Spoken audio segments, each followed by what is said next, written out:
Sheila of Big Wreck Cove. By James A. Cooper. Chapter 1. Captain Ira and Prue. Seated on this sunshiny morning in his old armchair of bent hickory, between his knees a cane on the head of which his gnarled hands rested, Captain Ira Ball was the true retired mariner of the old school. His ruddy face was freshly shaven, his scant, silvery hair well smoothed, everything was neat and trig about him, including his glazed, narrow-brimmed hat, his blue pilot cloth coat, pleated shirt front as white as snow, heavy silver watch chain festooned upon his waistcoat, and blue yarn socks showing between the bottom of his full, grey trouser legs and his well-black low shoes. For Captain Ira had commanded passenger-carrying craft in his day, and was a bit of a dandy still. The niceties of maritime full dress were as important to his mind now that he had retired from the sea to spend his remaining days in the Ball homestead on Wrecker's Head as when he had trod the quarterdeck of the old Susan Gaitskill, or had occupied the chief seat at her saloon table. "I don't know what's to become of us," repeated Captain Ira, wagging a thoughtful head, his gaze, as that of old people often is, fixed upon a point too distant for youthful eyes to see. "I can't see into the future, Ira, any clearer than you can," rejoined his wife, glancing at his sagging, blue-coated shoulders with some gentle apprehension. She was a frail, little, old woman, one of those women who, after a robust middle age, seem gradually to shrivel to the figure of what they were in their youth, but with no charm of girlish lines remaining. Her face was wrinkled like a russet apple in February, and it had the colorings of that grateful fruit. She sat on the stone slab which served for a back-door stoop peeling potatoes. "I swan, Prue, you cut me in 2 places this mornin' when you shaved me," said Captain Ira suddenly, and in some slight exasperation. "And I can't handle that drat razor myself. Maybe you could get John Ed Williams to come over and shave you, Ira. John Ed's got his work to do. Then again, how are we going to pay him for such jobs? I swan! I can't afford a valet, Prue. Besides, you need help about the house more than I need a steward.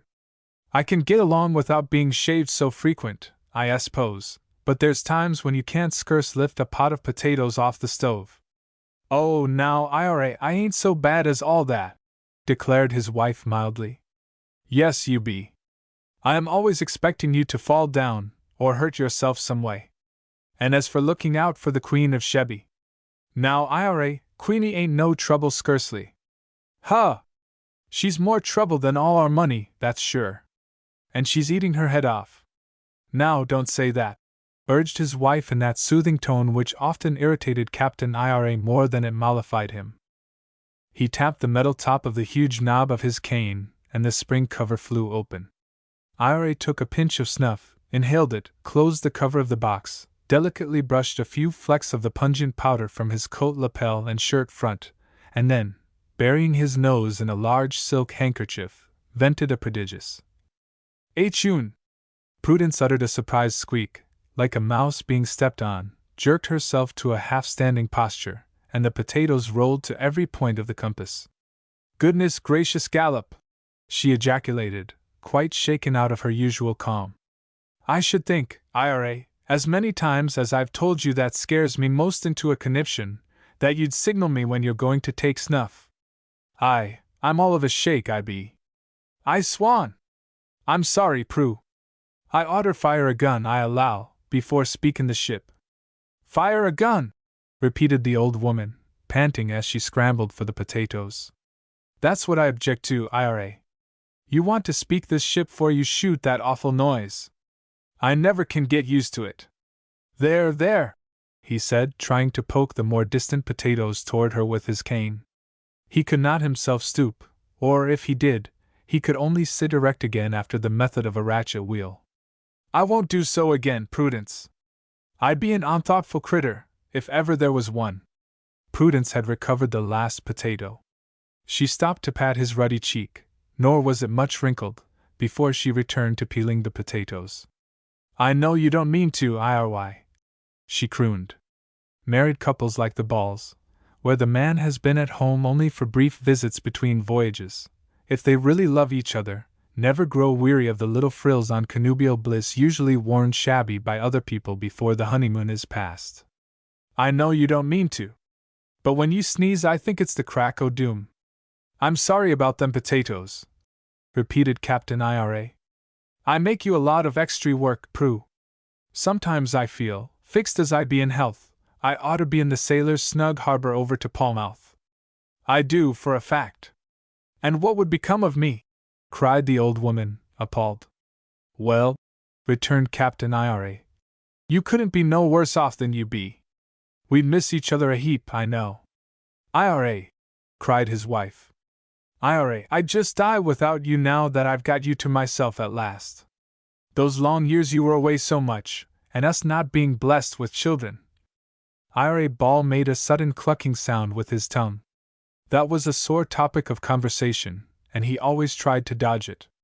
It did seem sometimes, pursued Prudence, wiping her eyes with a bit of a handkerchief that she took from her bosom, as though I wasn't an honestly married woman. I know that sounds awful. And she shook her head. But it was so, you only getting home as you did between voyages. But I was always looking forward to the time when you would be home for good. Don't you suppose I looked forward to casting anchor? He demanded warmly. Seemed like the time never would come. I was always trying to speculate a little so as to make something besides my skipper's pay and share. That's why I got bid in that Seagold proposition. That feller's prospectus did read mighty reasonable, Prudence. I know it did, IRA, she agreed cordially. I believed in it just as strong as you did. You weren't none to blame. Well, I dunno. It's mighty nice of you to say so, Prue. But they told me afterward that I might have knowed that a feller couldn't extract $10 worth of gold from the whole Atlantic Ocean, not if he bailed it dry.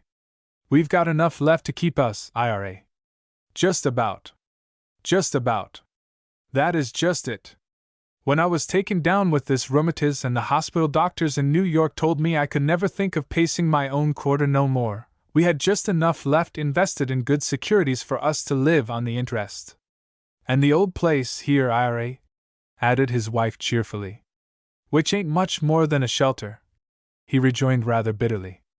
And just as I say, it isn't fit for two old folks like us to live alone in. Why, we can't even raise our own potatoes no more. And I never yet heard of Pollock swimming ashore and begging to be split and dried against winter.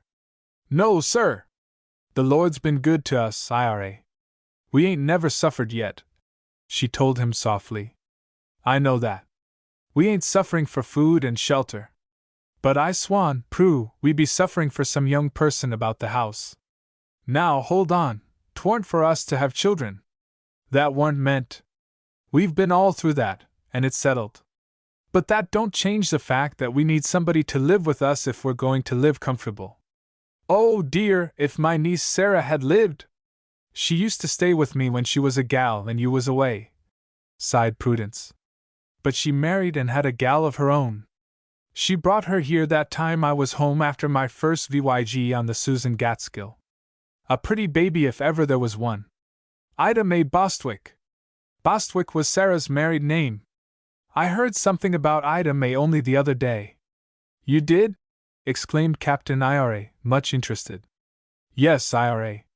Annabel Coffin, she who was a cuddle, was visiting his folks in Boston, and she learned that Sarah Bostwick's daughter was working behind the counter in some store there. She has to work for her livin', poor child. I swan! Ejaculated the captain. Much as he had been about the world, Captain IRA looked upon most mundane affairs with the eyes of the true Cape man. Independence is bred in the bone of his tribe. A tradesman or storekeeper is, after all, not of the shipmaster caste. And a clerk, working behind the counter of any store, is much like a man before the mast. It does seem too bad, sighed Prudence. She was a pretty baby, as you say, IRA. Sarah was nice as she could be to you, was the old man's thoughtful comment. Yes.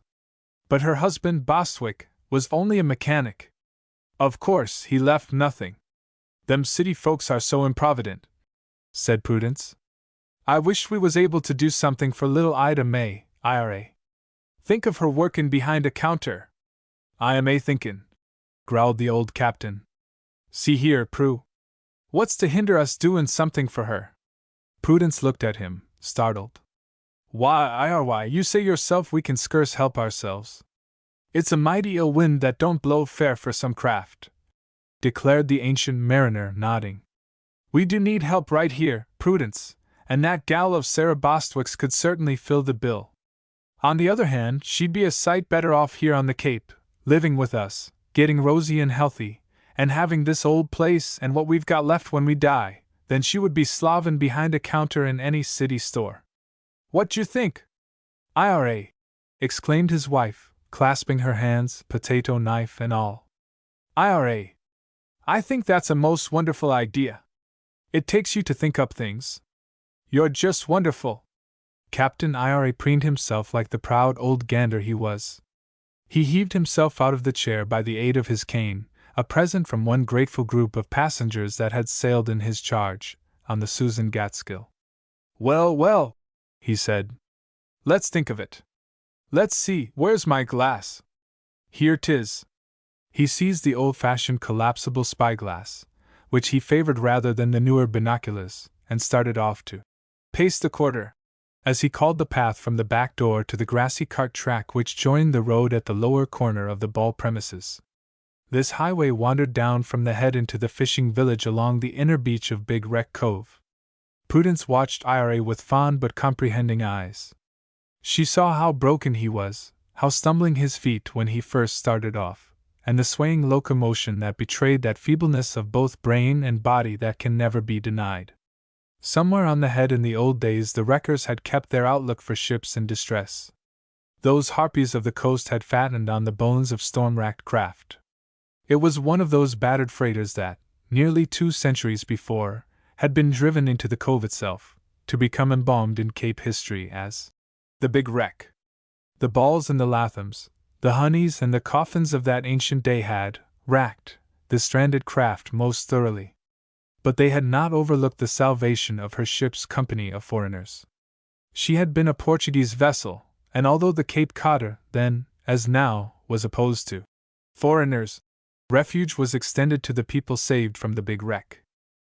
Near the straggling settlement at the Cove a group of shacks had sprung up to shelter the Portuguese from the stranded vessel. As her bones were slowly engulfed in the marching sands through the decades that passed, the people who had come ashore from the Big Wreck had waxed well-to-do, bred families of strong, handsome, brown men and black-eyed, glossy-haired women who flashed their white teeth in smiles that were almost startling. Now one end of the port, as the village of Big Wreck Cove was usually called by the natives, was known as Portagee Town. Wrecker's Head boasted of several homes of retired shipmasters and owners of Captain Ira's ilk. These ancient sea dogs, on such a day as this, were unfailingly found walking the poop of their front yards, or wherever they could take their diurnal exercise, binoculars or spyglass in hand, their vision more often fixed seaward than on the land. Captain Ira had scarcely put the glass to his eye for a first squint at his position, when he exclaimed, "I swan! That's a master pretty sight. I ain't seen a prettier in many a day. Come here and look at this craft, Prudence." She hurried to join him. Her motions when she was on her feet were bird-like, yet there was the same unsteadiness in her walk as in Captain Ira's. Only, at the moment, he did not see it, for his eye was glued to the telescope. "What do you see, Ira?" she asked. "Clap this glass to your eye," said her husband. He steadied the telescope, having pointed it for her. "See that suit of sails?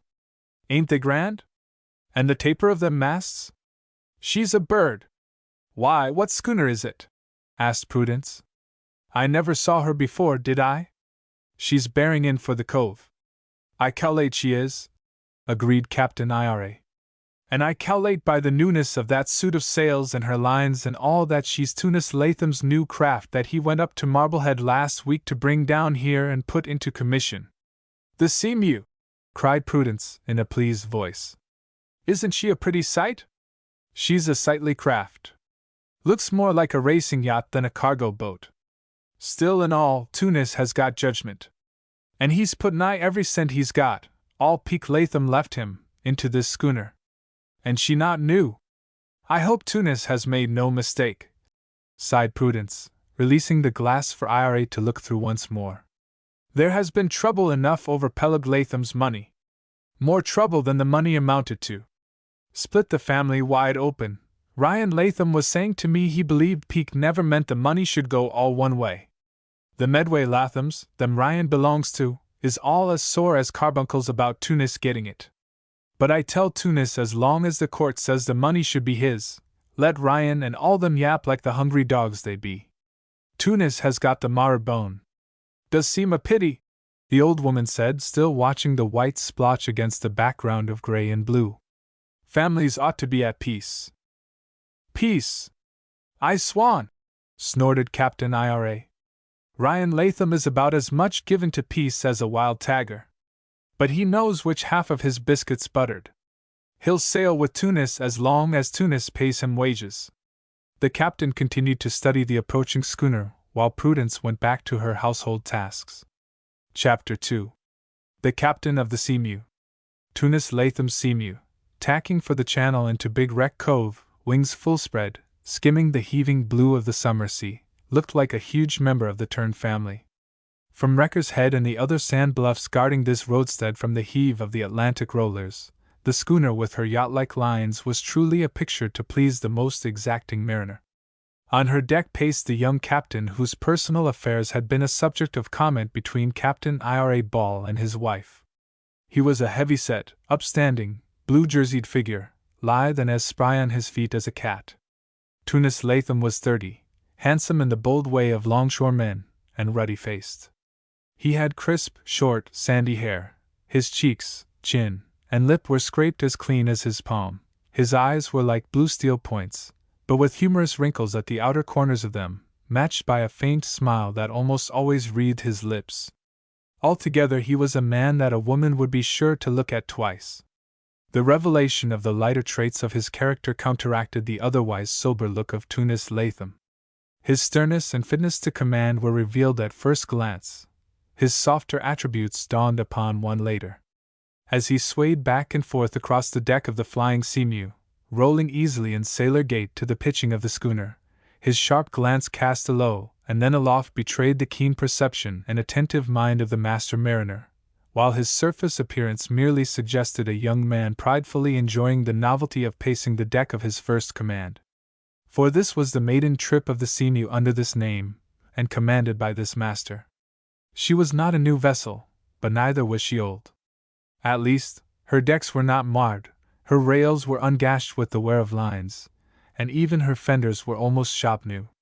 Of course, any craft may have a fresh suit of sails, and new paint and gilding on the figurehead, or a new name bored under the stern do not bespeak a craft just off the builder's ways.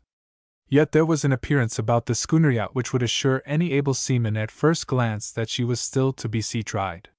She was like a maiden at her first dance, just venturing out upon the floor. An old salt hung to the Seamew's wheel as the bonny craft sped channelward. Horace Newbegin was a veritable sea dog. He had sailed every navigable sea in all this watery world, and sailed in almost every conceivable sort of craft. And he had sailed many voyages under Tunis Latham's father, who had owned and commanded the four-master aka.ms, which, ill-freighted and ill-fated at last, had struck and sunk on the outer Hebrides, carrying to the bottom most of the hands as well as the commander of the partially insured ship. This misfortune had kept Tunis Latham out of a command of his own until he was 30. For Cape Cod boys that come of masters' families and are born navigators usually tread their own decks years before the age at which Tunis was pacing that of the Seamew on this summer day. "How does she handle now, Horry?" asked the skipper, wheeling suddenly to face the old steersman. "Thar's still that tug to Estier, Captain Tunis," growled the old man. "But you keep her full on her course." "Spied o' that?" "In course. But I can feel her tug gin like a big bluefish trying to bolt with hook and sinker. Never did feel that same tug to Estier but once before on any craft." "I told you that." Tunis Latham nodded. The old man's keen eyes tried to read the skipper's face. He could scan the signs in sea and sky at a glance, but he confessed that the captain of the Seamew revealed no more of his inner thoughts than had the mahogany countenance of the older Captain Latham with whom Horry Newbegin had so long sailed. "Well," the steersman said finally. I've told ye all I can tell ye. That other schooner that had a tug to sta boat like this, the Marlin B, got a bad name from the Georges to Monomoy Piant. You know that. Cat's foot! Ejaculated Tunis cheerfully. The Marlin B was sold for a pleasure yacht and taken half around the world. A Chilean guano millionaire bought her the year after the Sutro brothers took her off the banks. Yes. That's what Sutro brothers says, and the old man wagged his head doubtfully. But there's just as much difference in ships as there is in men. Ain't never been two men just prezact ly alike. No two craft ever sailed or steered same as same, Captain Tunis. I steered the Martin B out o' Salem on her second trip, without knowing what she'd been through, you can believe, on her first. Well, well, Tunis broke in sharply. Just keep your mind on what you are doing now, Horry. You're supposed to be steering the Seamew into Big Wreck Cove. Don't undertake to shave a piece off the Lighthouse Point Reef. The steersman did not answer. From long experience with these Lathams, Horace knew just how much interference or advice they would stand. And by gum, that ain't much, he growled to himself. He took the beautifully sailing schooner in through the channel in a masterly manner. He knew that more ancient skippers than Captain Ira Ball, up there on Wrecker's Head, would be watching the Seamew make the cove, and old Horry wanted them to say it was well done. Half an hour later the anchor was dropped 50 yards off Portage Town. Captain Tunis ordered the gig lowered to take him ashore and, after giving the mate some instructions regarding stowage and the men's shore leave, he was rowed over to Louise Wharf.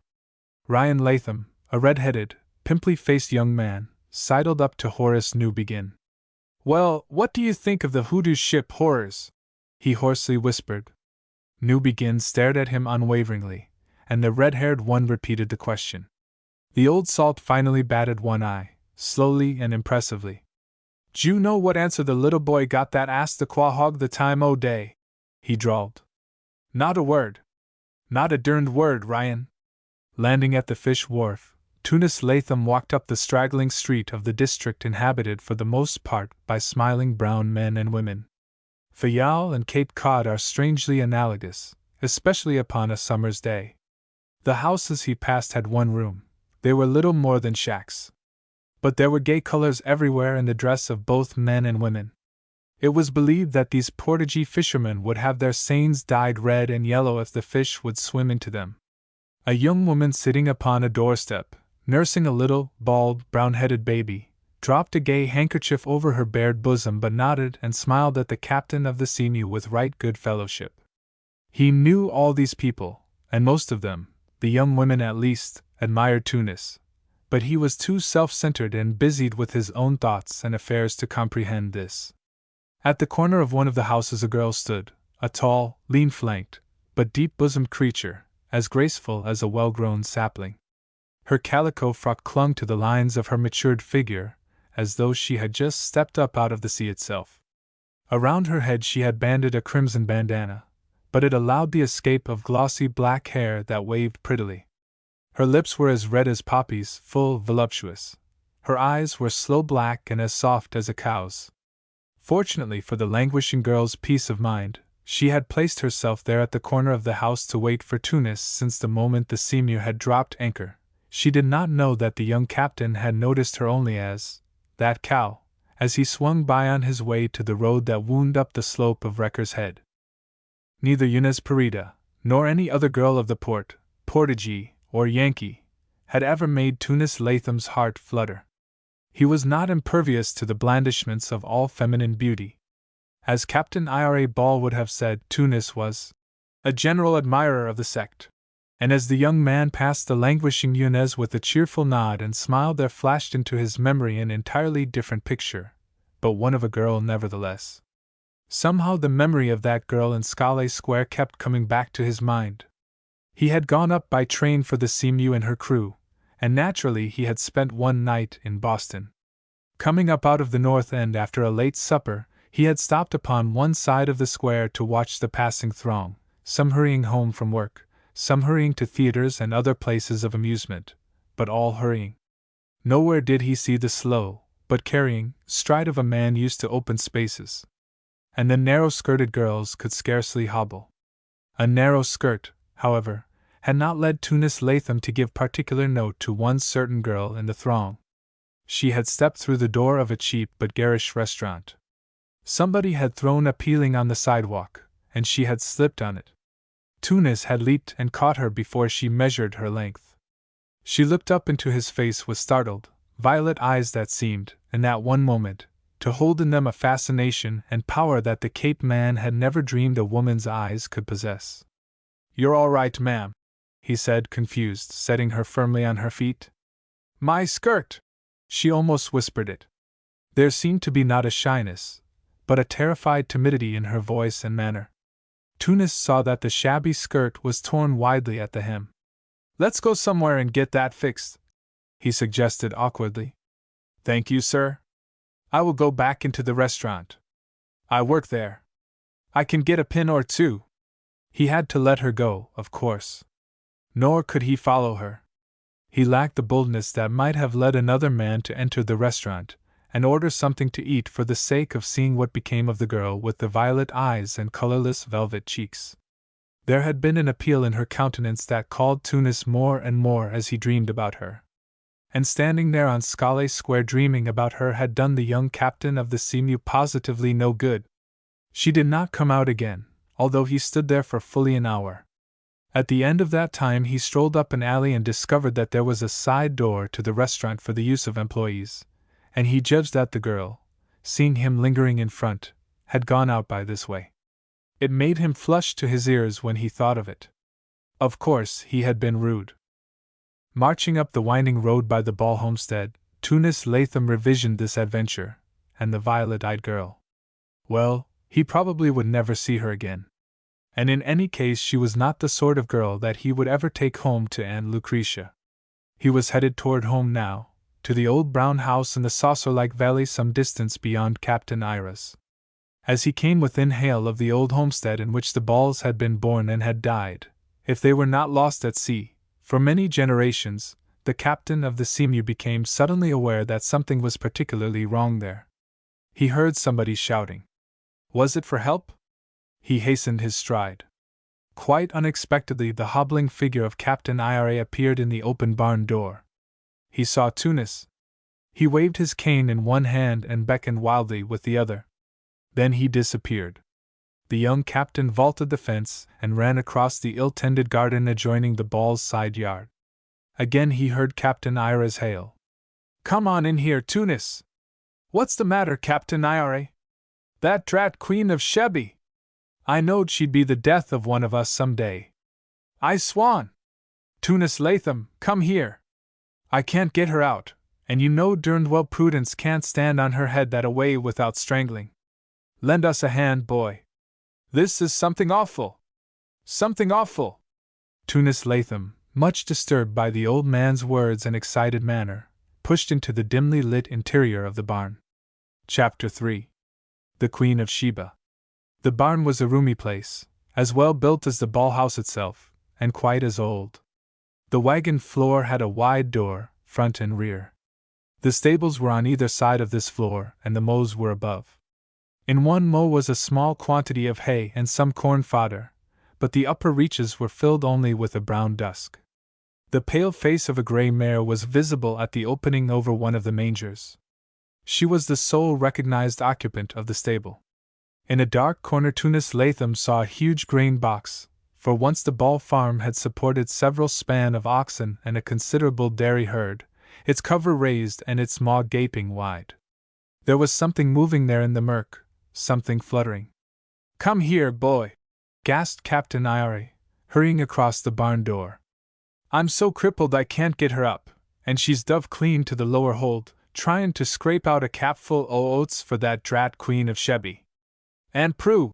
shouted Tunis, reverting to the title he had addressed her by in his boyhood. "It's never her?" A muffled voice stammered. "Get me out! Get me out! Heave hard, Tunis! All together now!" gasped Captain Ira, as the younger man reached over the old woman's struggling heels and seized her around the waist. "Up she comes!" continued the excited old man, as though he were bossing a capstan cruise starting one of the Susan Gaskell's anchors. Tunis Latham set Prudence Ball on her feet, but the old woman was forced to lean against the stalwart young man for a minute. She addressed her husband in some heat. "Goodness gracious, Gallop! Why don't you sing a chanty over me, I want to know? You'd think I was a bale of jute being snaked out of a ship's hold. Good land! There, Prudence!" exclaimed Captain Ira. "You're safe, after all. It was something awful." "I cal'late it was," rejoined the old woman rather bitterly. "And I didn't get them oats, after all." "I'll tend to all that, Aunt Prue," said Tunis. "If it hadn't been for that drat Queen of Sheby." Captain Ira glared malevolently at the rather surprised-looking countenance of the grey mare in her box. "You wouldn't have got into that jam. If it hadn't been for you taking that dose of snuff when I was expecting nothing of the kind, I wouldn't have dove into that feed box, Ira, and you know it very well." "I swan!" admitted her husband in a feeble voice. "I forgot again, didn't I?" "I don't know as you forgot, but I know you mighty near sneezed your head off. You'll be the death of me some day, Ira, blowin' up that way. I wonder I didn't jump clean through the bottom of that feed box when I was just reaching down to get a measure of oats." "Aunt Prue," Tunis interposed, "why do you keep the little tad of feed you have to buy for Queenie in this big old chest?" "There!" Captain Ira hastened to rejoin, glad likewise to turn the trend of conversation. "That's all that drat boy's doings, little John Ed Williams. Who else would have ever thought of dumping a 2-bushel bag of oats into a 20-bushel bin? We always put feed in that covered can yonder, so as to keep shed of the rats. But that boy, when he brought the oats, dumped 'em into the box before I could stop him. He's got less sense than his father, and you know, Tunis, John Ed himself ain't got much more wit than the law allows." "But if you hadn't sneezed," began Prudence again. "You take her into the house, Captain Ira," said Tunis. "I'll feed Queenie. What do you give her, this measure full of oats? And a hank of that hay? And a bunch of fodder? Might as well give her a dinner while you're about it," grumbled the old man, leading his tottering wife toward the door. "As I say, that old critter is eatin' her head off." "Well, she long ago earned her keep in her old age," Tunis said, laughing. He could remember when the Queen of Sheba had come to the ball barn as a colt. Many a clandestine bareback ride had he enjoyed. He fed the mare and petted her as if she were his own. Then he scraped the oats out of the bin and poured them into the galvanized iron can, so that Captain Ira could more easily get at the mare's feed. He went to the house afterward to see if there was any other little chore he could do for the old couple before going on to his own home. "You can't do much for us, Tunis, unless you can furnish me a new pair of legs," said Captain Ira. "I might as well have timber ones as these I've got. What Prue and me needs is what you've got but can't give away, youth. You ought to have somebody living with you to help, Captain Ira," said the young man. "I cal'late," said the other dryly, "that we've already made that discovery, Tunis. Trouble is, we ain't fixed right to increase the payroll. I'd like to know who you'd think would want to sign up on this craft that even the rats have deserted?" "Never mind, Ira. Don't be downhearted," Prudence said, now recovered from her excitement. "Perhaps the Lord has something good in store for us." Captain Ira pursed his lips. "I ain't doubting the Lord's stores is plentiful," he returned rather irreverently. "The trouble is for us poor mortals to get at 'em. Well, Tunis, I certainly am obliged to you." The flurry of excitement was over. But Ira Ball was a determined man. It was in his mind that the trouble of taking care of the old mare was too great for Prudence, and he could not do the barn chores himself. They really had no use for the gray mare, for nowadays the neighbors did all their errands in town for them, and the few remaining acres of the old farm lay fallow. Nor, had he desired to sell the mare, would anybody be willing to pay much for the 22-year-old Queenie. In truth, Ira Ball was too tender-hearted to think of giving the Queen of Sheba over to a new owner, and so sentence her to painful toil. She'd be a sight better off in the horse heaven, wherever that is, he decided. But he was careful to say nothing like this in his wife's hearing. "Women are funny that way," he considered. She'd rather let the decrepit old critter hang around eatin' her head off, like I say, than mercifully put her out of her misery. Stern times call for stern methods. Captain Ira Ball had seen the tragic moment when he was forced to separate a bridegroom from his bride with a sinking deck all but awash under his feet. What had to be done had to be done. Prudence could no longer be endangered by the stable tasks connected with the old mare. He could not relieve her. They could scarcely afford a hired hand merely to take care of Queenie. He remained rather silent that evening, and even forgot to praise Prue's hot biscuit, of which he ate a good many with his creamed Pollock. The sweet-tempered old woman chatted as she knitted on his blue wool hose, but she scarcely expected more than his occasional grunted acknowledgment that he was listening. She always said it was a joy to have somebody besides the cat around to talk to. The loneliness of shipmasters who sailed the seven seas is often mentioned in song and in story. The loneliness of their wives at home is not usually marked. They went to bed. Old men do not usually sleep much after second cock crow, and it was not far from 3 in the morning when Captain Ira awoke. Like most mariners, he was wide awake when he opened his eyes. He lay quietly for several moments in the broad bed he occupied alone. The half-sobbing breathing of the old woman sounded from her room, through the open door. "It's got to be done," Captain Ira almost audibly repeated. He got out of the bed with care. It was both a difficult and a painful task to dress. When he had on all but his boots and hat, he tiptoed to a green sea chest in the corner, unlocked it, and from beneath certain tarpaulins and other sea rubbish drew out something which he examined carefully in the semi-darkness of the chamber. He finally tucked this into an inner pocket of the double-breasted pilot coat he wore. It sagged the coat a good deal on that side. He crept out of the chamber, crossed the sitting room, and went into the kitchen with his shoes in his hand. When he opened the back door he faced the west, but even the sky at that point of the compass showed the glow of the false dawn. Down in the cove the night mist wrapped the shipping about in an almost opaque veil. Only the lofty tops of craft like the Seamew were visible, black streaks against the mother-of-pearl skyline. The captain closed the kitchen door softly behind him. He sat down on a bench and painfully pulled on his shoes and laced them. When he tried to straighten up, it was by a method which he termed easy by jerks. He sat and recovered his breath after the effort. Then, taking his cane, he hobbled off to the barn. The big doors were open, for it had been a warm night. The pungent odor from Queenie's stall made his nostrils wrinkle. He stumbled in, and the pale face of the old mare appeared at the opening above her manger. She snorted her surprise. "You'll snort more'n that afore I'm done with you," Captain Ira said, trying to seem embittered. But when he unknotted the halter and backed her out of the stable, quite involuntarily he ran a tender hand down her sleek neck. He sighed as he led her out of the rear door. The old mare hung back, stretching first one hind leg and then the other as old horses do when first they come from the stall in the morning. "Come on, you old nuisance!" exploded Captain Ira under his breath, giving an impatient tug at the rope. He did not look around at her, but set his face sternly toward the distant lot which had once been known as the East Meadow. It was no longer in grass. Wild carrots sprang from its acidulous soil. The herbage would scarcely have nourished sheep. There were patches of that gray moss which blossoms with a tiny red flower, and there was mullein and sour grass. Altogether, the run-down condition of the soil could not be mistaken by even the casual eye. The hobbling old man and the hobbling old mare, making their way across the bare lot, made as drab a picture in the early morning as a millet. At a distance their moving shapes would have seemed like shadows only. There was no other sign of life upon Wrecker's Head. A light but keen and salty breath blew in from the sea. Captain Ira faced this breeze with twitching nostrils.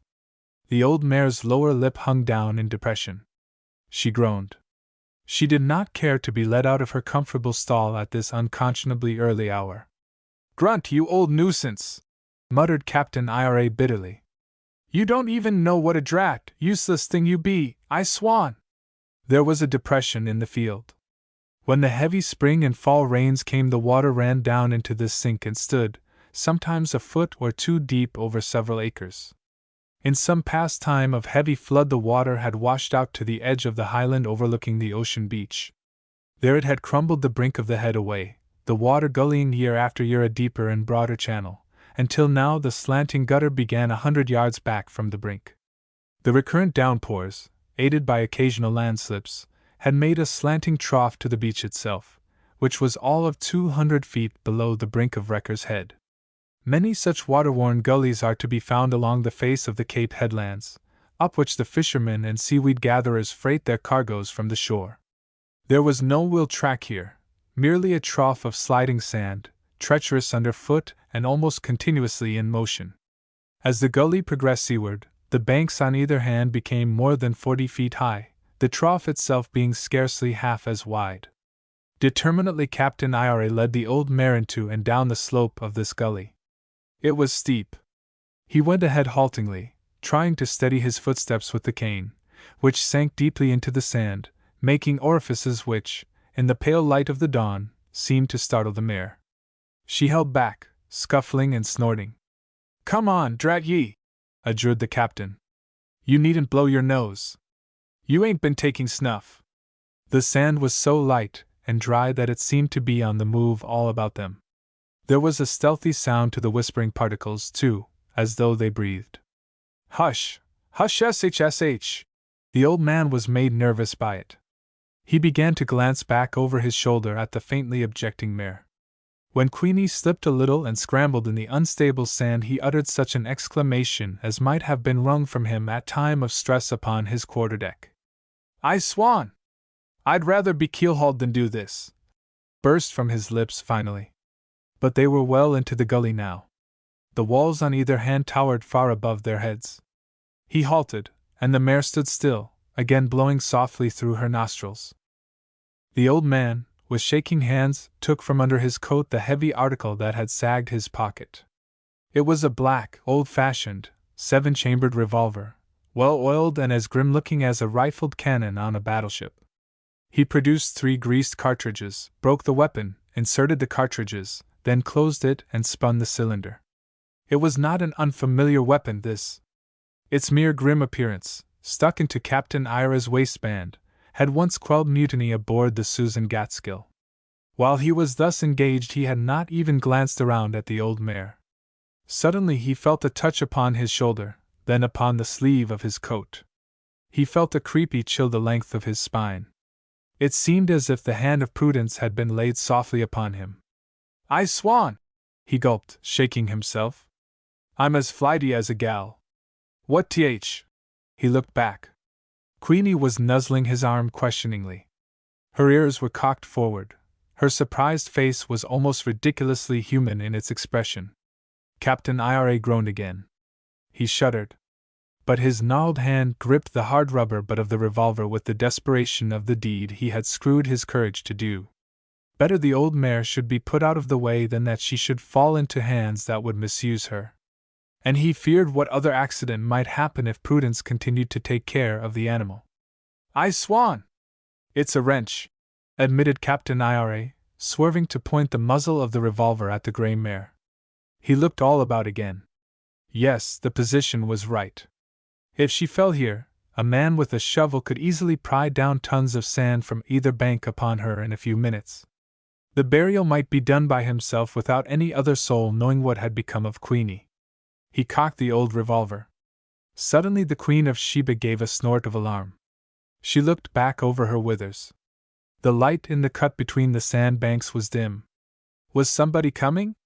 To tell the truth, Captain Ira had a vision of Prudence, having missed him, getting out of her bed and traveling down through the lots after him and the old mare. The idea shook him to his marrow, or was it the weight of the heavy weapon that made his hand so unsteady? "I swan!" His oft-repeated ejaculation was almost a prayer. At the moment he felt the sand giving under his feet.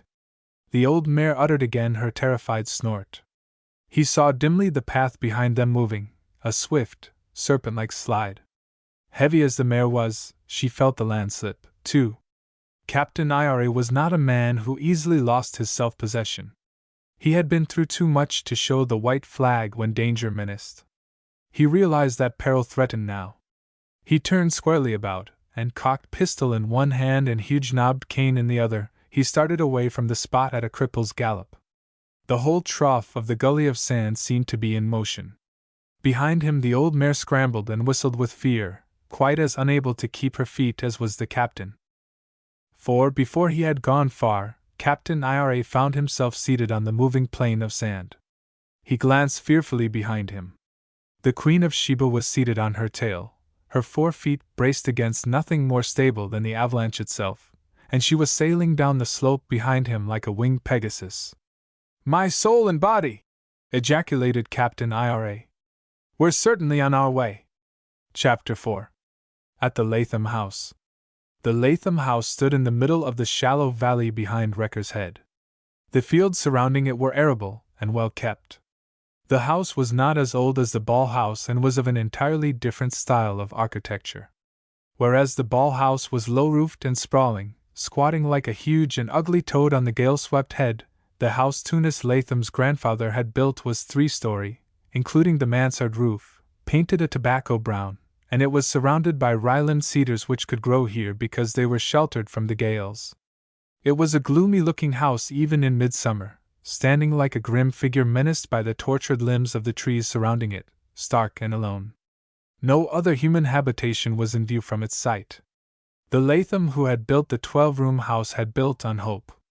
He desired and expected to fill the great house with a breed of Lathams that would do honor to the Cape on sea and on land. But his young wife had died the next year, after giving birth to her second child. Tunis Latham's father, Randall Latham, had been the elder Latham's sole hope of perpetuating the family name and filling the big, ugly brown house behind Wrecker's Head with tow-headed little Lathams, for the other child was a girl. It was said that Medford Latham had seldom spoken to or of his daughter, Lucretia.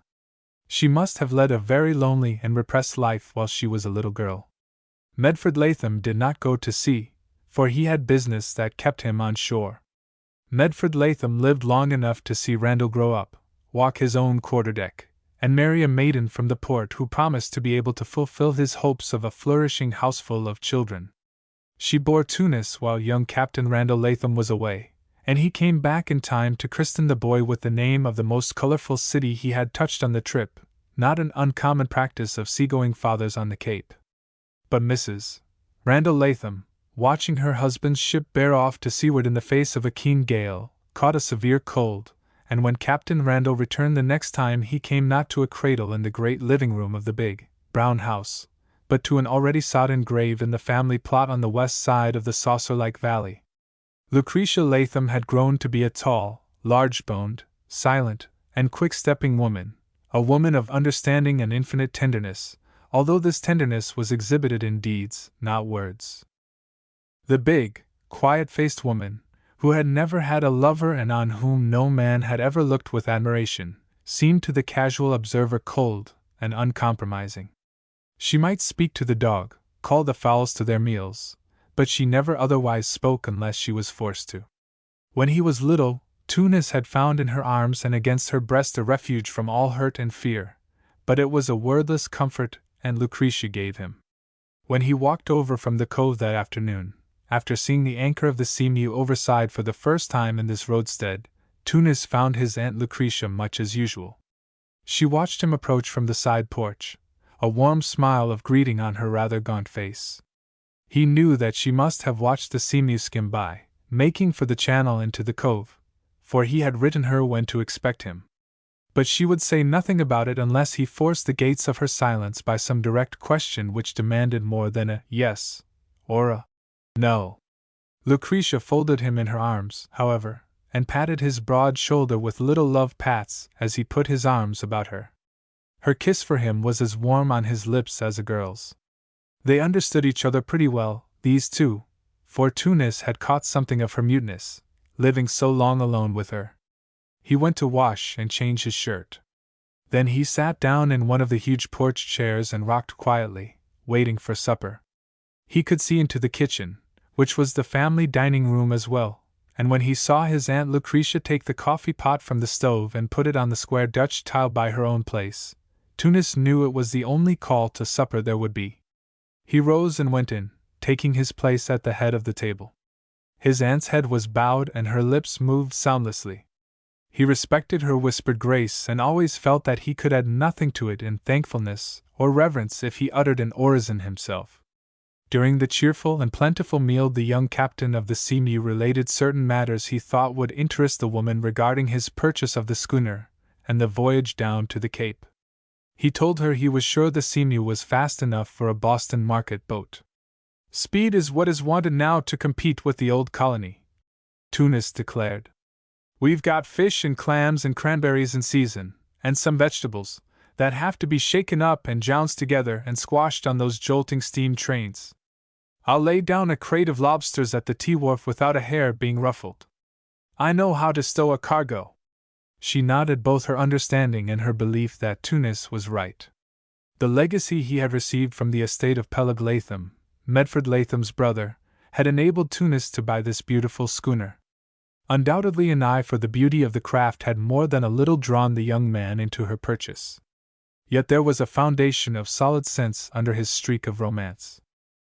In this day a man must serve a long apprenticeship before he gets a command unless he owns the craft on which he is skipper. To own a schooner of the size of the Seamew is not enough.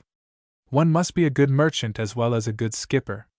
The coast trade from port to port along the North Atlantic shore must be fostered and coaxed like a stumbling baby. The tentacles of the hated railroad reach to many of the Cape ports. Yet everybody knows that a cargo properly stowed in a seaworthy craft reaches market in much the better condition than by rail, though perhaps it is some hours longer on the way. There were docks, too, at which Tunis Latham could pick up well-paying freights which would have to be carted over bad roads to the nearest railway station. And there were always full or part cargoes to be had at Boston for certain single consignees along the Cape, which would pay a fair profit on the upkeep of the schooner. Medford Latham had lost almost all his fortune before he died so unhappily, leaving only the homestead and small farm to his son. The son, Captain Randall Latham, had lost the ship aka.ms and every cent he possessed. Tunis had only his great-uncle's legacy to begin on, and he had waited for that until he was 30. In the morning the young man arose early, for the tide was then low, and started forth with basket and clam-hoe on his arm. Aunt Lucretia had promised him, by a smiling nod, a mess of fritters for dinner if he would supply the necessary clams. Alongshore the soft clam is the only clam used for fritters. The tough, long-keeping quahog is shipped to the less enlightened city trade. It was not yet sunrise, but as Tunis walked down through one of those cuts in the edge of the headland, following a well-defined cart track, he saw the rose glow of the sun's round face staining the mist on the eastern horizon. He came down upon the hard sand of the beach and walked toward a tiny cove into which the mud flats extended and on which he knew the clams were plentiful and ripe. Glistening pools of black water, showing where other diggers had raided the flat, were interspersed with trembling patches of black sand. When Tunis began to cross the flat, the sand before his boots became alive with tiny, shooting geysers of clean water. He set to work. And while he was thus engaged, he heard suddenly a shrill outcry and a most mysterious sound up in one of the gullies toward the summit of Wrecker's Head. Here thousands of tons of sand had run out of the cut in the steep bank and formed a dyke-like way to the beach itself. More and more sand was slipping down this way all the time. A strong man could scarcely make his way up the incline, the sand was so unstable. Tunis stood and stared up the slope. There shot into view, carried rapidly upon the forefront of the avalanche, a white-haired old man who waved a stick in one hand and a cocked pistol in the other, while from his mouth came shrill cries of excitement, if not of alarm. But it was what followed Captain Ira Ball, whom Tunis immediately recognized, that caused the captain of the Seamew such utter surprise. Sitting on her rump, pawing at the sliding sand with her front hoofs, and whistling her terror and amazement, the Queen of Sheba appeared flying after the harassed old man. It was a scene to surprise more than to entertain the beholder. The avalanche promised disaster to the participants in it. Tons upon tons of sand, undulating and sinuous in appearance, traveled faster and yet faster behind the old gray mare and the gray old sea captain. The smoke of the slide hid all that lay behind them, and these wreaths of sand dust threatened a higher wave that might, at any moment, entirely overwhelm both the equine and the human victim of the catastrophe. Tunis dropped his clam hoe and started for the dike of sand on the crest of which the old man and the old mare were sliding like naughty children down a woodshed roof. "Hey, Tunis! Tunis!" bawled the captain. "Take her off and me! She'll be afoul my hawser in another second, I do believe." It was evident that he spoke of the Queen of Sheba, but Tunis could not see how the mare was intentionally threatening Captain Ira's peace of mind or safety of body. She was, however, close aboard Captain Ira as he tobogganed down the sandy way. "Stern all!" shouted the old man, throwing another startled, backward glance at the Queen of Sheba. "Drat the derned old critter! Don't she know nothin' at all?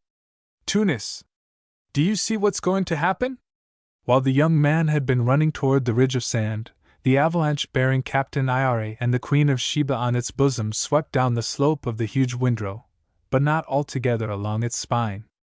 The mass slid over one pitch of the ridge, and suddenly, following on the heels of Captain Ira's final question, the old man was shot to the beach, several tons of loose sand and the snorting mare almost on top of him. In fact, he would have been overwhelmed, and perhaps seriously hurt, had not Tunis Latham arrived at the spot at just the time Captain Ira did, and suddenly pulled out the old man. "What are you doing? Trying to run a race with Queenie?" demanded the captain of the Seamew. The mare had come down right side up, more by good luck than by good management.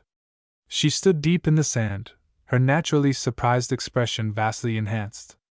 In all her 22 years Queenie had never before gone through such an experience. "I swan!" ejaculated Captain Ira. "Ain't this the beatin'est you ever heard of, Tunis?" Tunis stared from the old mare to the old mariner, especially at the cocked revolver in the captain's hand. He pointed at the tightly gripped weapon. "What's that for, Captain Ira?" he asked. Well, I swan," stammered Captain Ira, now looking, himself, at the old seven-chambered revolver as though he had never seen it before.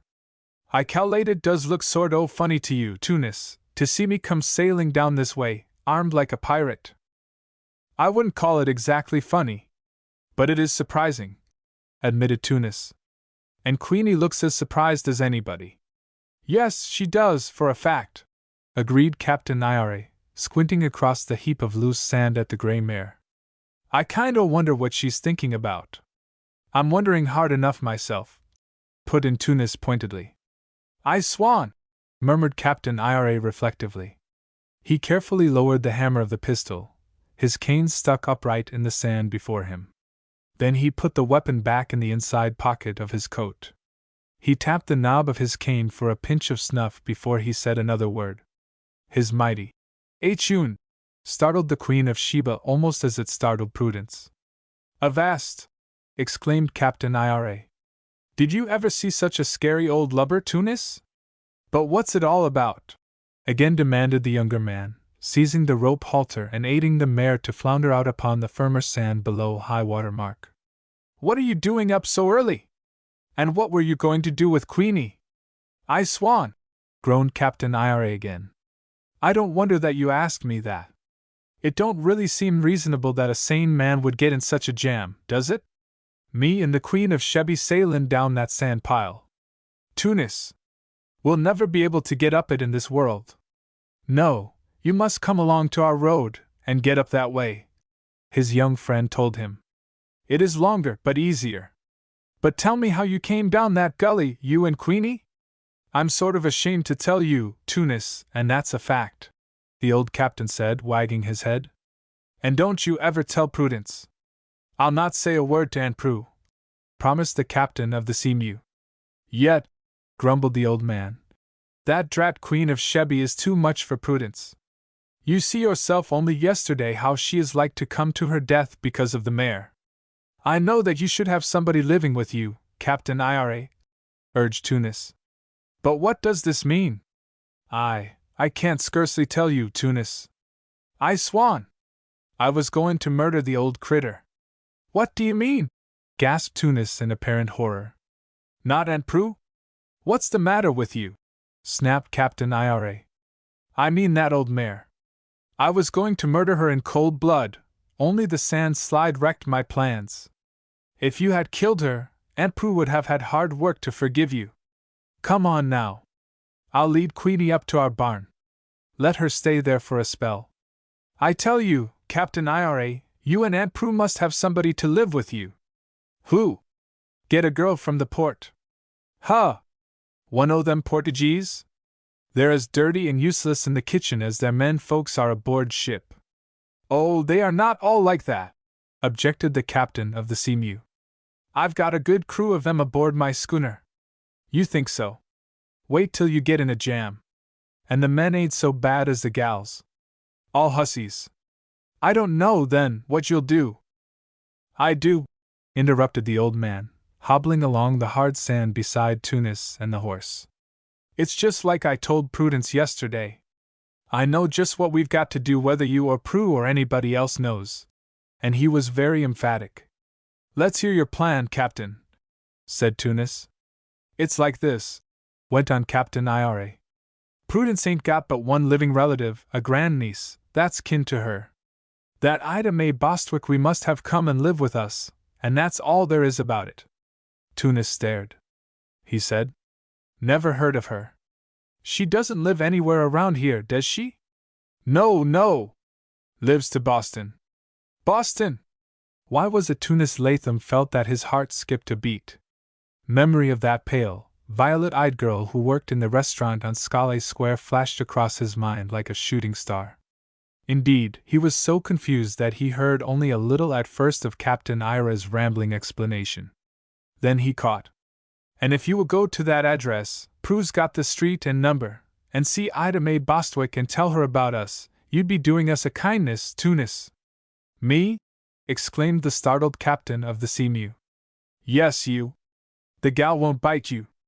You're going to Boston next week, you say. Will you do it? Sure I will, Captain Ira, said the young man heartily.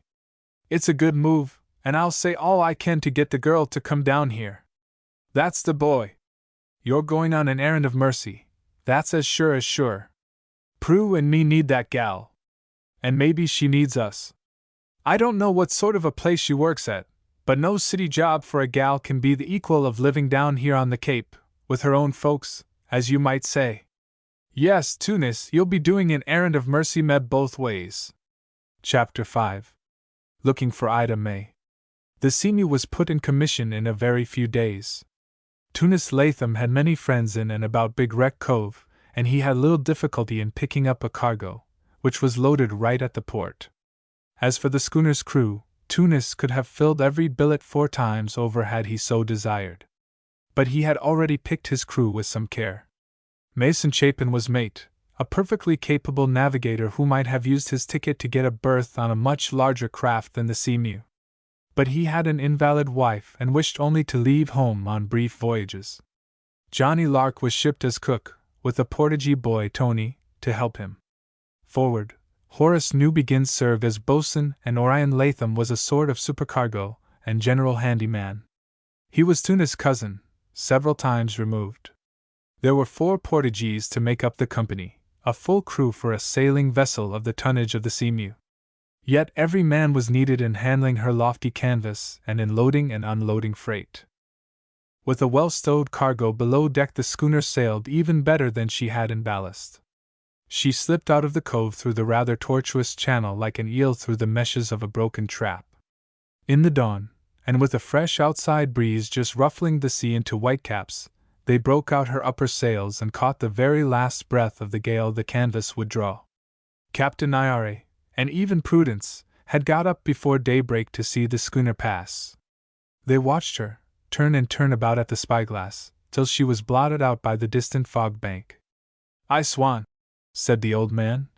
When she heaves into view again, I hope she'll have Ida Mae Bostwick aboard. That is what I hope. The dear girl, breathed Prudence. It never crossed their simple minds that Ida Mae Bostwick might see this chance they offered her in a different light from that in which they looked at it. The old couple made their innocent plans for the welcoming of the grandniece, positive that a happy future was in store for both Ida Mae and themselves. In Tunis Latham's mind there was more uncertainty regarding the mysterious Ida Mae Bostwick than there was in the minds of Captain Ira and Prudence. Whenever he considered his errand of mercy, The captain of the Seamew had a flash of that girl with the violet eyes who worked in the restaurant on Scollay Square. The Balls did not know where Ida May worked. Prudence only had obtained the lodging-house address of her young relative from Annabel Coffin. She who was a cuddle! Of course, it was merely a faint and tenuous possibility that Ida May was a waitress. Still fainter was the chance that she would prove to be the girl with the violet eyes that Tunis Latham remembered so distinctly. The Balls knew that she worked in a store, and all stores were the same to them. There might be a few 100,000 other girls in Boston besides that particular girl whom he had saved from falling on the square. Nevertheless, when the Seamew had unloaded and been warped to a berth in an outer tier of small craft to await her turn to load barrels and box shooks for a concern at Palmouth, Captain Tunis started up into the city. He knew his way about Boston as well as anyone not a native, and his first objective point was that restaurant on Scollay Square. It was the dog watch when Tunis Latham entered the eating place, but the dog watch here was not at the same time of day as aboard ship. The captain's first startled glance about the room assured him that there was not a girl employee in sight, not even at the cashier's desk, and very few customers. He ordered a late but hearty breakfast of the unshaven waiter in half-spoiled apron and coat who lounged over his table. "I thought they used to have girl waiters in this place," the captain said when the man brought the tableware and glass of water. "On from 'leven till 8. You're too early if you got a Jane in your eye, Beau," was the ribald reply. "The boss is a good guy." He sneered in the direction of the black-haired, coarse-looking man in the cashier's cage. "He hires them girls for $5 less a week than he'd have to pay union waiters, and he asks no questions." He closed his recital with a wink so full of meaning that Tunis Palm itched to slap him. But the guest's wind-bitten face betrayed no confusion nor further interest. The waiter judged he had mistaken his man, after all, and sheered off until the ordered viands were ready at the slide. He hesitated to question that coarse man, even to mention Ida May Bostwick's name to him. The waiter had misinterpreted his first remark about the waitresses. The proprietor might hold any question he asked regarding Ida May against the record of the violet-eyed girl, if by any wild possibility that should be her name. There was time still, he thought, to find her at her lodgings before she started for the restaurant, if she worked here. So Tunis paid his check and strode forth. The lodging of Ida May Bostwick was not in this neighborhood, of course, not even in the West End. In fact, it was in the South End, in one of those streets running more or less parallel to Lower Shawmut Avenue. He took a car in the subway and got off near the address Prudence Ball had given him. To the mind of the Cape man, used as he was to the open spaces of both sea and land, these dingy blocks of brick houses, 3 and 4 stories in height, all quite alike in smoke and squalor, and even in the pattern of the net curtains at their parlor windows, made as dreary a picture as he had ever imagined. He thought of that pale, slender, violet-eyed girl coming back to this ugly block at night, after long hours at the restaurant, having to look forward to nothing more beautiful, in all probability, inside the house where she lodged. Who would not be glad, overjoyed, indeed, to get away from such an environment? He found the number. The house was no worse and no better than its neighbors. By stains on the blistered bricks beside the door frame he gathered that scraps of paper advertising empty rooms had often been pasted there. He rang the bell at the top of the rail-guarded steps. After a time he rang again. He could hear the bell jangle somewhere in a distant part of the house. Nobody came in answer to his summons, not even after his third ring. At length the creaking, iron-barred gate in the area warned him that the main door at which he rang was not in use at that hour of the day. A woman in a house dressed as ugly as the street itself, and with untidy gray hair and a bar of smut on her cheek, craned her neck from this opening to look up at him. "There's no use your ringing. I ain't got an empty room, young man," she announced. He descended spryly into the area before she could close the gate. Her near-sighted scowl misjudged him again, for she added, "Nor I don't want to buy anything." "One moment, ma'am," he cried. "I have nothing for sale. I'd like to see somebody who lodges here." "Who?" asked the woman, peering at him curiously. "Miss Bostwick. You'll have to come this evening." "Oh. She has gone to work already? My stars! Do you know what time it is, young man? Demanded the lodging-house keeper. It's after 10 o'clock. Already Tunis Latham's hopes began to sink. Then she goes to work early? Let me tell you, them that works for Hoskin and Marl have to show up by 8 or they lose their jobs. And she will not be in until evening? He repeated. 'Bout 7. She gets her supper before she comes home. I don't give meals. Where is this place she works at? Asked the captain of the Seamew, with a suppressed sigh. Guess you are a stranger in town, aren't you? Said the curious landlady. I thought everybody knew Hoskin and Marl's. It's on Tremont Street. The big department store. Oh. Miss Bostwick works there? In the laces. You can't know her very well, young man. I come from her folks down on the Cape. He thought it his duty to explain. I've a message for her. On the Cape? My stars!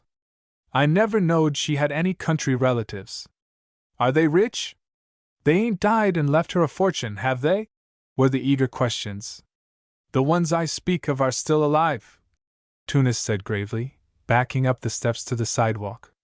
Thank you, ma'am. I'll go to that store and speak to her there. Thank you. Before she could evolve another question, Tunis had escaped. He walked smartly away, not only to outdistance the lodging-house keeper's voice, but because he was confused and disappointed. Ida Mae Bostwick could not work in a department store and in an eating house as well. Of course not. And now that this point was an established fact in his mind, he admitted that he had been utterly foolish to imagine for a moment that he had already met her, that she was the violet-eyed girl in whom he had taken an interest. Right at the start he had known that a girl working in an eating house like that was not the sort of person he could introduce to Aunt Lucretia. And so why had he imagined that she would prove to be the great niece of Prudence Ball? It was ridiculous. Of course, this Ida Mae came of good Cape stock. At least, on one side of her family. The Honeys were as good as the Lathams or the Balls. Thus condemning his foolish fancies he strode downtown again. He knew where Hoskin and Marl's was. He had been in the place. When he reached the department store he marched straight in, meaning to have an immediate interview with the girl at the lace counter. Chapter 6. An unsatisfactory interview. Tunis Latham suffered all the timidity of the average man when he got into the maze of that department store.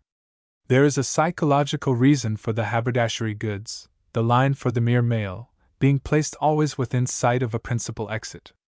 The catacombs of Rome would be no more terrifying in prospect for a man than a venture into the farther intricacies of Hoskin and Marl's.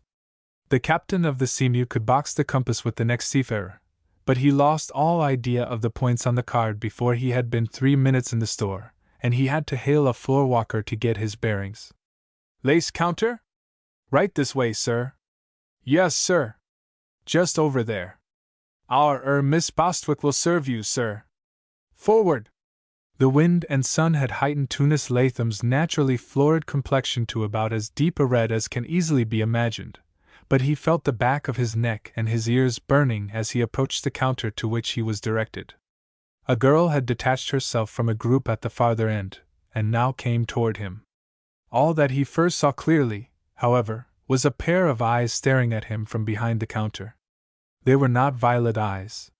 The girl who owned those twinkling, needle-sharp eyes was nothing like that girl he had been thinking of so much since his previous visit to Boston. She was rather small, dressed in the extreme mode in a cheap way, wearing a tawdry gilt chain, several rings, and a wrist watch. There was something about her which reminded Tunis very strongly of the girls of Portage Town, although she was a pronounced blonde. Her hair was really her only attractive possession. Those sharp brown eyes did not please Tunis Latham at all. And there was a certain smart boldness in her manner, too, which caused him a distinct feeling of repugnance. He plunged into his errand with all the boldness that a bashful man usually displays when he finally gets his courage to the sticking point. "You are Miss Bostwick?" he asked. "What kind of lace, goodness!" "Who are you?" asked the girl, her stilted, saleslady manner changing to amazement with surprising suddenness. "I live at Big Wreck Cove." "I guess you've heard of it," said Tunis. "Big Wreck Cove? Do tell!" Her eyes danced. You're from down on the Cape, then. I guess you want some lace for your wife. What kind did she send you for? Tunis brushed this aside bluntly. I don't want any lace, he told her. I come from your aunt, Mrs. Ira Ball. My aunt? Fancy. She has heard about you, went on Tunis. I guess she thought a heap of your mother. She'd like to see you, Mrs. Ballwood. The girl patted her hair into place with a languid hand. Her lips parted in a teasing smile. This, really amused her. Just to think. Would she? She drawled. Is she in town? Who? Mrs. Ball? I should say not. She's down at Big Wreck Cove, I tell you. Oh, really? I thought by the way you spoke she was outside, in her car. She tossed her head with that same tantalizing smile, almost a grimace. What did you want to tell me? Tunis realized that he could not talk to her here, after all. The idle girls at the end of the counter were already whispering, and their smiles were poignant javelins of ridicule. The captain of the Seamew knew that he was far beyond his depth. Where can I talk to you? He asked. I get away from my lunch hour in a few minutes. I could talk to you then. But us girls ain't supposed to entertain our friends at the counter. She flashed him another amused and quite comprehending glance. I've a message for you from Aunt Prue and the captain. Captain Ira Ball. He's her husband, explained Tunis jerkily. Oh, really? Mr. Judson is coming this way. She flirted open a card of cheap lace lying on the counter. Won't this do, sir? Cat's foot. I don't want any lace, growled the captain of the Seamew. And I don't want to lose my job, rejoined the girl sharply. Will I meet you so we can talk? At 12:45, hissed the girl out of the corner of her mouth, beginning to wind up the lace again. Back entrance to the store. Then aloud. Sorry, sir. We haven't any cheaper quality in that pattern. He knew she was ridiculing him. He was cognizant, however, of the department head's hard stare and the amused glances of the other saleswomen. He strode out of the store, and on the sidewalk halted to mop his face and neck with a blue-bordered handkerchief. She's as sassy as a chipmunk. I declare! What would Captain Ira and Aunt Prue do with a girl like her around the house? And the way she's dressed! In his mind the idea germinated that he would be doing a far better thing if he did not go around to the employee's door and wait for Ida May Bostwick. What sort of life would she lead the two old people down there on Wrecker's Head? He actually shrank from being a party to such an arrangement. Not for a moment did he think that Miss Bostwick might not jump at the chance to change her place of residence from a South End lodging house to the Ball homestead overlooking Big Wreck Cove and the sea. He had seen that she was afraid of her boss in the store. The rules there must be very strict. He had noted that everything about the girl, her apparel and her ornaments, was cheap and tawdry. She must be both poor and unhappy. Why should she not jump at the chance of bettering herself? What would Captain Ira say when he caught his first glimpse of that painted and powdered face? How could good Aunt Prue take to her heart the bold, jeering shopgirl, evidently born and bred as far from the old standards of Cape Cod breeding as could be imagined? No matter how fine a girl Sarah Honey was, her daughter was of a cheap city type. But Tunis Latham did not stand in the position of a judge. He had not been told to use his powers of observation before placing the Ball's offer before Ida May Bostwick. He had no discretion in the matter at all. So he went around to the street behind Hoskin and Marles at the required time and spent 5 or 10 minutes backed up against a blank wall under the sharp scrutiny of every girl who hurried out of the big store on her way to lunch. Ida May came, at last. Tunis Latham in his go-ashore uniform and cap was no unsightly figure. A stern tranquility of countenance lent him dignity. He attracted a certain respect wherever he went, but, as has been said, there was nothing harsh in his appearance. The girl gave him an appraising scrutiny as she walked toward him. While covering those few yards she made up her mind about Tunis on several points. One was that she would not lunch this noon at any cafeteria or automat. Really, she said, with downcast glance, as the man got into step beside her. I don't feel that I know you well enough to talk to you at all, Mr. My name's Tunis Latham. I'm owner and skipper of the schooner Seamew. I live right handy to your uncle and aunt. Goodness! You don't mean I've got an uncle and aunt down there on the Cape? I never heard of them. They are your great-uncle and great-aunt.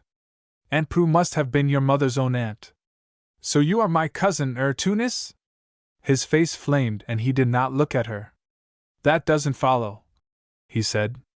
Aunt Prue is my aunt only in a manner of speaking. But she is your blood relation. Yes? I suppose she's a dear old soul? They are mighty nice folks, Tunis replied stoutly. As nice as any in all Barnstable County. But, sort of simple? The girl asked it with a perfectly innocent countenance. Tunis flashed her a look that showed comprehension. Just about as simple as I am, he said. Oh. Where'll we go to eat? He asked cheerfully, considering that he had the best of it so far. They came out upon Tremont Street and now started downtown. He desired to get no nearer to that eating house on Scollay Square. At least, not with his present companion.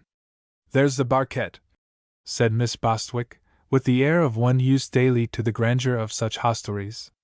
But Tunis had seen her lodgings. However, her airs amused him, and Tunis Latham was no penny squeezer. He headed straight in for the dining room, where a gloriously apparelled Negro head waiter appraised him as being all right, and Ida May got by, without knowing it, upon the captain's substantial appearance. While the waiter was away, Tunis bluntly put his errand before her. He felt it his duty to make the offer as attractive as possible. But he did not make small the fact that the balls were old and needed her services. Goodness! What do they want me for, a nurse? She demanded tartly. The question put Tunis on his mettle. He explained that Captain Ira and his wife were comfortably fixed, as Cape people considered comfort, with a home free and clear of all encumbrances, and investments that yielded a sufficient support. Ida May, as he understood it, would share their home and their means. And you want I should go down to that place and live on pollock and potatoes till them folks die, for the sake of just a home? She demanded, her brown eyes snapping. I don't want you to do anything, he pointed out coolly enough. I am merely repeating their offer. They are your folks. And I know all about what it is down there, the girl said quickly. My mother came from there.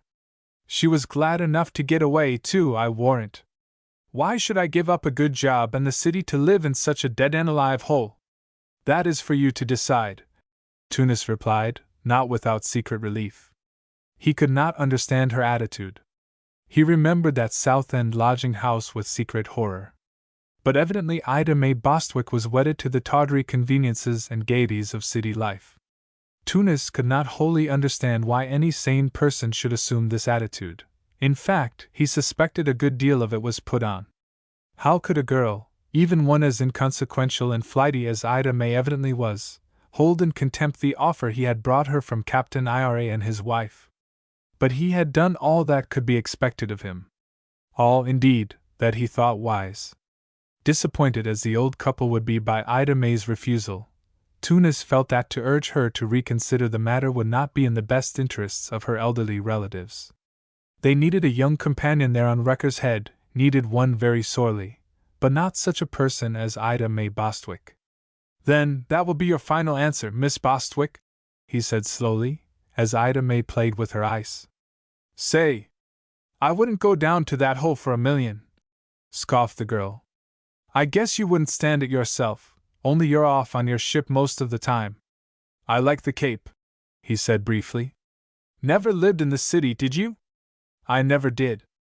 Then you don't know any better, she told him confidently. And you don't really look like such a dead one, at that. Thank you. She smiled saucily into his rather grim face. Then she opened her bag and deliberately powdered her nose before rising from the table. Thanks for a pleasant hour, she drawled. You tell Auntie and Uncle Josh to get a girl from the poor farm or somewhere to do their chores and tuck 'em in nights.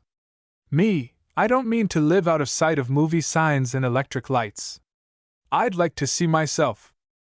She was both rude and common. Tunis was glad to get out of the dining room. Ida May attracted altogether too much attention. and she had quite openly eyed his well-lined wallet when he paid the waiter. To a girl like Ida May, all was fish that swam into her net. Crude as she considered him, Tunis Latham was a man with some money. And he evidently knew how to spend it. "When you're in town, I'd be glad to see you any time, Mr. Latham. Or do I say Captain?" She smiled up at the big, broad-shouldered fellow bravely as she trotted along in the skirt that made her hobble like a cripple. The captain of the Seamew did not respond very cordially, and quite overlooked her personal question. "I don't expect to spend much time in Boston," he said. "Thank you. Then I shall report to Aunt Prue and Captain Ira that you will not consider their offer at all?" "I should say not," she laughed lightly. "You don't know, I guess, what we girls expect nowadays if we give up our independence." "Independence!" snorted Tunis. "That's what I said," rejoined Ida May tartly. "When the store closes, my time's my own. I can do as I please. And I've got nobody to please but myself." "Oh, you don't understand at all, Captain Latham." He said no more. Nor did he escort her farther than the corner. There he lifted his cap and took her offered hand. Although it was bearinged and the nails were stained and polished, Tunis could not help noticing that Ida May's hand was not altogether clean. "Well, au revoir, Captain," she said lightly. "I hope I see you again." He bowed silently and watched her depart. The sunshine glinted gloriously upon her fluffy hair. "Fool's gold," he muttered. Chapter 7. At the restaurant. The captain of the Seamew found himself facing an unpleasant problem. How could he make the balls, either Captain Ira or Prudence, understand the kind of girl Ida May was? How could he even bring them to understand that nothing he could have said would have ever made Ida May Bostwick see the situation in its true light? Why, the old couple could never be made to believe that a girl in her sane senses would turn down cold such a proposition as they had made. They would suspect that he had failed to put it to her in the proper light. His errand of mercy, as Captain Ira had called it, had seemed so reasonable for both sides. Tunis realized that he had not overurged the matter to the girl. But there was a reason for that. The difficulty would be in explaining to the Balls just how unsuitable Ida May was. They would never believe that the daughter of Sarah Honey could be such a cheap and inconsequential person as she had actually proved to be. "It's going to hit 'em twixt wind and water, and hit 'em hard," muttered the captain of the Seamew. "One thing that girl said was right, I guess. They'd better get somebody from the poor farm, rather than take her into their house. Such a creature would be happier with the Balls, and make them happier. But it's pretty tough when those of your own blood go back on you." The experience had left a bad taste in Tunis Latham's mouth. He hoped heartily that he would never see Ida May Bostwick again. He never intended to if he could help it. To take his mind off the fiasco entirely, he hopped onto a car and rode out to the Art Museum and spent the afternoon in the quiet galleries where the masters, little and great, are hung. He came downtown at nightfall, threading the paths of the public gardens and the common malls of Charles and Beacon Streets, with a feeling of immense calm in his soul. Tunis Latham possessed keenly contrasting attributes of character. On the one hand, he was of a rather practical mind and thought; on the other, his love of beauty and appreciation of nature's greater forces might have made of him an artist under more liberal conditions of birth and breeding. Ida May Bostwick had rasped all the finer feelings of the captain of the Seamew. He was happy to be able to get her out of his mind. In fact, he had put aside thought of any girl. Romance no longer enmeshed his cogitations. He was utterly calm, unruffled, serene, as he descended by the twists and turns of certain streets beyond the State House and came out finally upon the now lighted and bustling square. He halted, like a pointer dog, before the eating place where he had had breakfast. Tunis Latham felt a certain shock. That girl with the violet eyes had been farthest from his thought at the moment, and for some hours now. He had lumped together the whole girl question and had relegated it to the back of his mind. And perhaps he was cured. He looked at it more sensibly after the first moment. It was not thought of the girl that had brought him here. Habit is strong in most of us. The urge of a healthy appetite was more likely what had caused him to halt before the restaurant door. It was after 7. Following his walk from the back bay, it was little wonder that he was hungry. But should he enter this place? There were several other restaurants in sight of about the same standard. Tunis Latham did not make a practice of patronizing places similar to the Barquette when he ate alone. To pass on and enter another restaurant would be to confess weakness. He really cared nothing about that girl with the violet eyes. She very probably was no better and no worse than Ida May Bostwick. All these city shopgirls were about of a pattern. He had allowed sentiment to sway him for a few hours. But sentiment had received a jolt during his interview with the girl from the lace department of Hoskin and Marles. "Cat's foot!" ejaculated the captain of the Seamew. "I guess I'm not afraid to take another look at that girl, if she's in here. Probably 2 looks will be about all I want." And he grinned rather wryly as he approached the door. The place was well patronized at this hour, and the lady help was much in evidence, flying back and forth from tables to slide and dealing M off the arm, with a rapidity and dexterity that was most amazing, Tunis thought. There was even a girl in the cashier's cage, while the black-haired man he had paid his check to that forenoon was walking about with a sharp eye for everything that went on. The Cape man started down the room for an empty seat. Somebody was ahead of him, and he backed away. A soft voice, a voice that thrilled Tunis Latham before he saw the speaker at all, said just behind him, "There is a seat here, sir." He knew it was she of the violet eyes before he turned about. It seemed to the seaman the voice matched the beautiful eyes of which he had thought so often during the past few days. They must belong together. He turned to look at her. She was gathering up the soiled dishes from a table at which was an empty seat. First of all, Tunis secured it. Then he glanced keenly at the girl. Would she remember him? Had his face and appearance been photographed upon her memory, as her face had been printed on his? She did not look at him then. She was busy clearing the enamel top of the table, and wiping off the coffee stains and the wet rings made by the water glass. She had black hair and a great deal of it, deep black, glossy, fine of texture, and very well brushed. Black hair and those velvety violet eyes, the long, black lashes of which were a most delicate fringe. The brows were boldly dashed on against her smooth, almost colorless, but perfect skin. Tunis had never before seen any feminine loveliness the equal of this girl, this waitress in a cheap restaurant. Yet a casual glance would scarcely have discovered much attractive about the girl.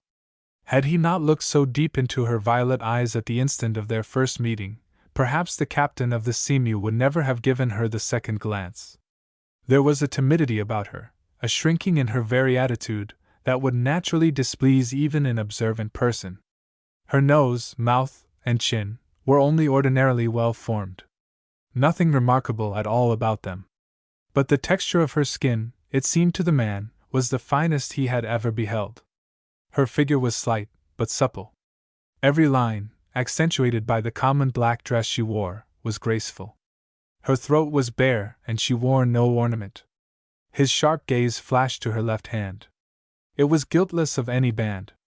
He had begun to flush at the thought which prompted this last observation, and grabbed at a stained bill of fare to cover his sudden confusion. She moved away with the piled-up dishes. His gaze followed her covertly. Even her walk was graceful, not at all the hobble, or the jerky pace, or the slouch of the other waitresses. By and by she came back. She brought tableware and a glass of water.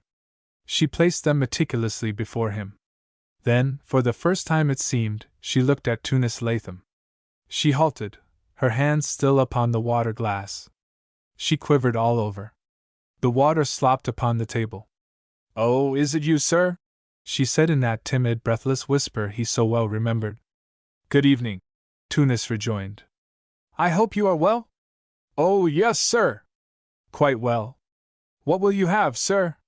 She no longer looked at him. Her gaze was roving about her tables, but more often fixed upon the broad, alpaca-coated shoulders of the restaurant proprietor at the front of the room. Tunis ordered almost at random. She repeated the viands named.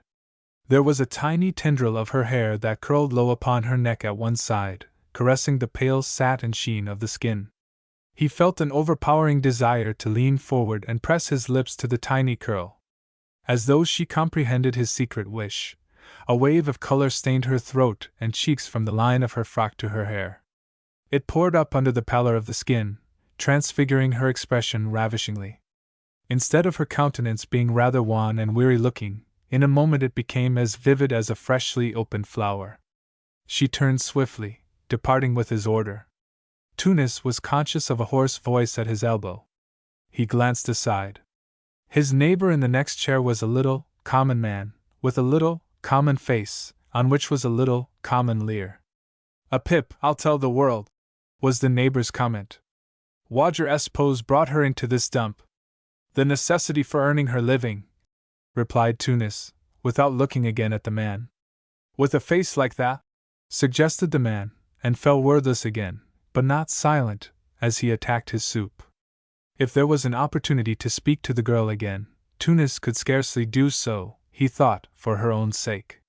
It would attract the attention not only of the fellow beside him, but of others. He felt an overpowering desire, however, to talk with her. His recently born determination to have nothing more to do with any girl had melted like snow in July. That feeling, which had come through his experience with Ida May Bostwick, seemed a sacrilege when he considered this girl. The man beside him, noisily finishing his soup, ordered apple meringue pie when the waitress returned with Tunis' order. The latter noted that her fingers still trembled when she placed his food before him. When she brought the pie, she reached for the man's check and punched another hole in it. Tunis was careful not to raise his own eyes to her face.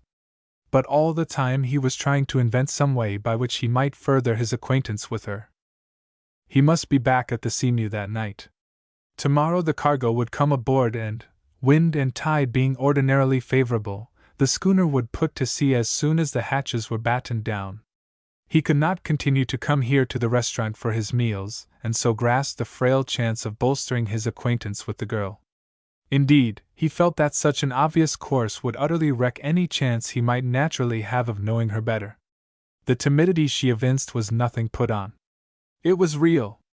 Its cause he could not fathom, but to Tunis Latham it seemed that this girl with the violet eyes was a gentle girl, if not gently bred, and that she shrank from contact with the rougher elements of life. How she came to be working in this place was not of moment to him. It would not have mattered to Tunis Latham where he had met her or under what circumstances.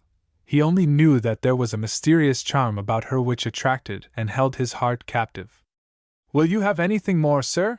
The low, yet penetrating voice was in his ear. She hovered over his chair and her near presence thrilled him. He had not much more than played with the food. Now he replied briefly, without thinking. "Apple meringue." "Yes, sir." His neighbor pushed back his chair and got up noisily. He picked up his check, glanced at it, and snorted. "Hey!" he said to the girl returning with Tunis pie. "What's this for?" "Yes, sir. You've rung me up an extra nickel." "What's the idea?" 15 cents for meringue, sir." "Huh! Who had meringue?" "I had apple pie, plain apple pie." "It's 10 cents. This feller," indicating Tunis, "ordered apple meringue, not me." He held out the check for correction belligerently. "You ordered apple meringue, sir, and I brought it. You ate it. The check is correct." Low and timid as the voice was, gently as the words were spoken, Tunis sensed an undercurrent of firmness and determination in the girl's character that he had not before suspected. "Say, you don't put nothing like that over on me!" exclaimed the man loudly. Tunis moved in his chair. He saw the black-haired man at the front of the restaurant swing about to face down the room. He had heard this unseemly disturbance. "I will call the manager." "And so will I. I'll call him good," sneered the patron. "He knows that you crooks in here overcharge. He puts you up to it. That's why he hires jailbirds and—" Tunis had got up, pushed back his chair with his foot, and as the girl uttered a horrified gasp at the rough speech, he seized the man. His grip on the back of the fellow's coat between his shoulders brought a startled grunt from lips parted to continue his blackguardism. "Hey! What do you mean?" roared the fellow, as Tunis twisted him into the aisle. "You dog!" said the captain of the Seamew in a low voice. "Down on your knees and ask the lady's pardon for that speech." The black-haired man started toward them. His coarse face had a smile on it as vicious as the snarl of a tiger. He put up his hand in a gesture of command. "Beg her pardon," repeated Tunis, and by the great weight of his hand crushed the squalling patron of the restaurant to his knees before the terrified girl. "Stop that! What do you mean?" cried the manager of the restaurant, still several yards away. The patrons of the place had been thinning out for the last few minutes.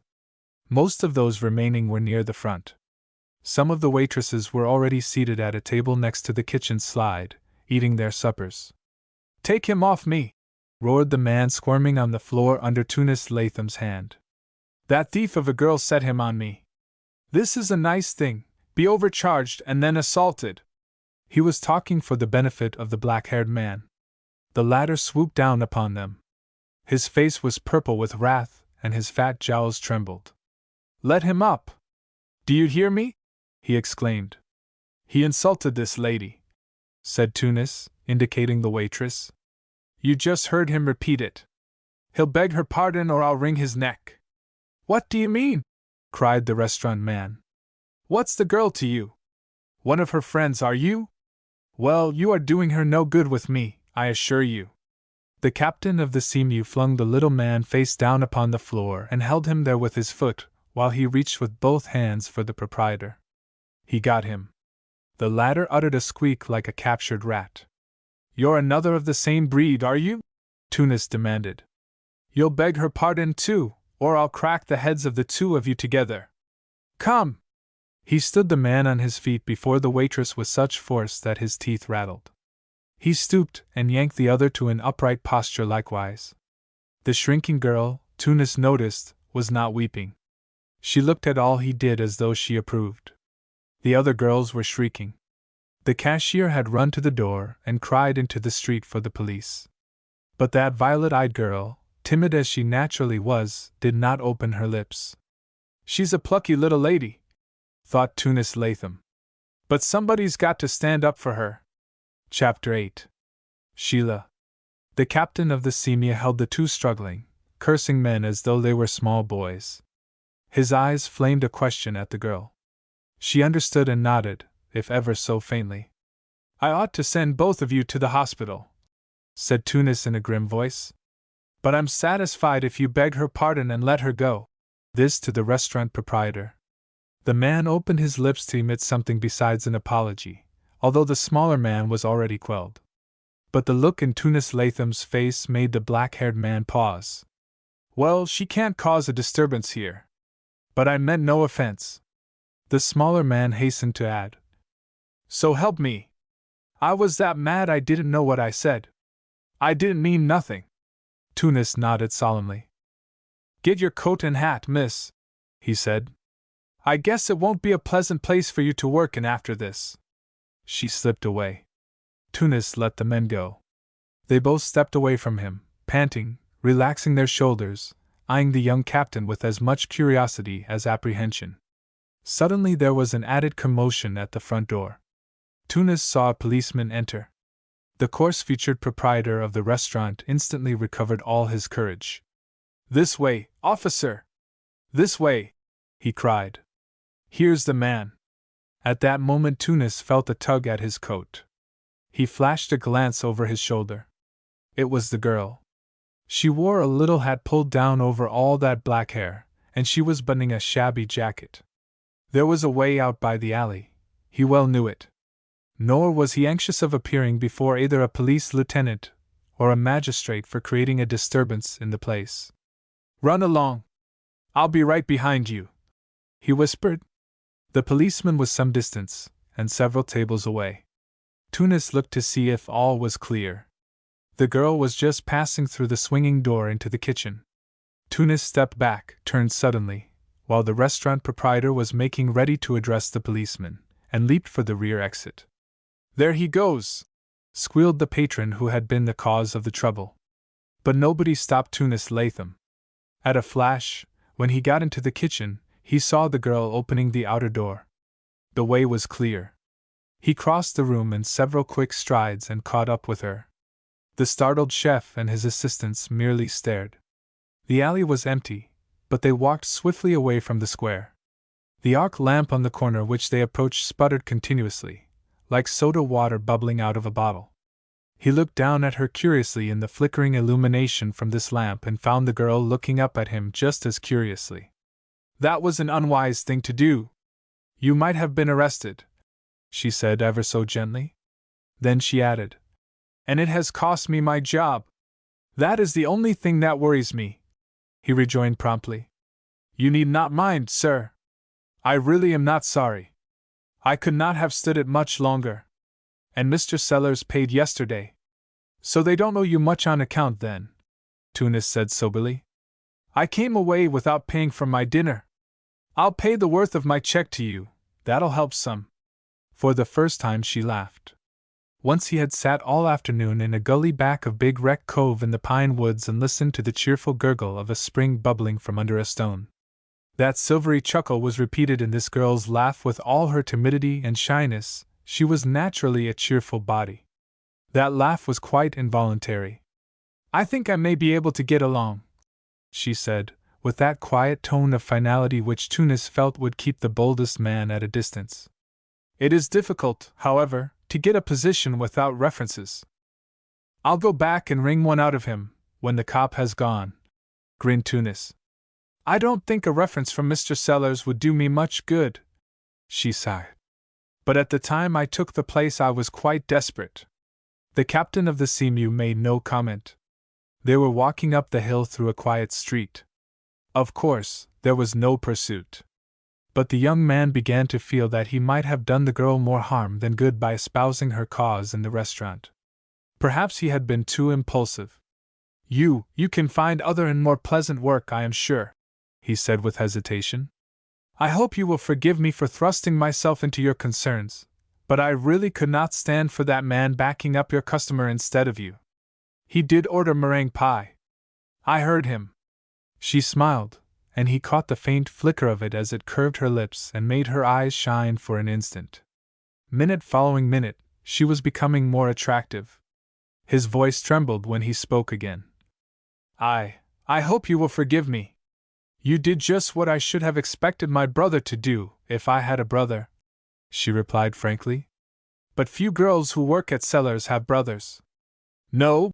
Something in her voice, rather than in the words, startled Tunis. "Let me put it differently," she said, still with that gentle cadence which ameliorated the bitterness of her tone. "Girls who have brothers seldom fall into Sellers' clutches. You see, he is a last resort. He does not demand references, and he poses as a philanthropist." Tunis felt confused and amazed. He could not imagine where the girl was tacking. He was keenly aware, however, that there was a mystery about her being employed at all in Sellers' restaurant. They came out at last upon the brow of the hill overlooking the common. The lamps glimmered along Tremont Street through an opalescent haze which was stealing over the city from the bay. Without question they went down the steps side by side. There was a bench in a shadow and, without touching her, Tunis steered the girl's steps toward it. She sat down with an involuntary sigh of weariness. She had been on her feet most of the time since 11 o'clock. She relaxed in contact with the back of the bench, and he could see the contour of her throat and chin thrown up in relief against the background of shadow. The whole relaxed attitude of her slim body betrayed exhaustion. "I hope you will not blame me too severely," Tunis stammered. "I don't blame you. I fear you will after you have taken time to think it over. But perhaps there may be some way in which I can repair the damage I have done." She looked at him levelly, curiously. "You are a seaman, are you not?" "I'm Tunis Latham. I own the schooner Seamew, and command her. We are going to run back and forth from Boston to the Cape Cod. Oh! I could scarcely fill a position on your schooner, Captain Latham." She smiled again. It was a weary smile, however, not like the former flash of amusement she had shown. Her head drooped as her mind sank into unhappy retrospection. Tunis looked aside at her with a great hunger in his heart to take all her trouble, no matter what it was, upon his own mind and give her the freedom she needed. What or who the girl was did not matter. Even what she had done, or what she had not done, meant little to Tunis Latham. She was the one girl in all this world who had ever interested him beyond a passing moment, and he was convinced that she alone would ever interest him. The cheap environment of their meeting meant nothing.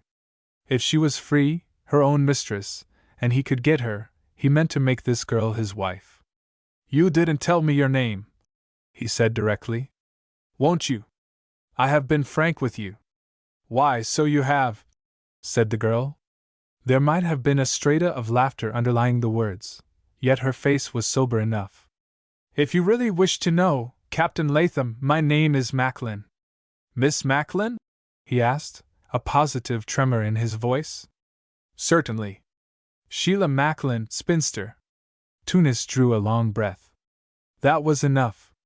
He would take his chance in the game with any other man as long as she was not promised. But there was no use in spoiling everything by being too precipitate. The captain of the Seamew might be simple, but he was not the man to ruin a thing through impulsiveness. That exhibition in the restaurant was hooked up with wrath. There had been an undercurrent of thought in his mind ever since he had met this girl for the second time, and it was quite a natural thought, comparing her with Ida May Bostwick. If Sheila Macklin had only been Ida May, after all! It was a ridiculous idea. Not a feature or betrayed trait of character was like any that the disappointing great niece of Prudence Ball possessed. This girl sitting beside Tunis on the bench and Ida May Bostwick were as little alike as though they were inhabitants of two different worlds. He had begun to imagine, too, how well this girl beside him would fit into the needs of the old couple living there alone on Wrecker's Head. It was an idle thought, of course. He had no plan, or scheme, or definite suggestion in his mind. It was only a wish, a keen longing for an impossible conjunction of circumstances which would have enabled him to present Sheila Macklin to Captain Ira and Prudence and say, "This is the girl you sent me for. Just what will you do now that you have lost that job, Miss Macklin?" Tunis asked abruptly. "Oh, after I am rested, I will go home." He had a sudden flash of the memory of that Stark lodging house where Ida May Bostwick lived, and he felt assured this girl's home could be no better. But he did not mention this thought.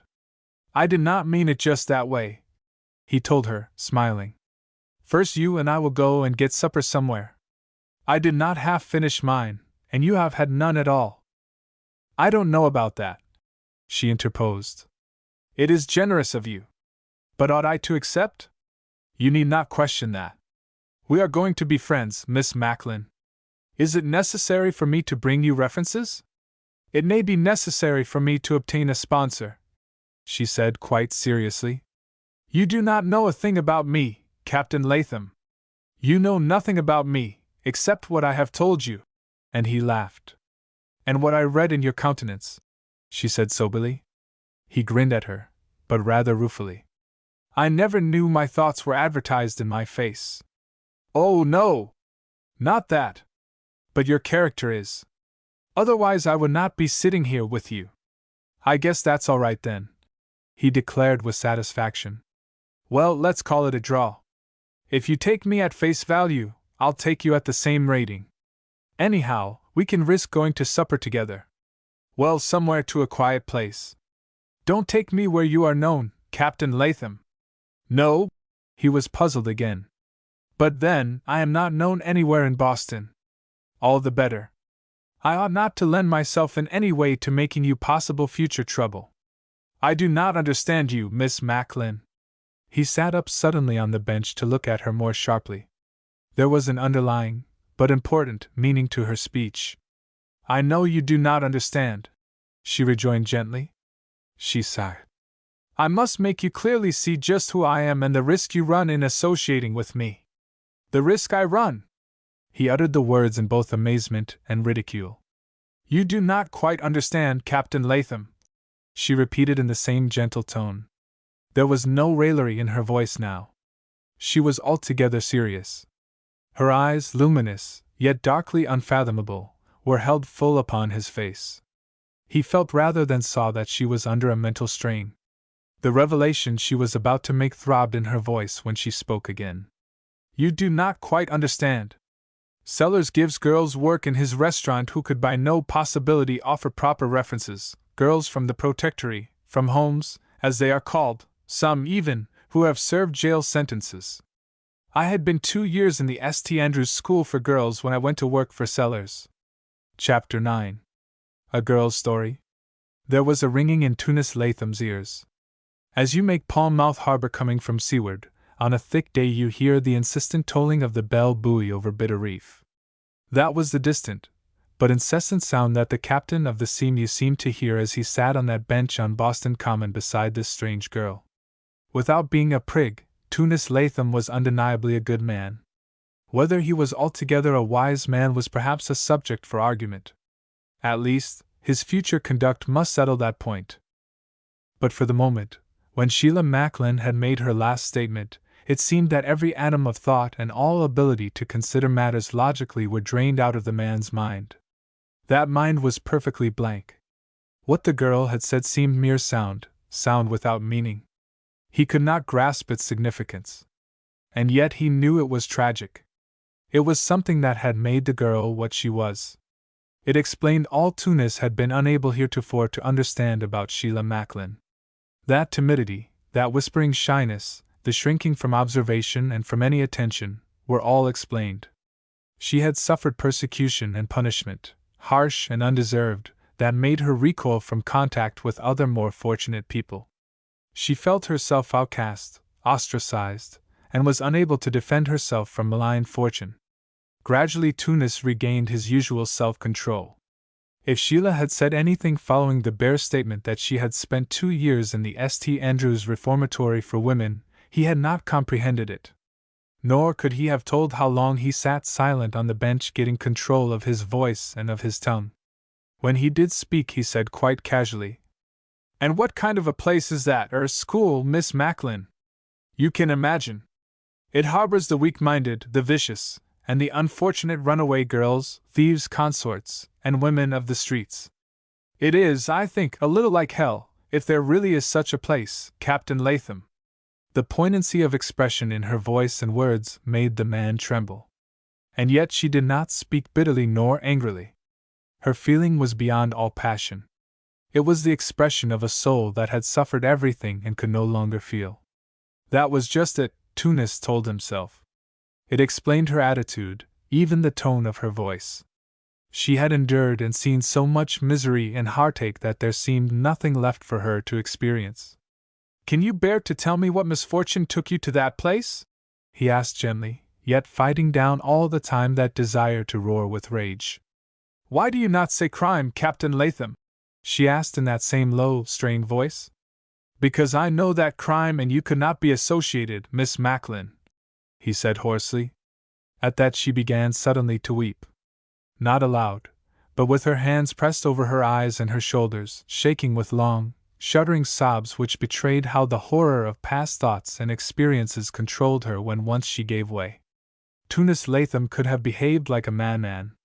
That berserk rage that had seized him in the restaurant welled up in his heart now. He gripped the back of the bench till the slat cracked. But there was no opponent here upon whom he could vent his violence that he longed to express. "Don't cry! For God's sake, don't cry!" he whispered hoarsely. "I know it was all a mistake.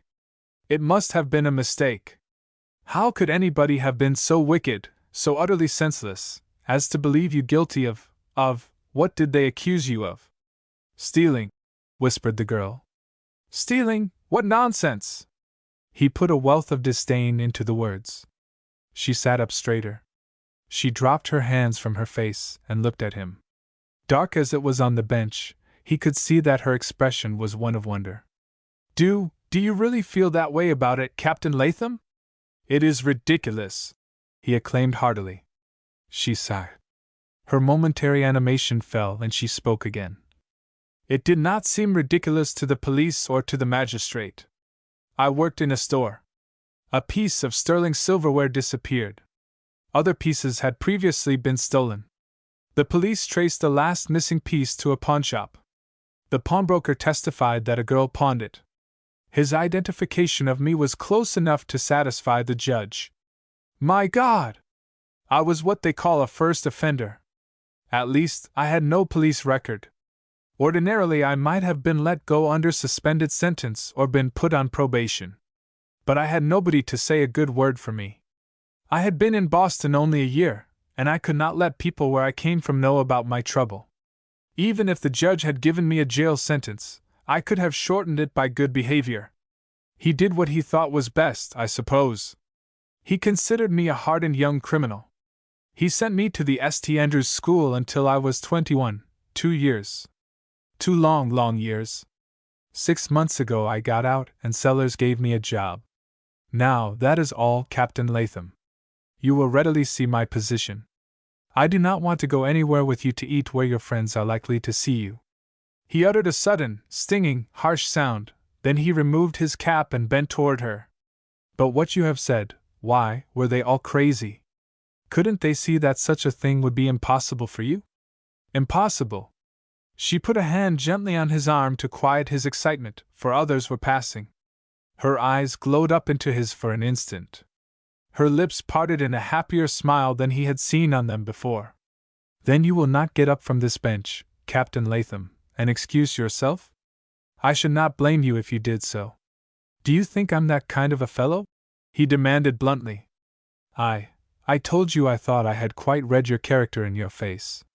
But that is no reason why I should take advantage of your kindness to do you harm. Harm? How do you mean, harm? Sheila Macklin is a creature from a reformatory. She has been sentenced by a magistrate. She was arrested by the police. She was accused by her employers of theft, and the theft was proved. If any of your friends should see you with me, and I should be identified as the Sheila Macklin who was sentenced for stealing. Cat's foot! Ejaculated Tunis with a sudden reversion to his usual cheerful manner. Are you going through the rest of your life feeling like that? Why shouldn't I? I am always expecting somebody to see and recognize me. Even in Sellers' place. That man this evening, when he called me jailbird.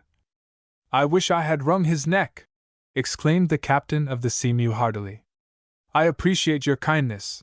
Her eyes twinkled. For a moment he caught a glimpse of what Sheila Macklin must have been before tragedy had come into her life. You are a good, kind man, Captain Latham. You just look on me as though I were your brother, he said sturdily. You are not going to be alone any more, not really. If you had had friends before, when it happened, somebody to speak for you, I am sure nothing like what did happen to you could have happened. I come of respectable people, she said quietly. But they are all dead. I was an orphan before I came to Boston. The friends I had in the little inland town I came from would not have understood. They did not approve of my coming to the city at all. Oh, I wish I had not come. And now you ought not to stay here. Should you? What can I do? I must support myself. I cannot go back. I could not explain those 2 years. Yet I am always expecting somebody to make inquiry for Sheila Macklin. And then I cannot conceal my story longer. He nodded thoughtfully. It seemed that, once she had opened the dam of speech, she was glad to talk about herself and her trouble. I do hate the city. I have been so unhappy here. If I were only a man, I would start right out into the country. I would tramp until I found a place to work. You don't know what it means to be a girl, Captain Latham, and be in trouble. I guess all city girls aren't alike after all, he said with a short laugh. Then he looked at her keenly again. Do you know what sort of an errand brought me up into the city from T Wharf today?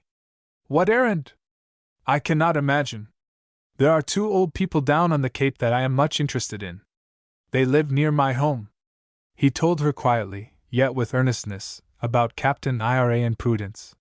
He described their home and their need of some young person to live with them, somebody who would not only help them, but who would love to help them. Then he related, perhaps rather tartly, his experience with Ida May Bostwick. What a foolish girl, she breathed.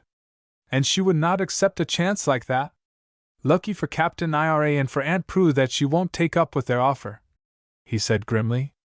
But I dread taking back word to them about her. It will be hard to make them understand. And then they need the help a good girl could give them. Captain Latham, if I only had a chance like that, she exclaimed. I'd work my fingers to the bone for a home like that, for shelter, and kindness, and oh, well, some girls have all the best of it, I guess.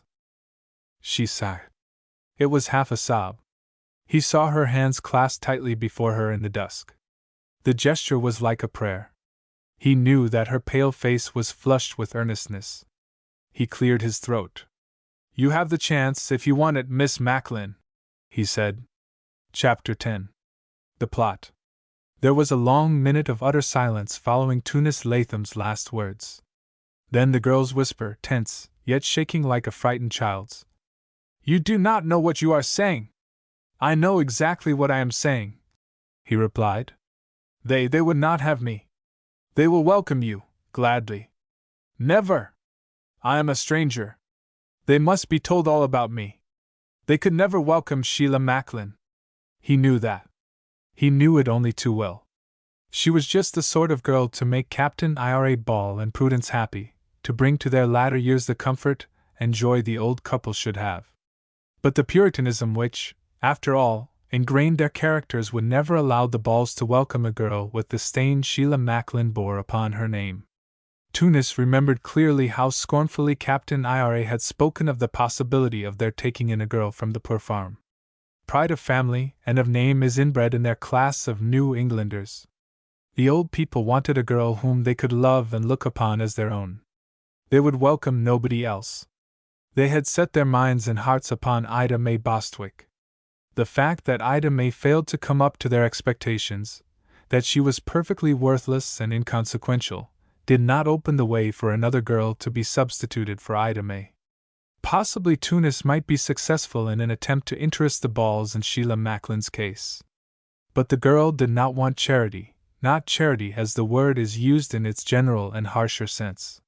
Should she carry with her wherever she went this name which had been so smirched, the identity of Sheila Macklin, the ghost of whose past misfortune might rise to shame her at any time, the girl could never be happy.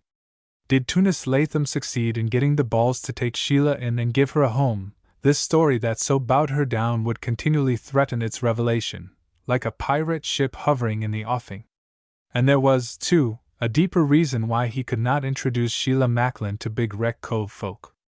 It was no reason he could give the girl at this time. In some ways the captain of the Seamew was wise enough. He felt that this was no time to put forward his personal and particular desires. Enough that she had admitted him to her friendship and had given him her confidence. She had accepted him in all good faith in a brotherly sense. He dared not spoil his influence with her by revealing a deeper interest. We may as well look at this thing calmly and sensibly, Tunis said, answering her statement of what was indubitably a fact. It is quite true my old neighbors would not accept you as Sheila Macklin. But they need you, no other kind of a girl would so suit their need. And you could not help loving them, nor they you, once they learned to know you. I am sure I should love them, breathed Sheila.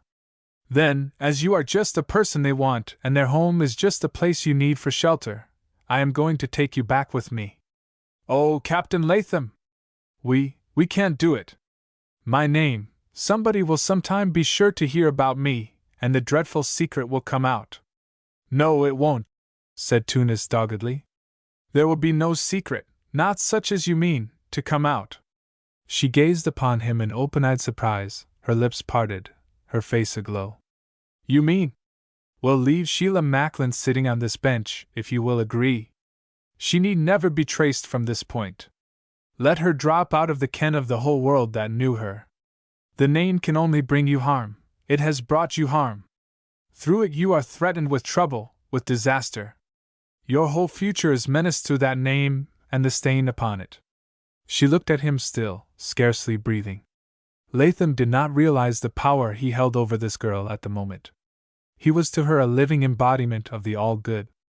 Almost any suggestion, no matter how reckless, he might have made, would have found an echo in her heart and the will to do it. To few is vouchsafed that knowledge which makes all clear before the mental vision. Tunis Latham's perspicacity did not compass this thing. He did not grasp the psychological moment, as we moderns call it, and consummate there, and then the only reasonable and righteous plan that it was given him to complete. The captain of the Seamew was a young man very much in love. He did not question this fact at all. But in his wildest imaginings he could never have believed that the girl beside him on this bench returned his passion, that she would even listen to his protestations of affection. Not for a long time, at least. Nor had he ever considered marriage as possible in any case when there was not love on both sides. Although he commiserated Sheila Macklin's situation most deeply, he could not dream of those depths of despair into which the girl's heart had sunk before he came upon the scene of action. He did not understand that she was at that bitterly desperate point where she would grasp at any means of rescue which promised respectability. He almost feared to put before her the proposition he did have in his mind. In the dusk, even, those violet eyes seemed to look to the very bottom of his soul. Fortunate for him that its clarity was visible to the girl at that moment. He bent closer. His lips almost brushed her ear. He whispered several swift sentences into it. She listened. Some of that glow of exultation drained out of her countenance, but it registered no disagreement. They sat for some time thereafter, talking, planning, this desperate young girl and the captain of the Seamew. "What do you know about this?" Orion Latham growled. "The mate bunkin' in with Cookie and the skipper slinging a hammock in the FOCSLA while the whole cabin's to be given up to a girl. A woman aboard! Never knew no good to come of that on any craft. What is this schooner, a passenger packet? You was sayin' she was already hoodooed," chuckled Horace Newbegin. "I cal'late a gal sailing one trip won't materially harm the Seamew nor her crew. Who is she? That's what I want to know," said the supercargo, who seemed to consider the matter a personal affront. "Skipper says she's going to live with Captain Ira Ball. She's some kin of his wife's. And they need somebody with them, up there in that lonesome place," said the ancient seaman reflectively. "That's what the skipper was doing all day yesterday, looking this gal up and making arrangements for her going back to the Seamew. He's gone uptown to get her now. We'll get away come the turn of the tide, if he's back in time." The taxicab with Tunis and the girl arrived in season for the tide.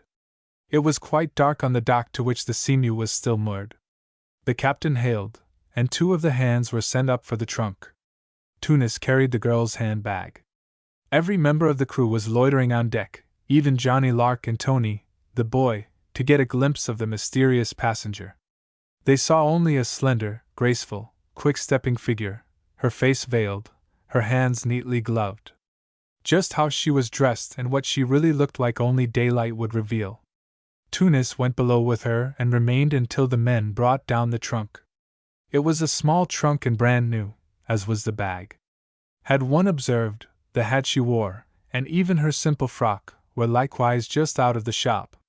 At least the girl who was going with the Seamew to Big Wreck Cove seemed to have made certain preparations for a new life. The captain came out on deck and closed the slide. The commercial tug was puffing in toward the Seamew's berth. "Come alive, boys!" said Captain Latham, taking instant command of the deck. "Cast off those lines! Get that tug hawser inboard, Horry! Mr. Chapin, will you see that those lines are coiled down properly? Keep the deck shipshape. Make less work for your watch when we get under canvas. Lay aft here with your men now, Horry. Tail on to those mainsheets. All together. Get away on her so we can cast loose as soon as possible from that smoky scuttlebutt." He referred to the tug. He stepped aft to take the wheel himself. The mainsail was going up smartly. The old boatswain and the portagees swung upon the lines with vehemence. There was not more than a capful of wind, but once let the canvas fill, and the schooner would get steerage way. "I'd rather take my chance through the channel under sail than depend on that tug," the captain added. "Like a puppy dragging around an old rubber boot. Lively there! Ready to cast off, Mr. Chapin." The schooner was freed of the puffing abomination, the smoke of which soothed the Seamew's clean sails. The heavy hawser splashed overboard and the schooner staggered away rather drunkenly at first, tacking among the larger craft anchored out there in the harbor. The wind was not a very helpful one, and soon after midnight it fell almost calm. There were only light airs to urge the Seamew on. Yet she glided through the starlit murk in a ghostly fashion as though some monstrous submarine hand forced her seaward. The water chuckled and gurgled under her bow, flashing in ripples now and then. There was no phosphorescence, no glitter or sparkle. The schooner moved on as through a tideless sea. Now and then a clutter of spars or a suit of listless sails loomed up in the dark. But even if the other craft likewise was tacking seaward, the Seamew passed it and dropped it behind. Tunis paced the deck. Horry was at the wheel, and quite approved of the feat his schooner was performing. "If she can sail like this on only a breath of wind, what can she do in a gale?" he said buoyantly in the old man's hearing. "That's all right. She sails pretty. But I don't like that tug to Estiabode," growled Horry. "It minds me too much of the Marlin B." Captain Latham gave no heed. The sun stretched red beams from the horizon and took the Seamew, all dressed out at sunrise in her full suit of canvas, in his arms. She danced as lightly over the whitecaps that had sprung up with the breeze at dawn as though she had not a ton of ballast in her hold. Yet she was pretty well down to her plimsoll mark. The girl's first glimpse through the cabin window at sea and sky was a heartening one. If she had sought repose with doubt, uncertainty, and some fear weighing upon her spirit, this beautiful morning was one to revive her courage. She was fully dressed and prepared to go on deck when Tunis tapped at the slide. "Miss Bostwick," he called. "Any time you are ready the boy will come in and lay the table for breakfast." She ran to the companionway, pushed back the door, and appeared smiling in the frame of the doorway. "Good morning, Captain!" Her cheerfulness was infectious. All night Tunis Latham, even while lying in his hammock in the forecastle, had been ruminating in anything but a cheerful mood. Determined as he was to carry his plan through, and confident as he was of its being a good one and eminently practical, he had been considering many chances which at first blush had not appeared to him. With his first look into her smiling countenance, all those anxieties seemed dissipated. He met her smile with one which transfigured his own handsome face. "May I come out on deck, Captain? We shall be honored by your company up here, Miss Bostwick." She even made him a little face in secret for the formality of his address, as she flashed past him. There was a dancing light in her eye he had not seen before, at least, not in the openness of day. There was something daring about her that was a revelation. He knew at once that he need not fear her attitude when they reached the point where she must carry on her part without his aid. She displayed an innocent boldness that must dissipate suspicion in the mind of the keenest critic. Tunis introduced Mason Chapin to her, who quite evidently liked the girl at once. Orion Latham lounged aft to meet her, his pale eyes betraying surprise as well as admiration. "Hi golly," said the supercargo. "I guess you come honest by the honey side of your family tree, Miss Bostwick, though you don't favor them much in looks." "Ryan is given to flattery," said the captain dryly. Horace Newbegin touched his forelock. He had been a naval man in his prime, and knew what was expected when a lady trod the deck. The Portuguese were all widely asmile. Indeed, the entire company of the Seamew was cheered by the girl's presence. At breakfast time, which was served by Tony to the guest and the mate as well as Captain Latham, her sweet laughter floated out of the cabin and caught the attention of everybody on deck. Horry grinned wryly upon Orion. "How about this schooner being hoodooed?" he rumbled in his deep bass. "Let me tell you, boy, I'd sail to airy end o' the world with that gal for mascot. This won't be no Jonas ship while she's aboard."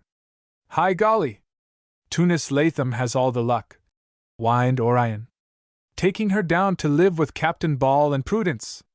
"Huh! She won't live with them long." "Why not?" demanded the old salt. "Can't you see what he's up to?" sneered Orion. "Aunt Cretia will be talking a back seat for long.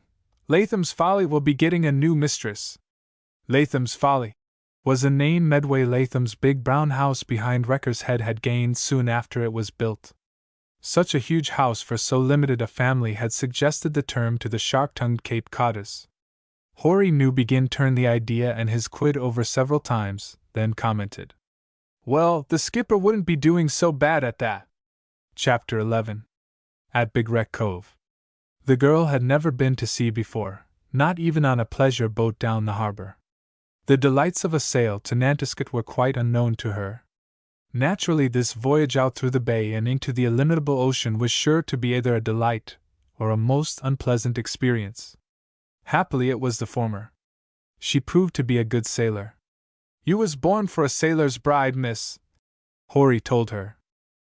But he said it when nobody else was by to see the blush which stained her cheek. And yet she did not look happy after the old salt's observation. He hastened to interest her in another theme. It was the tale of the afternoon watch.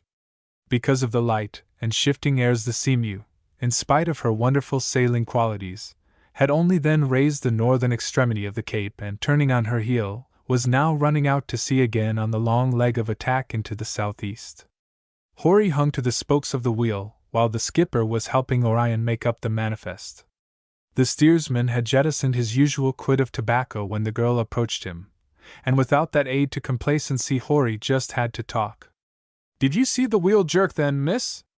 That tug to Sta boat is the only fault I find with this here schooner.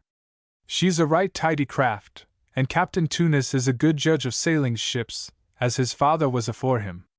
But although the Seamew looks like a new craft, she isn't. Sure, he knowed she wasn't new, Captain Tunis did, when he bought her up there to Marblehead. Only trouble is, he didn't seem to go quite deep enough into her antecedents, as the feller said. He bought her on the strength of her condition and the way she sailed on a trial trip." "Well, isn't that all right?" asked his listener. "How would one go about buying a ship?" "Huh, a ship? Well, a schooner ain't a ship, Miss Bostwick. Howsomever, buying a schooner is like buying a race horse. You want to know his pedigree." They said the Seamew had been brought up from the Gulf to sell. And maybe she was. But she is Yankee built, every timber and rope of her. She warn't built down south none. "Shouldn't that make the bargain all the more satisfactory?" queried the girl, smiling. "Ordinarily, yes, ma'am. But it looks like they was hidin' something. It looks like, too, she was built for sailing and fishing, not to be a cargo boat. I think she is beautiful." "She is sightly, I grant ye," said Horace. "But there's something to be considered sides looks when a man is putting his money into a craft. As I say, her pedigree ought to be looked up. What was the schooner before they changed the slant of them masts, painted her over, and put a new name under her stern?" "I don't understand you at all, Mr. Newbegin," said the girl, staring at him with a strange look dawning in her own countenance. He bent toward her, after casting a knowing glance aloft. His weather-bitten face was preternaturally solemn. "Ye can't help having your suspicions 'bout ships or folks that are sailin' under cover. There's got to be some reason for a man changing his name, and trying to get by on one that ain't his en. Same with a schooner like this. Oh, there is such things as hoodooed ships, Miss Bostwick, just like there is hoodooed folks," he said hoarsely, without seeming to notice her shrinking from him and her changed countenance. "Oh, is there?" she inquired faintly. "Surest thing you know," acclaimed the old seaman with his most impressive manner. "There was a hoodooed schooner sailed out o' Salem some years back, the Marlinby. She had the same tug to Sta boat that I feel when I'm steerin' of this here schooner." The girl was recovering from her momentary excitement. She saw that Newbegin had no ulterior meaning in his speech. He shook his head and cast a wary glance toward the companionway to see that the skipper was not appearing from below. "Listen here, Miss Bostwick," he said hoarsely. "It's a mighty curious thing. I had just come back from a voyage to New Guinea, and I thinks I'd like a trip to the Banks, not having been fishin' since I was a boy. I went to Sutro Brothers in Salem and got me a berth on the Marlinby. I marked that every man aboard her, skipper and all, warn't Salem men, nor yet from Gloucester nor Marblehead. But I didn't suspicion nothing. Tell you, Miss Bostwick, them that goes down to the sea in ships runs against more than natur's wonders. There's mysteries that ain't to be explained, scarce to be spoke of. I dunno why we shouldn't believe in spirits and ghosts and dead men come alive. The Bible's full of such, ain't it? Well, then. And what I tell you is as sure as sure. I took the Marlinby out of that harbor, being at the wheel. It was February, and a nasty snow squall come up and smothered us complete and proper. That schooner was a hummer. She sailed just so pretty as this one. She did for a fact. But I felt that tug to Sta boat. Do you know, Miss Bostwick, as I was tellin' Captain Tunis, there ain't never two craft just alike, no more than there is two men. Is that so? She said.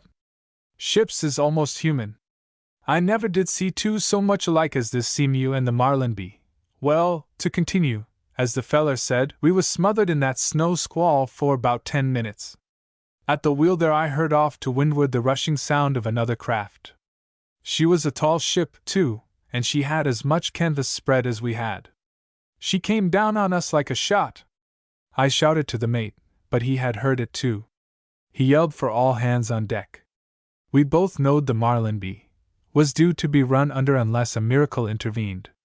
It was a moment I ain't likely to forget, for we stood there, the whole ship's company, hanging on by backstay and rail, peering out into the smother of the snow, while the amazing rush of that unknown craft deafened us. Then out of her upper works, I swear I could see the tangle of ropes and slatting canvas, came a voice that rang in my ears for many a day, no matter how the others heard it. It shouted, "We're the spirits of them ye run under. We're the spirits of them ye run under." My soul and body, Miss Bostwick, but I was scared, confessed the old salt. That rushing sound and the voices crashed on through our rigging and went downwind in a most amazing style. It was a ghost warning like nothing I'd ever heard before or since. And it struck the whole crew the same way. We began to question what the Marlin was. She was a new schooner and had made but one trip to the Banks previous to this one we was on. We began to ask why her original crew had not stayed with her. "You can't fool sailormen, Miss Bostwick," continued the old man, shaking his head with great solemnity. "They sees too much, and they knows too much. Sutro Brothers had got rid of the Marlin B's first crew and picked up strangers, but murder will out. The story come to us through the night and in the snow squall. We couldn't stand for no murder ship. We made the skipper put back." "Why, wasn't that mutiny?" gasped the girl. "He was glad enough to turn back himself. Even if he lost his ticket he would have turned back." Then we learned what it meant. On her first trip for fish, returning to Salem, the Marlin run under a smaller fishing craft, and every soul aboard of her was lost. And it stands to reason that every time that murder schooner went out of the harbor, and came to the spot where she'd run the other craft down, those uneasy souls would rise up and denounce the Marlin "Oh!" gasped the girl, startled, for Tunis Latham and Orion stood behind her. "Your tongue's hung in the middle and wags both ends, Hory," growled the young skipper. "You trying to scare Miss Bostwick out of her wits? What you poor, weak-minded, misguided fellows heard that time in the snow squall was a flock of black gulls coming down with the wind. And somebody aboard of the Marlin was a ventriloquist. Your whole crew weren't ignorant of the accident that happened on her first trip. Somebody had it in for Sutro Brothers, and made much of little, same as usual." "Oh, they did?" muttered Hory. "Anyway," said Captain Latham, "that's either here nor there. We aren't sailing the Marlin for she's in Chilean waters, owned by a South American millionaire. You can stow that kind of talk, Hory, anyway, while Miss Bostwick is aboard." They were until late in the evening beating into Palmouth Harbor, but the heavens were starlit and the air as soft as spring. The tolling of the bell buoy over Bitter Reef was mellow and soothing. They heard it for a long time before the Seamew made the short leg of the final tack and went rushing in past the danger mark under the urge of a sudden puff of the fitful breeze. "The old bell is welcoming us, aka," Captain Latham said to the girl who reclined in a canvas chair which the cook had raked out of the lazarette for her use. "I beat my way in here when it hasn't sounded so cheerful. I am wondering what sort of welcome I shall receive when we get to Wrecker's Head, do you call it?" she asked softly. "That'll be all right, too," he told her with confidence. "Just wait and see." They dropped anchor near the Main Street dock in order that they should be able to warp the schooner and to unload her cargo in the morning. Tunis allowed shore leave, late as the hour was. But he sat beside the passenger on the Seamew's deck, and they talked. It was surprising how much those two found to talk about. Perhaps a good deal of their inconsequential chatter was to hide the anxiety each felt in secret as to the future. However, that talk was a memorable one for both Tunis Latham and the girl posing as Ida May Bostwick. Two young people can tell a great deal to each other under certain circumstances in the mid-watch of a starlit night. The lap, lap of the wavelets whispering against the schooner's hull, the drone of the surf on a distant bar, and the sounds of insect life from the shore were accompaniments to their long talk. Orion Latham, tumbling over the forward rail from a waterside dinghy, whispered hoarsely in Johnny Lark's ear, "What do you know about that?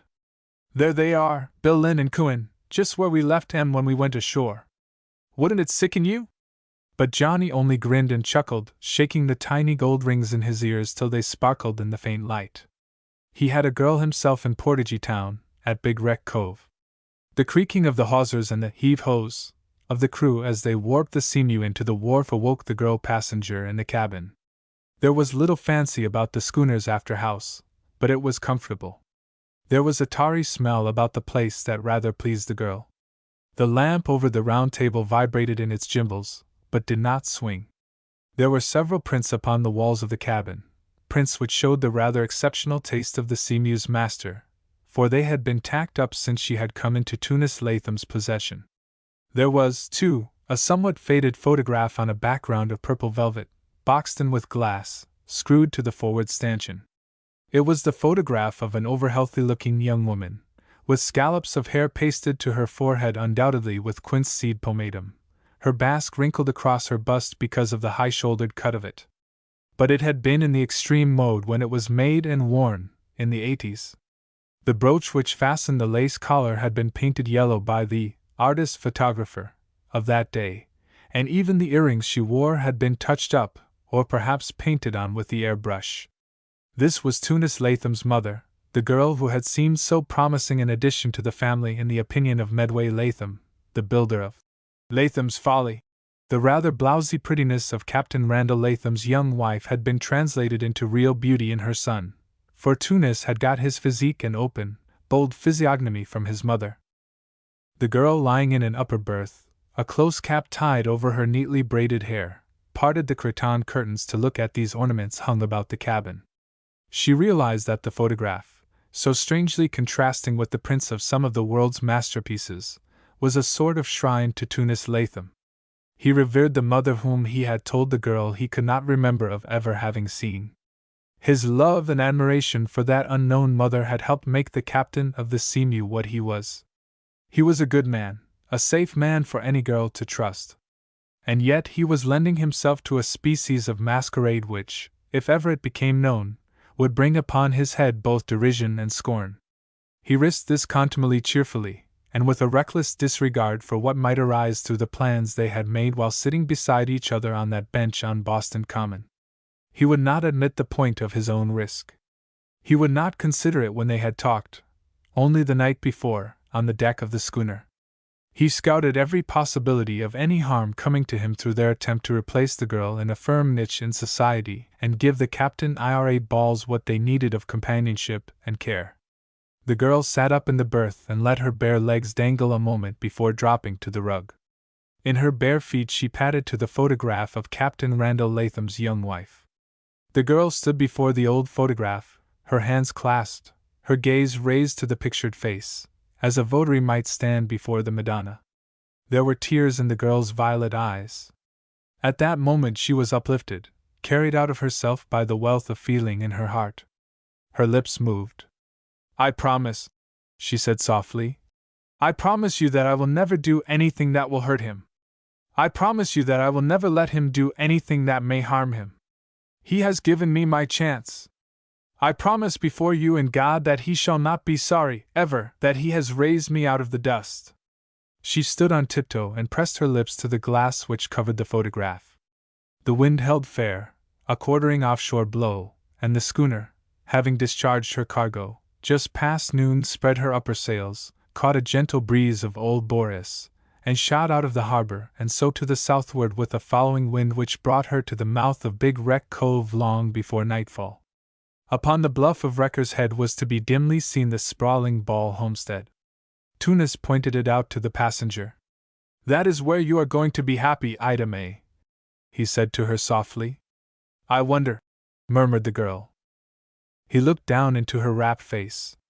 The violet eyes were fixed upon the old house and the brown and green fields immediately surrounding it. Perhaps Captain IRA and Prudence were out there now, watching from the front yard the white-winged seamew threading so saucily the crooked passage into the cove, the sandbars on one hand and the serried teeth of the lighthouse point reef on the other.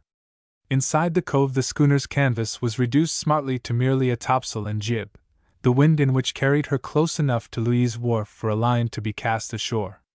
Tier upon tier of barrels of clams were stored under the open sheds, ready to be packed away in the seamew's hold. Orion loudly acclaimed against a malign fate.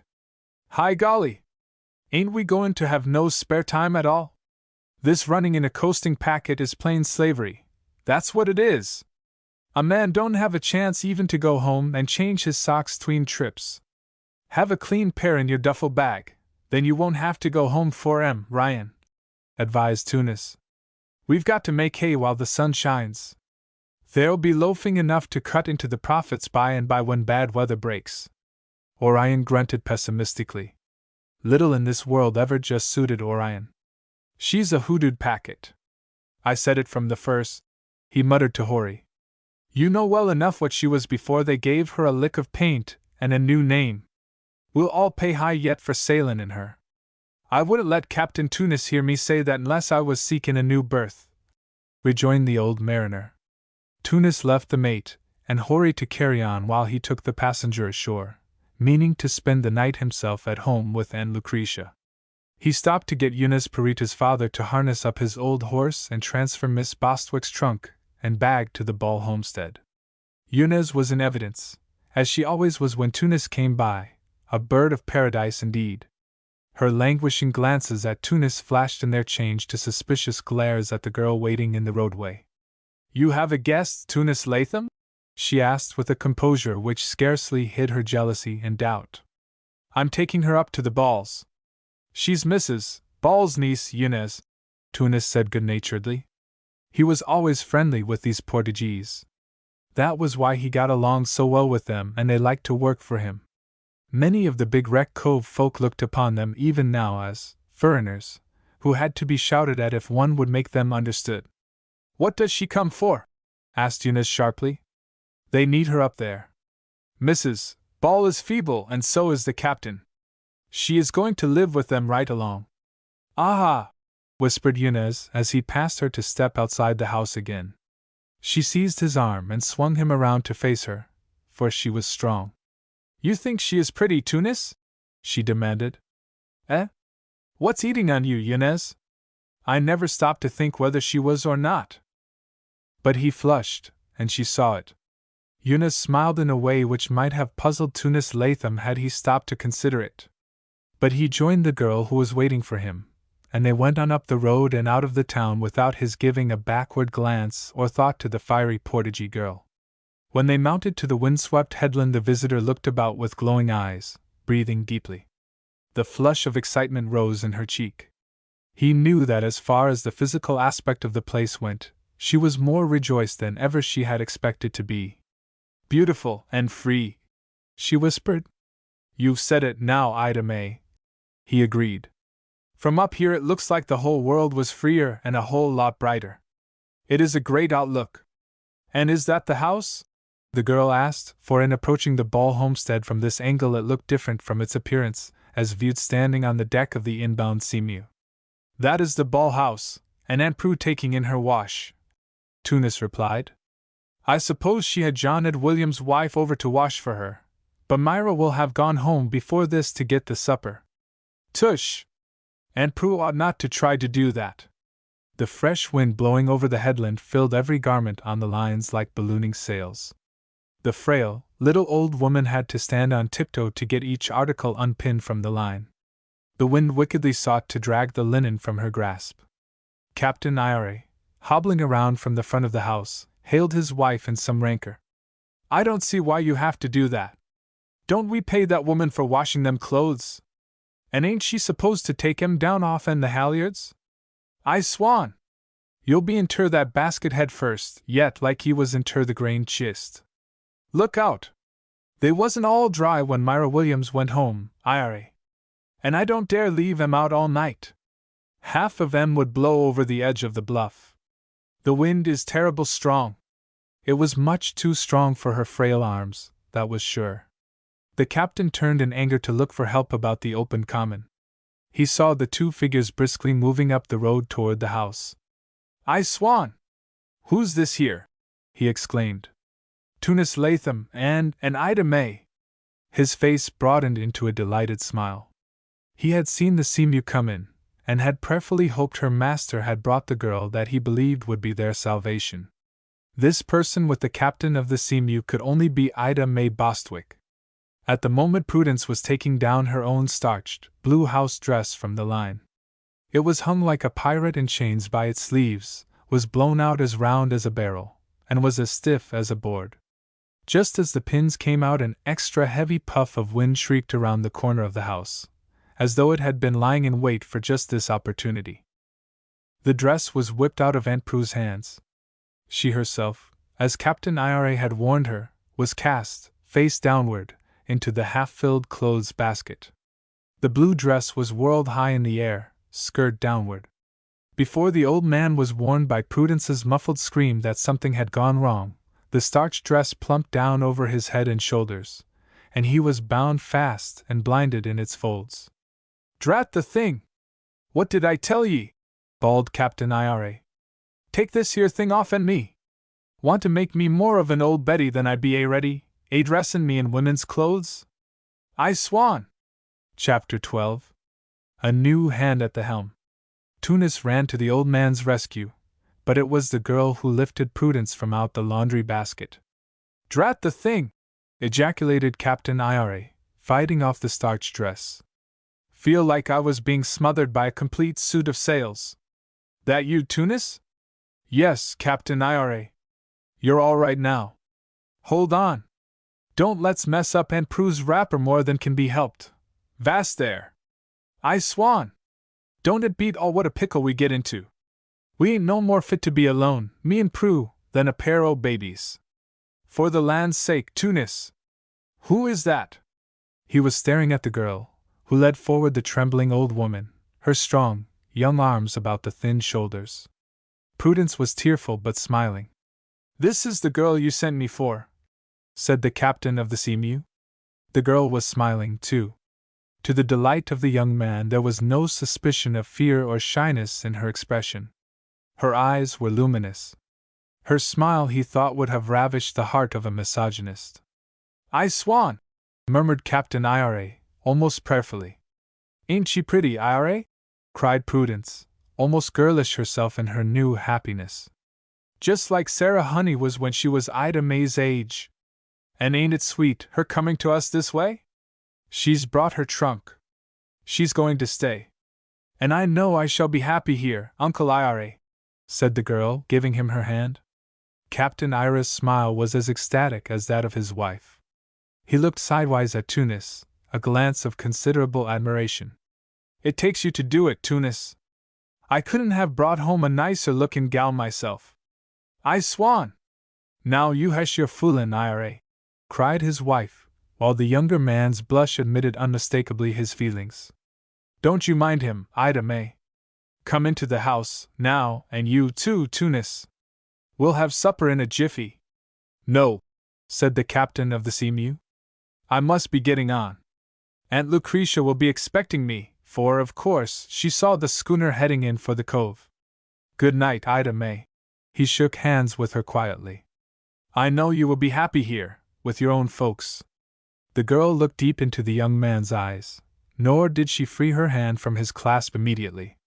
At one side stood the two old people, both smiling, and not a little knowingly and slyly at each other, while the captain of the seamew and the girl bade each other good night. Captain Ira whispered in his wife's ear, "Look at that now! How long d'you think we'll be able to keep Ida May with us? I cal'late we'd better build our boundary fence a great sight higher and shut him out walkin' across this farm." But Prudence only struck at him with a gently admonitory hand. Tunis and Ida May had taken down the remainder of the wash, and the former carried it into the house before he started on for his own home. The girl, walking behind the old couple into the homelike kitchen, sensed the warming hospitality of the place. It was just as though she had known all this before, as though, in some past time, she had called the Ball homestead home. "Lay off your hat and coat, Ida May, on the sitting-room lounge, said Prudence. We'll have supper before I show you upstairs. Me and Ira sleep down here, but there's a nice, big room up there I've fixed up for you. Before you were sure I could come? The girl asked in some wonder. She's got faith enough to move mountains, Prudence has, broke in Captain Ira proudly. At least, I cal'late she's got enough to move this here wrecker's head if she set out to. And he chuckled. But you believed Ida May would come too. You said so, Ira, cried his wife. I swan! I had to say it to keep up with you, he returned. Otherwise you'd have sailed fathoms ahead of me. However, if you hadn't come, gal, either of us could have well said to the other them bitterest of all human words, I told you so. How could you suppose I would not come? Asked the girl gaily. Who would refuse such a generous offer? I knowed you'd see it that way, said Prudence happily. But there might have been circumstances we could not foresee, Captain Ira said. You didn't have many friends where you was stopping? No real friends. Well, there's a difference, I cal'late. No young man, o' course, like Tunis Latham, for instance? Now, Ira, admonished Prudence. But Ida May only laughed. Nobody half as nice as Captain Latham, she said with honesty. Well, I cal'late he would be hard to beat, even here on the Cape, agreed the inquisitive old man. He took a pinch of snuff and prepared to enjoy it. Suddenly remembering his wife's nervousness, he shouted in a high key. Look her out, Prue! H-un! Good, well, you did warn me that time, Ira, for a fact. But if I had a cake in the oven instead of biscuit, I guess 'twould have fell flat with that shock. I do wish you could take snuff quiet. Look and see, will you, Ida May, if those biscuits are burning? The girl opened the oven door to view briefly the 2 pans of biscuit. They are not even browned yet, Aunt Prue. But soon. The creamed fish is done. I hope you like salt fish, Ida May? I adore it. Lucky you do, put in Captain Ira. I can't say that I think it is actually adorable, but then, I ain't been eating it as a steady sure diet much more'n 65 year. Don't you run down your victuals, Ira, said his wife. No, I don't cal'late to. But if I may be allowed to express my likes and dislikes, I got to be honest and say that there's victuals I eat that would have suited me better for a steady diet than pollock and potatoes. And now we don't even have the potatoes, 'cause we can't raise 'em no more. But you have land. I see a garden, said Ida May briskly. Yes, it's land, said Captain Ira, in the same pessimistic way. But it ain't had a coat of shack fish for 3 years and this spring not much seaweed. Besides that, after the potatoes are planted, who is to hoe 'em and knock the bugs off? Oh, commented Ida May, with a small shudder. He grinned broadly. There's a whole lot o' work to farming. I'd rather plow the sea than plow the land, and that's no idle jest. Never could see how a man could be downright honest when he says he likes to putter with a garden. Why, it's working in one place all the time. When he looks up from his job, there's the same old reefs and shoals he's been beaten about for years. No matter how often he shoots the sun, the computation's bound to be just the same. He's there or thereabout. That's the way with most longshoremen, Ida May, said Prudence, sighing. They make awful poor farmers if they are good seamen. Can't seem to combine the 2 trades. I cal'late that's so, agreed Captain Ira, his eyes twinkling. They'd ought to examine all the babies born on the Cape first off, and them that ain't web-footed ought to be sent to agricultural schools stead of to the fishing. But that ain't why our potato crop's a failure this year. And as far as I see, talking won't cure many fish either. Can I help? Asked Ida May in her gentle voice. You know, I've come here to work. I don't expect to play lady. Well, I don't know. It ain't the kind of work you are used to. I've been used to work all my life, and all kinds of work, interposed the girl bravely. But you seem so educated, Prudence said. Getting an education did not keep me from learning how to use my hands. Well, Sarah Honey was a right good housekeeper, granted Prudence. At that the girl fell suddenly silent, as she did whenever Sarah Honey's name was mentioned. and yet she knew she must get used to such references to her presumed mother.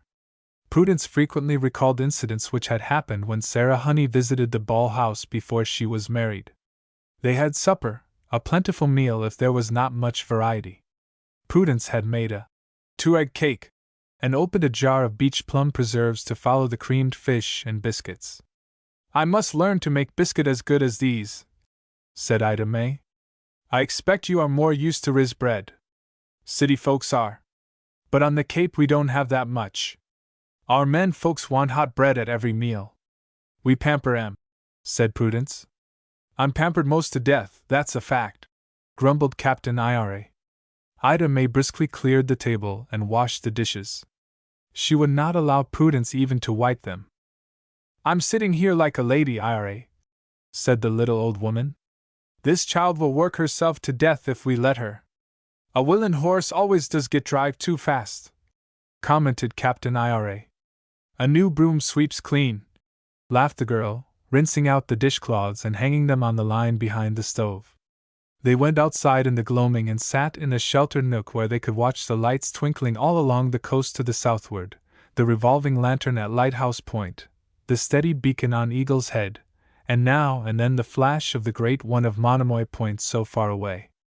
It was peaceful, quiet, assuring, and, the girl thought, heavenly. She thought for a moment of Sellers' Restaurant and the little room she had occupied on Hanover Street. This was contentment. Old Perita had brought her trunk and bag and carried them up to the big, well-furnished room she was to occupy. By and by Prudence went up with her to see that she was made comfortable there, and to watch her unpack, for the old woman was not without curiosity regarding the city fashions. One window of the room looked to the north. Through this Ida May saw the steady beam of a lamp shining from a house down in what seemed to be a depression behind the head. She asked Prudence what that was. "That must be a light at Latham's Folly, Tuna's house, you know," said the little old woman, likewise peering through the window. "Shouldn't be surprised if 'twas right in his room. He sleeps this end of the house." "Yes, that's what it is." "So Captain Latham lives just there?" the girl said softly. "When he's ashore. He and his Aunt Lucretia. They are the only Lathams left of their branch of the family." Afterward, when Ida May had come upstairs to go to bed, she looked to the northward again. The light was still there. She knelt by the open window in her nightgown and watched the light for a long time. When it finally was extinguished, she crept into bed. She heard the nasal tones of the two old people below, for her door on the stairs was open. She heard, too, the occasional cry of a night fowl and, in the distance, the barking of an uneasy watchdog. But after all, and in spite of the many, many thoughts which shuttled to and fro in her mind, she did not lie awake for long. It was a clear and sparkling night. There were no foghorns to disturb her dreams with their raucous warnings, and the surf along the beaches below the head merely scuffed its way up and down the strand with a soothing "Hush! Hush sh!" At dawn, however, there came a noise which roused the newcomer to Wrecker's Head.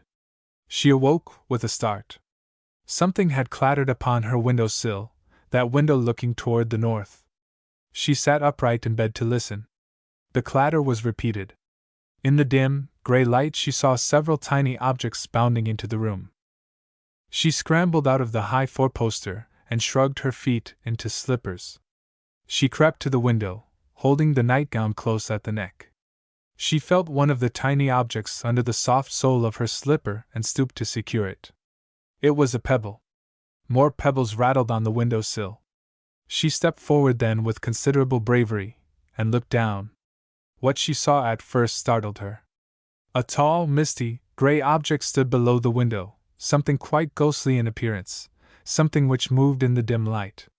"Why, what?" Then the thing stamped, and blew a faint whinny.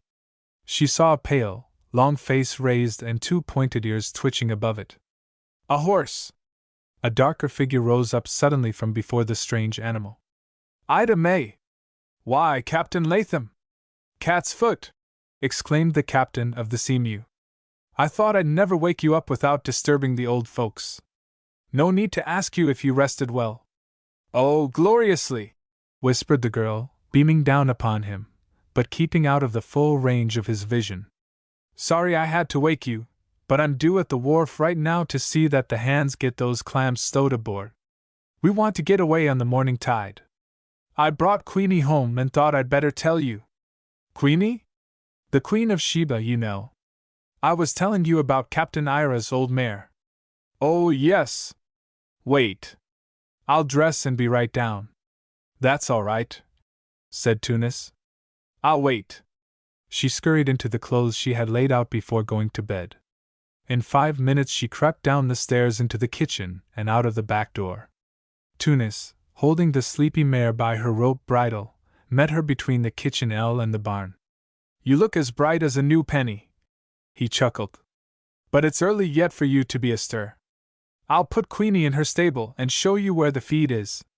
Aunt Prue will like to have her back. She sets great store by the old mare. She won't be much bother to you, Ida May. Nothing will ever be a bother to me here, Captain Latham, said the girl cheerfully. That's the way to talk, he said with satisfaction. Just you keep on that tack, Ida May, and things will go swimmingly, I've no doubt.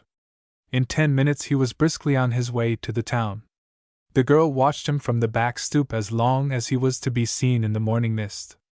Then she went back into the house, made a more careful toilet, and when Captain Ira came hobbling into the kitchen an hour later, breakfast was in preparation on the glowing stove. I swan! This is comfort, and no mistake, chuckled the old man, rubbing his chin reflectively. You're going to be a blessing in this house, Ida May. I hope you'll always say so, Uncle Ira, returned the girl, smiling at him. I cal'late. Now I'll get washed, but that derned shavin' dot. You sit down in that rocker and I'll shave you, she said briskly. Oh, I can do it. I shaved my own father when he was sick last. She stopped, turned away, and fell silent. It was the first time she had spoken of either of her parents, but Captain Ira did not notice her sudden confusion. He prepared for the ordeal, making his own lather and opening the razor. I can't strop it, Ida May, he groaned. That's one of the things that's beyond my powers. She came to him with a clean towel which she tucked carefully in at the neckband of his shirt. Practically she lathered his face and rubbed the lather into the stubble with brisk hands. He grunted ecstatically, lying back in the chair in solid comfort. He eyed her manipulation of the razor on the strop with approval. For the first time in many a morning he was shaved neatly, and with dispatch. When Prudence came feebly into the room, he hailed her delightedly. You've lost your job, old woman, he cried. And ain't there a thing for me to do? Queried Prudence softly, yet smiling. Just sit down at the table, Auntie, said the girl. The coffee is made. How long do you want your eggs boiled? The water is bubbling. Eggs! Exclaimed Captain Ira. I thought them hens of Prue's had give up layin' altogether. I found some stolen nests in the barn, returned Ida May. They have been playing tricks on you. It was near noon when Ida May from an upper window saw the Seamew beating out of the Cove on her return trip to Boston. She watched the schooner as long as the white sails were visible. But her heart was not wholly with the beautiful schooner. A great content filled her soul. Afterward she bustled about, straightening up the house, her cheerful smile always ready when the old folks spoke. They watched her with such a feeling of thankfulness as they could not openly express. After dinner she started on the ironing and proved herself to be as capable in that line as in everything else. Maybe she's been a shop girl, Ira, Prudence observed in private to her husband. But Sarah Honey didn't neglect teaching her how to keep any man's home neat and proper. S.H. admonished Captain Ira. Don't put no such ideas in the gal's head. What ideas? The old woman asked wonderingly. His eyes twinkled and he rewarded himself with a generous pinch of snuff before repeating his bon mot. If you don't tell her she'll make some man a good wife, maybe she won't never know it. Look her out, Prudence! H-un. Chapter 13. Some young men appear. A house plant brought out into the May sunshine and air expands almost immediately under the rejuvenating influences of improved conditions. Its leaves uncurl, its buds develop. It turns at once and gratefully to the business of growing which has been restricted during its incarceration indoors. So was Sheila Macklin, she who now proclaimed herself Ida May Bostwick and who was gladly welcomed as such by the old people at the Ball homestead on Wrecker's Head. After the girl's experiences of more than 3 years since leaving her hometown, the surroundings of the house on the headland seemed an estate in paradise. As for the work which fell to her share, she enjoyed it. She felt that she could not do too much for the old people to repay them for this refuge they had given her. That Captain Ira and Prudence had no idea of the terrible predicament in which she had been placed previous to her coming made no difference to the girl's feeling of gratitude toward them. She had been serving a sentence in purgatory, and Tunis Latham's bold plan had opened the door of heaven to her. The timidity which had so marked her voice and manner when Tunis had first met her soon wore away. With Captain Ira and Prudence she was never shy, and when the captain of the Seamew came back again he found such a different girl at the old house on Wrecker's Head that he could scarcely believe she was the Sheila Macklin who had told him her history on the bench on Boston Common. "I swan, Tunis," hoarsely announced Captain Ira. "You done a deed that deserves a monument equal to that over there to Plymouth. Them Pilgrim Fathers, to say nothing of the mothers, never done no more beneficial thing than you did in bringing Ida May down here to stay along o' Prudence and me. And I cal'late Prue and me are more thankful to you than the Red Indians was to the Pilgrims for coming ashore in Plymouth County and so puttin' the noses of Provincetown people out o' joint." He chuckled. "She's as sweet as them rose geraniums of Prue's and just as sightly looking. Did you ever notice how that black hair of hers sort of curls about her ears, and them ears like little, tiny seashells ye pick up 'long shore? Them curls just lays against her neck that pretty. I swan! I don't see how the young fellers kept their hands off her where she come from. Do you? Why, you old Don Juan!" exclaimed Tunis, grinning. "Ain't you ashamed of yourself? Me? Aha! I've come to that point of age and experience, Tunis, where whatever I say about the female sect can't be misconstrued. That's where I have the advantage of you." "Aha!" agreed Tunis, nodding. "Now, if you begun raving about that gal's black hair, and come to think of it, Tunis, her mother, Sarah Honey's hair was near 'bout red. Funny, ain't it?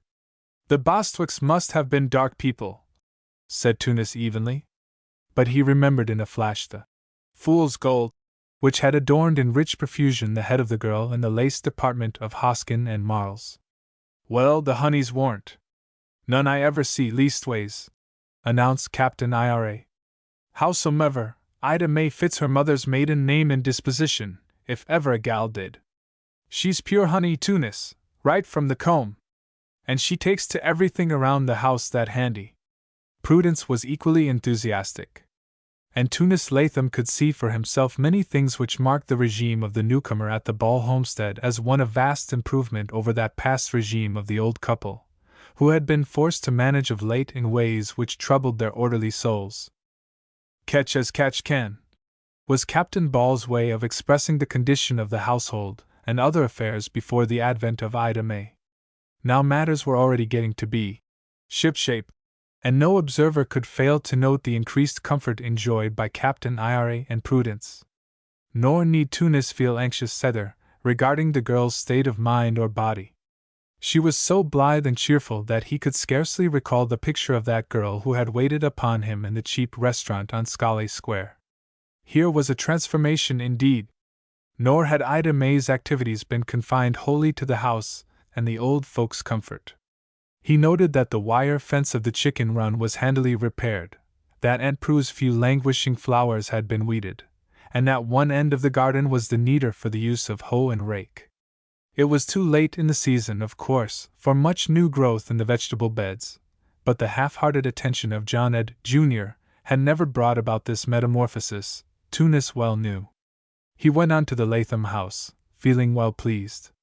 Aside from all other considerations, he was glad to know that his Machiavellian plan had brought about these good results.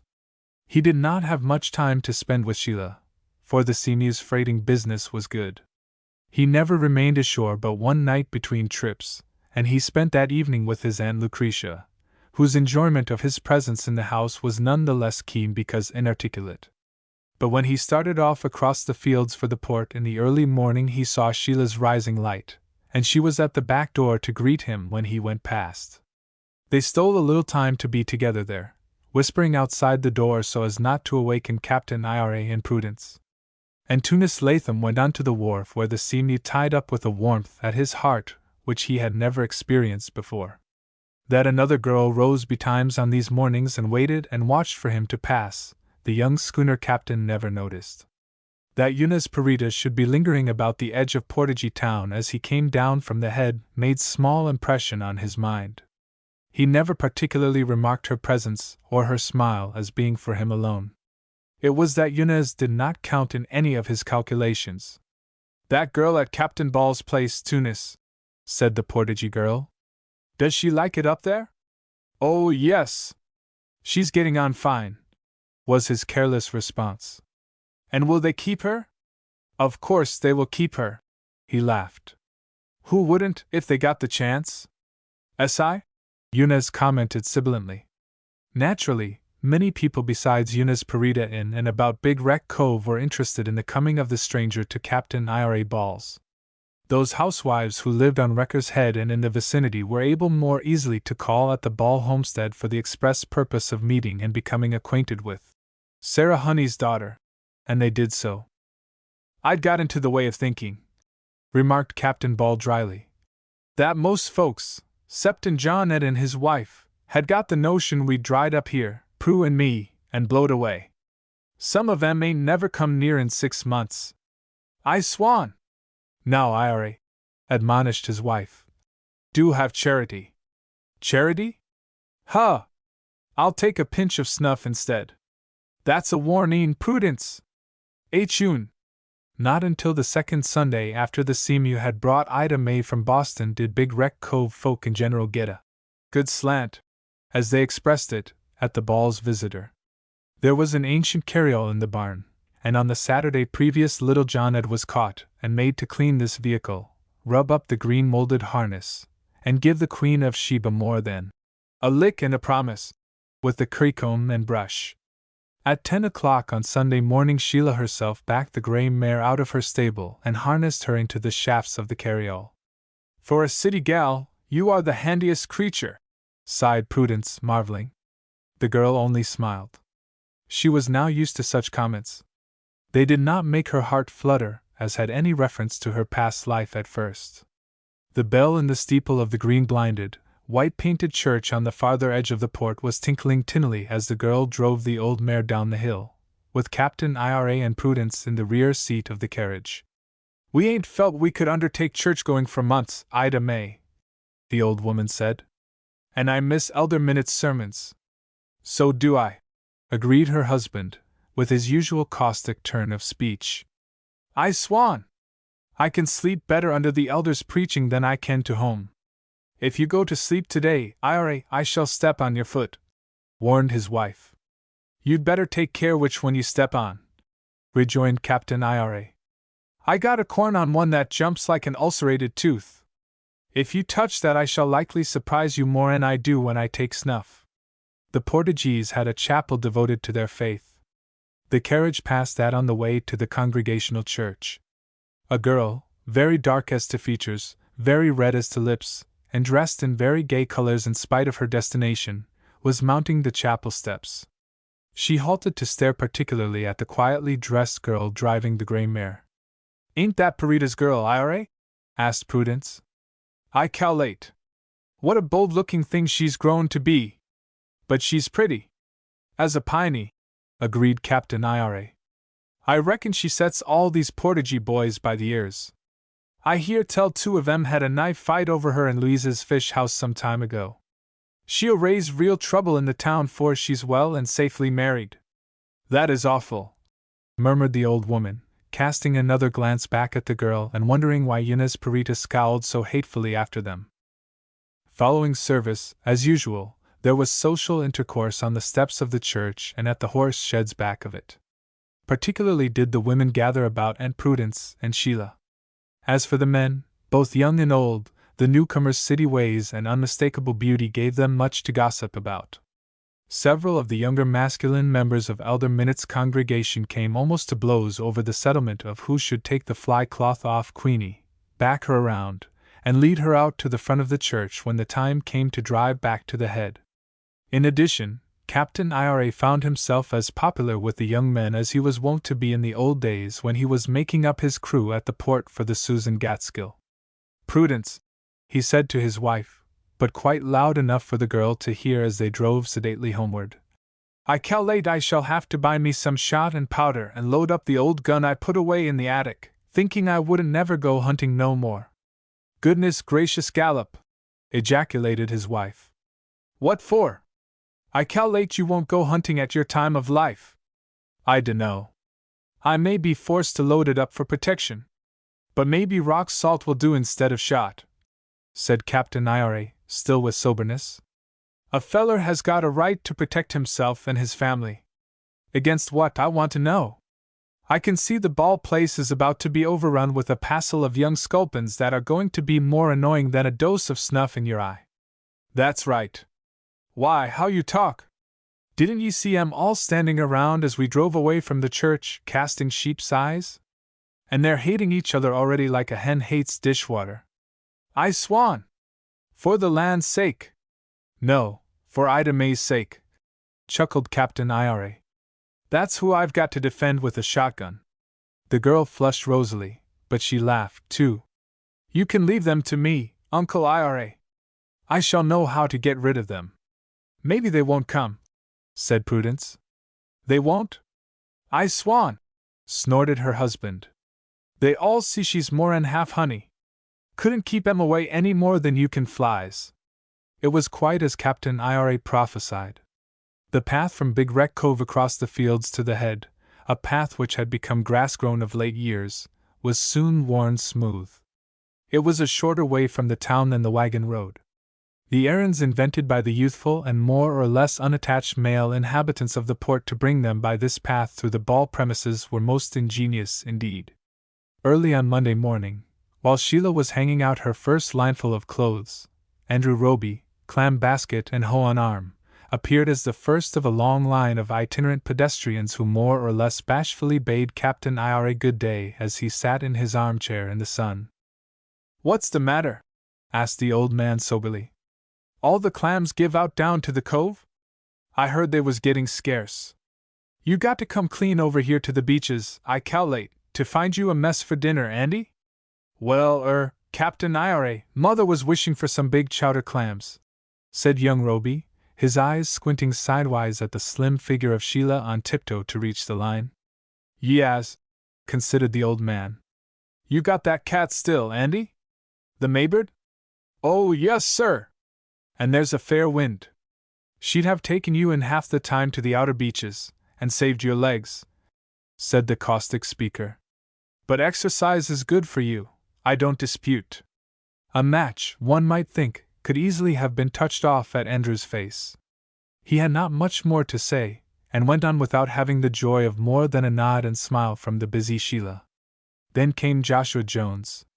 Joshua usually was to be found behind his father's counter, the elder Jones being proprietor of one of the general stores in Big Wreck Cove.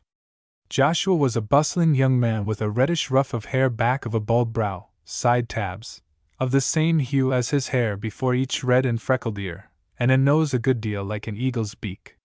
In fact, the upper part of his face, Captain Ira had often remarked it, was of noble proportions, while the lower part fell away surprisingly in a receding chin which seemed saved from being swallowed completely only by a very prominent Adam's apple. "I swan," the captain had said judiciously. "It's more by good luck than good management that Josh's chin didn't fall into his stomach. Only that knob in his neck acts like a stopper." But when the lanky young storekeeper appeared on this occasion, Captain Ira hailed him cheerfully before Joshua could reach the back door. "Hi, Josh. You ain't going for clams too, be ye?"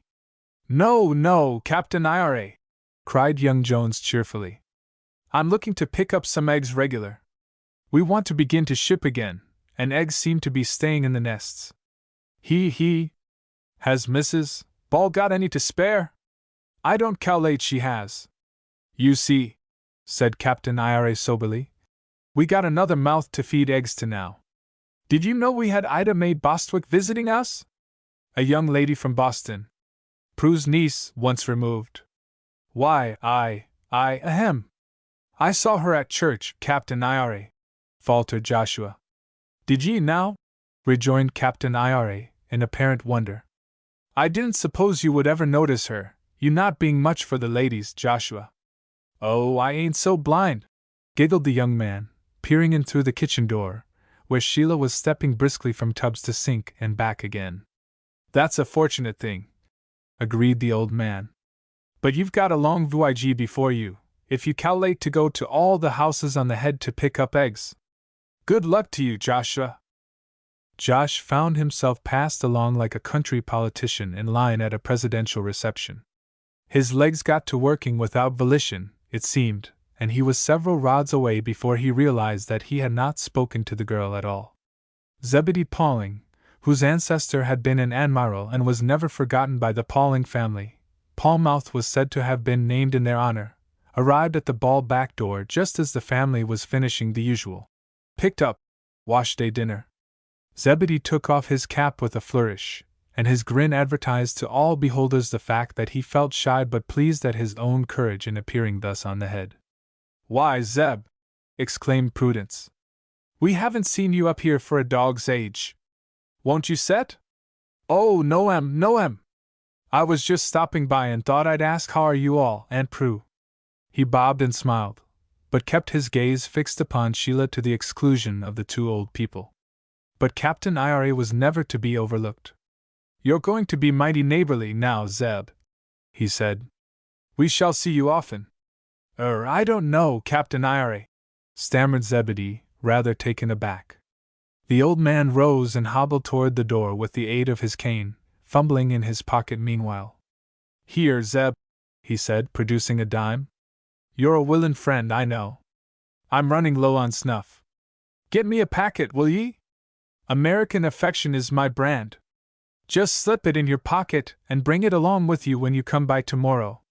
But I don't know as I shall be up this way tomorrow, Captain Ira. Though maybe I shall. And he glanced again at the smiling girl. Course you will, or next day at the latest, said the old man stoutly. I can see plainly that you ain't going to neglect Prue and me no more. And I shall want that snuff. Well, Captain. If you don't come, pursued the perfectly sober captain, you can hand the snuff to Andy Roby, or to Josh Jones, or to most any of the boys. They'll be up this way pretty near every day, I shouldn't wonder. Zebedee took the hint and the dime.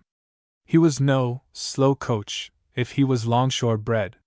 He got the chance of carrying another heavy basket of clothes out to the lines for Sheila, who rewarded him with a smile, and then he nodded to the old man as he left. I'll bring that snuff myself, Captain Ira, he assured him. Don't it beat all? Queried the captain, shaking his head reflectively, as he resumed his seat. Don't it beat all? For old folks, Prue, we do certainly seem to be popular. Oh, you hesh! Exclaimed his wife. But Sheila giggled delightedly. The way Captain Ira handled the several visitors who thereafter came to Wrecker's Head continued to amuse the girl immensely. Nor did the visits cease. The Ball homestead was no longer a lonely habitation. Somebody was forever just stopping by, as the expression ran, and the path from the port was trodden brown and sere as autumn drew on apace. Chapter 14. The Harvest Home Festival. It was not that Sheila Macklin had no graver moments. There were nights when, in spite of her healthful weariness of body, arising from the work of the household, she lay awake for long hours of restless, anxious thought. And sometimes her pillow was wet with tears. Yet she was not of a lachrymose disposition. She could not invent imaginary troubles or build in her mind gibbets on which remorse and sorrow might hang in chains. Indeed, how could she be sorrowful? Why should she feel remorse? She had taken another girl's name and claim of parentage, and she filled a place which the other girl might have had. But the rightful owner of the name had scorned this refuge. The real Ida Mae Bostwick had no appreciation of what the Balls had to offer, and she had been unwilling even to open communication with her relatives down on the Cape. Besides, Tunis Latham always cheered the girl who was playing an impostor's part with the declaration that she had done just right, that without her presence on Wrecker's Head, Captain Ira and his wife would be in a very bad way, indeed. She could see that this was so. Her coming to them had been as great a blessing in their lives as it had been in her own. She fully realized that Captain Ira and his wife would not have admitted her to their home and to their hearts had she come in her own person and identity. This was not so much because of their strict morality as because of their strict Puritanism. For a Puritan may not be moral always, but he must be just. And justice of that character is seldom tempered by mercy. What they might have forgiven the real Ida May they could scarcely be expected to forgive a stranger. In spite of this situation, the Balls were being blessed by the presence of a girl in their household who had been tainted with a sentence to a reformatory. Even now, when she knew they loved her and could scarcely imagine what they would do without her, Sheila Macklin was quite convinced that a whisper about these hidden miseries would turn Captain Ball, and even Prudence, against her. Therefore she was careful, putting a guard upon her tongue and almost keeping watch upon her secret thoughts. She never allowed herself to lapse into reverie in their presence for fear the old people might suspect that she had a past that would not endure open discussion. And deliberately and with forethought, the intelligent girl went about strengthening her position with the Balls and making her identity, as Ida May Bostwick, unassailable. She had a retentive memory. Nothing Aunt Prudence ever said in her hearing about Sarah Honey, her ways when she was young, or what the old woman knew or surmised about her dead niece's marriage and her life thereafter, escaped the girl. She treasured it all. When visitors were by, especially the neighboring women who likewise remembered Sarah Honey, the masquerader often spoke in a way to reduce to a minimum any suspicion that she was not the rightful Ida May. Even a visit from Annabel Coffin, she who was a cuddle, went off without a remark being made which would yield a grain of doubt. Mrs. Coffin had heard of Ida May while she visited his folks in Boston in a most roundabout way. She did say to the girl, however, "Let's see, Ida May, didn't they tell me that you worked for a spell in one of them great stores? I wish you could see Aunt Prue. The Marshall and Denham department store on Washington Street covers acres. Was it there that you worked, Ida May?" "No," replied Ida May calmly. "What store did you work in?" "Hoskin and Marles," said the girl, still unruffled. "To be sure. That's what Esther Coffin said she heard, I remember. But I never got to that store. Couldn't go to all of them. It tired me to death, just going around Marshall and Denham's." This and similar incidents were building blocks in the structure which she was raising. Nor did she consider it a structure of deceit. The foundation only was of doubtful veracity.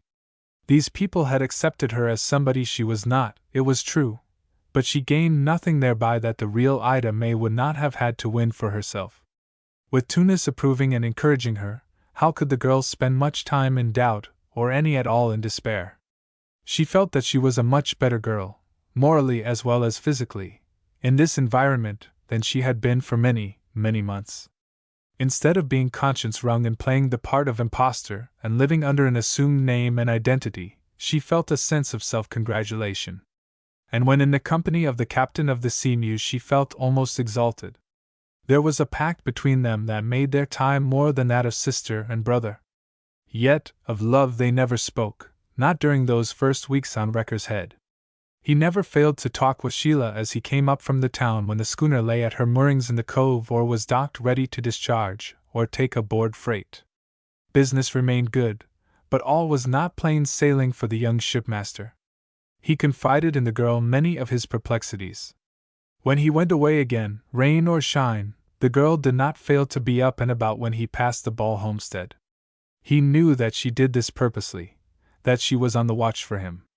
Her reason for doing so was not so clear to the young man, but he appreciated her interest. Was he over-modest? Perhaps. He might have gained courage regarding the girl's attitude toward him had he known that, on the nights he was at home, she sat in her darkened upper room and watched the lamp he burned until it was extinguished. On the other hand, Tunis Latham's brotherly manner and cheerful kindness were a puzzle to Sheila. She knew that he had been kinder to her than any other man she had ever met. But what was the root of that kindness? There were many pleasant thoughts in Sheila's heart just now, nor did she allow the secret of her past to leave its acid scars upon her soul. She was the life and joy of the old house on the head. She was the center of amusement when she went into company at the church or elsewhere. She managed, too, to be that marvelous specimen of beautiful womankind who can attract other girls as well as men. For one thing, the girl played no favorites. She treated them all alike.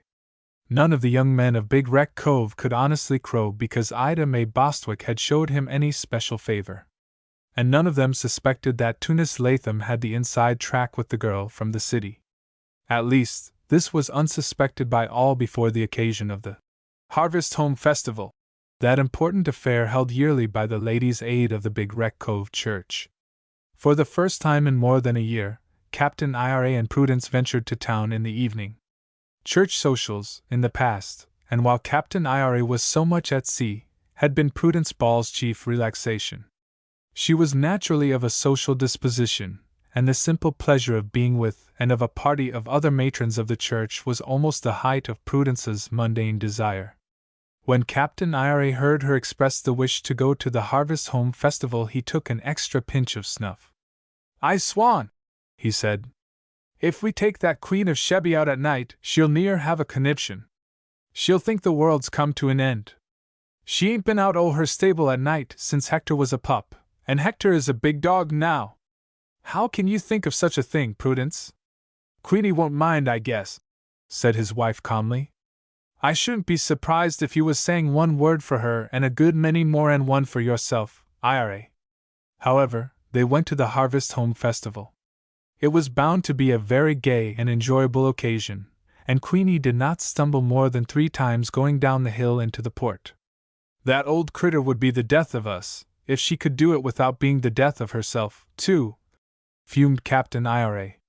There were half a dozen young men almost fighting for the privilege of taking Queenie around to the sheds and blanketing her, the winner hopeful of a special smile and word from Sheila. The decorated church was well filled when the trio from Wrecker's Head entered, and most delicious odors rose from the basement, where the tables were laid. Sheila was immediately surrounded by her own little coterie of young people, and was enjoying herself quietly when a newcomer, whose appearance created some little surprise at the door, approached the group of which the girl was the center. "Why, here's Orion Latham!" exclaimed one girl. "I didn't know the Seamew was in." "We just made it by the skin of our teeth," Orion said, making it a point to shake hands with Sheila. "How are you, Miss Bostwick? I never did see such a Jonah of an old tub as that drat schooner. I thought she never would get back this trip." "I cal'late you wouldn't think she was Jonah'd if the Seamew was yours, Ryan," snickered Andrew Roby. "I wouldn't even take her as a gift," snarled Orion. "Guess you won't get her that way, if any," chuckled Joshua Jones. "Tunis, he knows which side o' the bread his butter's on. He's doin' well. We cal'late, Pa and me, to have all our freight come down from Boston on the Seamew." Orion glowered at him. "You'd better have a care, Josh," he growled. "That schooner is hoodooed, as sure as sure. She'll stub her nose some night on Lighthouse Point Reef, if she don't do worse. You can't scarcely steer her proper." "Nonsense, Ryan!" spoke up Zebedee Pauling. "I'd like to sail on her myself." "Perhaps," Sheila interposed, rather flushed, and looking at Orion with unmistakable displeasure. "Orion will give up his berth to you, Zebedee. He seems so very sure that the schooner is unlucky. I came down from Boston in her, and I saw nothing about her save to admire. And if you found her all right, Miss Bostwick," struck in the gallant Joshua, "she's good enough for me. Of course, I heard tell some thought the Seamew had a bad reputation, that she run under a fishing boat once and was haunted. But I cal'late that's all bosh." "Yah," growled Orion. "Have it your own way. But after the drat schooner is sunk and you lose a mess of freight, Josh Jones, I guess you'll sing small." "I've heard," said Andrew Roby gravely, "that it's mighty bad manners to bite the hand that feeds you. You never was over-polite, Ryan Latham. Not only that, but he's clean reckless with his own livelihood," added Zebedee Pauling. Chapter 15. An invitation accepted. It was a small incident, of course, scarcely to be noted at all when it was over. Yet the impression left upon Sheila's mind was that Orion Latham was deliberately endeavoring to injure his cousin's business with the Seamew. If he talked like this before the more or less superstitious Portuguese, how long would Tunis manage to keep a crew to work the schooner? Had she dared, she would have taken Orion to task there, and then for his unfaithfulness. The fellow was, as Captain Ira had once observed, one of those yapping curs always envious of the braver dog's bone. To the girl's disgust, too, Orion Latham showed plainly that he considered that he, as an older acquaintance of the girl, could presume upon that fact. He clung to her throughout the evening like a mussel to duck grass. Of all the Big Wreck Cove youth, he was the only one that she could not put in his place. She did not think it wise to snub him so openly that Orion would take offense. This course might do the captain of the Seamew harm. She foresaw trouble in the offing for Tunis, in any case, and she did not wish to do anything that would spur Orion to further and more successful attempts to harm his cousin's business. There was another matter troubling Sheila's mind after Orion had come to the Harvest Home Festival. Mason Chapin likewise appeared at the church. But Tunis did not come. He knew, of course, of the festival, and he had known when he sailed last for Boston that the Balls and aka.ms intended to go. It did seem as if Tunis might have come, if for only a little while, before going home. These thoughts made Sheila rather inattentive to other proposals, and she found herself obliged to go down to supper with Orion, since he had outsat and outtalked all the other young men who had hovered about her. She was nice to Orion. The girl could scarcely be otherwise, even to those she disliked, unless some very important matter arose to disturb her, but she did not enjoy the remainder of the evening, and she was glad when Captain Ira and Prudence were ready to go home. It was full time, the girl thought. Even then Orion Latham assumed altogether too much authority. Sheila had been about to send little Johnette around for Queenie and the carryall, but Orion put the boy aside with a self-assured grin. "Nobody ain't going to put you in the carriage, aka.ms, but me," he declared. "I'll get the old mare." He seized his cap and went out. In a few minutes they had said goodbye, and the old couple and the girl went out on the church steps. Sheila saw the carryall standing before the door. A figure stood at the old mare's head which she presumed to be Orion's. "The chariot is ready, I calculate," said Captain Ira. "Come on, Prudence."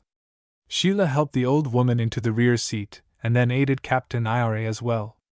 She got in quickly in front, but as she was about to gather up the reins, the man holding Queenie's head came around swiftly and stepped in beside her to the driver's place. "I swan! That you, Tunis?" exclaimed Captain Ira. "Looks like it," the captain of the Seamew said gravely. "All clear aft?" "You can pay off, Tunis," returned the old man. "Tuck that robe around your knees, Prudence. This night air is as chill as a breath off the ice barrens."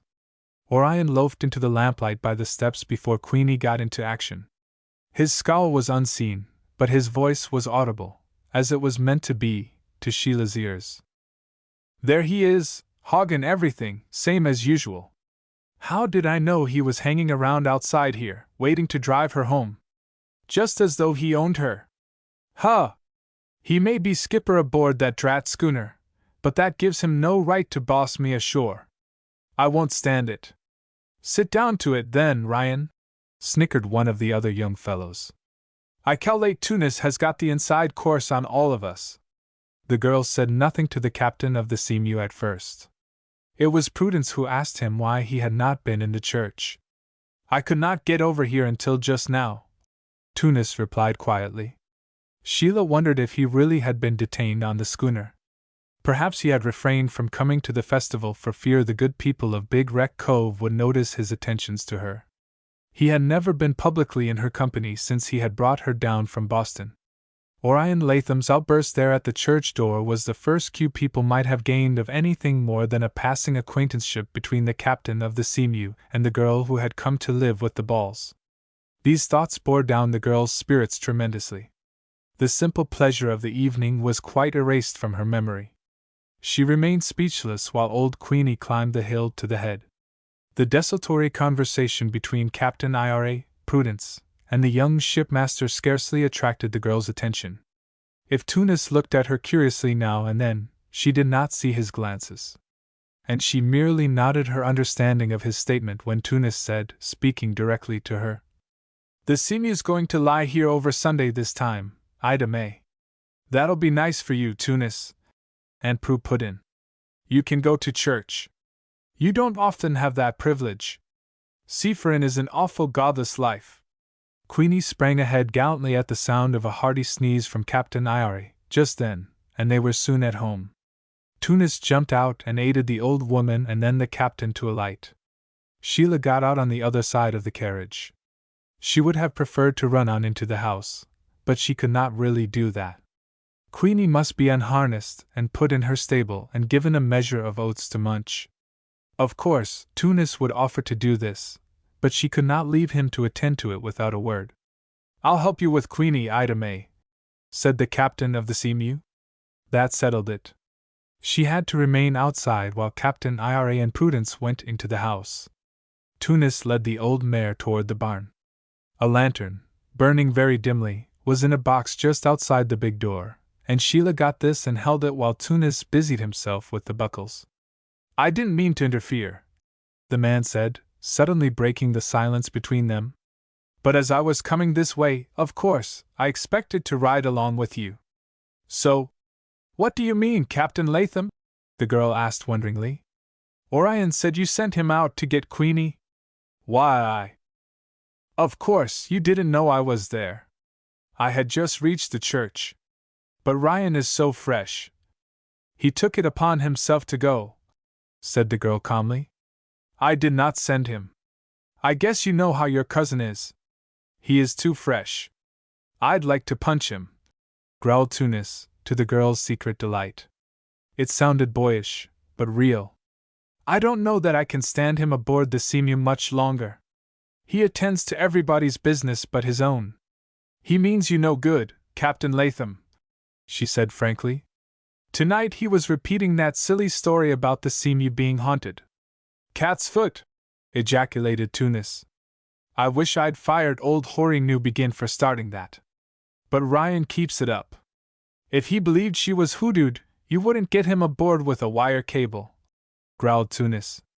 "It would be better for you and for the success of your business, Captain Latham, if Ryan was really afraid of going aboard the Seamew," she said with confidence. "Well, I don't see how I can fire him. He's my cousin, in a way. And there is enough ill feeling in the family now.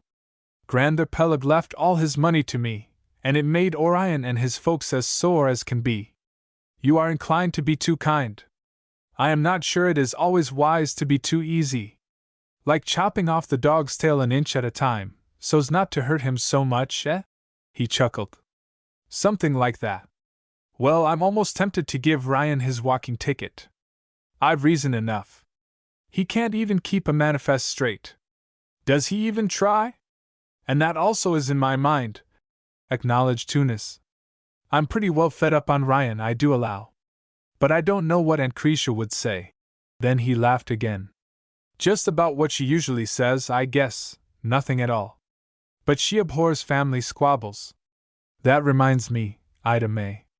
This being the first Sunday I've been home since you came here, I want you should go over with me after church tomorrow and have dinner at our house." "Oh, Captain Latham. And don't you guess you could employ some other term when speaking to me, Ida May?" he interrupted. "I get captain almost enough aboard the schooner and up to Boston. Just plain Tunis for those that are my friends suits me a sight better." "I shall call you Tunis if you like," she said composedly. "But about taking dinner with you, I am not so sure." "Why not?" he demanded. "Your aunt has never called here since I have been on the head. She don't call anywhere. She never did that I can remember. She goes to church on Sunday sometimes. Occasionally she has to go to town to buy things. Once in a dog's age she leaves Anchor and gets as far as Palmouth. But other times she's never off the place. I feel hesitant about doing what you ask, Captain, Tunis, I mean." "Why? You know well enough," said Sheila. "If anything should turn up, if the truth should come out." "Now, are you still worrying about that, Ida May? Don't you think of it, Tunis?" "Not a bit. We're as safe as a church. That girl will never show up here on Wrecker's head. Of course not. He seemed absolutely confident. In the dim illumination of the lantern, she looked very closely into his face. Then it was not fear of exposure that kept Tunis Latham silent. She moved closer to him, looking up into his countenance, holding the lantern so that her own face was in the shadow. Who suggested my coming to dinner, Tunis? You or your Aunt Lucretia? If you knew my aunt… Well, she seldom says a word. But when I have anything to say, I talk along just as though she answered back like an ordinary person would. I can tell if she's interested. Yes? She's been interested in you from the start, I know. She showed it in her look the very first time I spoke of you, that day I brought you here to Wrecker's Head. But you have never spoken of this before. She did not come to call. I'll tell you, said Tunis earnestly. I wanted to be sure. Aunt Cretia knew your, Sarah Honey very well. Oh, just about as well as Mrs. Ball did. When she was staying here with Aunt Prue, she used to run over to our place a lot. You don't remember it, continued Tunis, grinning suddenly. But you were taken over there when you were a baby. Oh, don't, cried the girl. Let us not speak so lightly, so carelessly. Suppose nothing, exclaimed Tunis. Don't have any fears. She wanted to know just how you looked, every particular. Oh, she has ways of showing what she wants without getting what you'd call voluble. I told her about your hair, your eyes, everything. I know from the way she looked that she accepts the fact of your being the real Ida May without more question than Captain Ira and Aunt Prue. She was silent, thinking. Then she sighed. I will accept the invitation, Tunis. But I feel that all is not for the best. But what must be, must be. So, I'll go. Chapter 16. Memories and Tunis. The benison of that most beautiful season of all the year, the autumn, lay upon Wrecker's Head and the adjacent coast on that Sunday morning. Alongshore there is never any sad phase of the fall. One reason is the lack of deciduous trees. The brushless hills and fields are merely turned to golden brown when the frosts touch them. The sea, ever changing in aspect, yet changeless in tide and restraint, was as bright and sparkling as at midsummer. Along the distant beaches the white ruffle of the surf seemed to have just been laundered. The green of the shallows and the blue of the deeper sea were equally vivid. When she first arose, Sheila Macklin looked abroad from that favorite north window of her bedroom, and saw that all the world was good. If she had felt secret misgivings and the tremor of a nervous apprehension, these feelings were sloughed away by this promising morning. The fear she had expressed to Tunis Latham the evening before did not obsess her. She continued placid and outwardly cheerful. Whatever threatened in the immediate future, she determined to meet it with as much composure as she could summon. Nobody but Sheila Macklin knew wholly what she had endured since leaving her childhood's home. When Tunis Latham had come so dramatically into her life, she had been almost at the limit of her endurance. To him, even, she had not confessed all her miseries. To escape from them, she would have embraced a much more desperate expedient than posing as Ida May Bostwick. The ethics of the situation had not really impressed her at first. The desire to get away from her unfortunate environment, from the city itself, and to go where nobody knew her history, not even her name, was the main thought at that time in the girl's mind. Tunis Latham's confident assurances that she would be accepted without question by Captain Ball and Prudence caused her to put aside all fear of consequences at the moment. It was a desperate stroke, but she had been in desperate need, and she had carried the matter through boldly. Now that she seemed so securely established in the Ball household and was accepted by all the community of Big Wreck Cove as the real Ida May, it seemed foolish to give way to anxiety. Discovery of the imposture was remote. Yet, as she had hinted to Tunis, she had an undercurrent of feeling, a more than faint apprehension, that all was not right. Something was lurking in the shadows of the future which menaced their peace and security. She was ever mindful of the fact that Tunis had gone sponsor for her identity as Ida May. Should her imposture be revealed, her first duty would be to protect him. How could she do this? What tale could she concoct to make it seem that he was as much duped as were Captain Ball and Prudence? This seemed impossible. She saw no way out. He had met the real Ida May Bostwick, and then had deliberately introduced Sheila Macklin as the girl he had been sent for. If the truth were revealed, what explanation could be offered? Had she allowed her mind to dwell upon this phase of the affair, she would surely have revealed to those about her, unobservant as they might be, that she had a secret cause for worry. She must drive it into the back of her mind, ignore it utterly. And this she did on this beautiful Sabbath morning. When Tunis came up to the head to accompany the Balls to church, Aunt Lucretia did not attend service on this day. A very close observer would have seen nothing in the girl's look or manner to suggest that so keen an anxiety had touched her. This should have been Sheila's happy day, and it was. For the first time, the young captain of the Seamew linked his interest with her in a deliberate public appearance. Although she feared in secret the result of that appearance at church with Tunis Latham, it nevertheless thrilled her. He harnessed Queenie after giving that surprised animal such a curry-combing and polishing as she had not suffered in many a day. Sheila rode with Prudence on the rear seat of the carryall. "I'm berthed on the forrard deck along o' you, Tunis," said the old man, hoisting himself with difficulty into the front seat. "If the afterguard is all ready, I be. Trip the anchor, boy, and set sail." As they passed down through Portage Town, the denizens of that part of Big Wreck Cove were streaming to their own place of worship. It was a saint's day, and the brown people, both men and women, ringed of ears and garbed in the very gayest colors, gave way with smiles and bows for the jogging old mare and the rumbling carryall. Some of the Seamew's crew were overtaken, and they swept off their hats to Prudence and the supposed Ida May, grinning up at Tunis with more than usual friendliness. "Ah!" exclaimed Eunice Parita to Johnny Lark, the Seamew's cook. "So you know she of the evil eye, eh?" "What do you mean?" asked Johnny. "That pretty girl who rides behind Captain Latham? S.I. She has no evil eye," declared the cook stoutly. "It is told me that she has," said the smiling girl. "And she has put what you call the hoodoo on that schooner. She come down in her from Boston." "What of it?" retorted the cook. "She is a fine lady, and a pretty lady." "So Tunis Latham think, heh?" demanded Eunice fiercely. "And why not?" grinned Johnny. "Bah! Has not all gone wrong with that Seamew ever since she sailed in the schooner?" demanded the girl. "An anchor chain breaks, a rope parts, you lost a topmast, yes? How about Tony? Has he not left, and will not return aboard the schooner for a price? Do you not find calm where other schooners find fair winds?" "Ah! Pooh!" ejaculated Johnny Lark. "Old woman's talk." "Not!" cried the girl hotly. "It is a truth. The saints defend us from the evil eye. And Tunis Latham is under that girl's spell."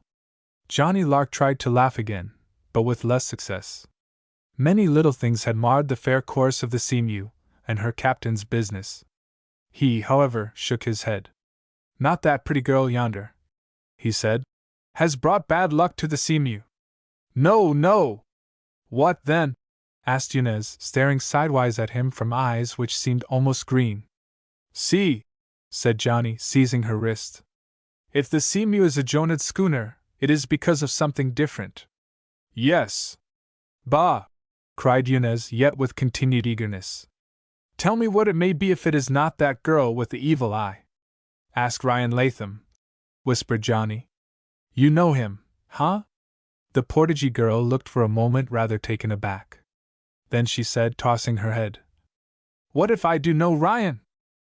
"Ask him," repeated Johnny Lark. "He is cousin of our captain. He knows, if anybody knows, what is the trouble with the Seamew." And he shook his head. Eunice stared at him. "You know something you do not tell me, Juan?"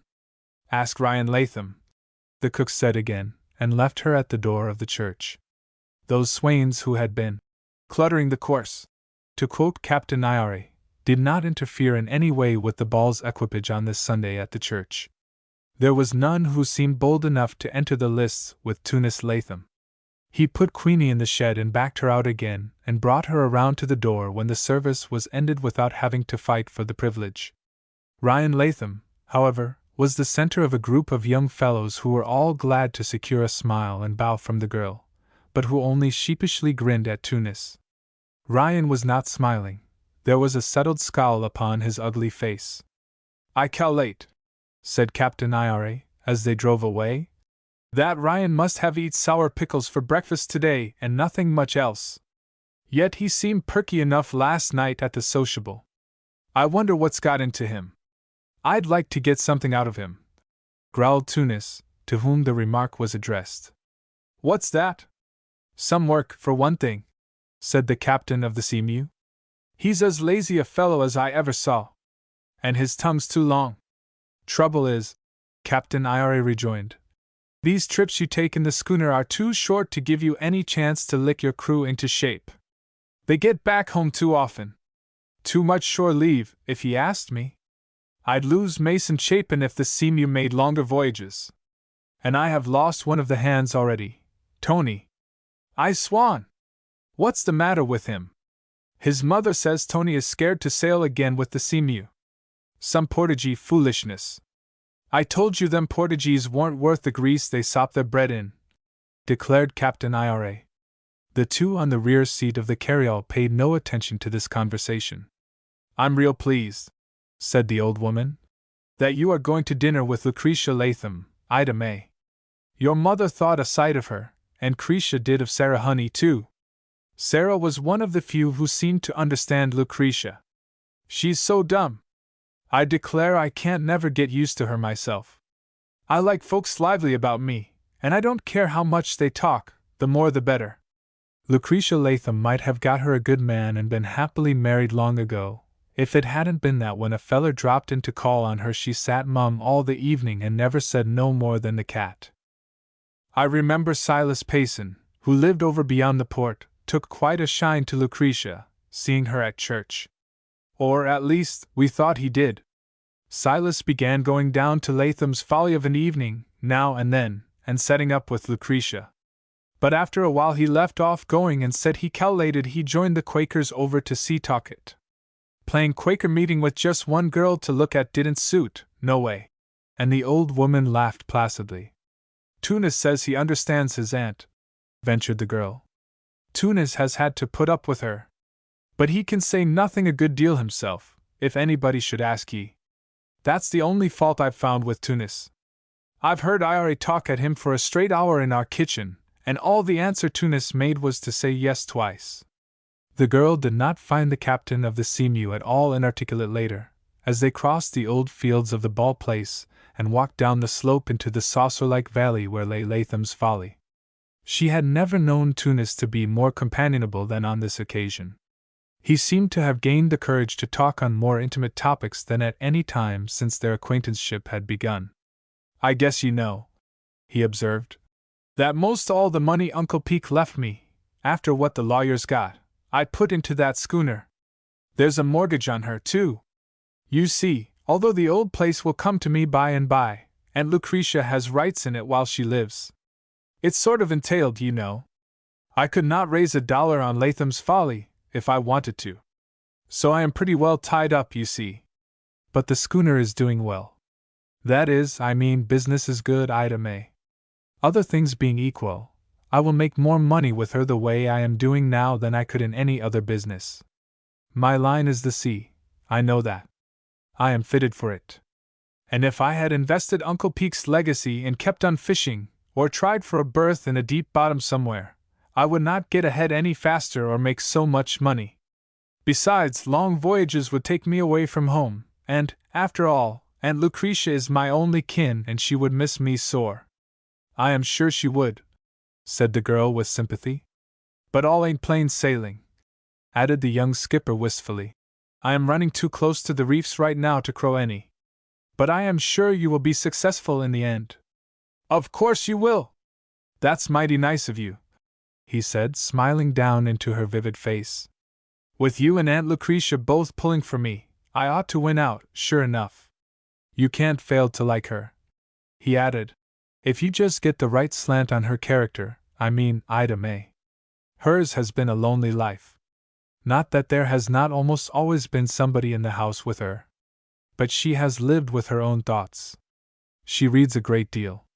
There is not one topic I can broach of which she has not at least a general knowledge.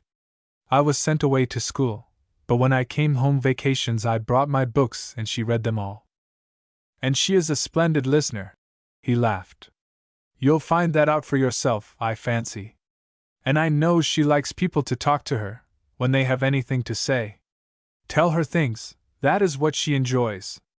In spite of his assurances, Sheila Macklin approached the old, brown house behind the cedars with much secret trepidation.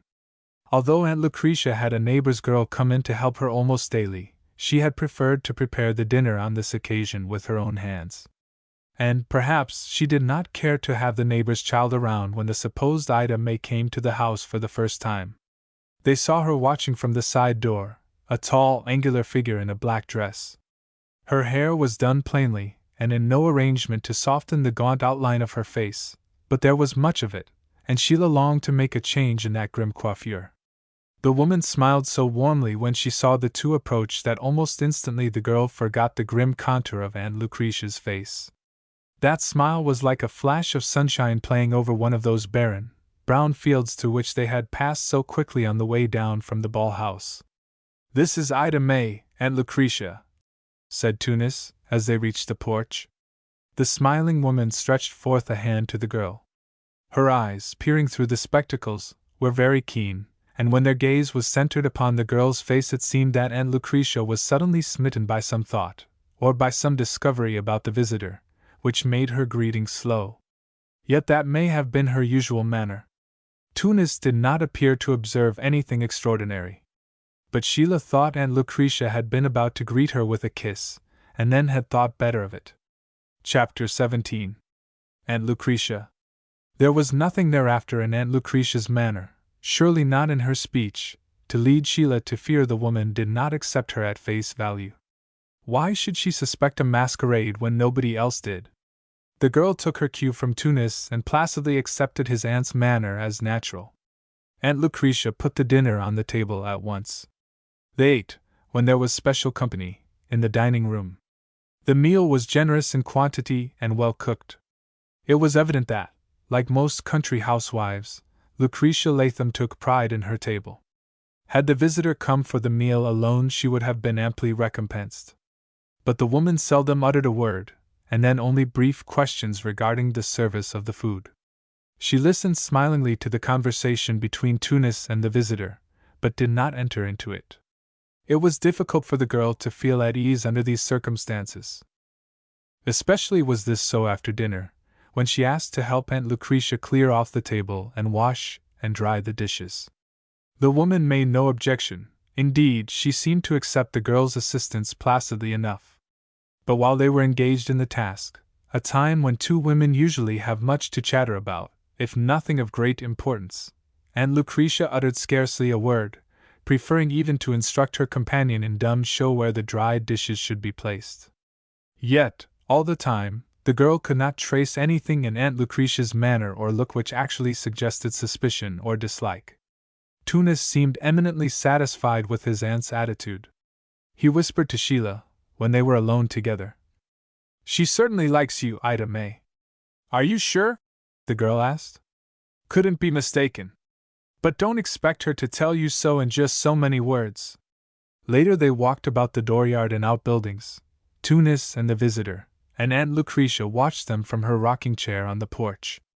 What her thoughts were regarding her nephew and the girl it would be hard to guess, but whatever they were, they made her face no grimmer than usual, and the light in her bespectacled eyes was scarcely one of dislike, or even of disapproval.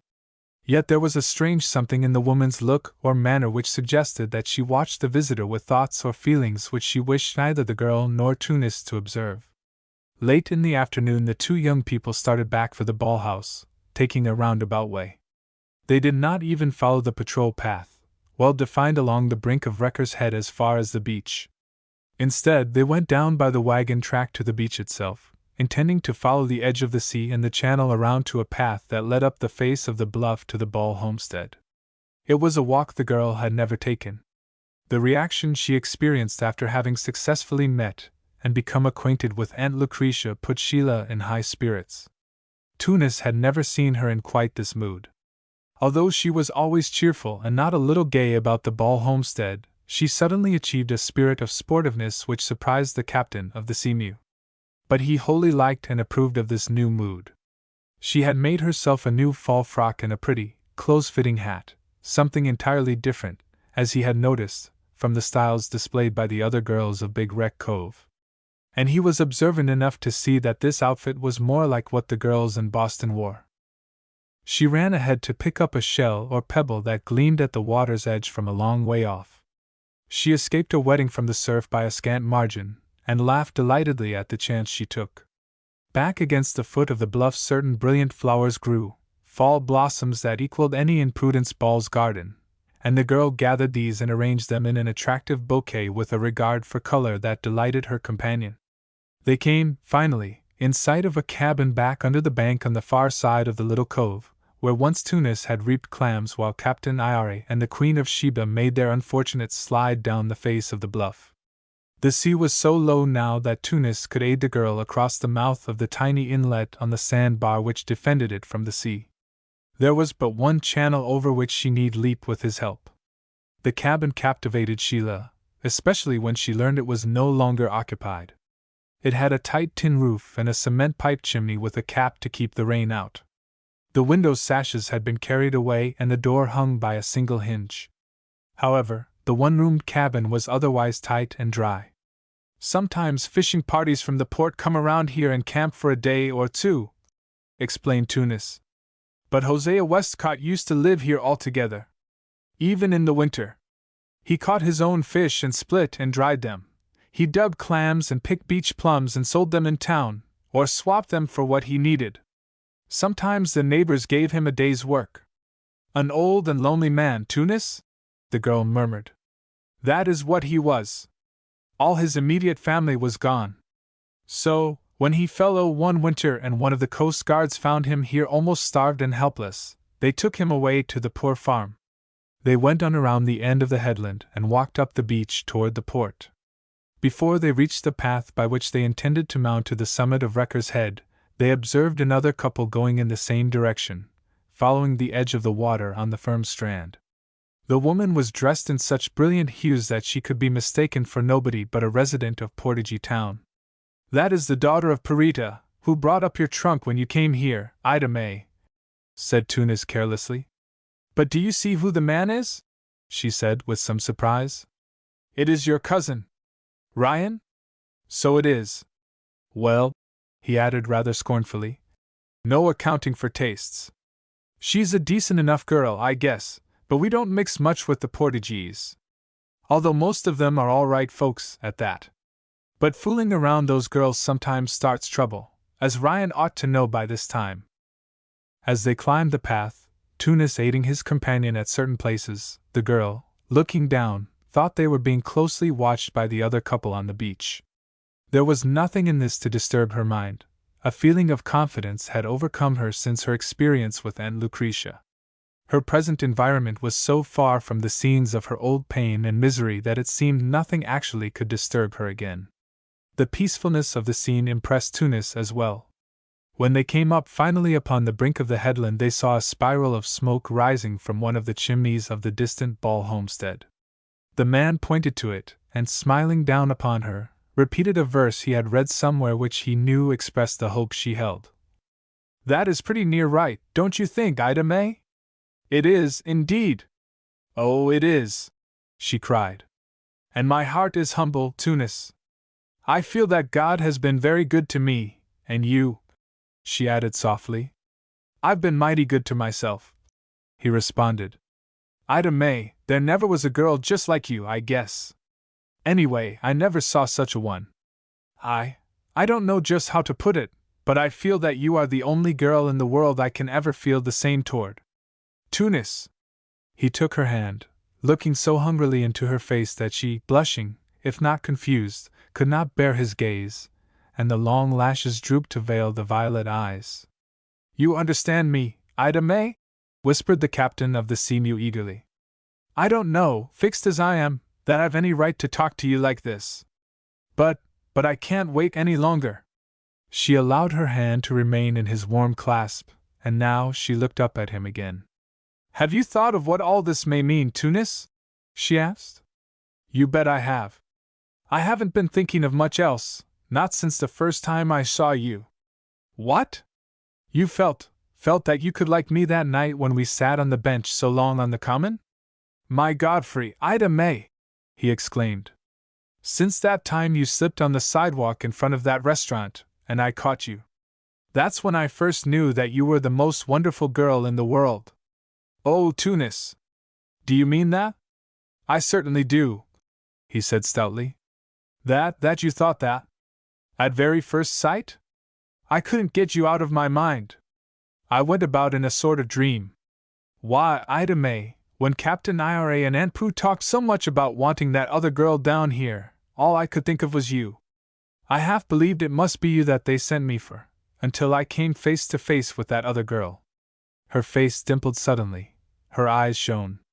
The look she gave him passed through Tunis Latham like an electric shock. He trembled. He would have drawn her closer. "Not here, Tunis," she whispered. "But if you dare take me, knowing what and who I am all yours. Whenever you feel that you can take me, I shall be ready. Can I say more, Tunis?"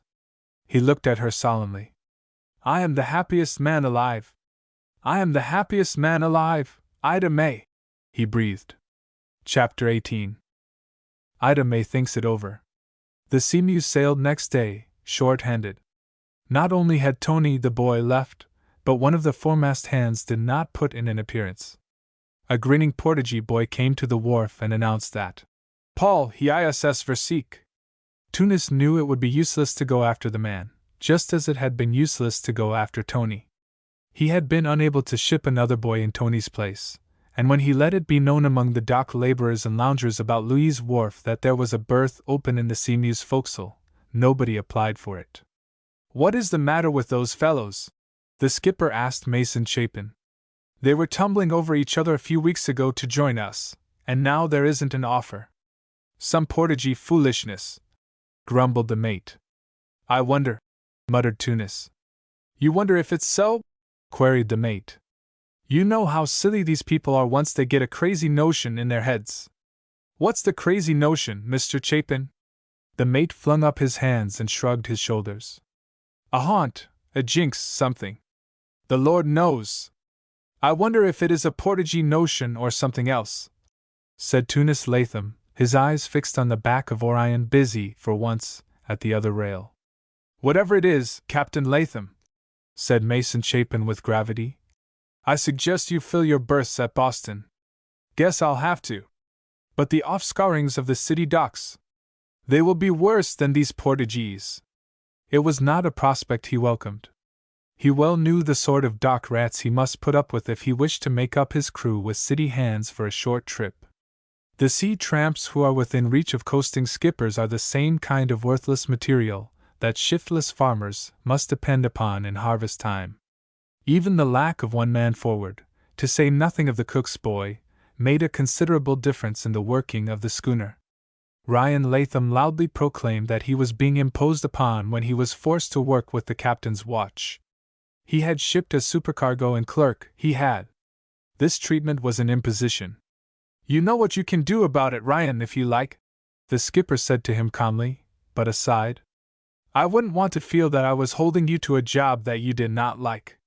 You can leave the Sea Mews any time you want." "Huh! The rats will be doing that soon enough," growled Ryan.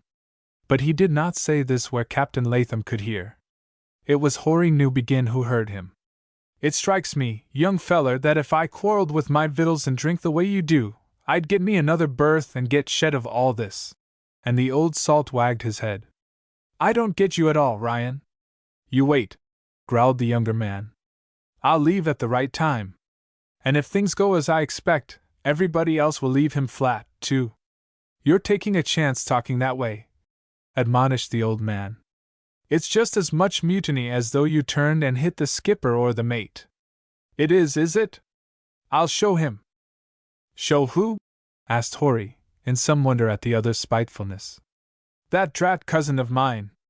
Thinks he owns the earth and sea, as well as this hoodooed tub of a schooner. Gets the best of everything. But he won't always.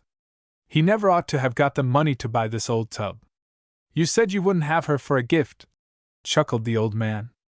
But that don't make it any the more right that he should have her. And she is hoodooed. You know she is, Horry. The old mariner was silent. Ryan craftily went on. Look what a number of things have happened since he put this dern schooner into commission. We broke an anchor chain in Palmouth Harbor, didn't we? And the old mud hook lies there to this day. Did you ever see so many halyards snap in your life, and in just a capful of wind? Didn't we have a topsail carried away, clean, in that squall off Swampscott? And now the hands are leaving her. Guess you know something about that, growled Horry. Ryan grinned. Maybe I do. I don't say no and I don't say yes. However, we've all got to work like dogs to make up for being short-handed. Nobody is kicking much but you, said the older man. That's all right. I've got pluck enough not to stand being imposed upon. Them Portuguese, well, there's no figuring on what they will do. I can see you are bent on making them do something that will raise trouble, Newbegin said, shaking his head once more. What do you expect? You know the Seamew is hoodooed. Huh! Seamew! That ain't no more her rightful name than it is mine. I wouldn't say that. I would, snapped Ryan. She's the Marlin Bee, out o' Salem. No matter what he says, or anybody else. She's the murder ship. If he sailed her over that place outside o' Salem Harbor where those poor fellows was drowned, they'd rise again and curse the schooner and all aboard her. The old man shuddered. He turned his face away and spat reflectively over the rail. The tug of the steering chains to starboard was even then thrilling the cords of his hands and arms with an almost electric shock. Ryan watched him slyly. He knew the impression he was making on the old man's superstitious mind. He played upon it as he did upon the childish minds of some of the Portuguese seamen.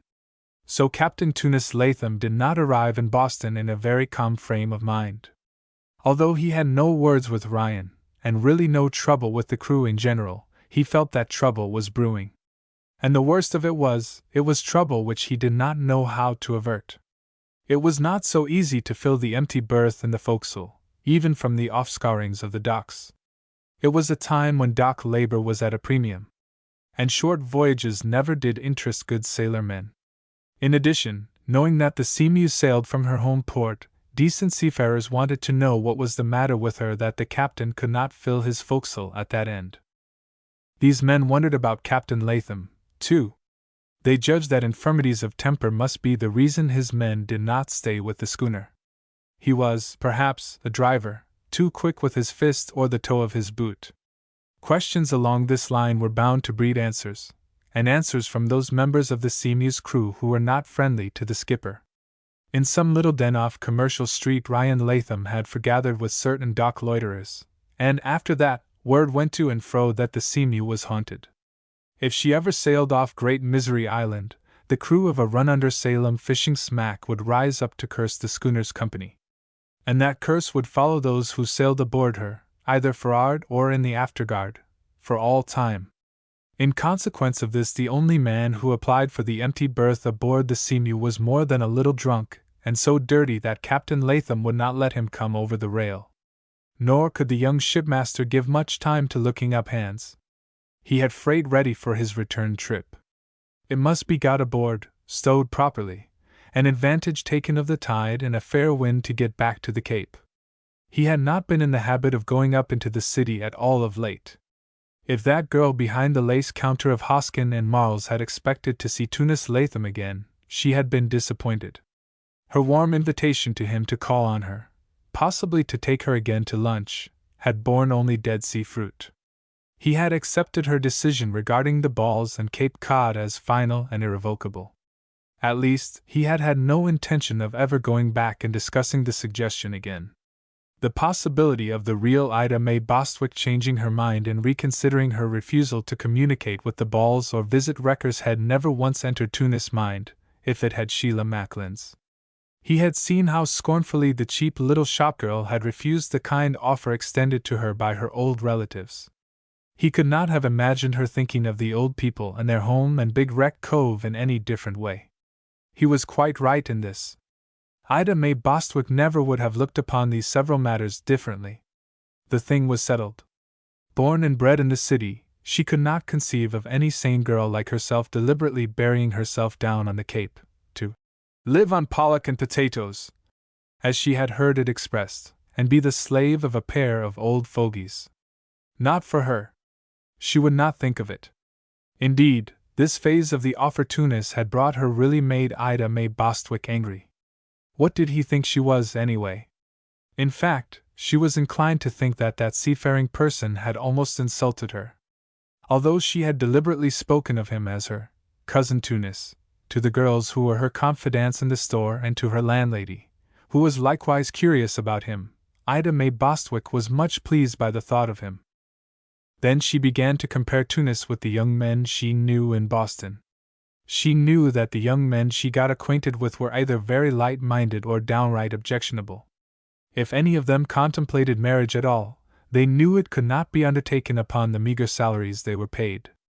Marriage meant teamwork, with the girl working downtown just as hard as ever, and then working at night when she went home, and on Sundays, even if she and her bridegroom lived only in a furnished room and did light housekeeping.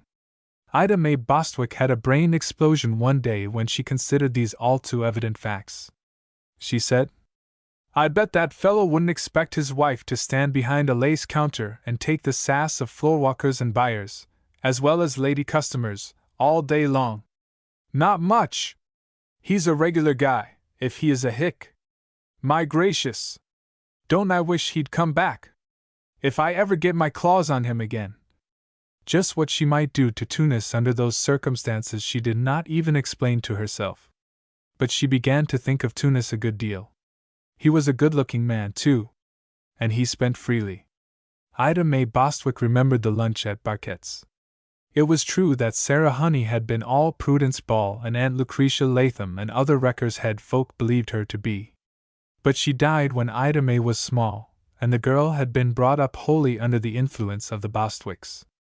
That family had lacked refinement, and breeding and graciousness of manner to a degree that would have amazed and shocked Sarah Honey's relatives down on the Cape. Not that the girl thought of Tunis Latham's refinement with any wistfulness.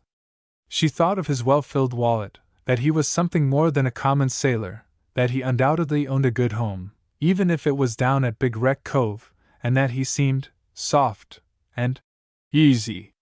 A girl might wind him right around her finger, if she went at it right, Ida May Bostwick finally decided. Some girl will. I wonder how long it would take to get him to sell out down there and live up here in town. My mother came from that awful hole, and she caught a city fellow. I bet I could do this if it was worth my while. My goodness! Why not? There's property there, too. I wonder how much those old creatures are worth. And how long they will live. He spoke like they needed somebody because they were sick. Ugh! I don't like folks when they are sick. Ma was awful. I can remember it. And there was Pa, when he was cripped with rheumatism before he died. This phase of the matter fairly staggered Ida May Bostwick. She put the faint glimmerings of the idea out of her mind, or tried to. Yet that summer she kept delaying her vacation until all the other girls had come back and related all their adventures. Those that had actually happened and those that they had imagined. "Ain't you going to take any time off, Ida May?" they asked. At last she said she expected to visit her folks down on the Cape. "You remember that nice-looking farmer that came in to speak to me that time and took me to lunch at Barquette's?" she asked Miss Leary. "I know you said he took you there." "Well, he did, smarty! He's my cousin, of course, not too close." And Ida May giggled. "Well, we've been corresponding. I hope it's all perfectly proper," grinned Miss Leary. Ida May Bostwick stuck out her tongue. But she laughed. "I've got a good mind," she said to her friend, "to go down and see that fellow's folks. They're well fixed, I guess. And the store pays you for 1 week of your vacation. I wouldn't lose much, even if it did turn out to be a dead-and-alive hole."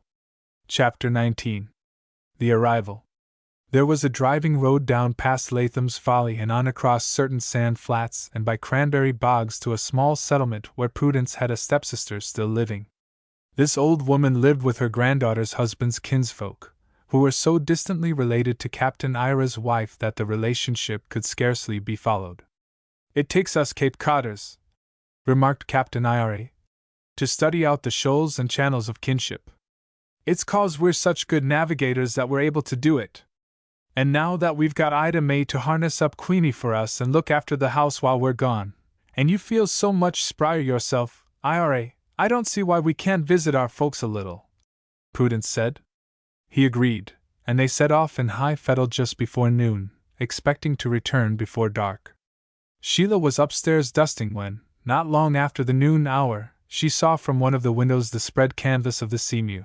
There was no mistaking the schooner, making through the channel into the cove. "Tunis is coming! Tunis is coming! Tunis is coming soon!" Her heart sang the refrain over and over again. She fairly danced about the household tasks she had set herself to do while the old couple were absent. Now and again she ran to some point where she could watch the Seamew. The memory of Tunis' kisses were on her lips and in her heart.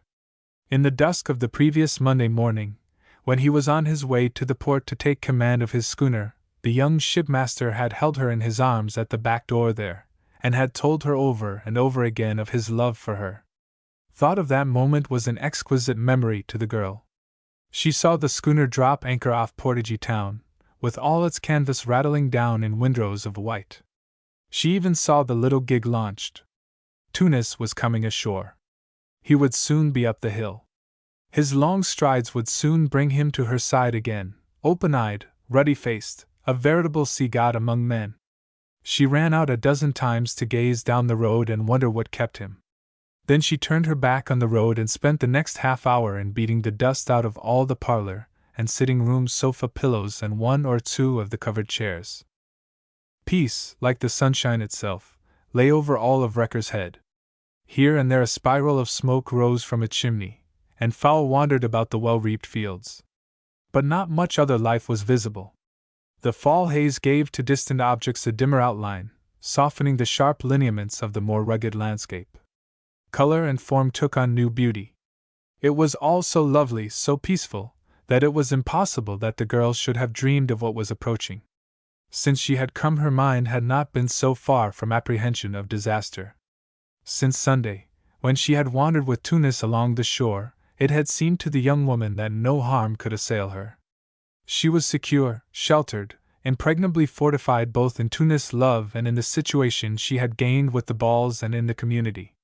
She knew, at last, that somebody was on the road, but she would not look. She heard the latch of the gate and the creak of its hinges. Somebody was behind her. How softly Tunis stepped! She thought that he was approaching her quietly, believing he could surprise her.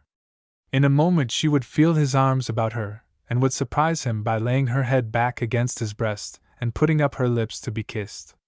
But as he delayed, she turned her head ever so slyly. It was not the heavily shod feet of Tunis Latham she saw. What she saw was a pair of the very lightest of pearl gray shoes, wonderful of arch and heel. Above were slim ankles and calves encased in fiber silk hose the hue of the shoes. She flashed a glance at the face of the stranger, and her gaze was immediately held by a pair of fixed brown eyes. There were green glints in the eyes, sharp, suspicious gleams that warned Sheila, before the other uttered a word, to set watch and ward upon her own lips. Not that she suspected who the stranger was. "Good afternoon," was her greeting. "Is this where the Balls live?"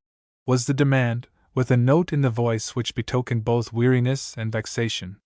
"Yes." The girl set down her bag and gave a sigh of relief. "Well, I am glad. I thought I'd never get here. I never did hear of such a hick place. No taxi, of course, and not even a hack or any other carriage to be hired. I've walked miles. And such a rough road." The parlor settee and easy chairs had just been brought outdoors for their weekly beating and dusting. Sheila pointed to a seat. "Do sit down," she urged. "It is a long walk from the port." "You said it. And after riding over from Palmouth in that dinky old stagecoach, too." went on the stranger, as though holding Sheila responsible for some measure of her discomfort. Say, ain't the folks home? She cast a sour look around the premises. Gee! It's a lonesome place in winter, I bet. Did you wish to see Mrs. Ball? Asked Sheila, eyeing the visitor with nothing more than curiosity. I guess so. She is Mrs. Prudence Ball, isn't she? Yes. Mrs. Ball and the captain have gone away for the day. I am ever so sorry. You wished to see her particularly? I guess I did. The stranger looked her over with more interest. Say, how old are the Balls? The abrupt question drew a more penetrating look from Sheila. The visitor certainly was not Cape bred. Her smart cheapness did not attract Sheila at all. There was something so unwholesome about her that the observer had difficulty in suppressing a shudder. Yet her prettiness was orchid-like. But there are poisonous orchids. They are quite old people, Sheila said, finally answering the question. Captain Ira is over 70 and Prudence is not far from that age. You are not acquainted with them? I never saw him. But I've heard a lot about him, said the stranger, with a light laugh. They are sort of relations of mine. You are a relative? Asked the girl.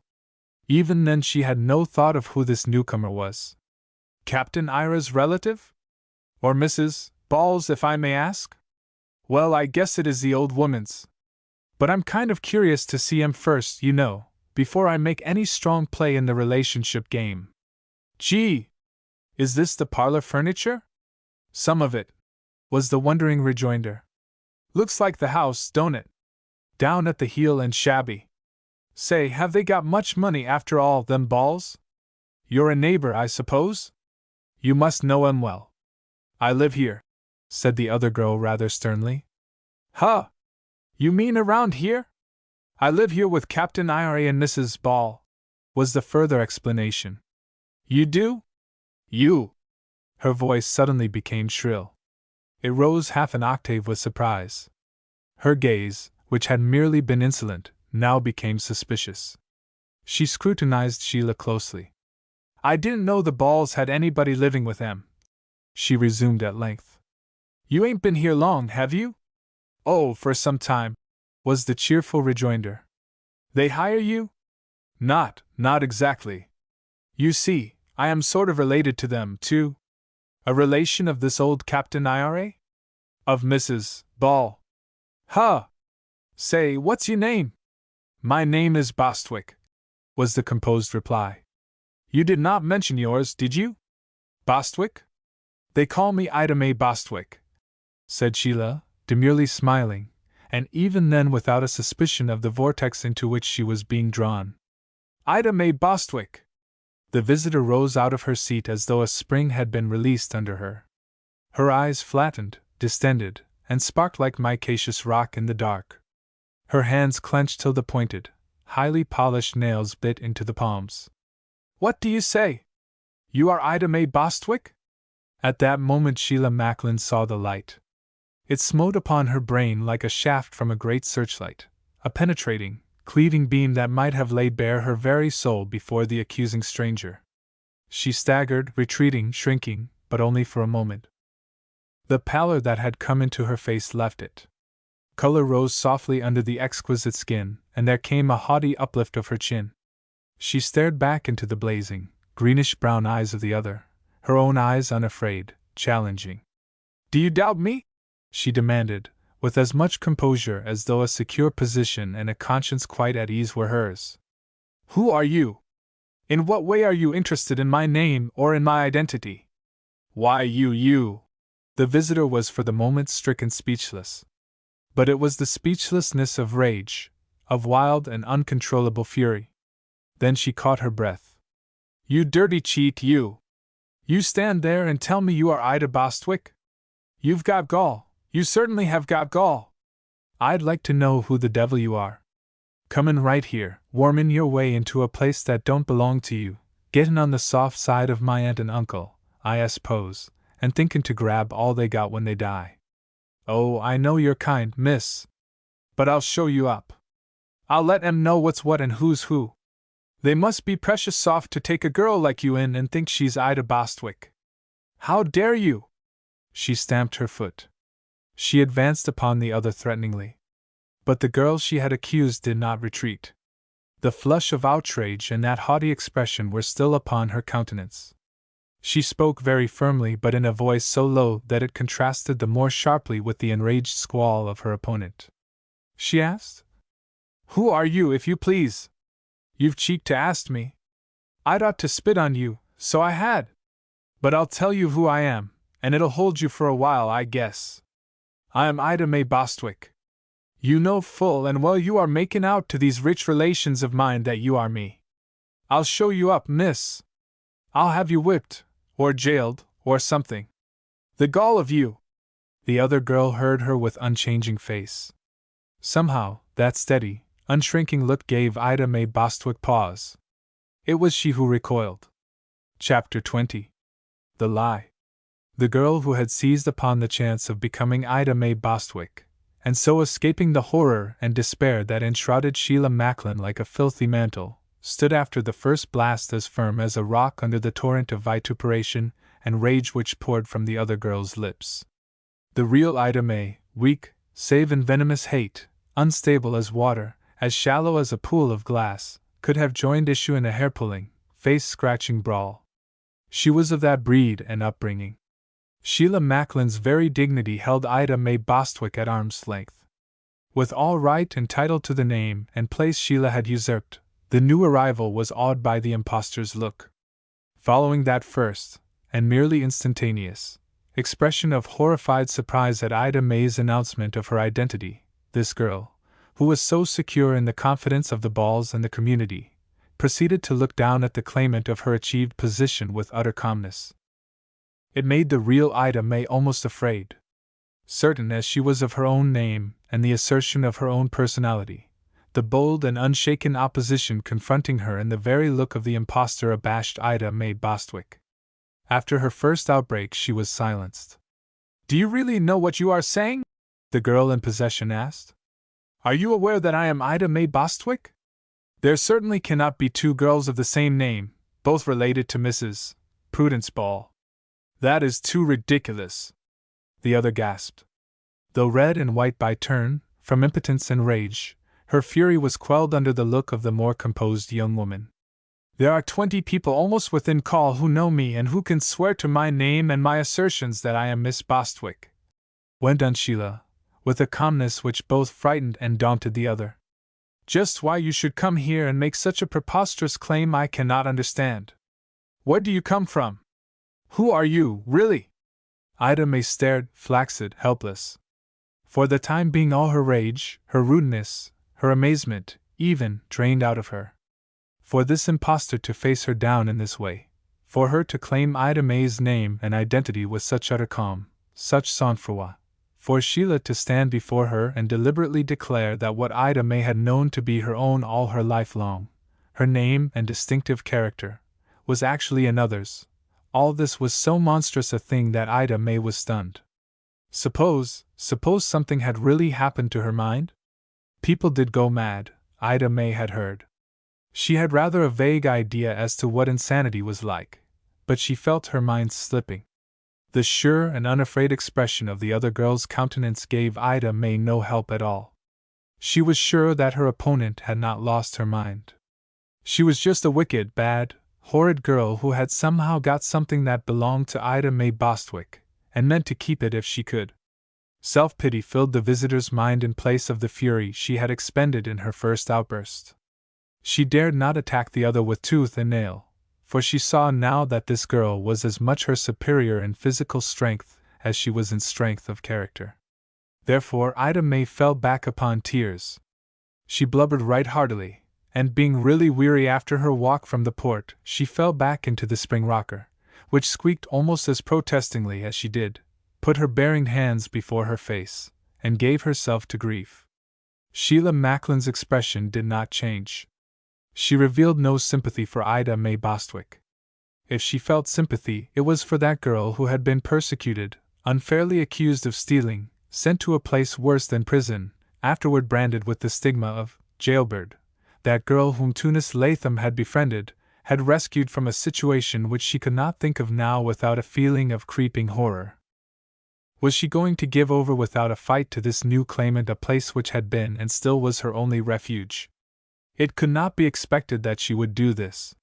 She had had no warning of this catastrophe. There had been no opportunity to prepare for a situation which must have shocked her terribly in any case.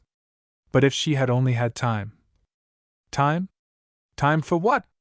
To run away? Or to prepare the balls, for instance, for the coming of this new claimant? And who knew this girl who said she was Ida May Bostwick? Sheila Macklin was fully aware of the history of Sarah Honey, of her marriage which had quite cut her off from her Cape Cod friends, and of the little that was known at Big Wreck Cove about her daughter, who, since babyhood, had never been seen here. How was one to be sure if this were really the right Ida May?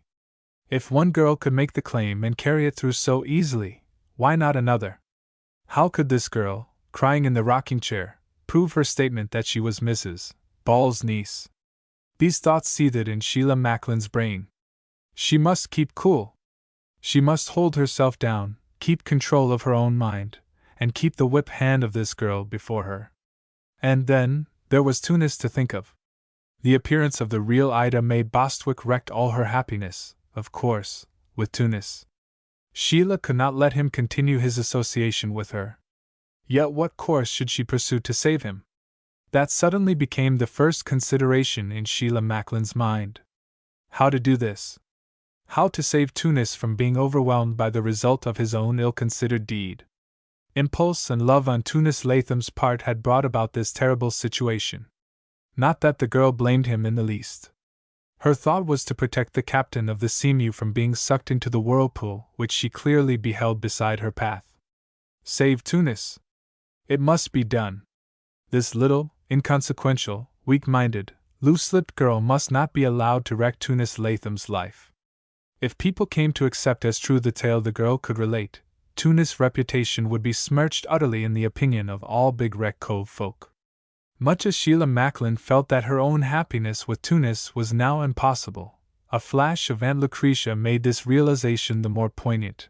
He must be sheltered from any folly regarding this thing. She knew well his impulsive, generous nature. Who had a fuller knowledge of it than she? She must think and act for herself, without any conference with Tunis. But she must do the only thing, after all, that would balk this wretched girl from the city, for a time, at least. The real Ida May Bostwick had no friends here and no acquaintances among the people of Big Wreck Cove. It would be no easy matter for her to establish either credit or the fact of her identity in the community. It would take time and perhaps be very difficult for Ida May to bring forward conclusive evidence that would convince the Balls, or anybody else, of her real personality and prove that the girl in possession was an impostor. All the latter had to do was to maintain her already accepted standing, deny the true Ida May's claim, and demand that the latter show proof of her apparently preposterous statement. At least, some considerable delay must ensue through Sheila's course before the girl could convince anybody that she only claimed what was her own. Nor need the battle end there. Ida May Bostwick might find it very difficult to prove to the satisfaction of all concerned that she was the actual niece of Prudence Ball. The very fact that Tunis had brought Sheila and introduced her as the girl he had been sent for was proof so strong that it could not be lightly denied. That phase of the matter, that Tunis was as deep in the conspiracy as she was herself, made Sheila Macklin desperate. She grasped at this only salvation, straw as it was, for his sake more than for her own. Later, when she was able to think and plan and plot again, she would evolve some method of rescuing Tunis from the results of his own impulsiveness and her weakness in accepting his suggestion as a way out of her personal difficulties. She should have known better.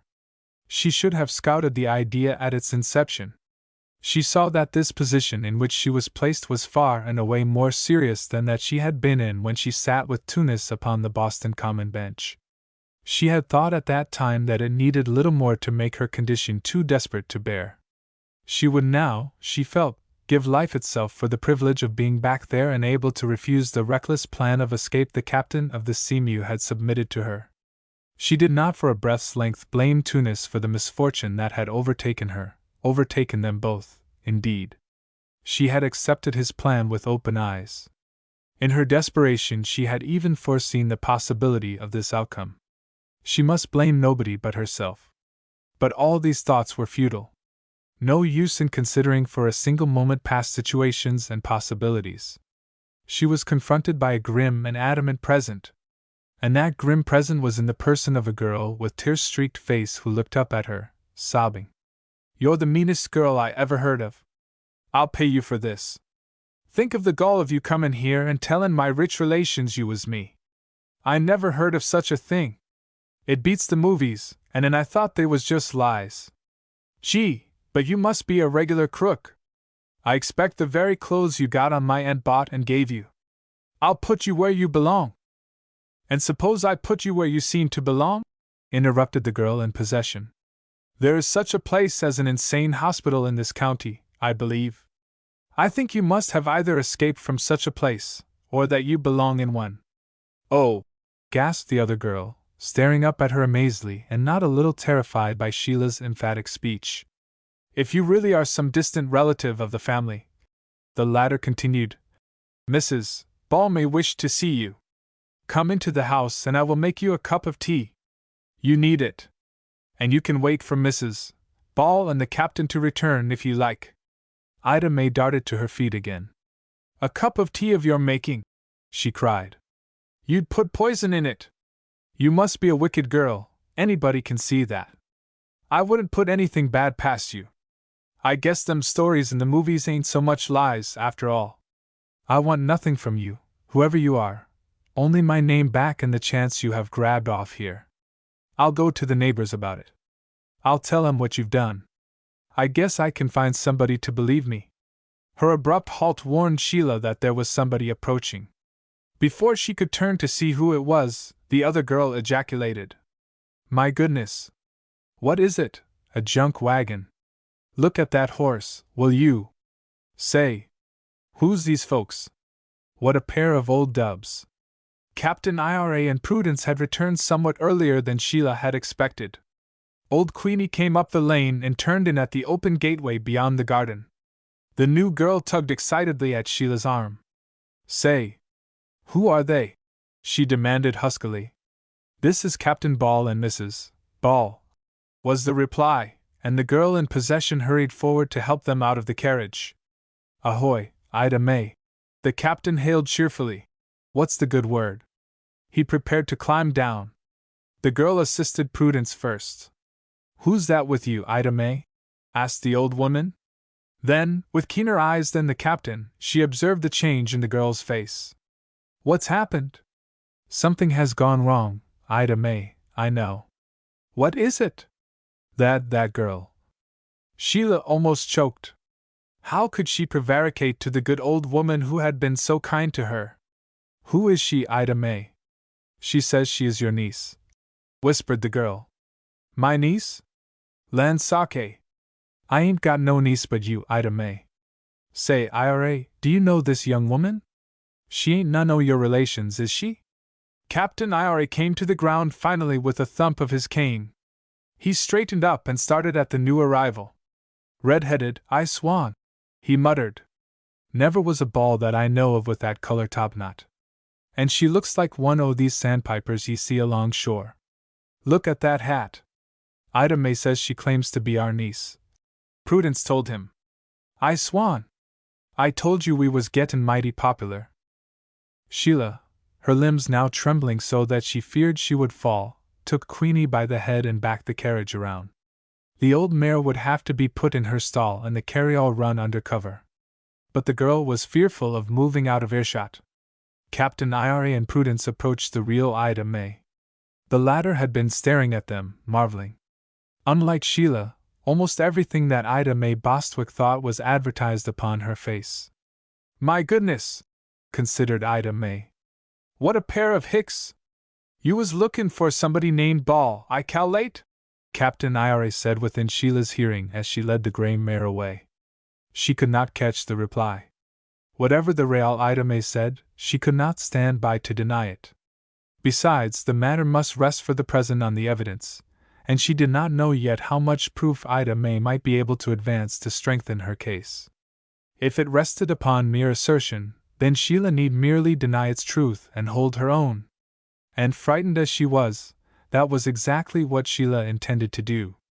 For the sake of Tunis, as well as for her own salvation, she must stand up against the new girl and hold by her own first claim, that she was the girl the Balls had sent Tunis for. Chapter 21. At swords' points. Sheila Macklin got Queenie to the stable and unharnessed her.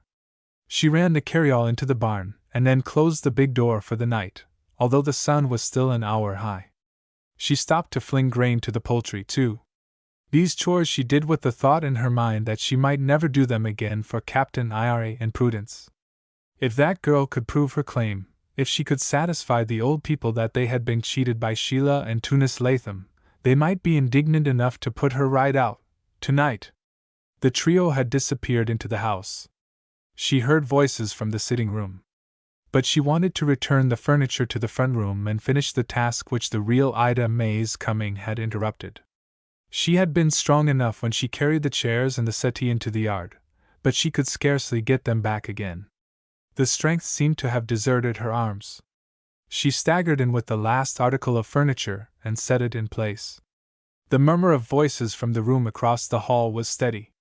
What were they saying? What had Ida May told them? How were the Balls taking it?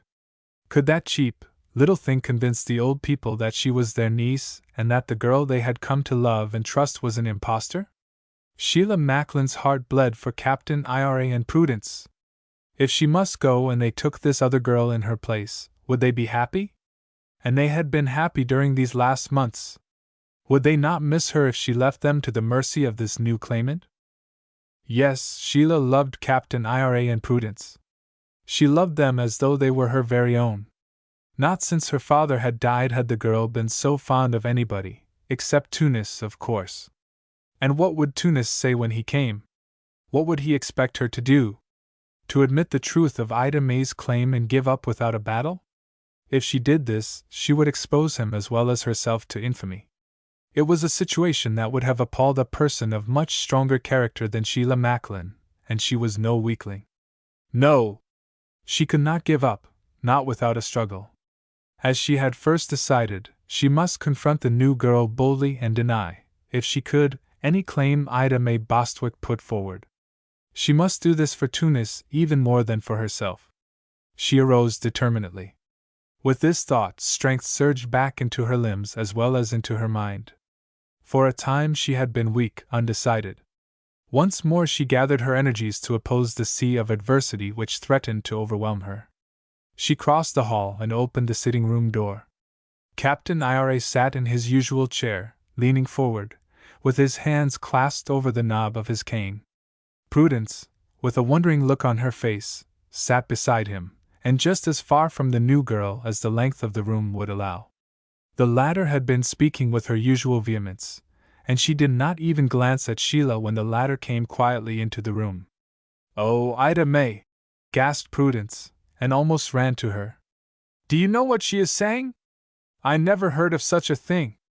I tell you she ain't Ida Bostwick," cried the other. "Don't you dare call her that.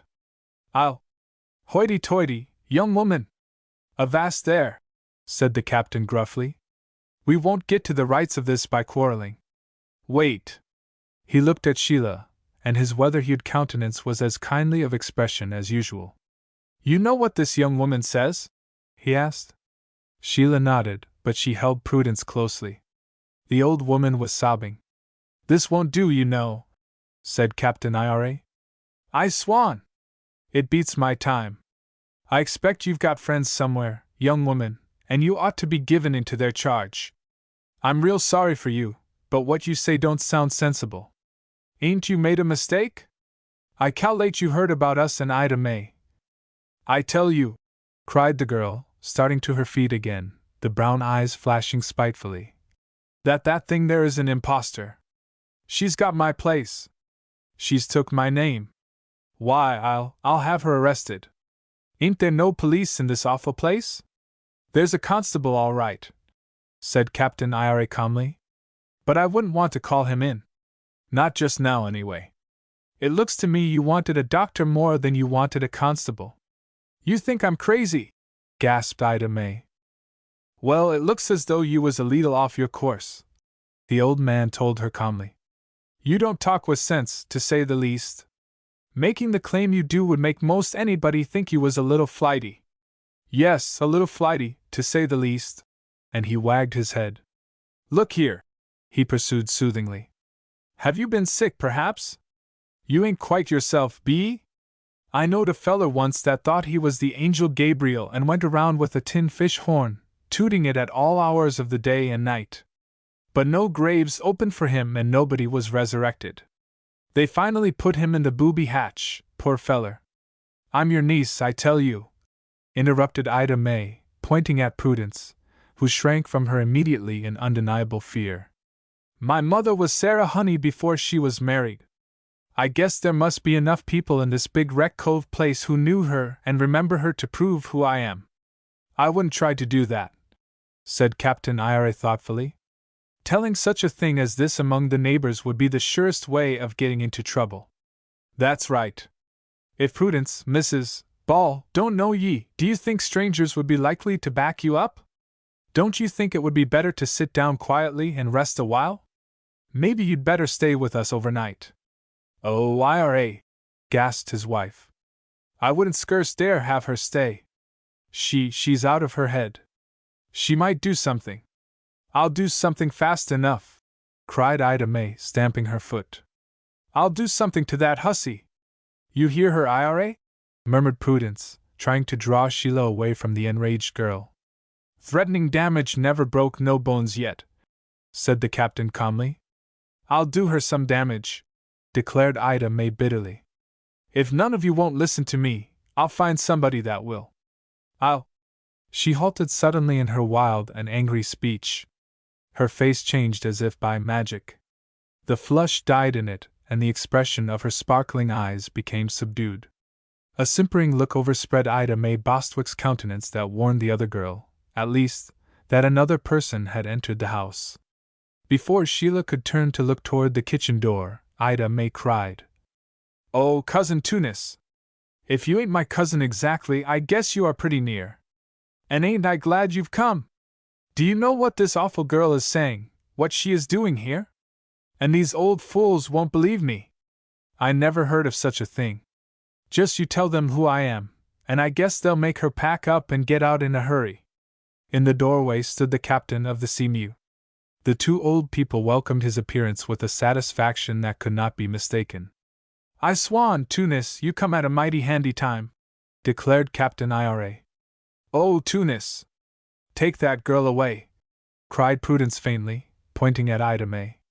The most difficult thing Sheila Macklin had ever done in all her life was what she did now. To act and speak a deliberate falsehood before Tunis Latham. She disengaged herself from Prudence, and before the simpering Ida May could speak again, Sheila ran to him. In her face was, for the moment, all the fear and horror of the situation which she felt.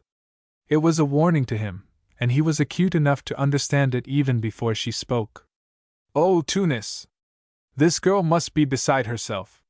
She says her name is Ida May Bostwick and that she is Mrs. Ball's niece. Involuntarily Tunis had stretched forth his hands to welcome Sheila. He drew her closer without giving the Balls any attention whatsoever. One flashing glance he gave to the girl he held so gently, a look which was both a promise and a reassurance. Then he gazed over her head at the smirking Ida May. What's the matter here? He demanded. Matter enough, said Captain Ira, not without marking, however, the attitude of the two young people he and Prudence loved. He even nudged his wife, who now stood close beside him. Matter enough. That gal there, Tunis, seems to have lost her top hamper. Leastways, some of it is mighty loose. Tunis Latham, gasped the new claimant. You know who I am. Tell that girl. She halted again, realizing the young man's expression of countenance and his attitude with the other girl. She was quick enough of comprehension to see that this other girl had the advantage of her with the captain of the Sea-Mew as well as with her relatives. In Ida May's own artful mind she had decided that a smart girl could easily twist that fellow around her finger. This girl who had usurped her name and identity had already succeeded in doing just that. The girl from Hoskin and Marles halted, the wrathful flush came back into her pretty, insipid face, and she almost screamed. What's got into you folks? Are you all crazy? Why, that fellow knows who I am well enough. I'd bet he brought that girl here himself and palmed her off on you. She turned to blaze at Captain Ira and Prudence. He picked her up somewhere, some low creature. But I'll show them both up, that's what I'll do. I'll make them both sorry for cheating me. I guess you folks have got a heap of money, and that fellow and that girl are trying to get it all. But they won't. I'll have my rights or belay that, exclaimed Captain Ira suddenly. We won't listen to no more such talk. Whatever we have got, Prudence and me, and whoever you be, young woman, I cal'late we'll do about as we please with it. I think you have broke loose from them that had you in charge, and they ought to be hunting for you. Leastways, I guess you'd better be sent back to 'em. I'm her niece, I tell you, reiterated Ida May, pointing at Prudence, who shrank again from the vehement girl. Then she whirled on Tunis. She clasped her hands. Into her rage was distilled some fear because of Captain Ira's grim words. You gotta help me, she said to the younger man. You know who I am, and you daren't deny it. No man can pace the quarterdeck, even of a packet of no greater importance than the Seamew, without having developed the sterner side of his character. And Tunis Latham came of a long line of shipmasters who had handled all sorts and conditions of men. If a skipper does not command the respect of his crew, he'll not get far. The grim mask that had settled upon the countenance of the captain of the Seamew might have stayed the tongue of a more courageous person than Ida May Bostwick. His severe look and manner appalled her. See here, young woman, I don't like your tone, nor do I understand what you mean. Who do you say this is, Ida May? He added more gently, looking down into Sheila's face again. I'm Ida May Bostwick. You know I am, wailed the visitor. Why, you must remember me, Tunis Latham. Don't you call her by my name. I won't stand it. Mad as a hatter. Mad as a hatter, muttered Captain Ira to Prudence. There's something the matter with her, is there? Proceeded Tunis thoughtfully, eyeing the claimant as though she was indeed an utter stranger. How did she get here? What does she want? She wants a straitjacket, I cal'late, said Captain Ira. I don't know what is best to do about her. Prudence says she won't have her in the house overnight. 'Twould be too bad to have to put her in the town lockup. You dare to! Shrieked Ida May, with courage born of desperation. Tunis put Sheila tenderly aside. He crossed the room to the other girl. He showed no manner of sympathy for her, but he spoke quietly. This won't do, you know. Mr. and Mrs.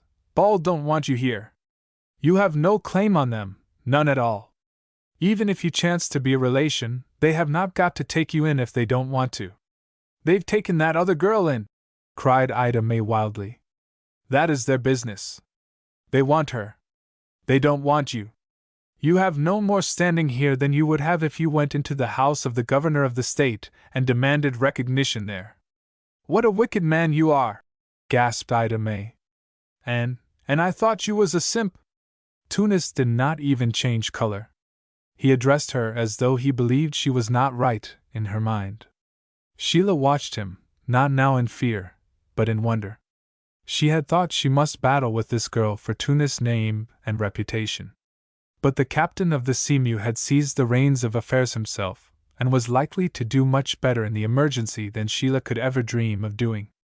Come now, said Tunis Latham calmly. I do not know where you belong or where you came from last. But you cannot stay here. Captain Ira and Aunt Prue do not want you. If you have any friends near. I've got friends all right. You'll find out that I've got 'em, gasped the girl threateningly. You know anybody in Big Wreck Cove? No, I don't. I've just come here. But I mean to stay here till I get my rights. I'll show you all. You can't show us anything tonight, interposed Tunis firmly. Whatever you mean to try to do cannot be done right now, you know. You will have to sleep somewhere, and I shall have to do one of two things, No, one of three things. She looked at him wonderingly, but she was listening. I will take you back to the port.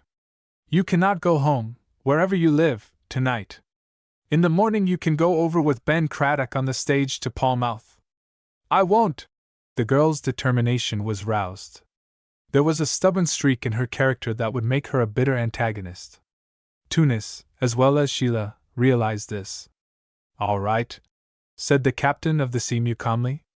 Then I'll get you a place to stay down in the port. Or I shall have to see the justice of the peace and have you committed for your own safety.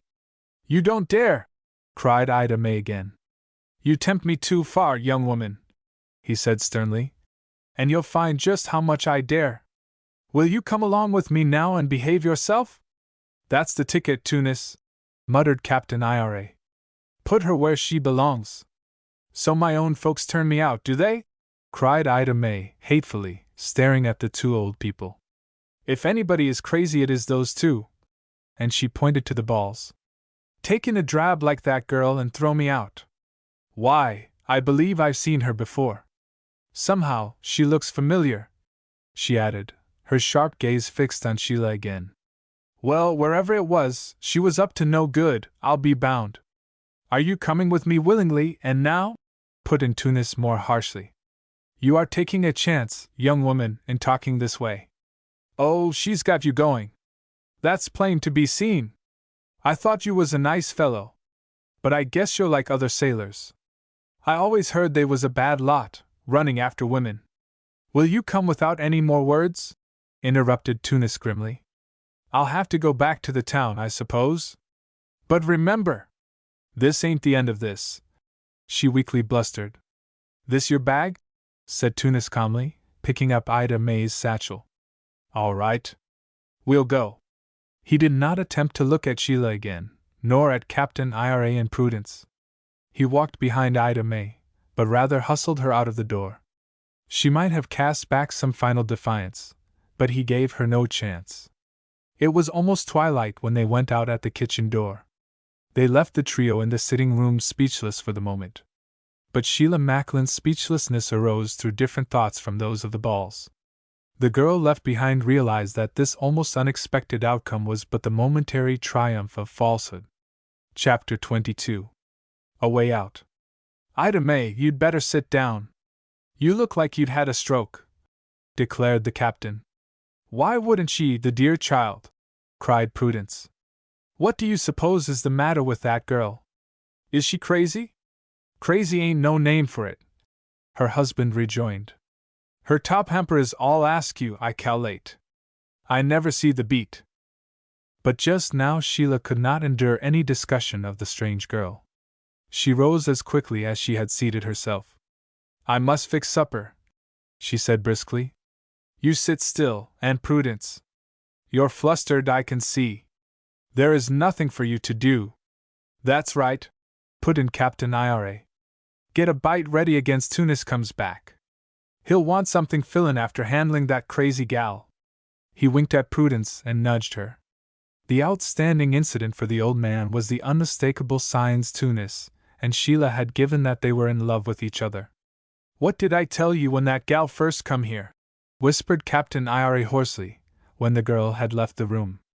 I knowed that the whole generation here on the Cape hadn't been struck blind, not by a jugful. And it's evident to my mind, Prudence, that Tunis Latham has had his eyes pretty wide open from the first. Oh, I hope it can't be that Ida May would leave us, murmured Prudence. I don't mean to be selfish. Looks like we could get another gal easy enough if we wanted her, remarked the old man, with some bitterness. I swan, Prue! S'pose Ida May had turned out to be the sort of a gal that flyaway critter is? We are blessed, we certainly are. And he treated himself to a liberal pinch of snuff. Sheila did not wish to hear the two old people talk about the real Ida May Bostwick.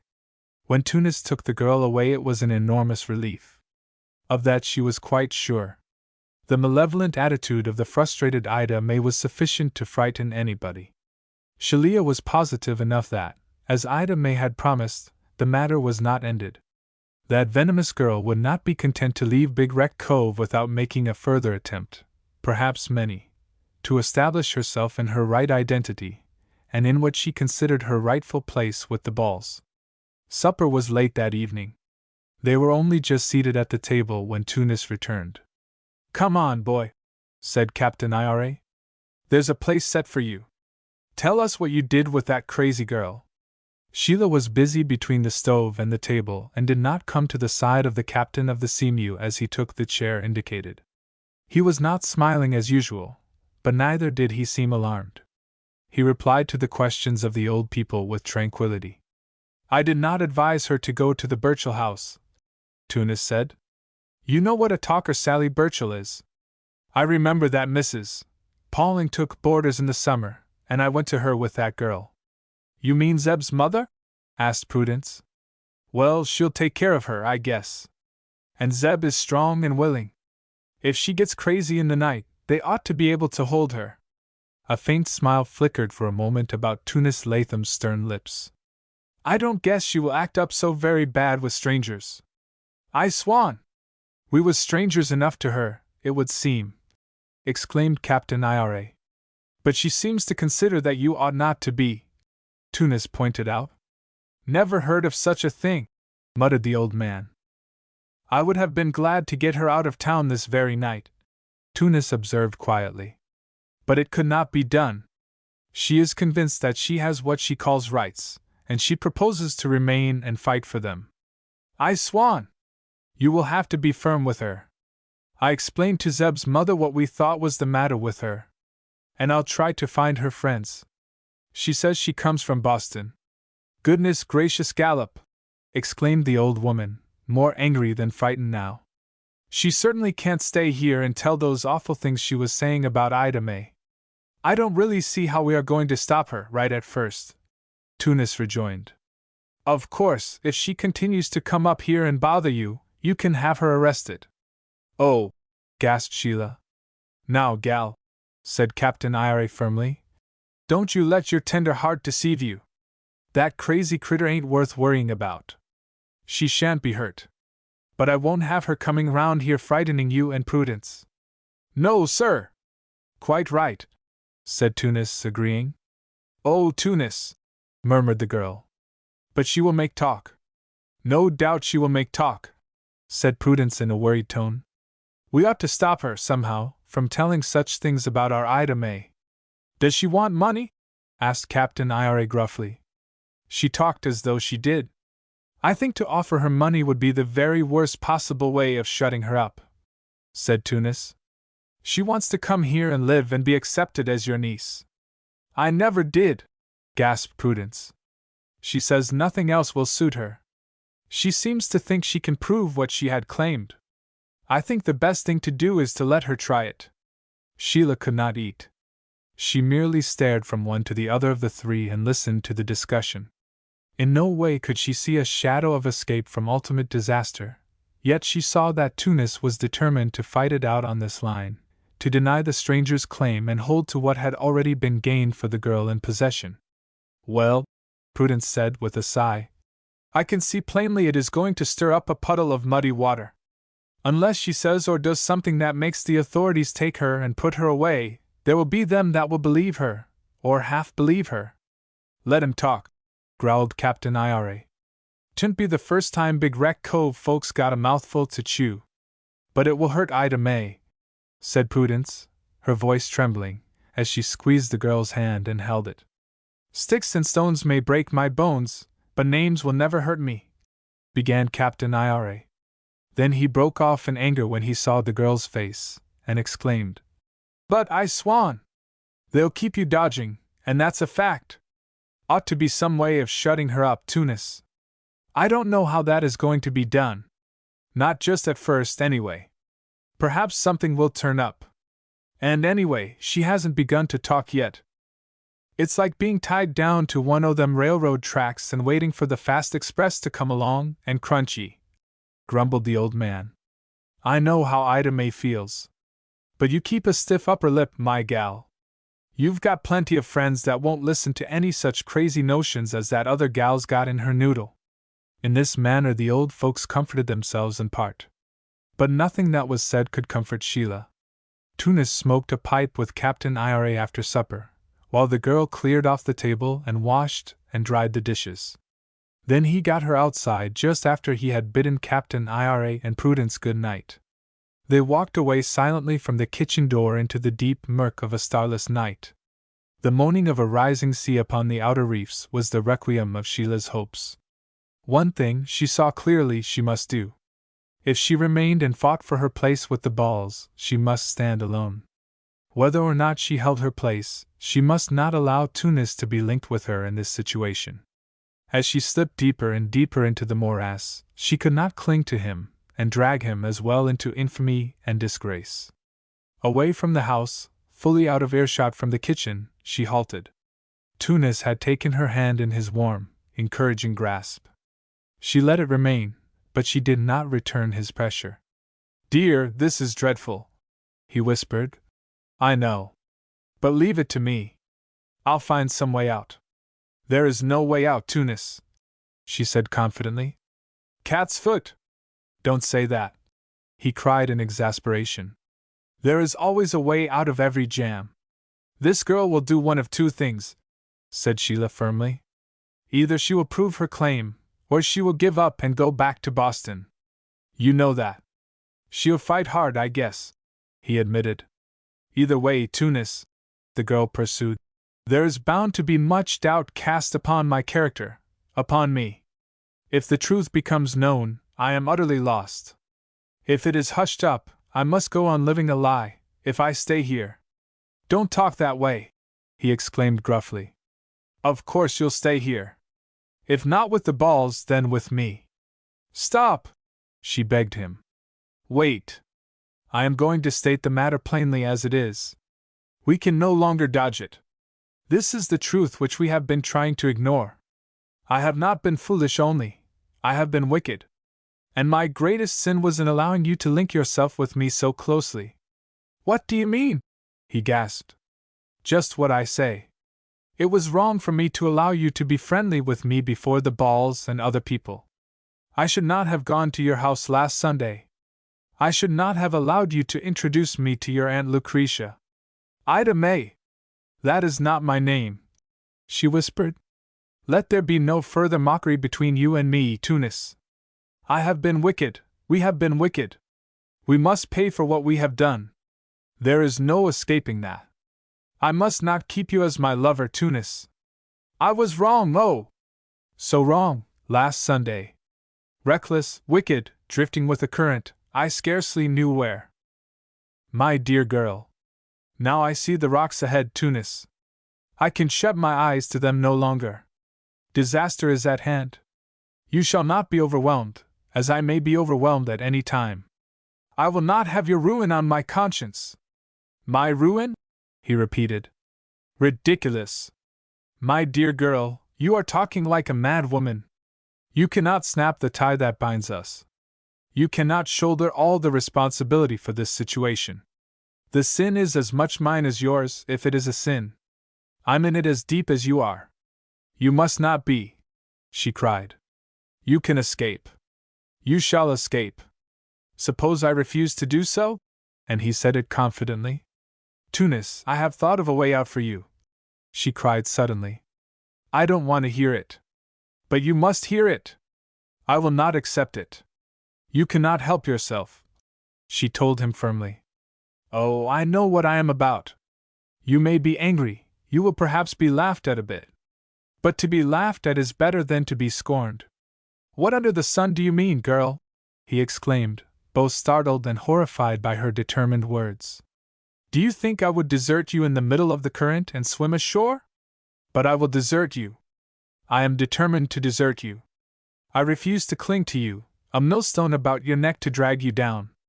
Ah, Tunis, whether or not that girl makes her claim good, what you and I had hoped for cannot be. An explanation must be made of your part in this frightful affair. That, in itself, must separate you and me. What explanation? There is no such explanation that can be made. I glory in the fact that we are together in this, Sheila, and whatever comes of it, we stand or fall together. Ah, Tunis, you are a man! I knew that before. But nothing you can say will bend my determination. I withdraw all I said to you Sunday and on Monday morning before you went away. I positively withdraw all I promised you. It cannot be, Tunis. We cannot look forward to any happiness when we began so unwisely. Unwisely? What do you mean? Demanded the captain of the Seamew. Chance threw us together. Providence, I tell you! I needed you fully as much as you needed me. And surely these poor old folks needed you, Sheila. Consider what you have been to them. It makes no difference in our association, Tunis, she said, shaking her head. Why, that night we talked upon that bench on Boston Common, had I dared propose such a thing, I would have said, come and marry me now. I would, indeed, Sheila. The girl clenched her hands and drew in a breath. She raised her face to his, and in the darkness Tunis Latham saw it shine with a light from within. A great and desperate longing filled her voice when she cried, "Oh, why didn't you do just that, Tunis Latham? I would have said yes, and all this need not have been." Swiftly she caught him around the neck, pressed her lips fiercely to his, while the tears rained down her face, wetting his face as well. Then she was gone. He heard her sobbing wildly in the dark. He was alone. Chapter 23. A call unannounced. Captain Ira and Prudence did not see Sheila again that evening, for she slipped in by the kitchen door after they had gone into the sitting room and went up to her own chamber. They heard her mount the stairs and marked the tread of her light feet overhead. The girl was not thinking of the old people just then. Their need entered into her determination to remain if she could. But this night was one time when Sheila Macklin thought almost altogether of herself and her personal difficulties. Her present and acknowledged love for the young captain of the Seamew had been of no mushroom growth. She might not say, as Tunis did, that she had fallen in love at first sight. But very soon after meeting the young shipmaster from Big Wreck Cove she had appreciated his full value and realized that he was far and away the best man she had ever met. Indeed, in that moment when Tunis Latham had caught Sheila in his arms as she had slipped in front of the restaurant on Scollay Square, the girl's mind had been stabbed through by such a poignant feeling, such a desire to know more about him, that she was actually frightened by the strength of this concern. She knelt before her north window with the frosty air breathing in like a balm upon her fevered body, and strained her eyes for a glimpse of the light that always burned in Tunis' window when he was at home. It was a long time before she saw it. For Tunis Latham had walked about the fields a long time after she left him, and it was late when he finally entered the big brown house behind the cedars. Aunt Lucretia, who had been expecting him, after she had seen the Seamew heading for the Cove that afternoon, was still sitting in the kitchen when her nephew entered. Composed as the man's features were, there was still an expression upon them which startled the woman. It brought her out of her chair, even if it did not bring an audible question to her lips. "I was delayed, Aunt Cretia," he said. "No, nothing new about the Seamew or about business. There's trouble up to the balls." He knew her first thought would be for the health of the two old people, and he had to explain a little more. "They are all right, Captain Ira and Aunt Prue. It's about S.H. Ida May. Tunis. Nothing has happened to the girl?" He must take Aunt Lucretia into his confidence, at least, to some extent. Just how much could he tell her? How much dared he tell her? From somebody, he felt sure, she would hear about this other girl who had appeared to claim kinship with the Balls and demand that Sheila give over to her the place she had with Captain Ira and Prudence. For Ida May Bostwick was going to talk. Tunis knew that well enough. Although he had warned her sternly that evening against talking, he knew well enough that after the girl had recovered from her first fright she would spit out the venomous tale that she had already concocted in her mind about Sheila and himself. He could not bring himself to confess to Aunt Lucretia all the truth about his first meeting and subsequent association with Sheila. Indeed, he hoped he would never be obliged to tell it. But he must tell Aunt Lucretia nothing but the truth. He did this by beginning at the coming of the real Ida May Bostwick to the ball house that afternoon, and her claim to Sheila's place with the family.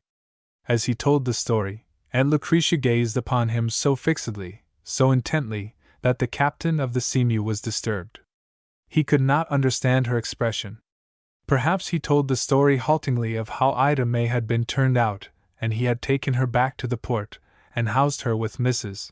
Pauling. He made few comments, however. He left Aunt Lucretia to draw her own conclusions. It was not until he had quite finished that she spoke again. "That crazy girl, is she?" "I don't know that she's crazy," said Tunis gruffly. "It would seem so." "Does she look like Ida May?" Tunis started. The question seemed to probe into a matter that he had not before considered. But he shook his head negatively. "Nothing like her," he said. "Reddish hair. Brown eyes, or kind of brown. When she's maddest there are green lights in 'em.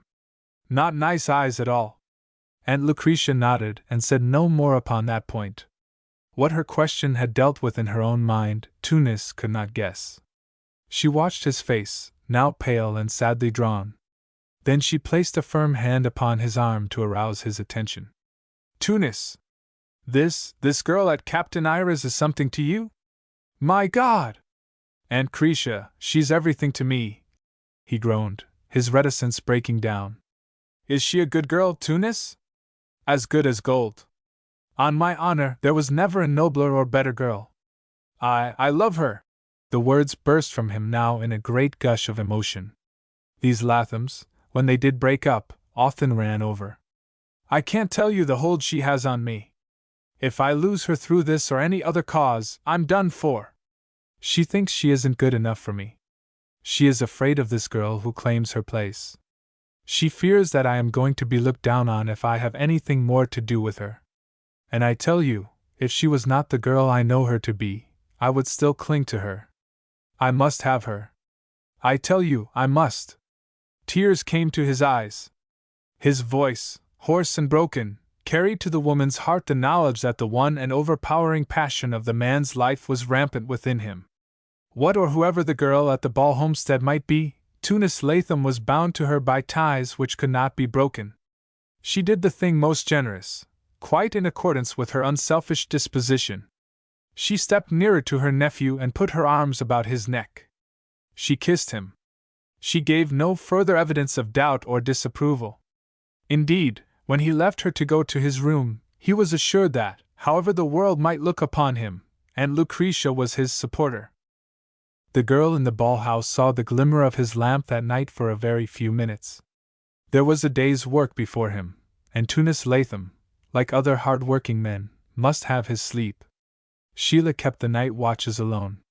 She went to bed, but the lids of her eyes could not close. Sleep was as far from her as heaven itself. She went over the entire happenings of the previous afternoon and evening with care, giving to each incident its rightful importance, judging the weight of each word said, each look granted her. Did the Balls suspect her in the least? Had the story Ida May Bostwick told made any real impression upon their minds? No. She finally told herself that thus far she was secure. Ida May must bring something besides assertion to influence the minds of the two old people. And if she had had documentary proof in her possession yesterday, the new claimant would have shown it. Nobody carries about with him birth certificate or memoranda of identification and relationship. If Ida May had been warned of what she was to meet at the old house on Wrecker's Head, without doubt she would have tried to equip herself in some such way for the interview.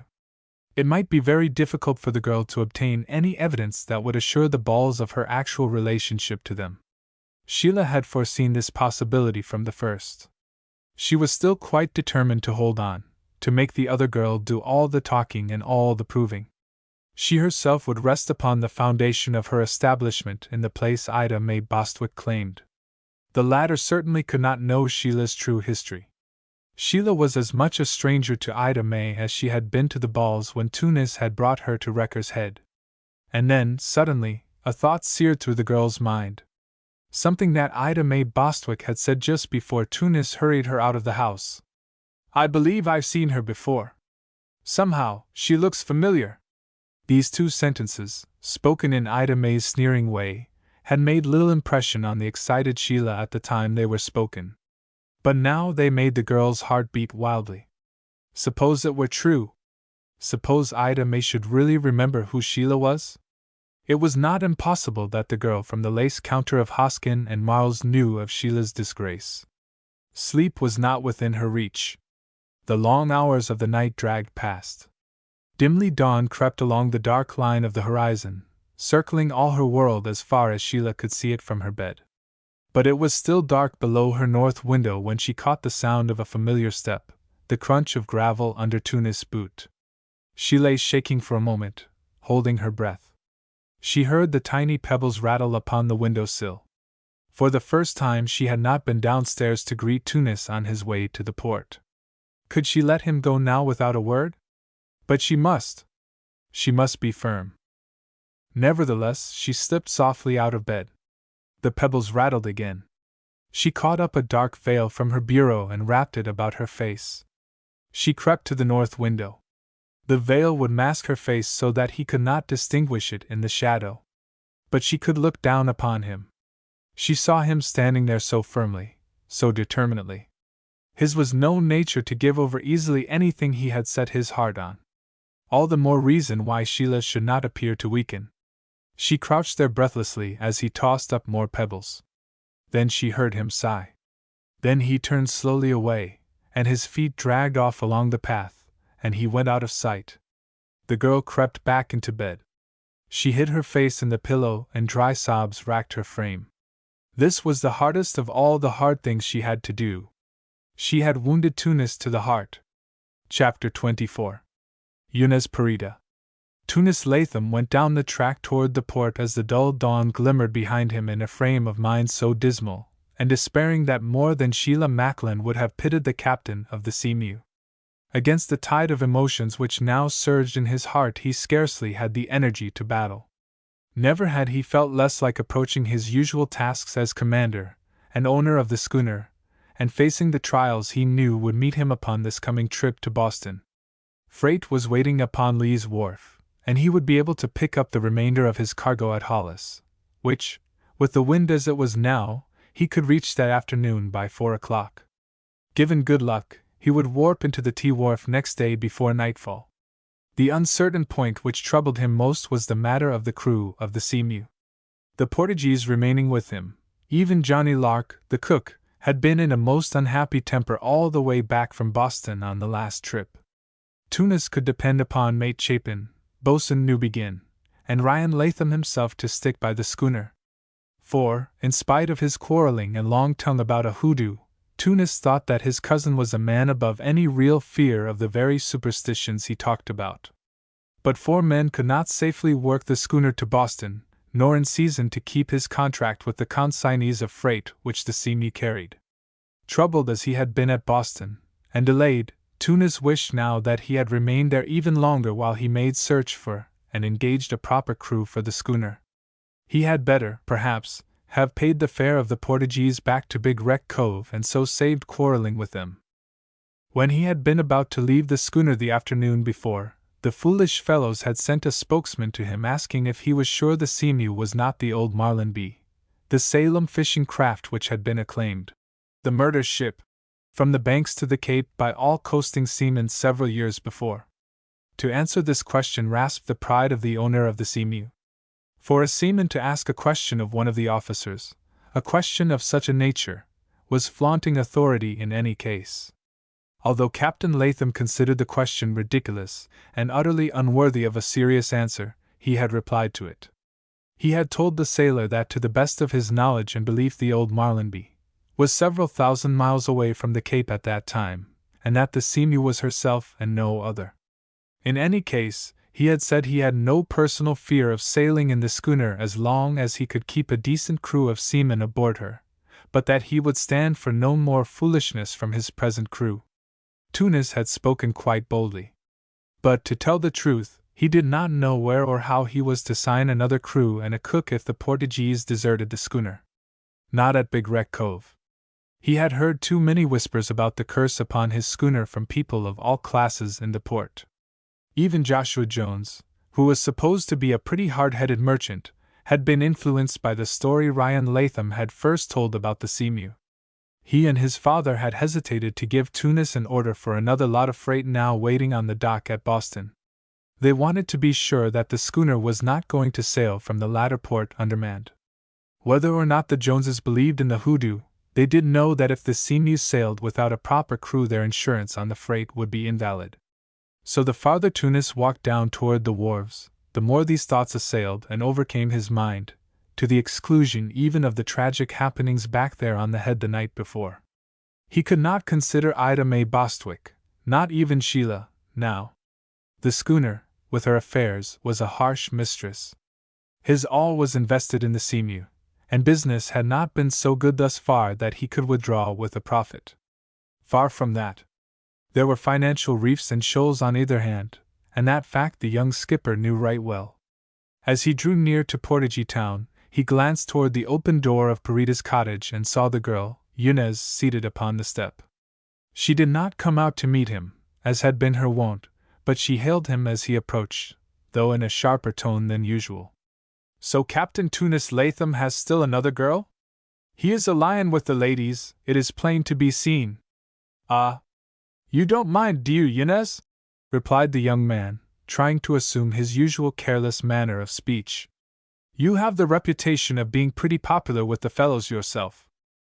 "Ah," she said again, tossing her head. "Who is this new girl I see you walk with last evening, Tunis?" "She is a stranger in Big Wreck Cove," was his non-committal reply. "So I see. They come and go for you, Tunis Latham. You are the fickle man, eh?"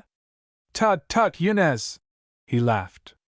"Those who live in glass houses should not throw stones.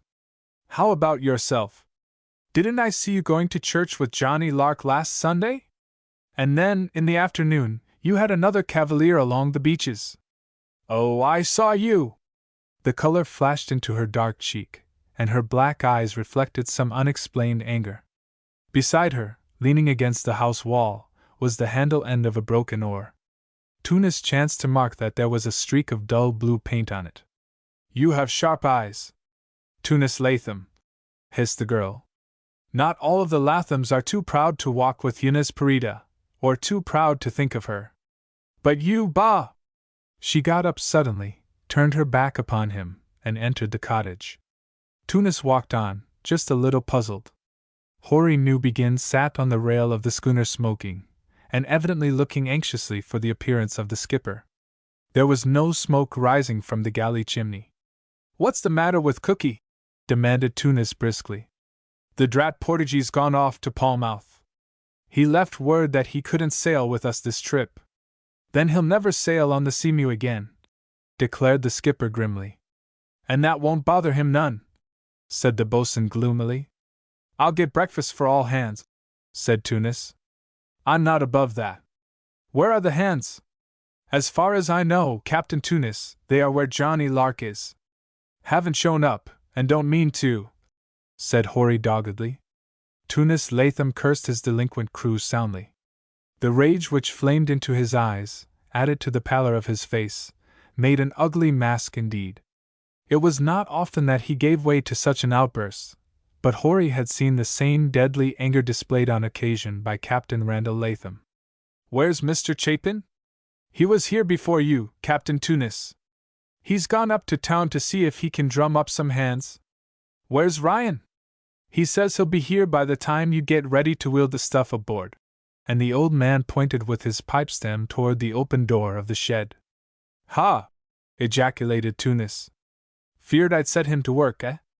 Well, they're all dogs together, the whole litter of 'em. I'll make the coffee. Tell me when Mr. Chapin comes. I suppose we can hire enough hands to get the freight aboard. But we can't work the schooner with 3 men, Captain Tunis, nor yet with 4. Don't I know that? I'll get a crew if I have to Shanghai them," promised Tunis grimly. Mason Chapin came along with half a dozen fellows after a while. One was a Negro who could cook. But there was no breakfast worthy of the name served aboard the Seamew that morning. They were late already in getting to work. It was the middle of the forenoon before the schooner left port. There was a crew, such as it was. But Mason Chapin had been obliged to promise them extra pay to get them aboard the schooner at all. When Ryan Latham slipped aboard finally, half the loading of the cargo had been accomplished. Tunis himself was keeping tally. The skipper beckoned his cousin to him. "Ryan," he said, "you certainly are about as useless a fellow as I ever had anything to do with. These Portuguese who have left me in the lurch have some excuse for their actions. They are ignorant and superstitious. You know mighty well that the stuff you have been repeating about the schooner being cursed is nothing but lies and old women's gossip. You've done it to make trouble. I ought to have had booted you overboard at the start. Ah, you! Close your hatch, ejaculated Tunis. And keep it closed. I'm talking, and I won't take any of your slack in return.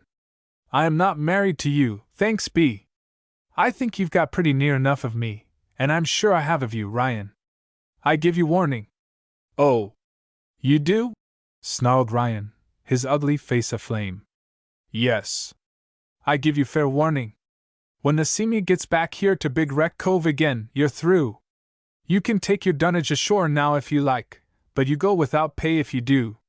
Or you can do your work properly on this trip and return. Then you get through. Take your choice. He expected Ryan would leave the Seamie then and there. Tunis half hoped, indeed, that he would do so.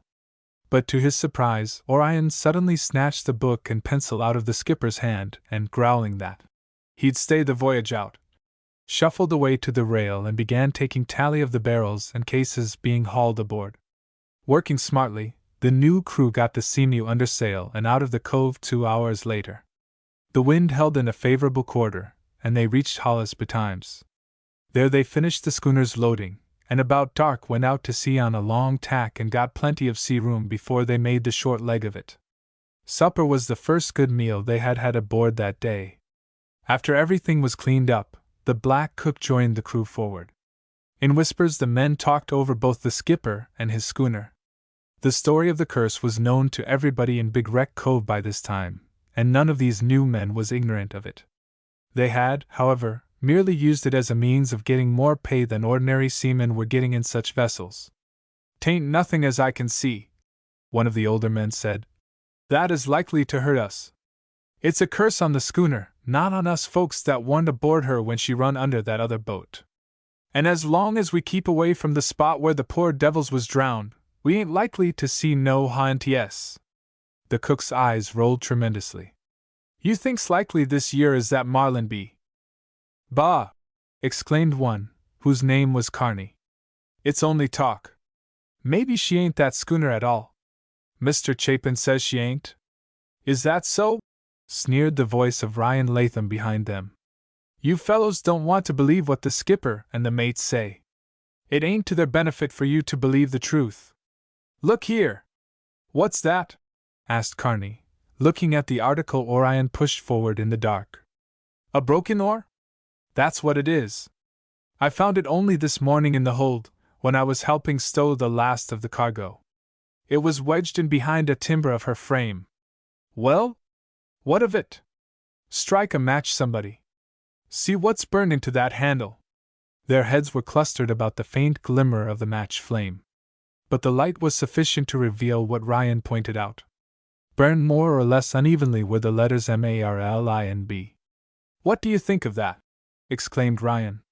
"Would that broken or be aboard of this drat schooner if she wasn't the Marlin B, painted over and a new name give her? What do you fellows think of it?" There was silence in the group when the match flame died out. It was finally the Negro cook who made comment. "Lawsy me!" he groaned. "Yef I had only de faith of Peter I'd up and walk ashore from dis here cussed schooner right now." Chapter 25. To Love and Be Loved. The girl whom Captain Ira Ball found in the kitchen of the old house on Wrecker's Head when he hobbled out of his bedroom the next morning was not the Ida May he had been wont to find of late, ready with his shaving materials, hot water, and a clean and voluminous checked apron to be tucked in about the neckband of his shirt. All was in readiness as usual, but the girl herself was smileless, heavy-eyed, and slack of step. That she had suffered both in body and mind since the day before, the least observant person in the world would have easily comprehended. "I swan, Ida May!" gasped the old man. "Whatever's happened to you?" "I did not sleep well, Uncle Ira," she told him faintly. "Sleep? Why, you look as though you'd been standing double watch for a week of Sundays. I never see the beat. Has that crazy gal coming here set ye all aback this way?" I am afraid so. 'Tis a shame. I won't stand to have that gal come here again." Prudence has been starting and crying out all night, too. She's as much upset as you be. I cal'late you don't feel like shaving of me this morning, Ida May. Oh, yes, I do, Uncle Ira. Don't mind how I look. But I do mind, he grumbled. Folks' looks is a great p'int. I've always held to it. Talk about a singed cat being better than it looks, I doubt it. People of my complexion always look worse after a sleepless night, explained Sheila, trying to smile at him. That's a pity, too. And I feel the need of being spruced up a good deal myself this morning, Ida May, he continued. D'you see how straggly my hair is gettin'? Do you think you could trim it a mite?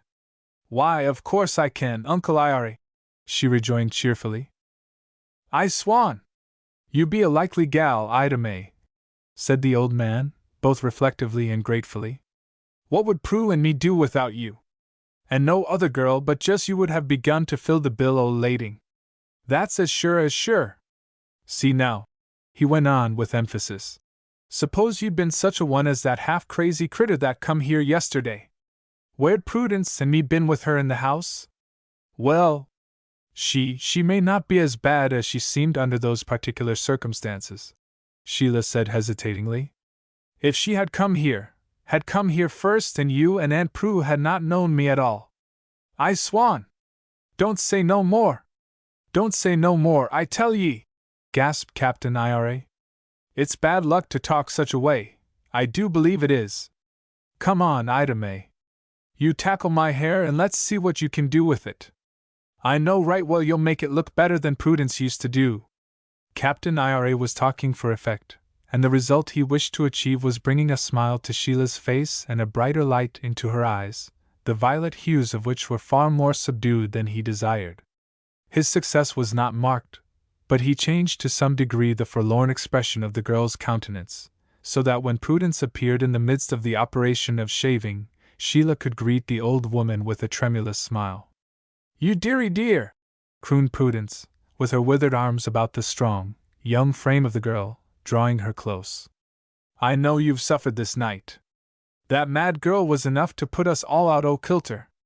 But don't let any thought of her bother you, Ida May. Your uncle and I love you, and if 40 people said you didn't belong here, we should keep you just the same. Ain't that so, Ira? Sure is, declared the captain vigorously. No two ways about it. We couldn't get along without Ida May, and I cal'late, the way things look, that I'd better get that high fence I spoke of built around this place at once. We're likely to have somebody come here and carry the gal off almost any time. I can see that danger as plain as plain.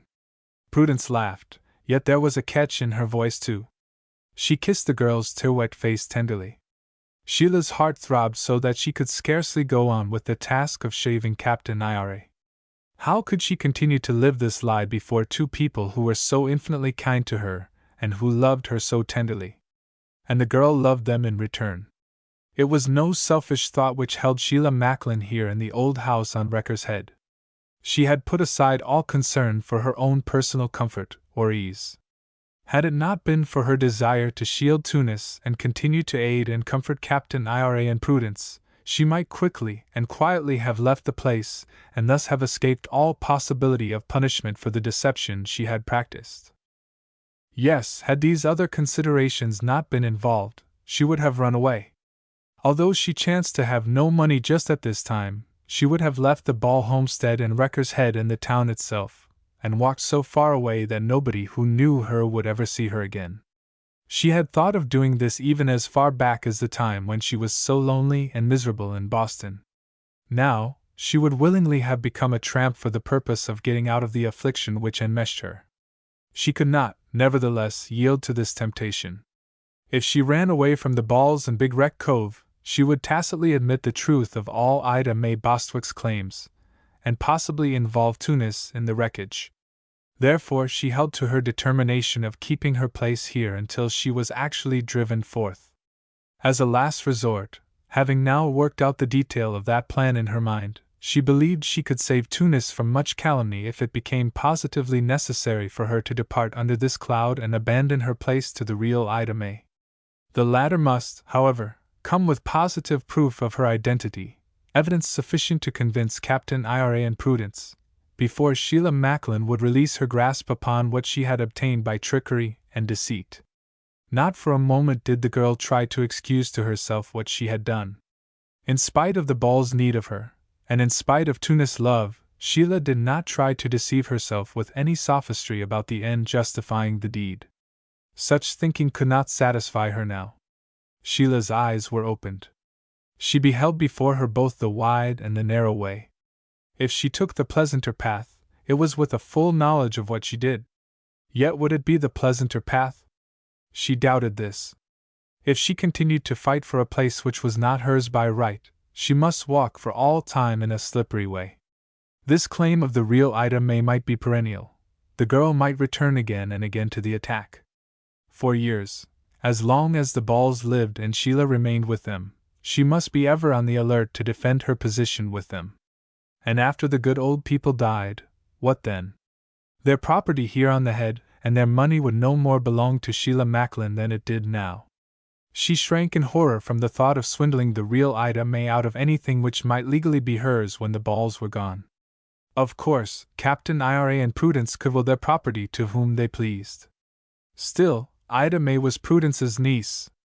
As the day dragged on, Ida May did not appear, but the old folks talked about her continually, until Sheila thought she must cry aloud to them to stop. The poor thing must be half-witted, of course, Mrs. Ball said ruminatively. Can't be otherwise. But she must have known something about Sarah Honey and her folks. Seems likely, agreed Captain Ira. Now you know, Ira, Sarah was an orphan and I was her mother's only relation, and only that in a kind of a left-handed way, for I wasn't really her aunt. That branch of the Honeys, Sarah's father's folks, had all died out. Sarah lived about, kinder from pillar to post as you might say, till she went to Boston and met Mr. Bostwick. Isn't that so, Ida May? Yes. So I understand, agreed the girl faintly. Now you don't remember your mother much, Ida May, pursued Prudence confidently. You was too young when she died. And you being brought up among the Bostwicks, you didn't know much about us down here on the Cape. But don't you remember any neighbor that lived near you there in Boston that had a gal something like this crazy one that come here? I swan! Ejaculated Captain Ira. You're coming out strong, old woman, I do say. Sheila could only shake her head. Why, see, said Prudence, encouraged by her husband's commendation. There might have been a neighbor woman that Sarah, your mother, you know, Ida May, was close acquainted with. Maybe she used to talk with this neighbor a good deal about her young days, and how she lived down here. You know women often gossip that way.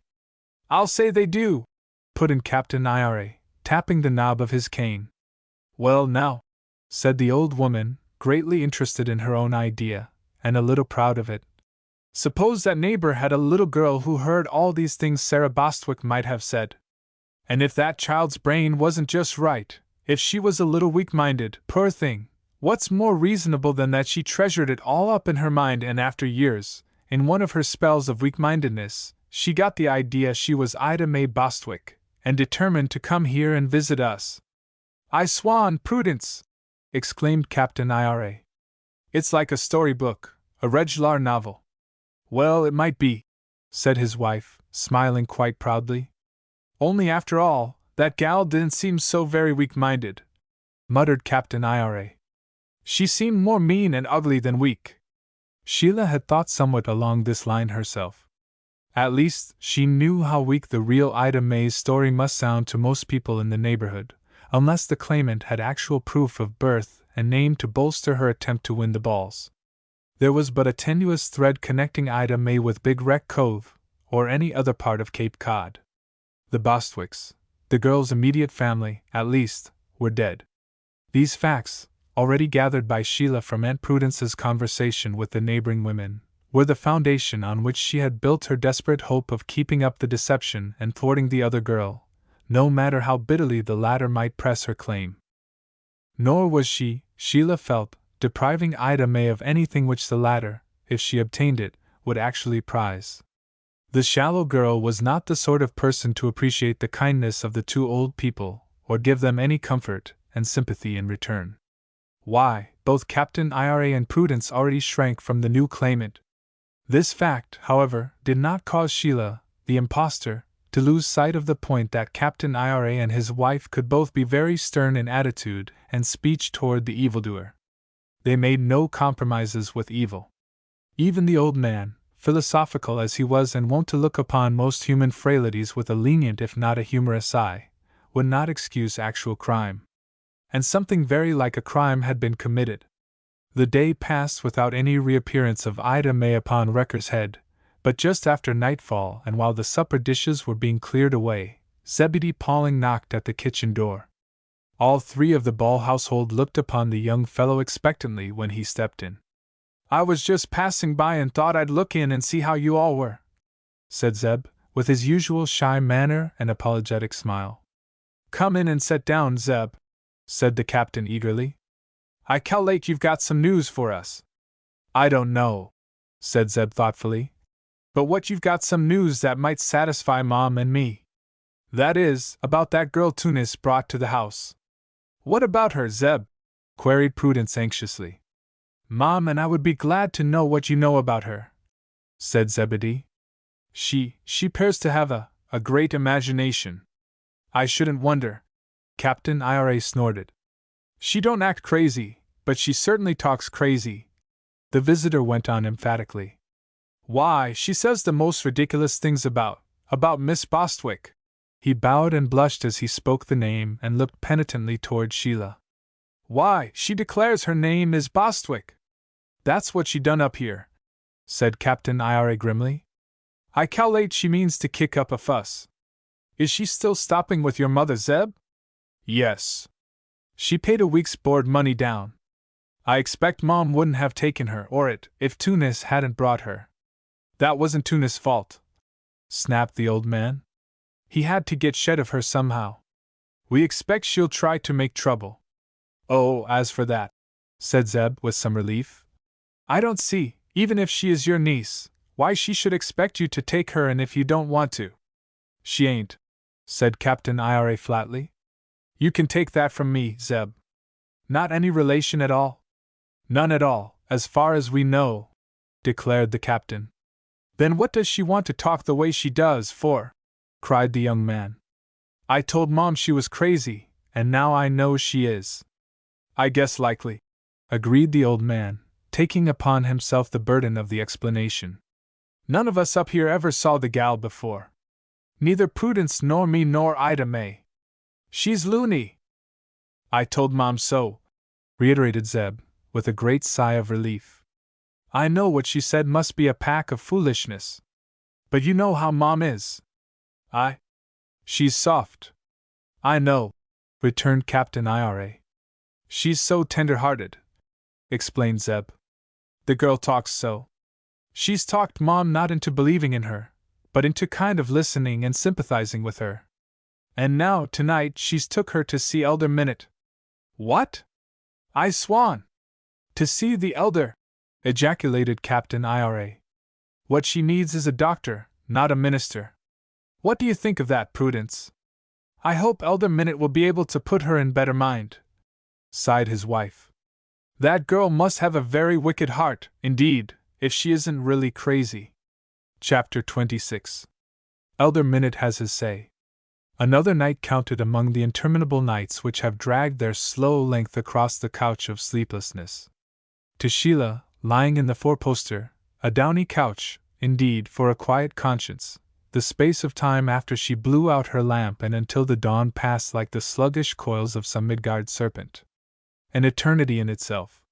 She came down to her daily tasks again with no change in her looks, although her voice had the same placid, kindly tone which had cheered the old people for these many weeks. But they both were worried about her. "Maybe she's been working too hard, Prudence," ventured the old man. "Can it be so, do you think? She says she likes to work. She's a marvel of a housekeeper, Ira. I don't mean to put too much on her, but I can't do much myself, spry as I do feel this fall. And she won't let me, anyway." I know, muttered Captain Ira. "She's with you like she is with me. Always running to help me, or to pick up something I let fall, or to fetch and carry." A kinder girl never breathed. I swan! What should we do without her, Prue? That Tunis. S.H. Prudence begged him. Don't chaff no more about that, Ira. Why not? He asked. Though I don't feel much like chaffing when I think of them getting married. 'Tis a pretty serious business for us, Prudence. I had a chance to hint about it last night when you went outside with Zebedee, whispered his wife. I spoke about Tunis. She says she'll never leave us to marry Tunis or any other man. What's that? Ejaculated Captain Ira. He wouldn't agree to come and live here, I reckon. What would become of his Aunt Cretia? I don't guess there's any fear of her getting married, is there? No. Don't be funny. But ida.ms said just that, in so many words. She's mad with him, do you calculate? They had a tiff, cried her husband. And they were like two turtle doves the night that other gal come here. It don't seem possible. I swan! That's why she's so on her beam ends, I bet a cake. It may be. She wouldn't say much. I didn't understand, though, that they had quarreled. Only that she'd made up her mind that she wouldn't marry. Oh, she'll change her mind, said Captain Ira, wagging his head. Do you think so? Not so easy. You'd ought to know by this time how firm ida.ms can be. The Lord help Tunis, then, said Captain Ira emphatically. But his loss is our gain. Ain't no two ways about that. Sheila's secret thoughts were not calculated to calm her soul. Her determination braced her body as well as her mind to go about her daily tasks with her usual thoroughness, but she could not confront the old people with even a ghost of her usual smile. So she kept out of their way as much as possible and communed alone with her bitter thoughts. The uncertainty of what ida.ms was doing and saying down there in Big Wreck Cove was not all that agitated Sheila.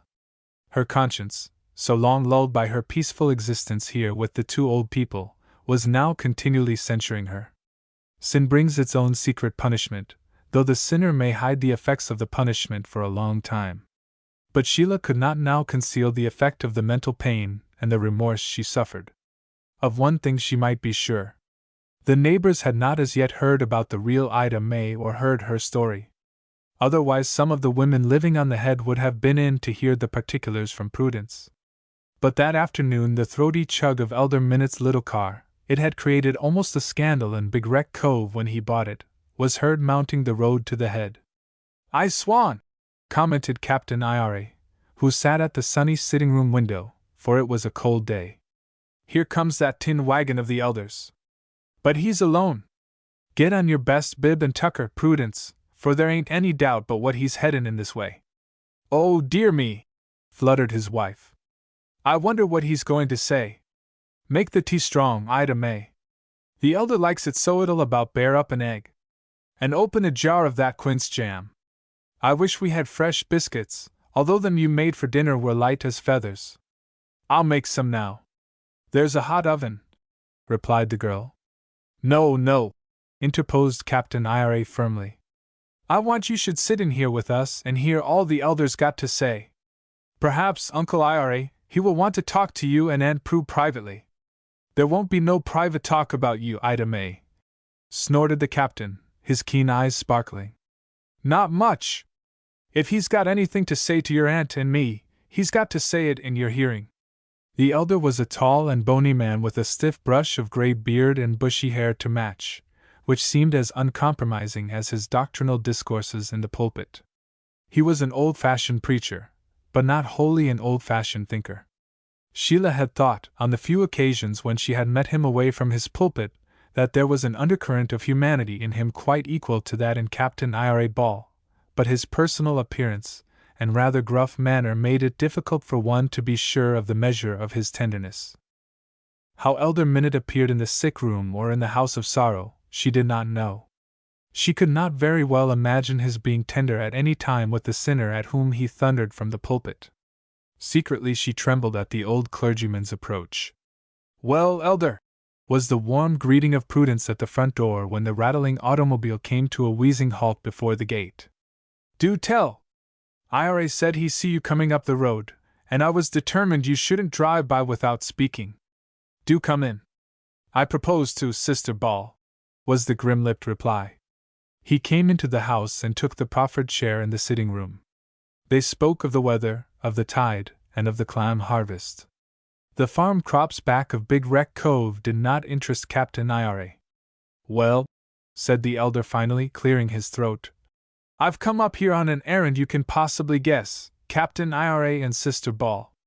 Maybe we can and maybe we can't, observed the captain with a countenance quite as wooden as the elder himself displayed. I come on behalf of that young woman who was here to see you the other day. It's my opinion you'd done better to have gone to the insane asylum folks about her, rejoined Captain Ira. Now, Ira, said Prudence softly. Seeing it as you do, Captain Ira, the elder remarked quite equably, I conclude that you might think that. But you formed your judgment in the heat of, well, not anger, of course, but without sufficient reflection. Humph! Grunted Captain Ira noncommittally. I have talked with that young woman on 2 occasions, said the elder. With what young woman? Interrupted Captain Ira. With the girl staying at the Widow Pauling's. The girl who claims to be your niece. You'd better talk with the other young woman, said Captain Ira sternly. Ida May! Just you come in here and sit down. You are as much interested as we be, I guess. This is Ida May Bostwick, Elder Minute, he added, as Sheila entered. Yes, yes. I have had the pleasure, said the elder, bowing gravely without offering to shake hands. He turned abruptly to Prudence. You are quite convinced in your own mind, Sister Ball, that the young woman at the Paulings is not your niece? Why, Elder Minute, returned Prudence, how can she be? Ida May is Sarah Honey's only child, and Sarah was only distantly related to me. There never was another girl in the family, not like that one that came here the other day, for sure, and the old woman shook her head emphatically. That girl you got down there at the port, Elder, is crazy, crazy as a loon, put in Captain Ira harshly. I am not so sure of that, the clergyman said shortly. I swan! Beg your pardon, Elder. No offense. But you don't mean to say that she seems sane and sensible to you? Sane, yes. As for being sensible, that is another thing, confessed Elder Minute. Huh! What do you mean by that? Asked Captain Ira curiously. She has told her story in full to me, and told it twice alike, said the grim-visaged minister, looking at Sheila as he answered the query. An insane person is not so likely to do that, I believe. But she is not what I would call a sensible young woman. Not at all. I should say not, gasped Prudence. But I have heard her, and I have reflected on what she has said. I do not see, if she is an impostor, how she could have made up that story. Then she must be loony, muttered Captain Ira. I presume she told the same story to you that she did to me, pursued Elder Minute. I do not understand Tunis Latham's part in it, but the rest of her story seems quite reasonable. Reasonable? Repeated Prudence, with some warmth. Do you call it reasonable to say what she did about Ida May? In speaking of the young woman's reasonableness, I mean in regard to the personal details she gave me. What she said in her anger to, or of, other people has no influence whatsoever on my judgment. Well, it has on mine, exclaimed Captain Ira. I'd have drove out a dozen gals that spoke as she did to Prudence and Ida May, crazy or not. You would be wrong, Captain Ball, said the elder severely. Well, let's have the PINTs the girl makes, growled the old shipmaster. I will listen to him. Elder Minute bowed formally and began Ida May's story, checking off the several assertions she had made when she was at the ball house far more clearly than the girl herself had done. As Sheila listened, her heart sank even lower. It was so very reasonable. How could the Balls fail to be impressed? But Captain Ira and Prudence listened with more of a puzzled expression in their countenances than anything else. It seemed altogether wild and improbable to them. Why? There sat Ida May before them. There could not be 2 Ida May Bostwicks. Say! Exclaimed Captain Ira suddenly, after Elder Minute had concluded. That girl says she worked at Hoskin and Marles? Yes. Why, ain't that where you worked, Ida May? Yes, was Sheila's faint admission. You never see her there, did you? I do not remember of having seen her until she came here, the girl said quite truthfully. Ought to be some way of proving up that, muttered Captain Ira. I have written to Hoskin and Marl, at the other young woman's instigation, and have asked about her, said Elder Minute. Well, I never, gasped Prudence, and her withered, old face grew pink. I hope you will not take offense, said the visitor evenly. You must understand that the young woman has come to me in trouble, and it is my duty to aid her if I can, in any proper way. That is my office. Any young woman, he looked directly at Sheila again as he said it, will find in me an adviser and a friend whenever she may need my help. We all know how good you are, Elder Minute, Prudence hastened to say. But that girl, he interrupted, is a human being needing help. I have advised her. Now I want to advise you. Out with it, Elder, said Captain Ira. Good advice ain't to be sneezed at, not as I ever heard. I have the other young woman's promise that she will tell her story to nobody else, nobody at all, until I can hear from those whom she says are her employers. But with the understanding that you will do your part. What's that? Asked Captain Ira quickly. She wants to come up here and stay with you. She says she is sure you are her relatives. She says if you will let her come, she will be able to prove to you that she is the real niece you expected, whom you sent for last summer. Why, she's crazy! Again cried Captain Ira. I am almost afraid of her, murmured Prudence, looking from Sheila to her husband. I assure you, Sister Ball, she is not insane. She is harmless. She didn't talk as though she was when she was here, not by a jugful, declared Captain Ira bitterly. That was because she was angry, explained Elder Minute patiently. You must not judge her by her appearance when she came here the other day and found, as she declares, another girl in her rightful place. I swan! Exclaimed the old shipmaster, bursting out again. I won't stand for that. Her rightful place, indeed! Why, if she was 40 times Prudence's niece and we didn't want her here, what's to make us take her, I want to know? Do you think we ought to, Elder? Questioned Prudence faintly. I think, under all the circumstances, that it is your Christian duty. Know the girl better. See if there is not something in her that reminds you. Avast there! Shouted Captain Ira, pounding with his cane on the floor. That's going a deal too far. Christian duty, indeed! How about our duty to aka.ms setting there, and to ourselves? Prudence is afraid of that crazy gal in the first place. I give you my word she is not insane.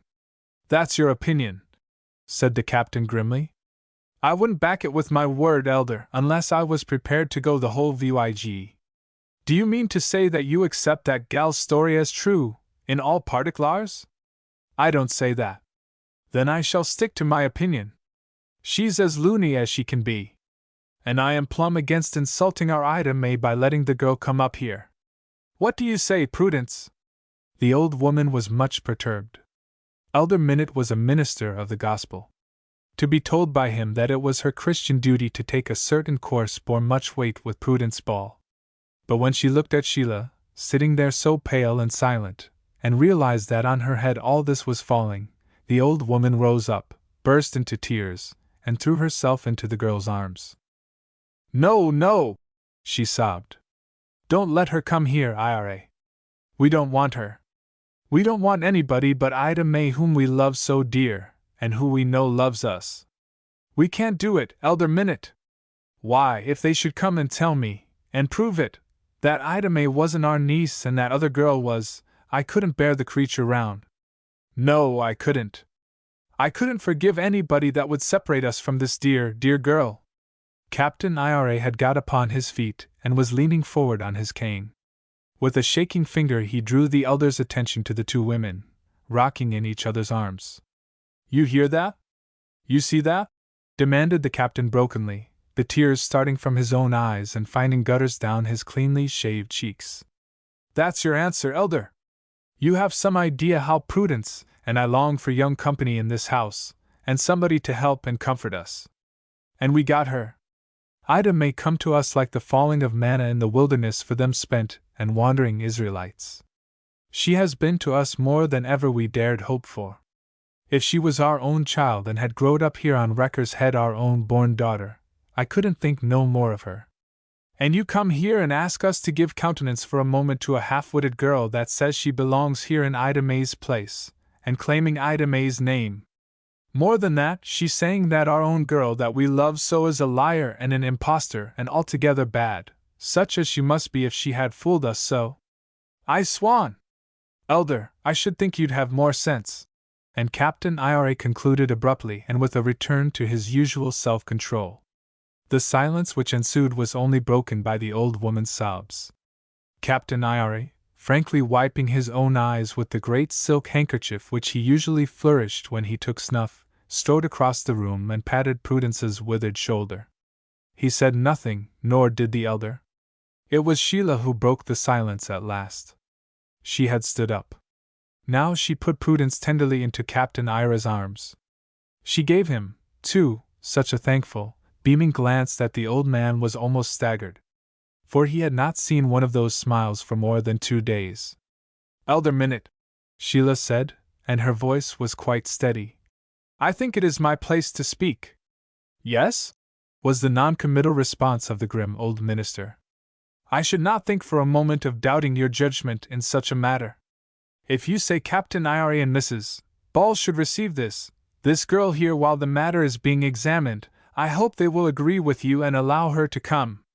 Why, Ida May, gasped Prudence. That gal's an angel. She ain't nothing but an angel, marveled Captain Ira.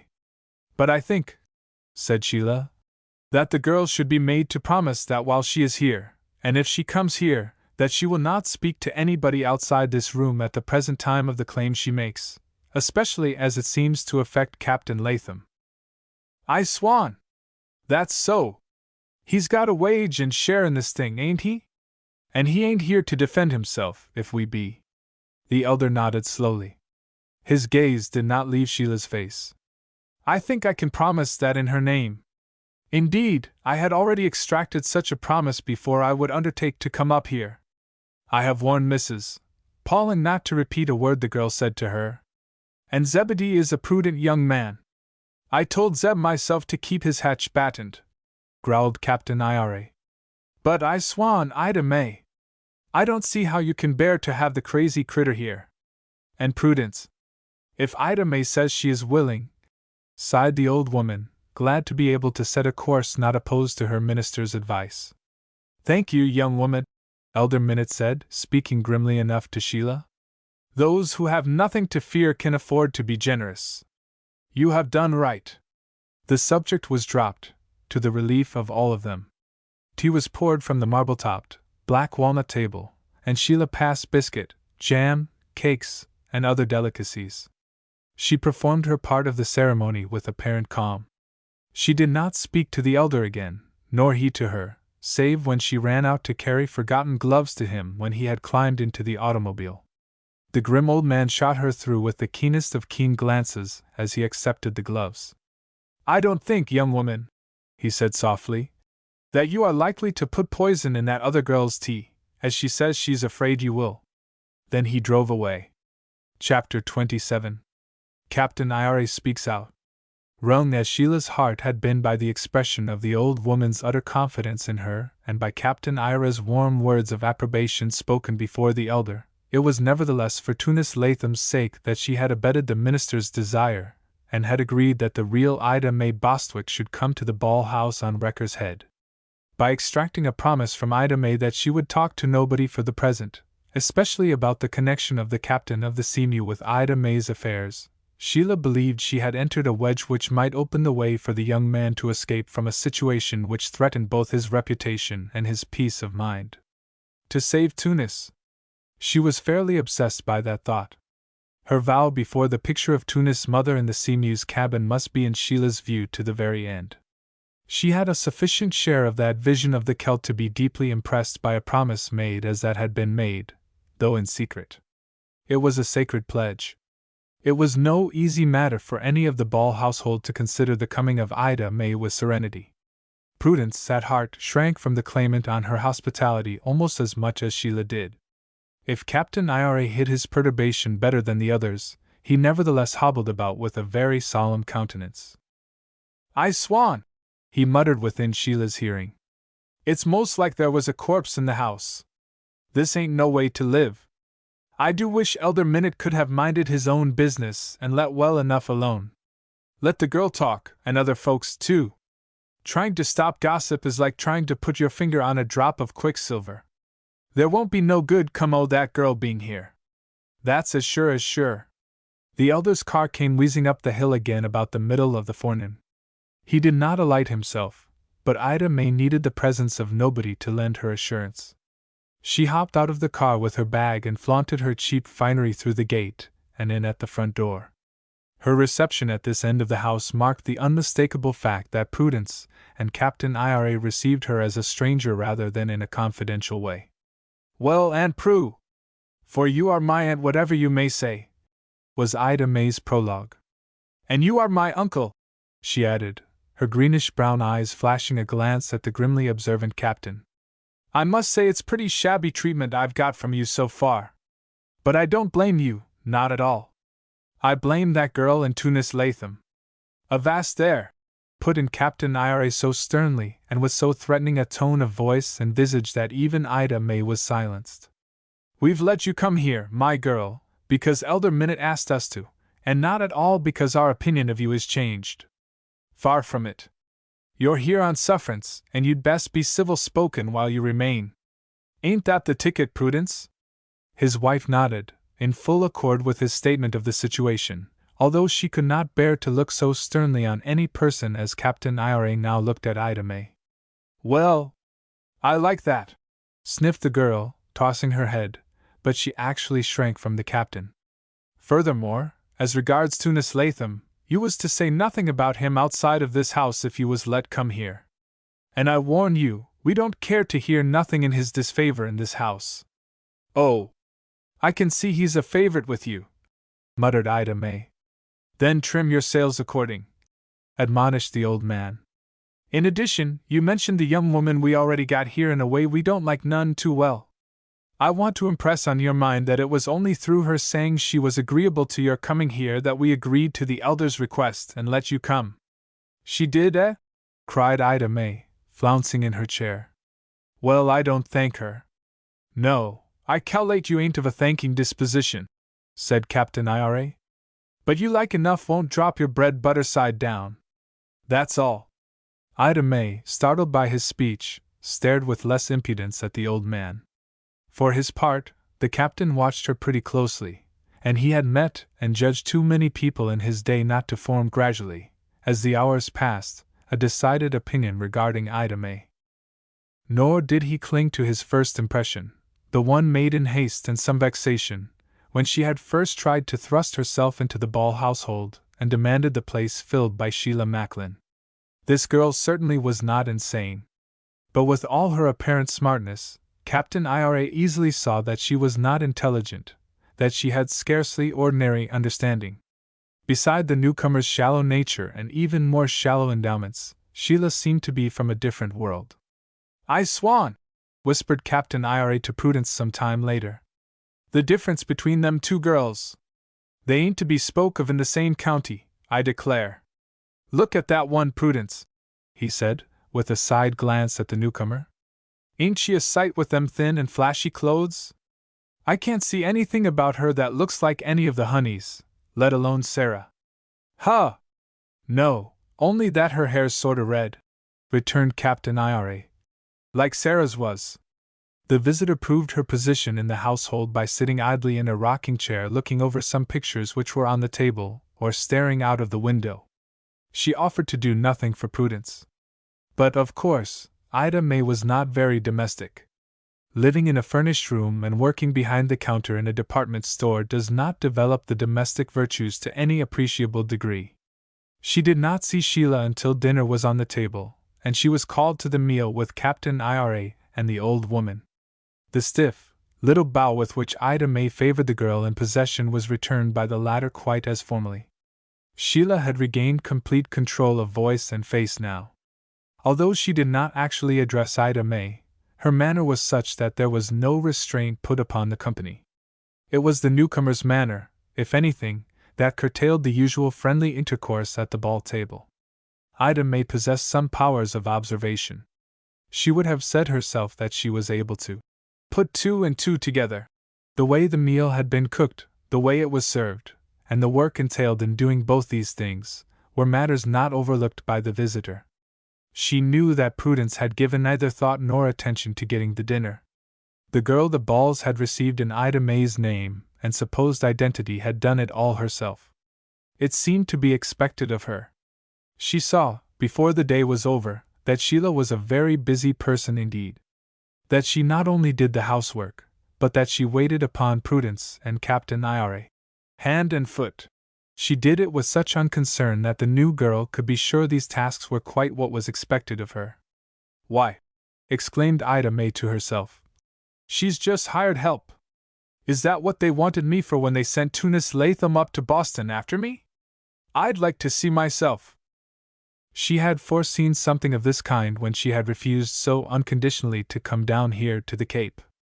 And her observation of the house and its furnishings, as well as the appearance of the old couple, had confirmed her suspicion that her belief in the balls being pretty well fixed was groundless.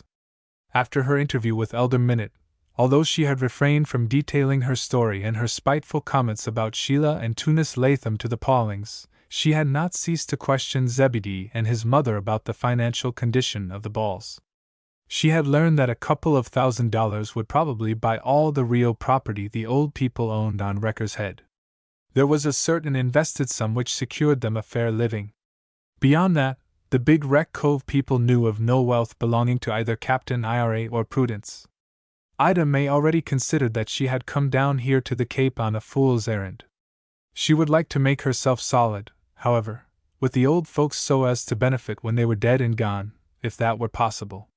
But to make herself a kitchen drudge for them? She would like to see herself. There was a phase of the situation which held Ida May to the course she had set sail upon, and one which would hold her to it to the bitter end. Her spitefulness and determination to be revenged upon this unknown girl who had usurped the place originally offered her by the balls, and who had stolen her name as well, was quite sufficient to cause a person of Ida May Bostwick's character to fight for her rights. She would be revenged on Tunis, too. Or at least she would make him, as well as the other girl, suffer for the slight he had put upon her. Had she not preened her feathers and strutted her very best on the occasion when he interviewed her at Hoskin and Marl's and taken her out to lunch? And to no end at all. He had been quite unimpressed by Ida May's airs and graces. Yet he would take up with this other girl, a mere nobody. Worse than a nobody, of course. She must be both a bad and a cunning woman to have done what it was plain she had done. She had wound Tunis Latham around her finger, and had hoodwinked the old people in the bargain. Ida May saw the other girl waiting on Prudence and Captain Ira. She observed her tenderness toward them and their delight in her ministrations, and these things which she regarded with her green glinting eyes made her taste the bitterness of wormwood. She hated Sheila more and more as the day wore on, and she scorned the old people both for what she considered this niggardliness and for their simplicity, as well, in being fooled by this other girl. For, of course, to Ida May's mind, Sheila's kindness and the love shown for the balls on her part was all put on. It could not be otherwise.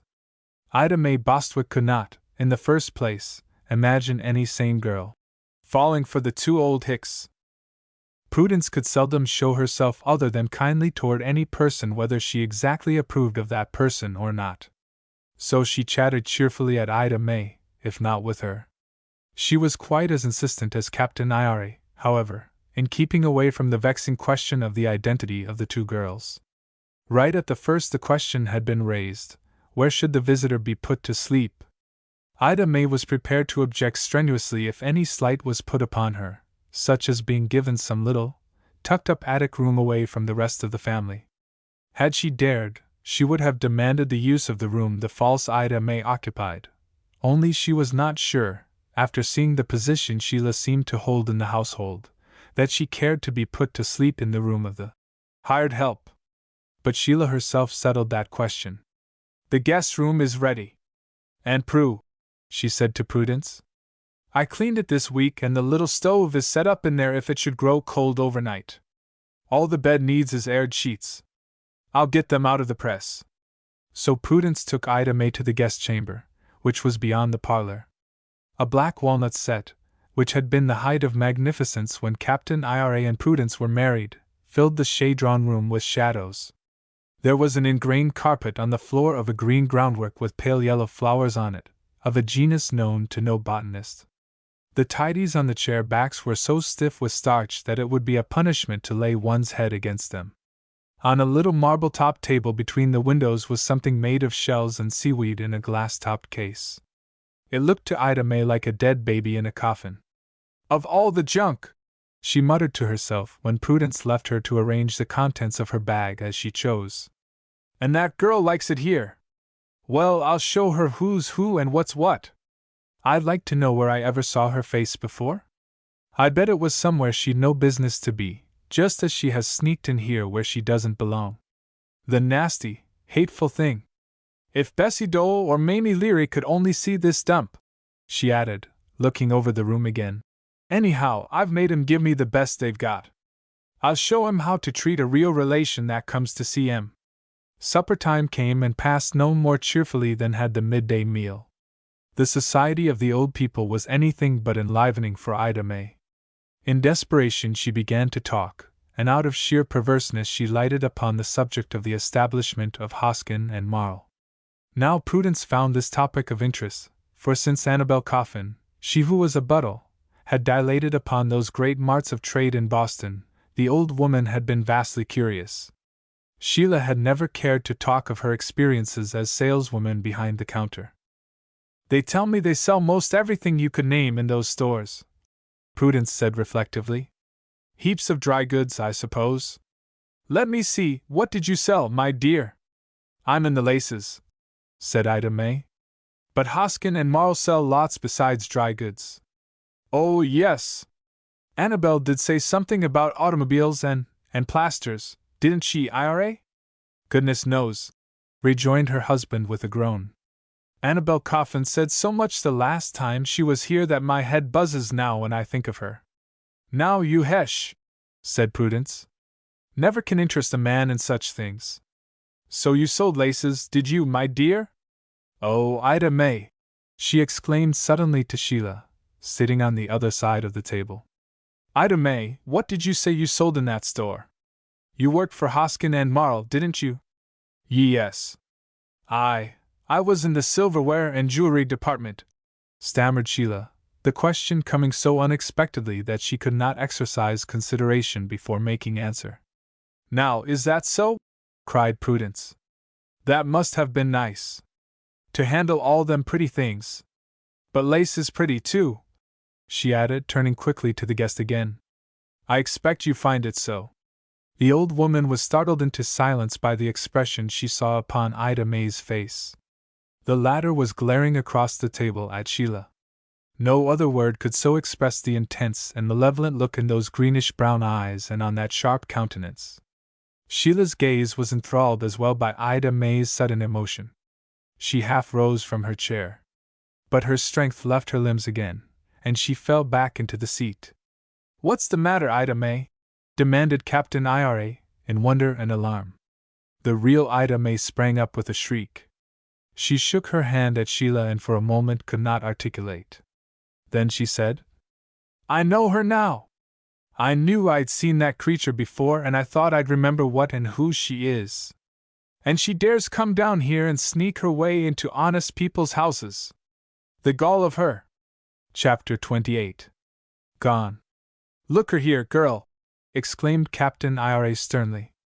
Putting his hand upon Ida May's shoulder, he forced her down into her chair again. His own eyes gleamed angrily, and his countenance expressed his wrath. What was you told on coming here?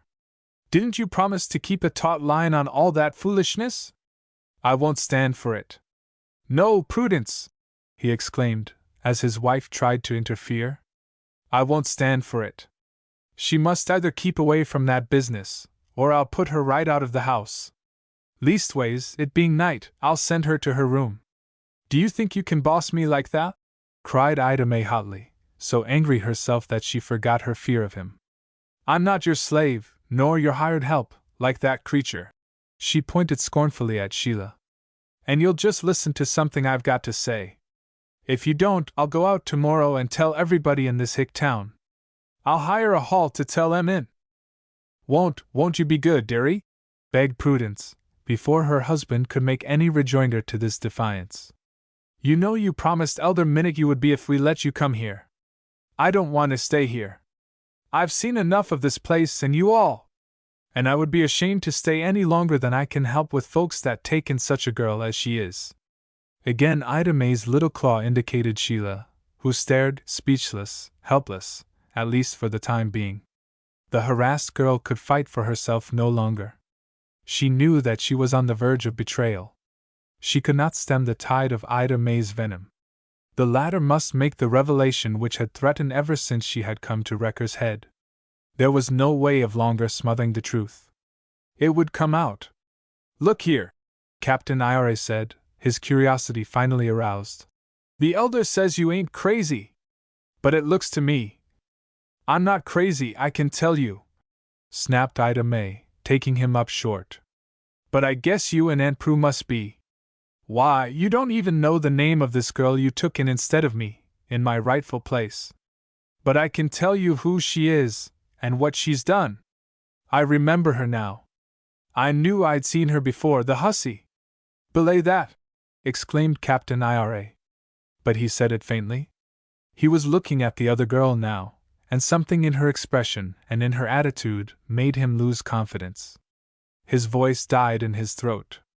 Ida May Bostwick had the upper hand at last, and she kept it.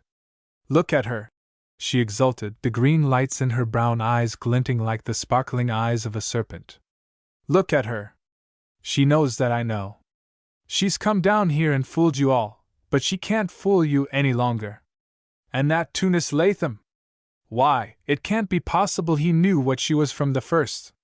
See here, said Captain Ira shakily. What do you mean? What are you getting at, or trying to? If you got anything to say about Ida May, get it out and be over with it. Oh, Ira! Don't! Stop her! Wailed Prudence. Like the old man, Prudence finally realized that there was something wrong, something very wrong, indeed, with the girl they had known for months as Ida May and whom they had learned to love so dearly. Nobody looking at Sheila could doubt this for a moment. Her tortured expression of countenance, the wild light in her eyes, her trembling lips, advertised to the beholders that the last bastion of her fortress was taken, that the wall was breached, and into that breach now marched the triumphant phrases of the real Ida May's bitter, gloating speech. Look at her, repeated the latter. She can't deny it now. She knows I know her and what she is. Why, Aunt Prue, and you, Captain Ball, have been fooled nice, I must say. And that Tunis Latham? Well, he can't be much. Don't say anything against Tunis. It was not a voice at all like the usual mellow tones of Sheila Macklin which uttered those faint words. Hoarse, strained, uncertain, there was yet a note of command in the phrase which had its influence on the wildly excited Ida May. I'll say what I've got to say about you, miss, she exclaimed with exultation. And you, nor they, shan't stop me. You're the girl that was arrested in the store for stealing. It must have been it must have been more than 3 years ago. I hadn't worked there but a little while. No wonder I didn't remember you at first. Captain Ira vented a groan and caught at his wife's hand. She was sobbing frantically. She still murmured her plea for the captain to stop the awful revelation Ida May was bent on making. But the latter gave no heed and the captain himself was speechless.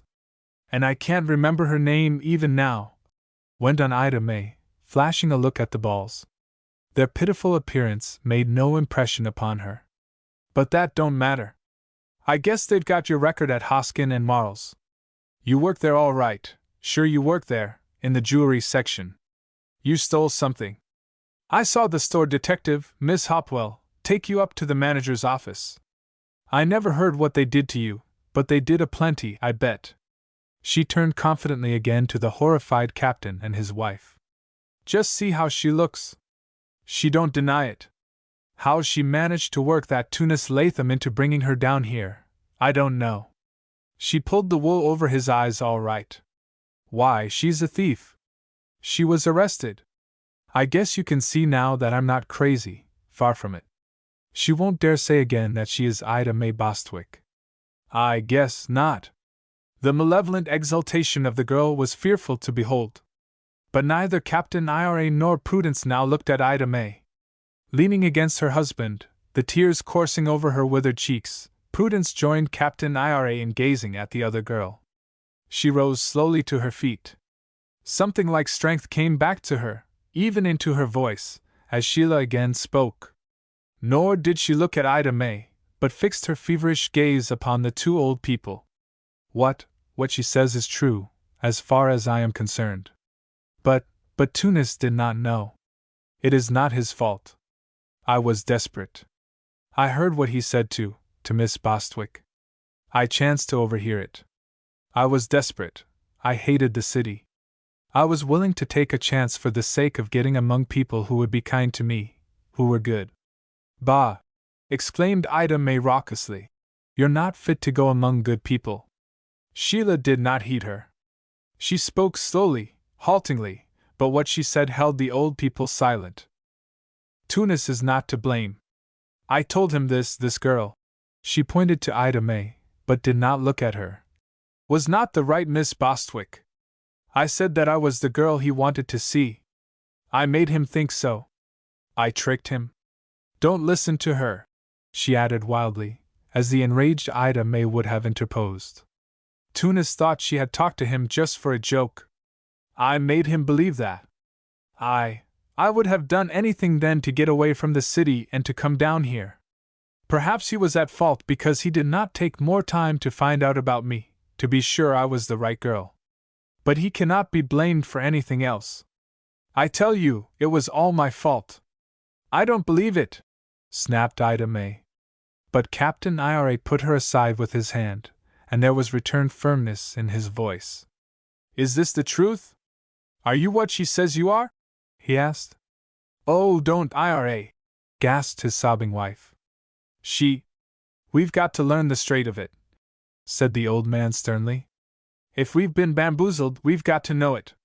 Now's the time for her to speak. Sheila was still gazing at him. She nodded, indicating that his question was already answered. You mean to say you stole, like she says? I was arrested in Hoskin and Marles. They accused me of stealing. Yes. She said no more. She turned, when he did not speak again, and walked slowly to the stairway door. She opened it, and went up, closing the door behind her. It was Ida May who moved first when she was gone. She jumped up once more and started for the stairway. I'll tell her what's what, she ejaculated. The gall of her to come here and say she was me and get my rightful place. I'll put her out with my own hands. Somehow, it would be hard to say just how, Captain Ira was before her, ere she could arrive at the stairway door. Avast, he said throatily. Don't take too much upon yourself, young woman. You don't quite own these premises, yet. You ain't going to stand for her staying here any longer, are you? Demanded the amazed Ida May. Whether or not she stays here is more my business and Prudence's business than it is yours, said the old man. But there's one thing sure, and you may as well learn it first as last, you're not to speak to her nor do anything else to annoy her. Understand? You! Heed what I tell ye, said Captain Ira, grim-lipped and with flashing eyes. You interfere with that girl in any way, and it won't be her I'll put out o' the house. I'll put you out, night though it is, and you'll march yourself down to the port and to the Widder Pawlings alone. Understand me? There was silence again in the kitchen, save for Prudence's pitiful sobbing.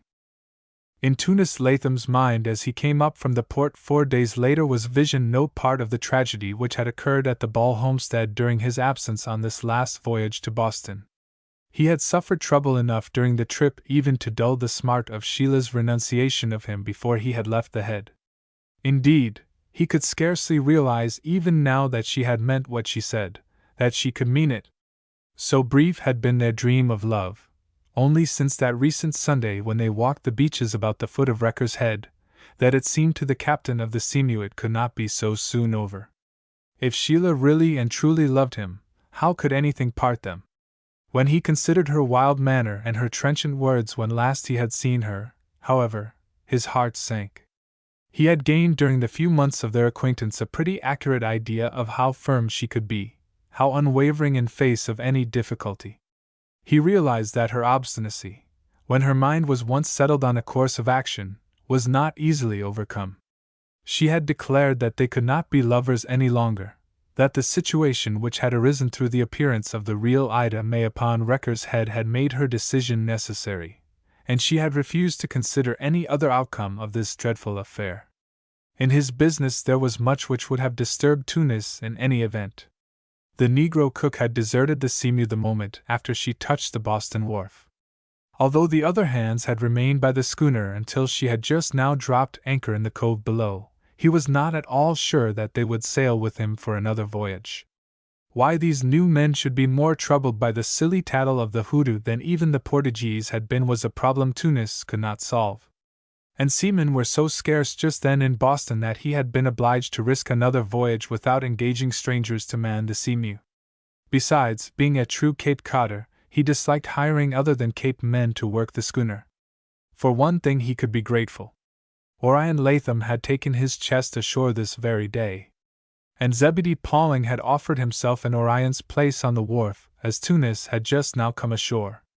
He had been glad to take on Zeb in place of his cousin. And from young Pauling he had learned at least one piece of news connected with affairs on Wrecker's Head. Zeb told him that the girl he had brought to the Pauling house had talked with Elder Minute, and that the elder had later taken her up to the ball house, where she had remained. There was not much gossip about the matter, it seemed. Nobody seemed to know who the young woman was, nor did Zeb know what was going on at the Ball homestead. It was with this slight information only that Tunis now approached the old place. He saw Captain Ira hobbling into the barn, but he saw nobody else about. The day was gray, and a chill wind crept over the brown earth, rustling the dead stalks of the weeds and curling little spirals of dust in the road which rose no more than a foot or two, then fell again, despairingly. In any event the young shipmaster must have felt the oppression of the day, and the lingering season. His spirits fell lower, and he came to the ball place with such a feeling of depression that he hesitated about turning in at the gate at all. As Captain Ira did not at once come out of the barn, the younger man made his way there instead of going first to the kitchen door. He shrank from meeting the real Ida.May again. At any rate, he wanted first to get the lay of the land from the old man. He looked into the dim interior of the place and for a moment did not see Captain Ira at all. The ghostly face of the Queen of Sheba appeared at the opening over her manger. Tunis was about to call when he saw the old man straining upon the lower rungs of the ladder to reach the loft to pitch down a bunch of fodder. Queenie whinnied softly. "Hello, Captain Ira," Tunis hailed. "What are you doing that for?" He hastened to cross the barn floor to his aid. "Where's Ida.May that she lets you do this?" "Ida.May?" The old man repeated the name with such disgust that Tunis was all but stunned and stopped to eye Captain Ira amazedly. "Do you think she'd take a step to save me a dozen? Or lift them lily-white hands of hers to keep Prudence from doing all the work she has to do? I swan!" "What do you mean?" demanded Tunis. "You sound mighty funny, Captain Ira. Hasn't Ida.May been doing all and sundry for you for months? Is she sick?" I don't mean that gal," quavered Captain Ira. "I mean the real Ida.May." He half tumbled off the ladder into Tunis Latham's arms. He clung to the young man tightly, and although it was dark in the barn, Tunis could have sworn that there were tears on the old man's cheeks.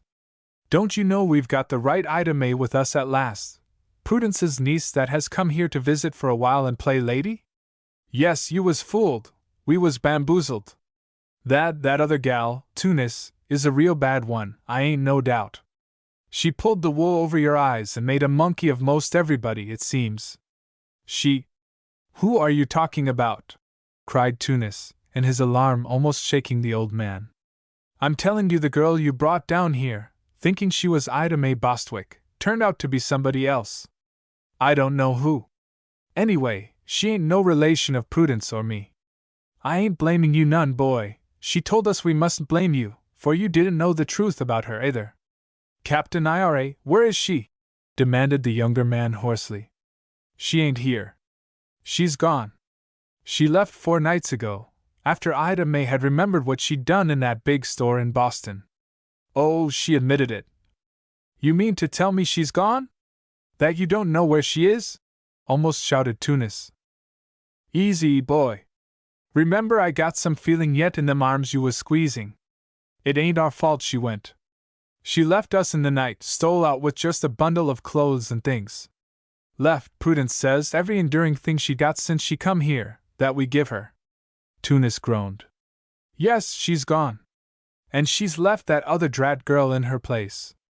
I swan, Tunis, I'd just as lieve have the figurehead of the old Susan Gaitskill sittin' by our kitchen stove as to have that useless critter about. She ain't no good to Prudence and me, not at all. Chapter 29. On the trail. There was but a single idea in Sheila Macklin's mind when she left those 3 people in the kitchen and mounted to her room. Indeed, there was scarcely left to the sadly distracted girl another sane thought.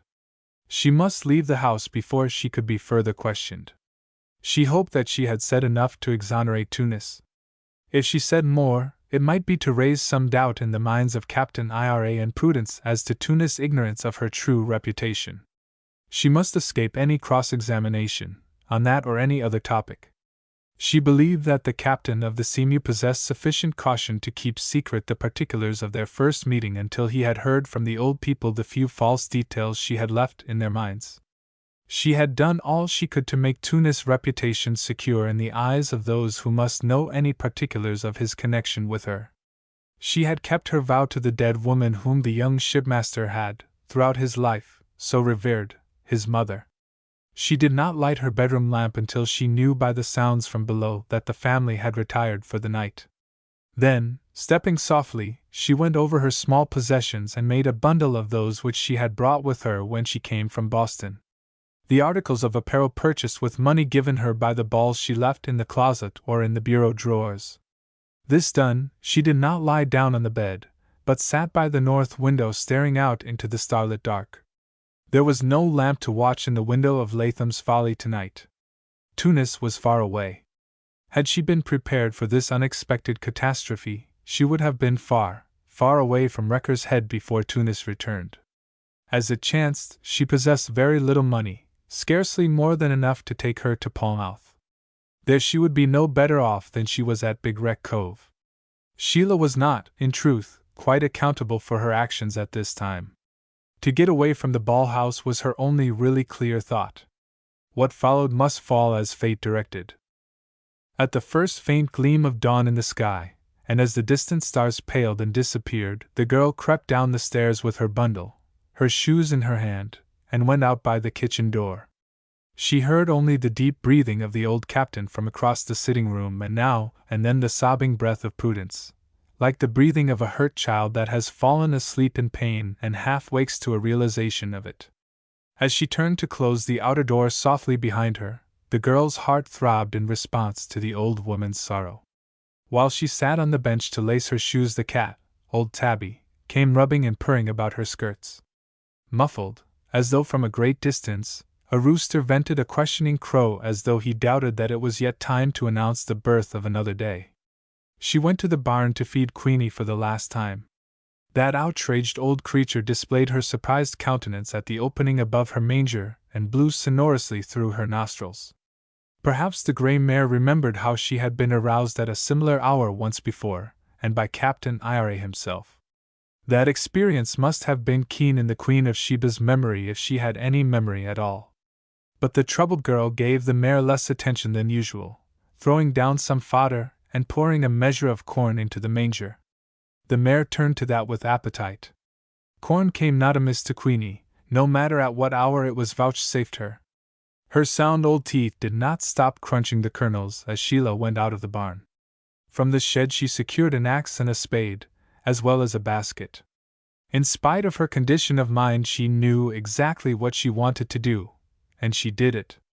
Had she thought out her intention for months, she could have gone about the matter no more directly and practically. Yet, had one stopped Sheila and asked her what she was about, exactly what her intentions were, the query would have found her unprepared with an answer. Both her physical and mental condition precluded Sheila from going far from the Ball homestead. What she had been through during these past few days had drained out of her physical vigor, as well as all intellectual freshness. When Captain Ira Ball had led the feebly protesting Queen of Sheba across these empty fields to her intended sacrifice, the two had made no more dreary picture against the dim dawn than did Sheila now. She carried the bundle she had made slung over one shoulder by a length of rope. The spade, axe, and basket balanced her figure on the other side. She bent forward as she walked, and from a distance, Prudence herself would have looked no older or more decrepit than did the girl now leaving the ball premises. She did not follow the same course that the captain and Queenie had followed on that memorable occasion, but took a path that led to a cart track to the beach behind John Ed Williams' house. Nobody was astir anywhere on Wrecker's Head but herself. In an hour she arrived at the objective point toward which she had been headed from the first. Why and how she had thought of this refuge it would be hard to tell. Least of all could Sheila have explained her reason for coming here. It was in her mind, it was away from all other human habitations, and she did not think anybody would have the right to drive her from it. The cabin formerly occupied by Hosea Westcott was well above the tide, was, or could be made, perfectly dry, was roughly, if not comfortably furnished, and offered the girl a shelter in which she thought she would be safe. To one who had spent such weary months in a narrow room in a Hanover Street lodging house, going in and out with speech with scarcely any one save the person to whom she paid her weekly dole of rent, there could be no loneliness in a place like this, where the surf soughed continually in one's ear, 100 feathered forms flashed by in an hour, sails dotted the dimpling sea, and the strand itself was spread thick with many varieties of nature's wonders. During the summer and early fall, Sheila had become a splendid oarswoman. In a skiff belonging to little John Ed, which was drawn up on the sands not far from the cabin, she had paddled out through the narrow neck of the tiny cove's entrance, and pulled bravely through the surf and out upon the sea beyond. She had learned more than a bit of sea lore, too, from Captain Ira in Tunis. And regarding the edible shellfish to be found along the beaches, she was well informed. If an old man such as Hosea Westcott, feeble and spent, no doubt, could pick up a living here, why could not she? Sheila did not fear starvation. Indeed, she did not even look forward to such a possibility. She did not fear work of any kind. With every salt breath she drew, strength, like the tide itself, flowed into her body. Although her mind remained in a partially stunned condition, her muscles soon recovered their vigor. Of course, the girl's presence here in the abandoned cabin, her taking up a hermit life on the shore, could not remain unknown to the neighbors on Wrecker's Head for long. Yet at this season of the year the men were all busy elsewhere, and the women almost never came down to the beaches. It is a remarkable fact that most longshore women have little interest in the beauties or wonders to be found along the beaches, even in the sea itself. Perhaps this is because the latter is such a hard mistress to their menfolk. Nevertheless, Sheila could not hide herself away from everybody, not even on that first day. The Balls made no outcry when they found that she had disappeared, and no nearport fishing craft came by. But the smoke from the chimney of the cabin, when she had swept and made comfortable its interior and built a fire of driftwood in the rusty pot stove, attracted at least one sharp eye. Down the bank, along with a small avalanche of sand and gravel, plunged little John Ed, and his freckled face appeared at the doorway. "By the great jib boom!" he cried. "What you doing here? Playing castaway?" "Yes, John Ed," said Sheila. "That is it exactly. I am a castaway." He stared at her. She could not take this boy into her confidence. But already little John Ed was a henchman of hers, in spite of the fact that Sheila often had made him work. "I am going to stay here for a while," she told him. "But I would rather nobody but you knew about it." "By the great jib boom!" exploded the boy for a second time. "Not even Captain Ira and Aunt Prudence?" "Not even them," sighed the girl. "I bet it's because you don't want to stay there while that other girl is visitin' them. Ain't that it? She's a snippy thing, You must not say so to anybody, urged Sheila. It will not be wrong for you to say nothing about my being here to your father and mother. Do you understand? I can keep a secret, all right, he assured her proudly. I believe you can. And do you think you could get off to go down to the store for me this evening? Going down anyway for Mom, he assured her. Sheila had $1 and a little change besides. She had already planned just what the dollar would buy in the way of necessaries. There were cooking utensils in the cabin sufficient for her modest needs. She gave little John Ed the $1 and her list, and warned him to hide her purchases safely until the next morning and bring them to her on his way to school. What you going to eat tonight? He asked her bluntly. I dug some clams at low water and caught a big horseshoe crab. Cousin Phineas brought us more squetig than we can eat. Mom told me to cut one up for the hens. I'll bring it down to you in a little. It's a fresh one. In spite of her refusal, he did this, and brought along, too, a box of sweet crackers which he had bought and hidden away in his bedroom closet in preparation for some time when he might wake up in the night and feel that he was on the verge of famine. Though I never did wake up in the night that I can remember, 'cept that time I had the toothache, he observed. And in this way Sheila began her hermit life in the fisherman's cabin. But Sheila was not without a practical design as to her future. In her determination to accept no further aid from the balls, she had crippled her finances. Back in the inland town where she had spent her girlhood, and where Dr. Macklin had served the community so long, there were those who, in disapproving Sheila's venture into the city, at least had a sense of justice. Some of these critical friends whom the young woman had shrunk from appealing to heretofore, still owed for Dr. Macklin's services, and Sheila felt that in this present tragic emergency she must attempt the collection of these old debts. She wrote letters praying that money might be sent her by express to Palmouth, but with the orders addressed under cover to John Ed Williams, Jr., at the Big Wreck Cove post office. She explained her design to her juvenile confidant, and little John Ed was made immensely proud of such mark of her trust. She could have found no more faithful adherent than the boy, and with him the secret of her dwelling on the lonely shore and in her hermit-like state was safe. But her presence there could not be hidden for long, of that she was well aware. Little John Ed, however, told nobody of her whereabouts until the day Tunis Latham came back from Boston and learned that the girl he loved had stolen away from her home in the Ball House. Coming out of the rear door of the barn, fresh from the interview with the old captain which had so shocked him, Tunis saw a small boy astride the low stone fence that marked the rear boundary of the Ball farm. The captain of the Seamew was in no mood to bandy words with little John Ed Williams, but the sharp tooth of his troubled thought fastened upon one indubitable fact.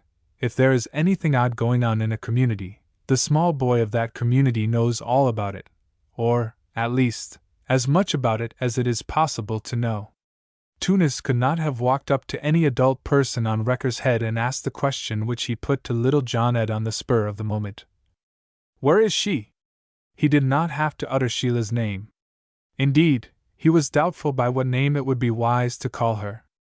But he did not have to be plainer with little John Ed. He saw in the sly expression of the boy's eyes that he knew whom he meant. But he shook his head. You know where she went, was the schooner captain's accusation. Where is she? I can't tell you, stammered the boy.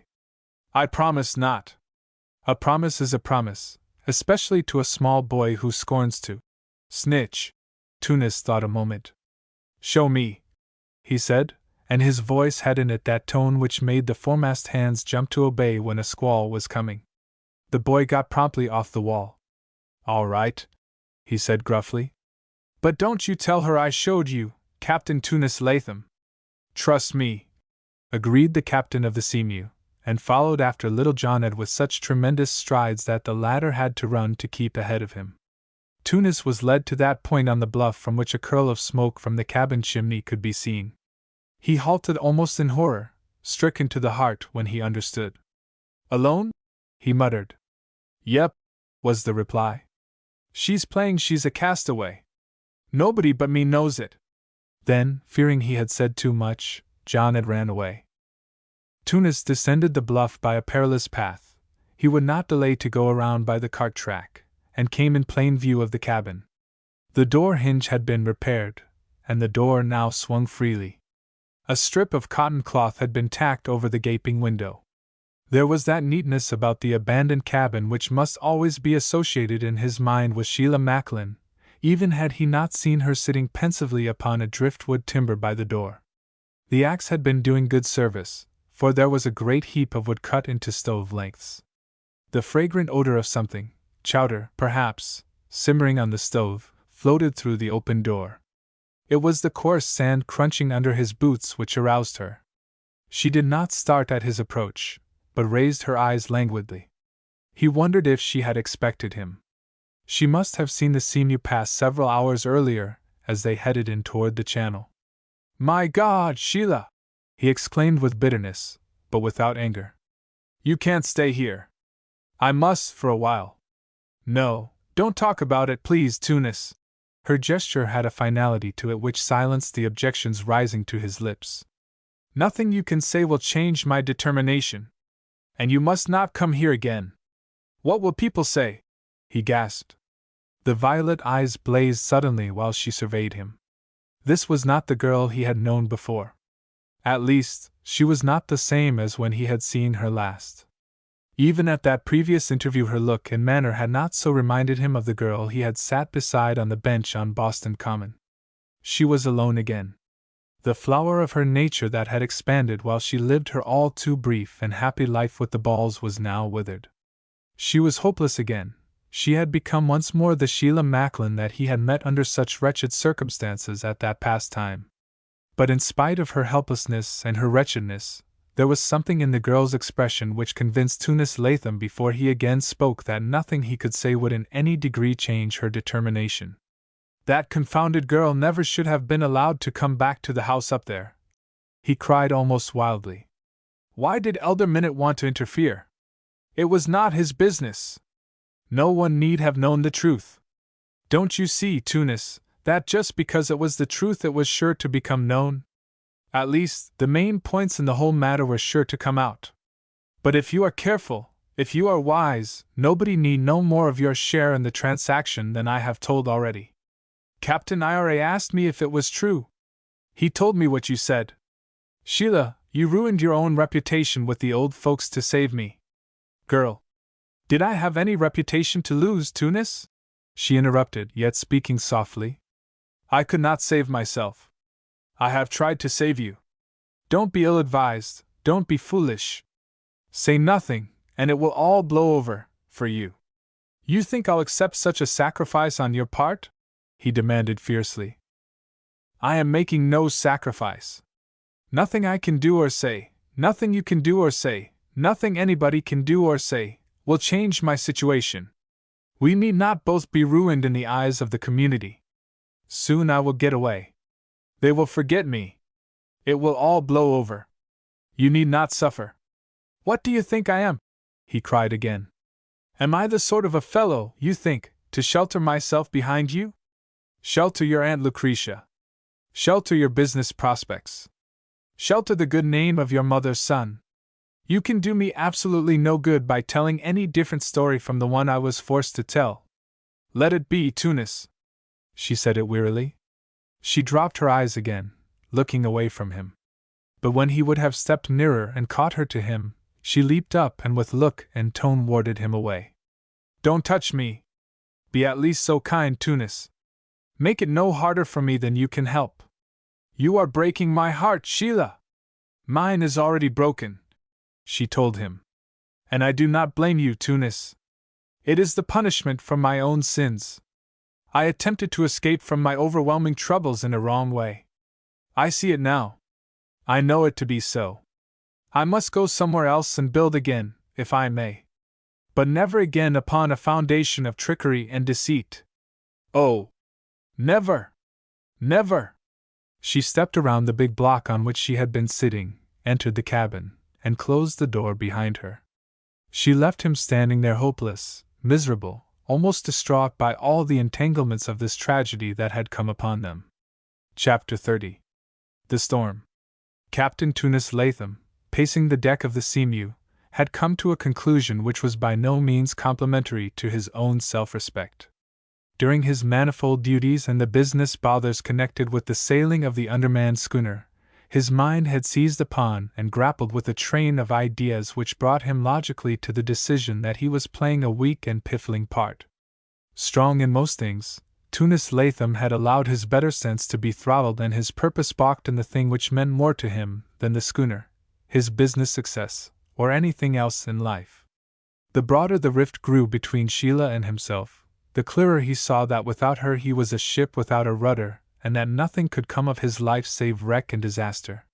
She had renounced him for his own good, as she believed, and he had tacitly consented to her ruling. He might be slow of thought regarding such things, but once having made up his mind, and it was made up now, he was of the kind that obstacles do not frighten. Not only did he realize that by bowing to the girl's will he had been weak, but he was determined to take matters in the future into his own hands. He should not have allowed Sheila, in the first place, to shoulder the responsibility of handling the emergency of the appearance of the real Ida-Mae Bostwick at Big Wreck Cove. Sheila, in an attempt to save his reputation, to save his self-respect in the eyes of the home folks and of the world in general, had uttered a direct falsehood and cut herself off from him and from those who loved her. This was too much for any decent man to stand. Was he a coward? Would he shelter himself, as he had told her, behind her skirts? Tunis believed that Captain Ira and Prudence, when once the shock of the girl's revelation was past, loved her so dearly that they would forgive Sheila if they knew all the truth, if they knew the girl as he knew her. He was not so sure of Aunt Lucretia. He had feared to tell her the night before that Sheila had gone to live in the old fisherman's cabin, in spite of the sympathy Lucretia had previously shown him. But he believed his silent aunt fully appreciated the better qualities of the girl she had seen on but one occasion, and that she would, in time, admit that Sheila was more than worthy of her nephew's love. In any event, he had his own life to make, or mar. Without Sheila he knew it would be utterly fruitless and without an object. Rather than lose Sheila he would sell the schooner, cut himself off from friends and home, and with her, face the world anew. He was determined, if Sheila left Big Wreck Cove, that he would go with her. Nobody, not even the girl herself, could shake this determination now born in the mind of the captain of the Seamew. Sheila had borne his reputation upon her heart from the beginning, but he should have at first thought of her good name, and the opinion the world must needs hold of Sheila Macklin. She had been unfairly accused. She had been abused, ill-treated, punished for a sin which was not hers. It was not enough that he had tried to help her hide away from those who knew of her persecution. The only right thing to do, the only sane course, and the one which should have been pursued from the start, was to attempt to disprove the accusation under which the girl had suffered and set her right not only before Big Wreck Cove folk, but before the whole world. The poignant feeling of sin committed, with which Sheila herself was now burdened, did not influence Tunis Latham. It was the logic of the idea which convinced him that they had been totally wrong in what they had done. He should have married Sheila on the night they had met in Boston and set about first of all tracing back her trouble and disproving the flimsy evidence which must have convicted her of stealing from Hoskin and Marles. He told himself it was not piety, but hard common sense which suggested this as the only and practical way to handle the matter. It was, in truth, the awakened hope in a loving heart. Tunis had been able to keep scarcely enough of his crew to handle the Seamew in fair weather, and the barometer was falling, with every indication in sea and sky of the approach of bad weather. He feared the few hands he had would desert when they reached Boston. Zebedee Pauling was a young host in himself, far and away a better seaman than Orion Latham, as well as a better fellow.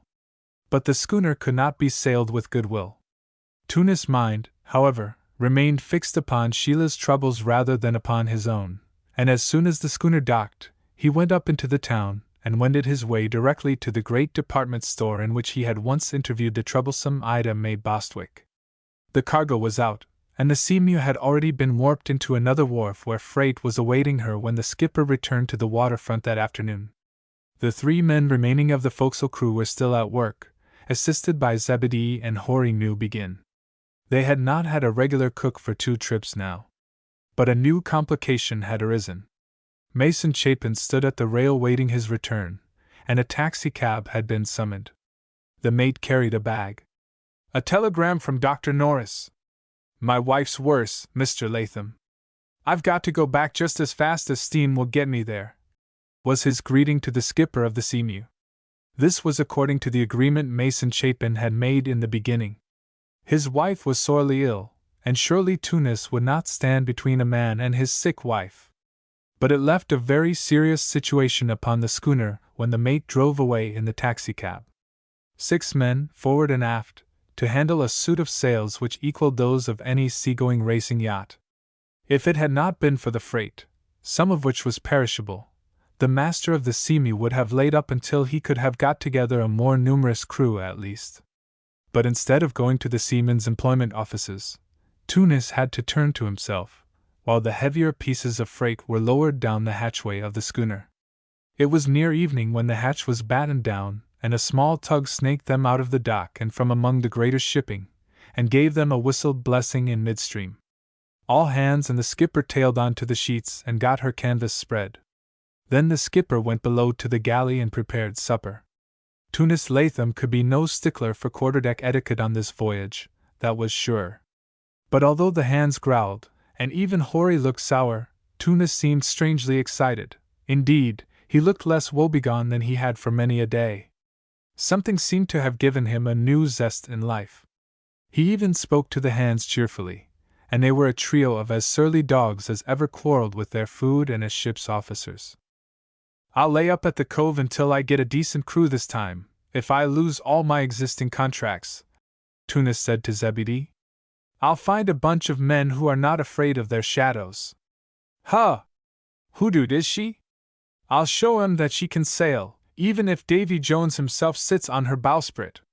There was wind enough, in all good conscience. They discovered that before they were out of the bay. It had shifted into the northeast, and the Seamew went roaring away on her course under reefed canvas, heeling over to it like a racing yacht. But the long tacks to seaward which the gale enforced made it impossible for the schooner to beat back to Hollis, where the first of her freight must be discharged, until after breakfast the next morning. By that time the 3 foremast hands who had been obliged to work double watches were fairly stewing in their own rage. Tunis had to see his consignees while the freight was being discharged. When he got back to the wharf there was nobody aboard the schooner save Horry and Zebedee. The latter had a broken oar in his hand, and he and the ancient seaman seemed to be in a condition of utter amazement. What's to do now? Demanded the skipper. They've gone, Captain Latham, stammered Zebedee. Say they won't put foot on the Seamew's deck again.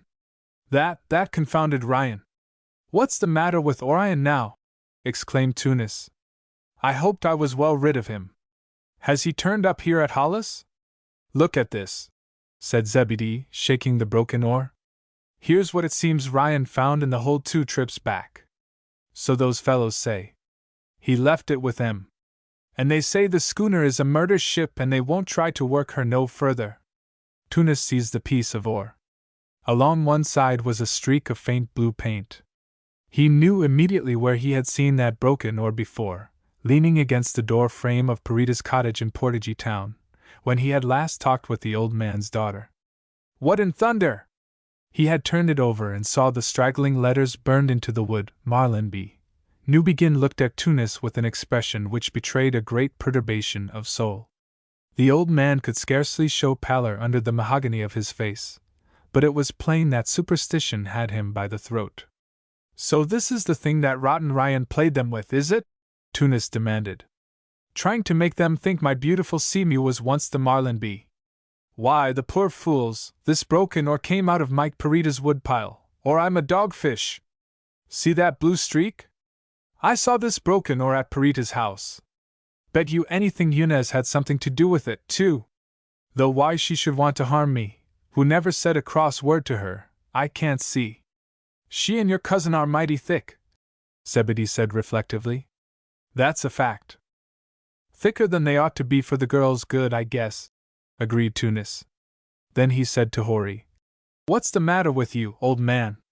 Do you want to desert me, too, all along of a broken oar with some silly letters burned into it? The ancient mariner had got a grip upon himself. The simple explanation that punctured the bubble of superstition so convincingly might not have altogether satisfied Horry. But he was a true and just man. "I never deserted your father, Captain Randall Latham, not even when his ship sunk under him," the old man declared. "I was saved from that wreck by chance, not because I tried to be. And I ain't likely to desert his son." "How about you, Zebedee?" demanded the captain of the Seamew. "I am not afraid of any foolish talk, anyway, Captain Latham. Had I been, I wouldn't have applied for the berth. I had heard enough about it. Eunice Parida, I believe, talked too much to the Portuguese, and that is why you couldn't keep them. But I'm not a Portuguese." "I'll say you're not," agreed Tunis. "But we're left in something of a fix. This freight for Josh Jones and his father is needed. Some other stuff consigned to Big Wreck Cove ought to be there by tonight. And I can't get a man for love or money here to help us out. I tried while I was uptown." Zeb showed no hesitation. He shrugged his blue-jerseyed shoulders. "Don't you calculate we can beat down there under a reefed mainsail and jib? It'll take time, but she's the sweetest sailing craft I was ever in my life," he said. "She's certainly all right, 'cept for that pull to Estiabode," muttered Horry. "Humph! 3 men to sail a schooner of this tonnage. And this isn't any capsize wind at that," murmured the captain of the Seamew. "But it's got to be done. Come! Will you risk it with me?" They looked aloft, and then at each other. There was little save reflection in their several glances. Men of this caliber do not hesitate over a risk of life or ship. Cautious as Tunis Latham was, his agreement with those he had contracted with called for a prompt fulfillment of the details of the pact. Nor did the prospect of the rising gale and rising sea cause any of the trio to blanch. It was not a long run to Big Wreck Cove. Properly manned, the Seamew should make it prettily in 3 or 4 hours. In addition, there was little but an open roadstead before the port of Hollis. The breakwater was scarcely strong enough to fend off the waves in a real gale. And they knew that a gale was coming. This was no place for a schooner of the Seamew's size to ride out the storm. She might easily drag her anchors and go ashore on the Hollis sands that in the past had buried many a good ship. So the trio of Cape men nodded grimly to each other and took the better chance. Chapter 31. Bitter Waters. Ah, yes! Youth, and romance linked with a self-scrutiny born of her New England ancestry if not of her father's Celtic blood, had brought Sheila Macklin to her dreadful pass.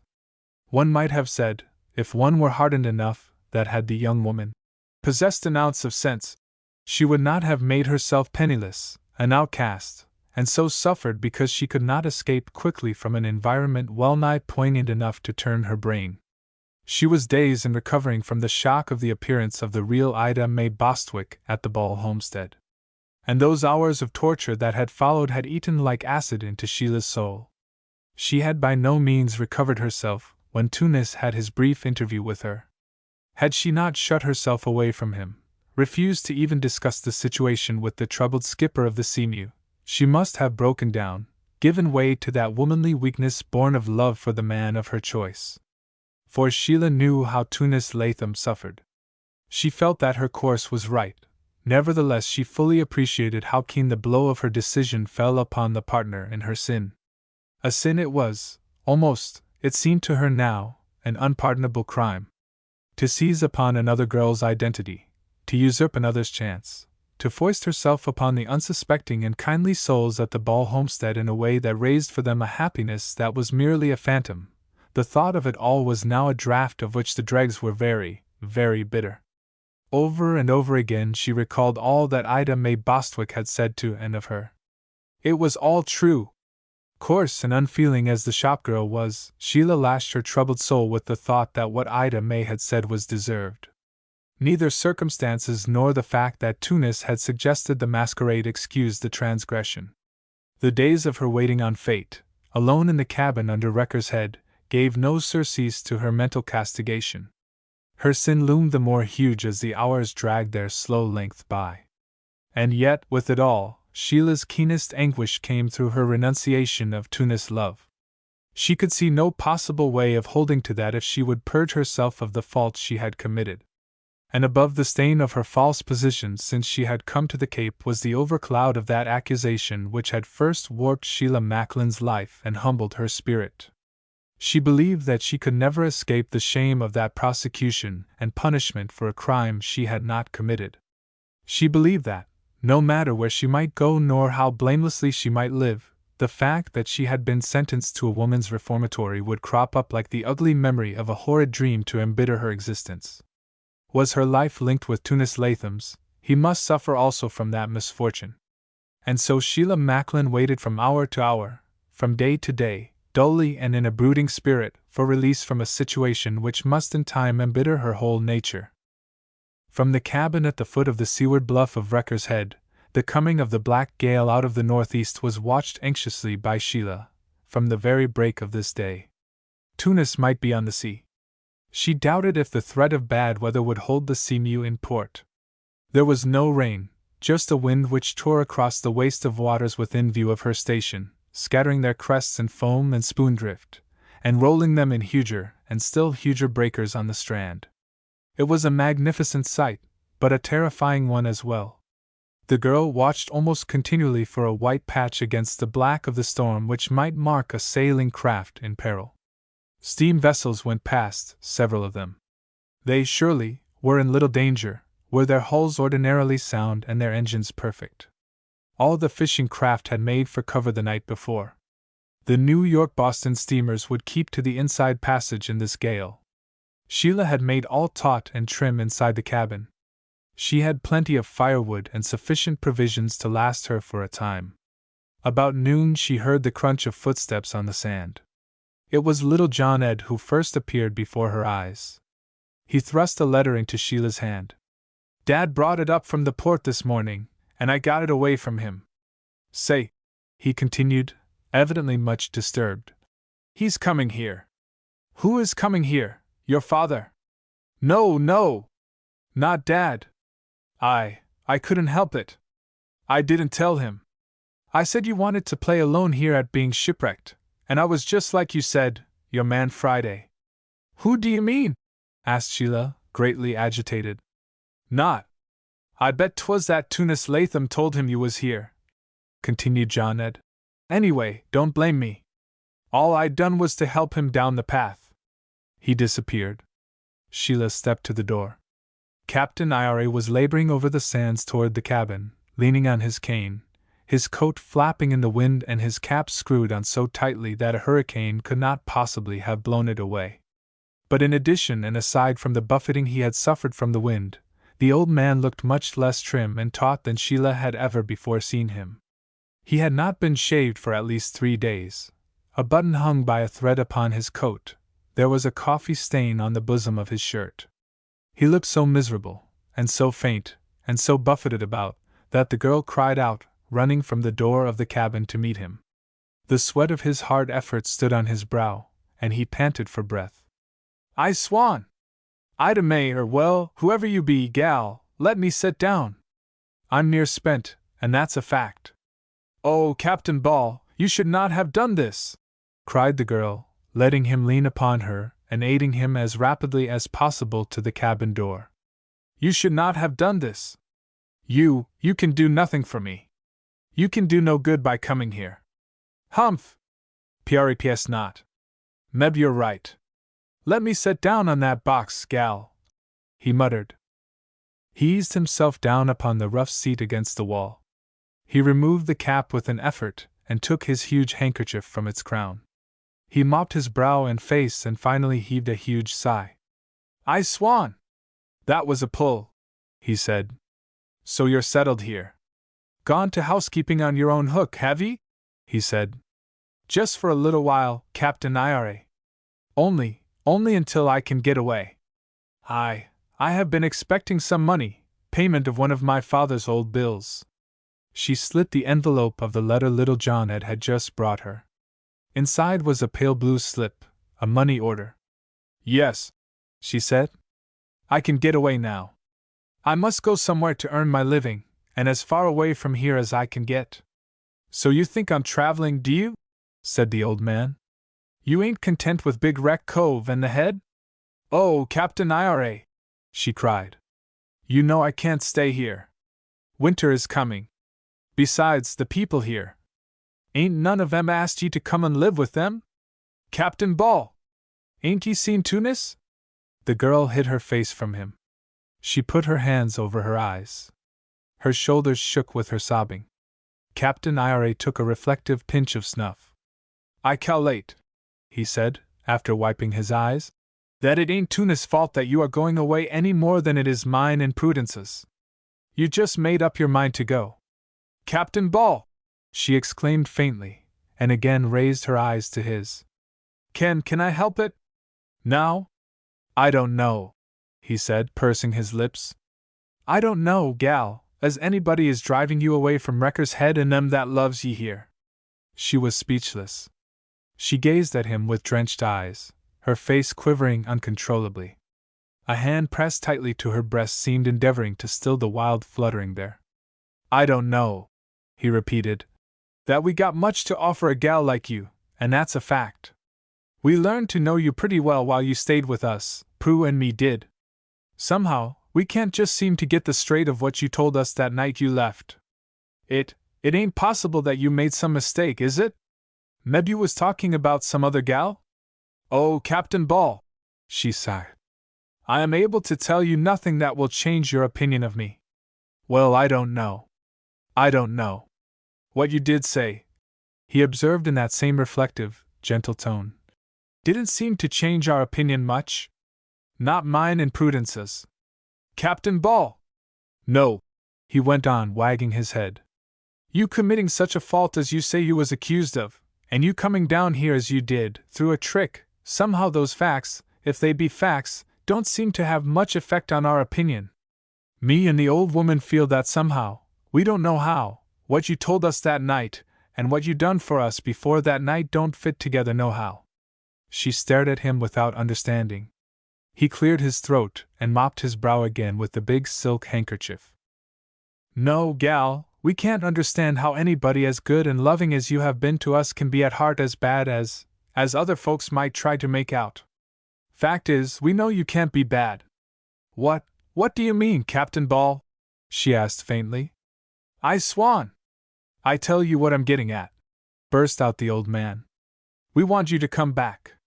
Prudence, she wants you to come back. I swan! I want you to come back. Why, even that drat Queen of Sheby needs you, Ida May, or whatever your name is. We've got to have you. Prudence can't scarcely get around the house. And that niece of hers sits there like a stick or a stun, not willin' to scarce lift her hand to help. Thank the Lord she's goin' home today. Her visits come to an end. She don't like it down here. She says we're all a set of her, hicks, I believe she calls us. Howsomever, we're all high and dry on the reefs, gal, and it seems likely you're the only one can get us off. You ain't got to go away from here, if you don't want to. I've made it pretty average plain to that Bostwick gal that no matter what happens, she's got no expectations as far as Prudence and me are concerned. It was money and nothing but money she was after. Her being Prudence's niece in kind of a far-fetched way don't make it our duty, not even our Christian duty, as Elder Minute calls it, to keep a gal in the house that we don't want, nor yet die at her convenience, and leave her our money. And so I'll tell the elder if he undertakes to put his spoon in the dish again. Sheila was listening to words that she had never expected to hear from the old captain. Could this be true? Were Captain Ira and Prudence, in spite of what they knew about her, what she had told them and Ida May had told them, desirous of having her back? Was there a chance, no matter what the real Ida May Bostwick could say, for Sheila to return and take up her peaceful life with the Balls? Could this be real? Indeed, was it right for her to do this? Tunis. She arose and walked to the open door, looking out almost blindly at first upon the gale-smitten sea. It was like her heart, so tossed about and fretted by winds of opinion. What should she do? Which way should she turn? Not to save Sheila Macklin from trouble or disgrace. Not even to save Tunis from possible scorn. The question that assailed her now was only, was it right? Suddenly, out upon the mountainous waves she spied a sail. It was reefed, flattened down, almost tri-cornered. The two sticks of the schooner, and the jaunty bowsprit pointing skyward heaved again into view. She stood so long gazing at the craft that Captain Ira spoke again. "What do you say, gal?" he asked anxiously. Look here, Captain Ira," she exclaimed. "Can it be the Seamew? Is she trying to head in for the channel? Oh! Are they in danger out there?" The old man rose with his usual difficulty and hobbled to the door, leaning on his cane. He peered out over her shoulder, and his keen and experienced eyes saw and identified the laboring vessel almost at once. "I swan! That is the Seamew, aka.ms," he exclaimed. "Tut, tut! What's Tunis got himself into such a pickle for? 'Tain't reasonable he should, being as good a seaman as he is. My! Why don't he get some cloth on her?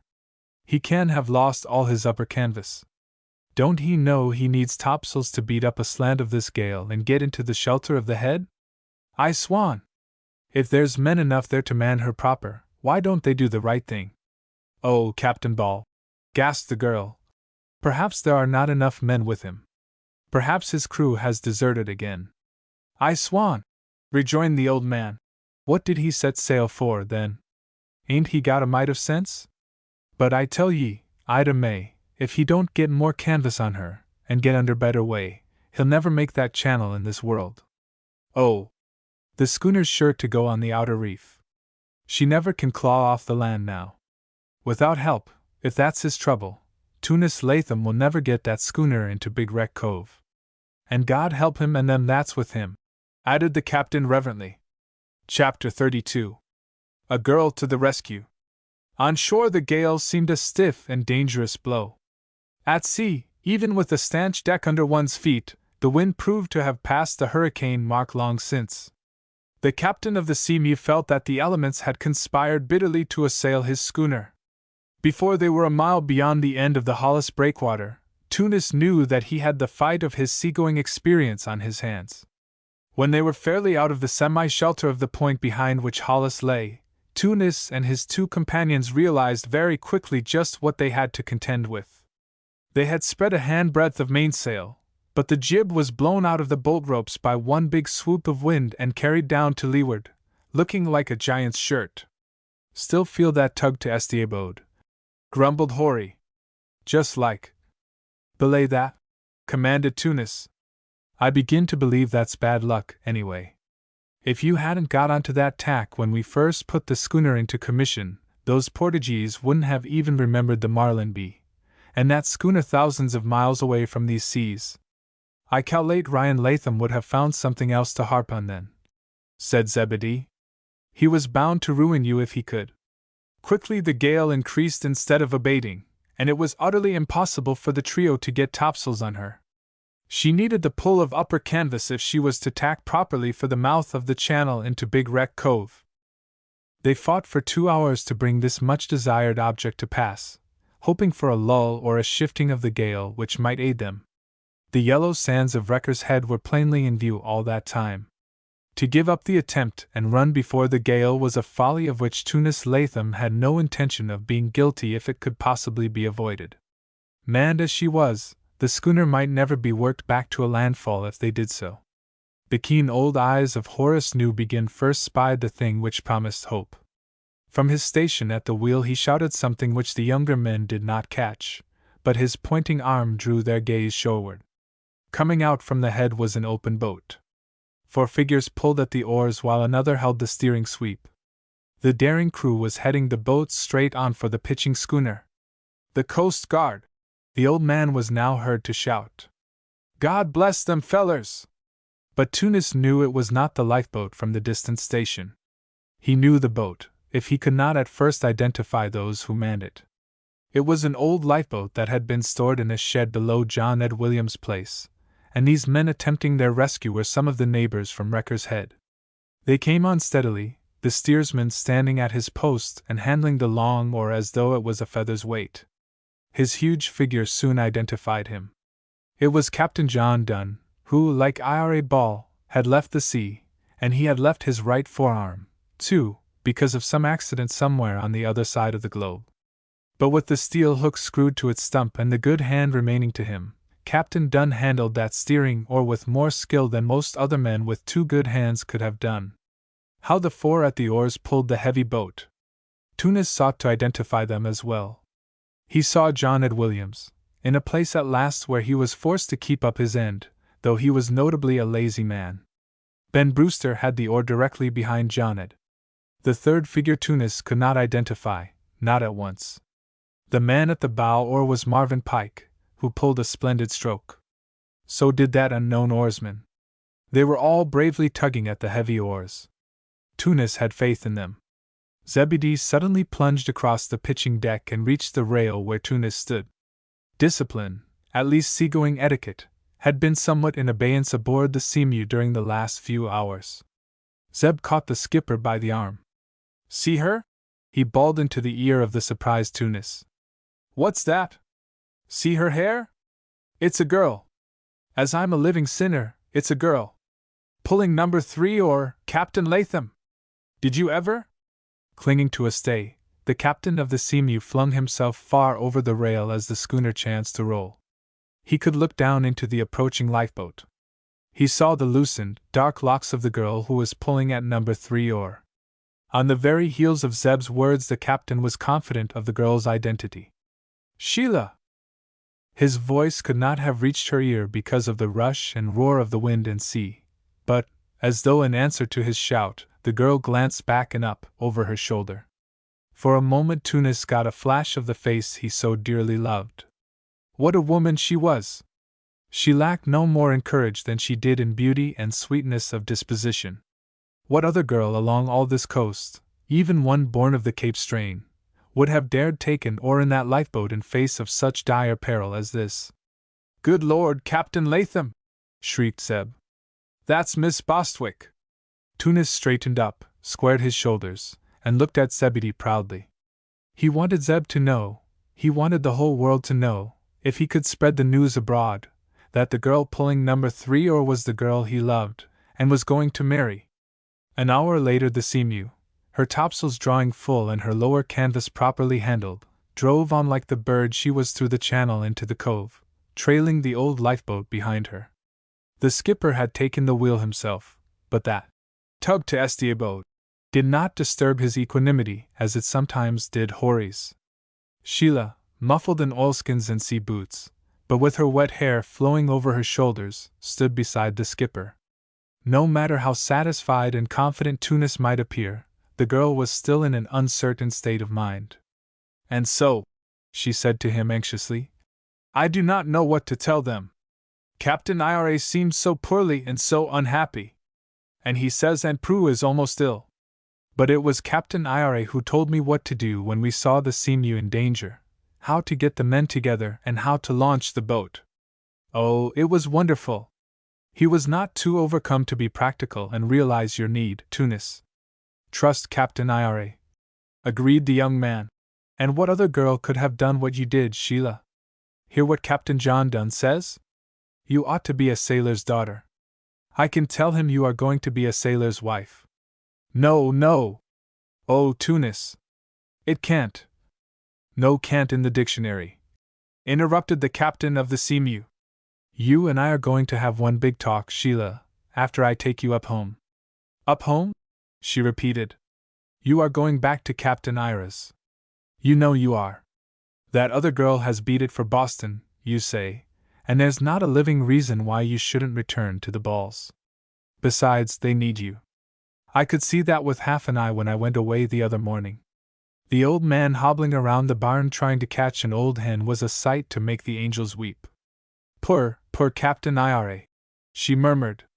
"And poor Aunt Prudence, and poor me," exclaimed Tunis. "What do you think is going to happen to me? If you go away, I shall have to sell all I own in the world and follow you." "Tunis!" she cried, almost in fear. "You wouldn't." "I certainly would. I am going to have you, one way or another. Nobody else shall get you, Sheila. And you can't go far enough or fast enough to lose me." "Don't!" she said faintly. "You cannot be in earnest. Do you know what it means if you and I have any association whatsoever? Oh! I thought this was all over, that you would not tear open the wound. I don't mean to hurt you, Sheila, he said softly. But he was smiling. I have got something to tell you that will, I believe, put an entirely different complexion on your affairs. What can you mean? She burst out. Oh, tell me! I'll tell you a little of it now. Just enough to keep you from thinking I am crazy. The rest I will not tell you save in the ball's sitting room before Captain Ira and Aunt Prue. Tunis, she murmured with clasped hands. Yesterday I spent 2 hours in the manager's office of Hoskin and Marles. They have been looking for you for more than 6 months. Naturally, there was no record of you after you left that school when your time was out. They didn't seem to guess you'd have got work in that seller's place. What do you mean? What did they want me for? Gasped the girl. Near as I could find out from the old gentleman who seemed to be in charge there at the store, they wanted to find you to beg your pardon. He cried, that manager did. He broke down and cried like a baby, especially after I had told him a few things that had happened to you, and some things that might have happened if you hadn't found such good friends in Captain Ira and Prudence. That's right. He was all broke up. The girl stood before him, straight as a reed. She rocked with the pitching of the schooner, but it seemed as though her feet were glued to the planks. She could not have fallen.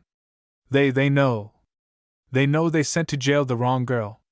The woman that stole the goods is dead, and before she died she wrote all about it from the sanitarium where the firm sent her.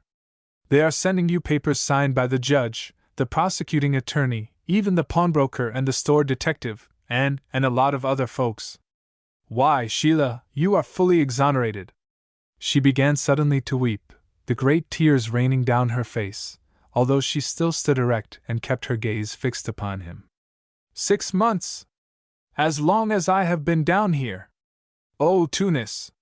While we were making up our plot on that bench on Boston Common and planning to lie to these dear, good people down here, and everybody, while we were beginning this coil of deceit and trouble, I might have gone back there to the store and found all this out.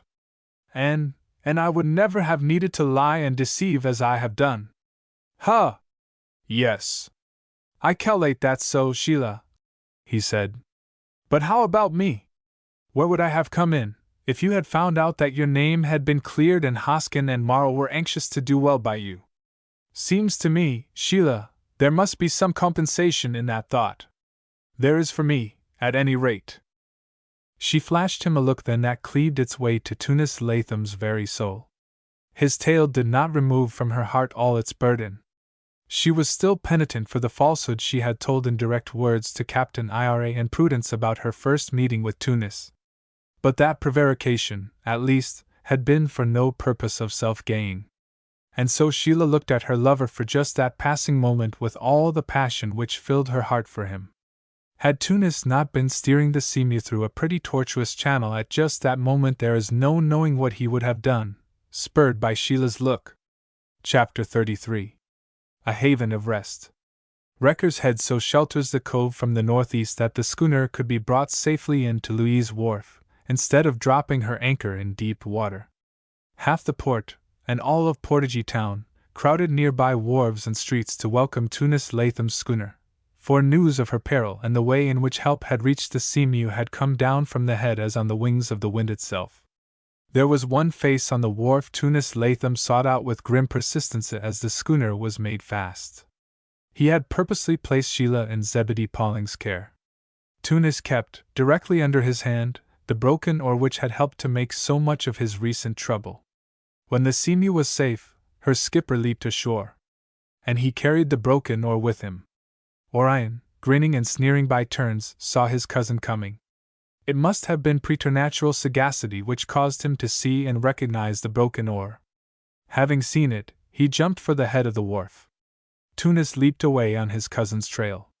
The crowd parted to let them through, and then joined in a streaming, excited tale to their kite of progress. Most of the spectators lived in Portage Town. Some of them had been members of the Seamew's deserting crews. They were afraid of Tunis Latham, but they had little sympathy for Orion. The skipper caught up with him in the middle of the road and almost opposite the Parida cottage. Orion had picked up a cobblestone as he reached the street, and, finding himself about to be overtaken, he turned and threw the missile at Tunis' head. The latter dodged it, and with a single, savage blow of the oar felled his cousin to the roadway. "You unmitigated scoundrel!" Tunis roared. "I ought to take your life. Because of you I nearly lost my own today, and the lives of 2 other men and my schooner into the bargain. You villain!" As Orion tried to scramble up, the skipper of the Seamew made another pass at him with the oar, and the fellow fell again. "Don't hit me! Don't hit me again, Tunis! Remember I'm your cousin. I haven't done a thing, true and honest I haven't!" The listeners gathered closer. Tunis Latham's face displayed such rage that the Portuguese expected him to continue his attack with the oar. But instead he shook it before their eyes, and Orion's. "See it?" he demanded of the bystanders. "That's the scurvy trick the dog played me. Found this broken oar in somebody's woodpile, burned the name of the Marlinby into the handle, and foisted it on a fool crew to prove that my schooner was once called by that name. I ought to pound him to death." Suddenly a brilliant figure whirled into the midst of the crowd and reached the angry skipper and his victim. Yanez, her black eyes ablaze, her face ruddy with anger, planted herself before Tunis Latham, hands on hips, confronting him boldly. One glance at the prostrate Orion assured her that, although there was blood upon his face, he was not much hurt. She tossed her head and snapped her fingers under the nose of the captain of the Seamew. "So now, Tunis Latham, it is that you have waked up. Of a great smartness are you, eh?" she cried. "You scorn us all, and read us as you would dogs. Heh! All you shipmasters are alike. But you, we put the laugh on you, eh? That oar in your hand, ha ha! Do not lay the blame altogether upon your cousin. I burned those letters into that wood with my curling irons. Fooled by a girl, eh, Tunis Latham? Ah! Learn your lesson, Captain Latham. We Portugee women are not to be scorned by any schooner captain. No!" She snapped her fingers again in his face and turned away, swaying her hips and tossing her head as she disappeared into her father's cottage. When Tunis looked around for his cousin, he found that that facile young man, taking advantage of the girl's intervention, had slipped away. A winter hurricane had pounced upon the cape and torn at it with teeth and claws, as though seeking to dismember it, to wrench the 40-mile curved claw of the cape from the remainder of Barnstable County. The driven snow masked everything, earth, houses, trees, and the shivering bushes. It clung to these objects, iced upon them like frosting. No craft ventured out of Big Wreck Cove, least of all the Seamew, although she had a cargo in her hold and a complete and satisfied crew in her forecastle.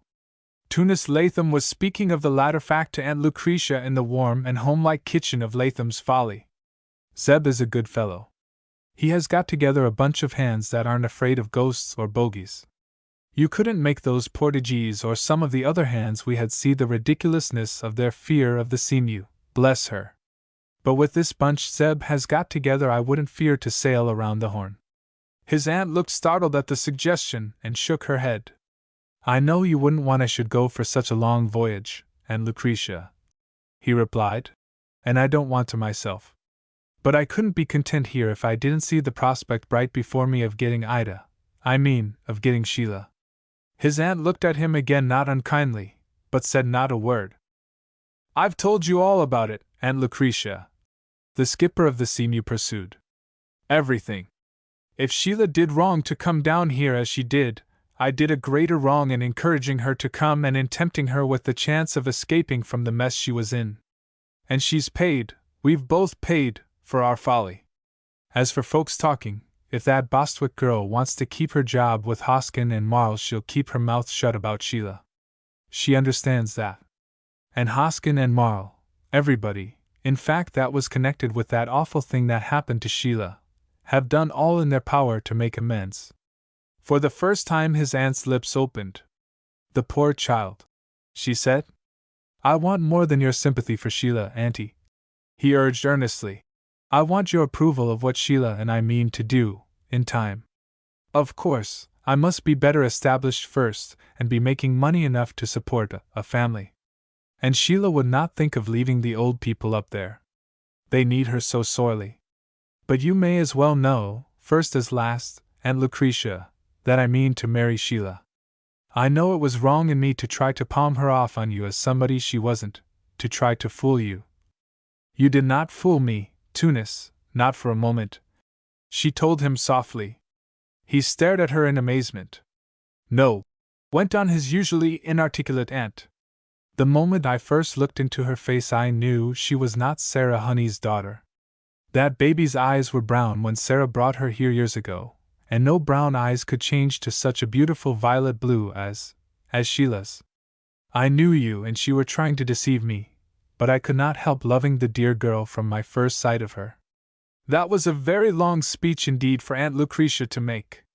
She put her arms about Tunis Latham's neck and said all the rest she might have said in a loving kiss. Driving as the storm was, there remained something that took the skipper of the Seamew out into the welter of it. With the wet snow plastering his back, he climbed out of the saucer-like valley to the rear premises of the ball place. He even gave a look in at the barn to make sure that all the chores were done for the night. The gray ghost of the Queen of Sheba's face was raised a moment from her manger while she looked at him inquiringly, blowing softly through her nostrils the while. "You're all right anyway," said Tunis, chuckling as he closed the barn door. "You've got a friend for life." He went on to the kitchen door. Inside he could hear the bustle of Sheila's swift feet, the croon of Prudence's gentle voice, and then a mighty "Achun," as Captain Ira relieved his pent-up feelings. "Don't let them fish cakes burn, gal," the old man drawled. "If Tunis ain't here mighty quick he can eat his cold.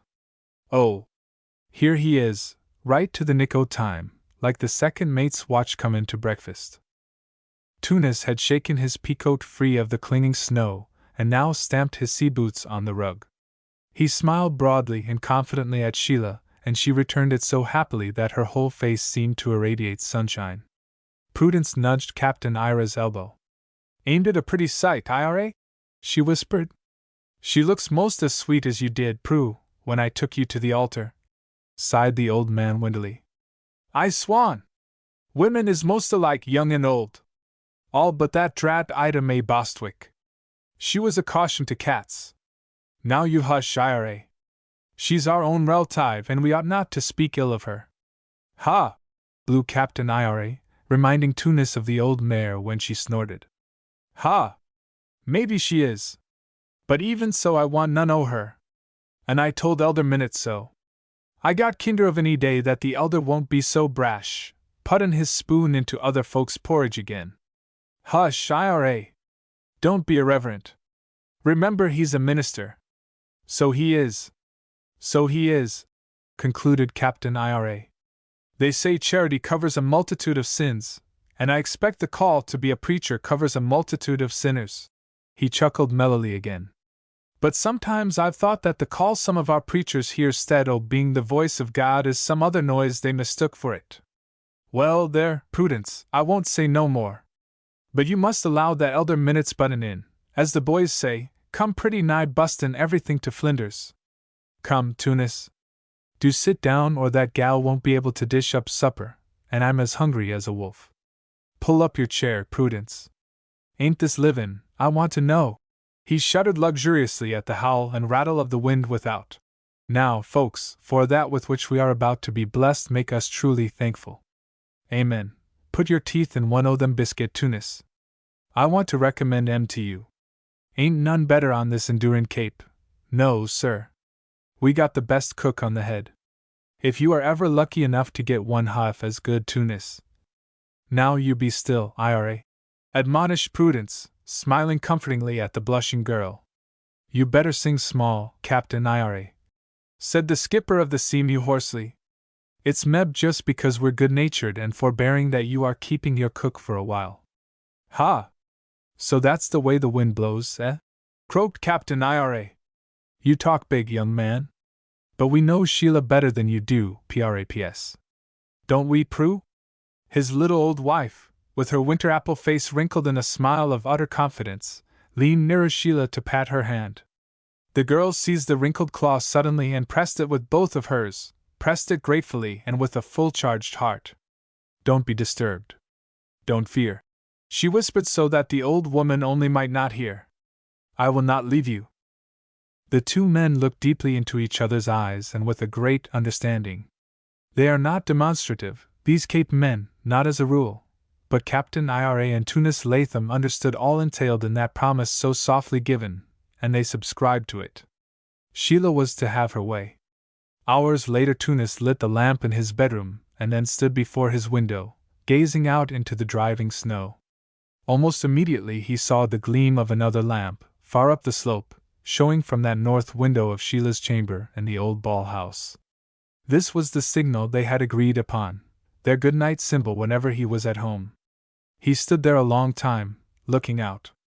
Although the wintry wind raved across Wrecker's Head and the snow scurried wildly before it, there was springtime in the hearts of Tunis Latham and Sheila, the springtime of their hopes. The end.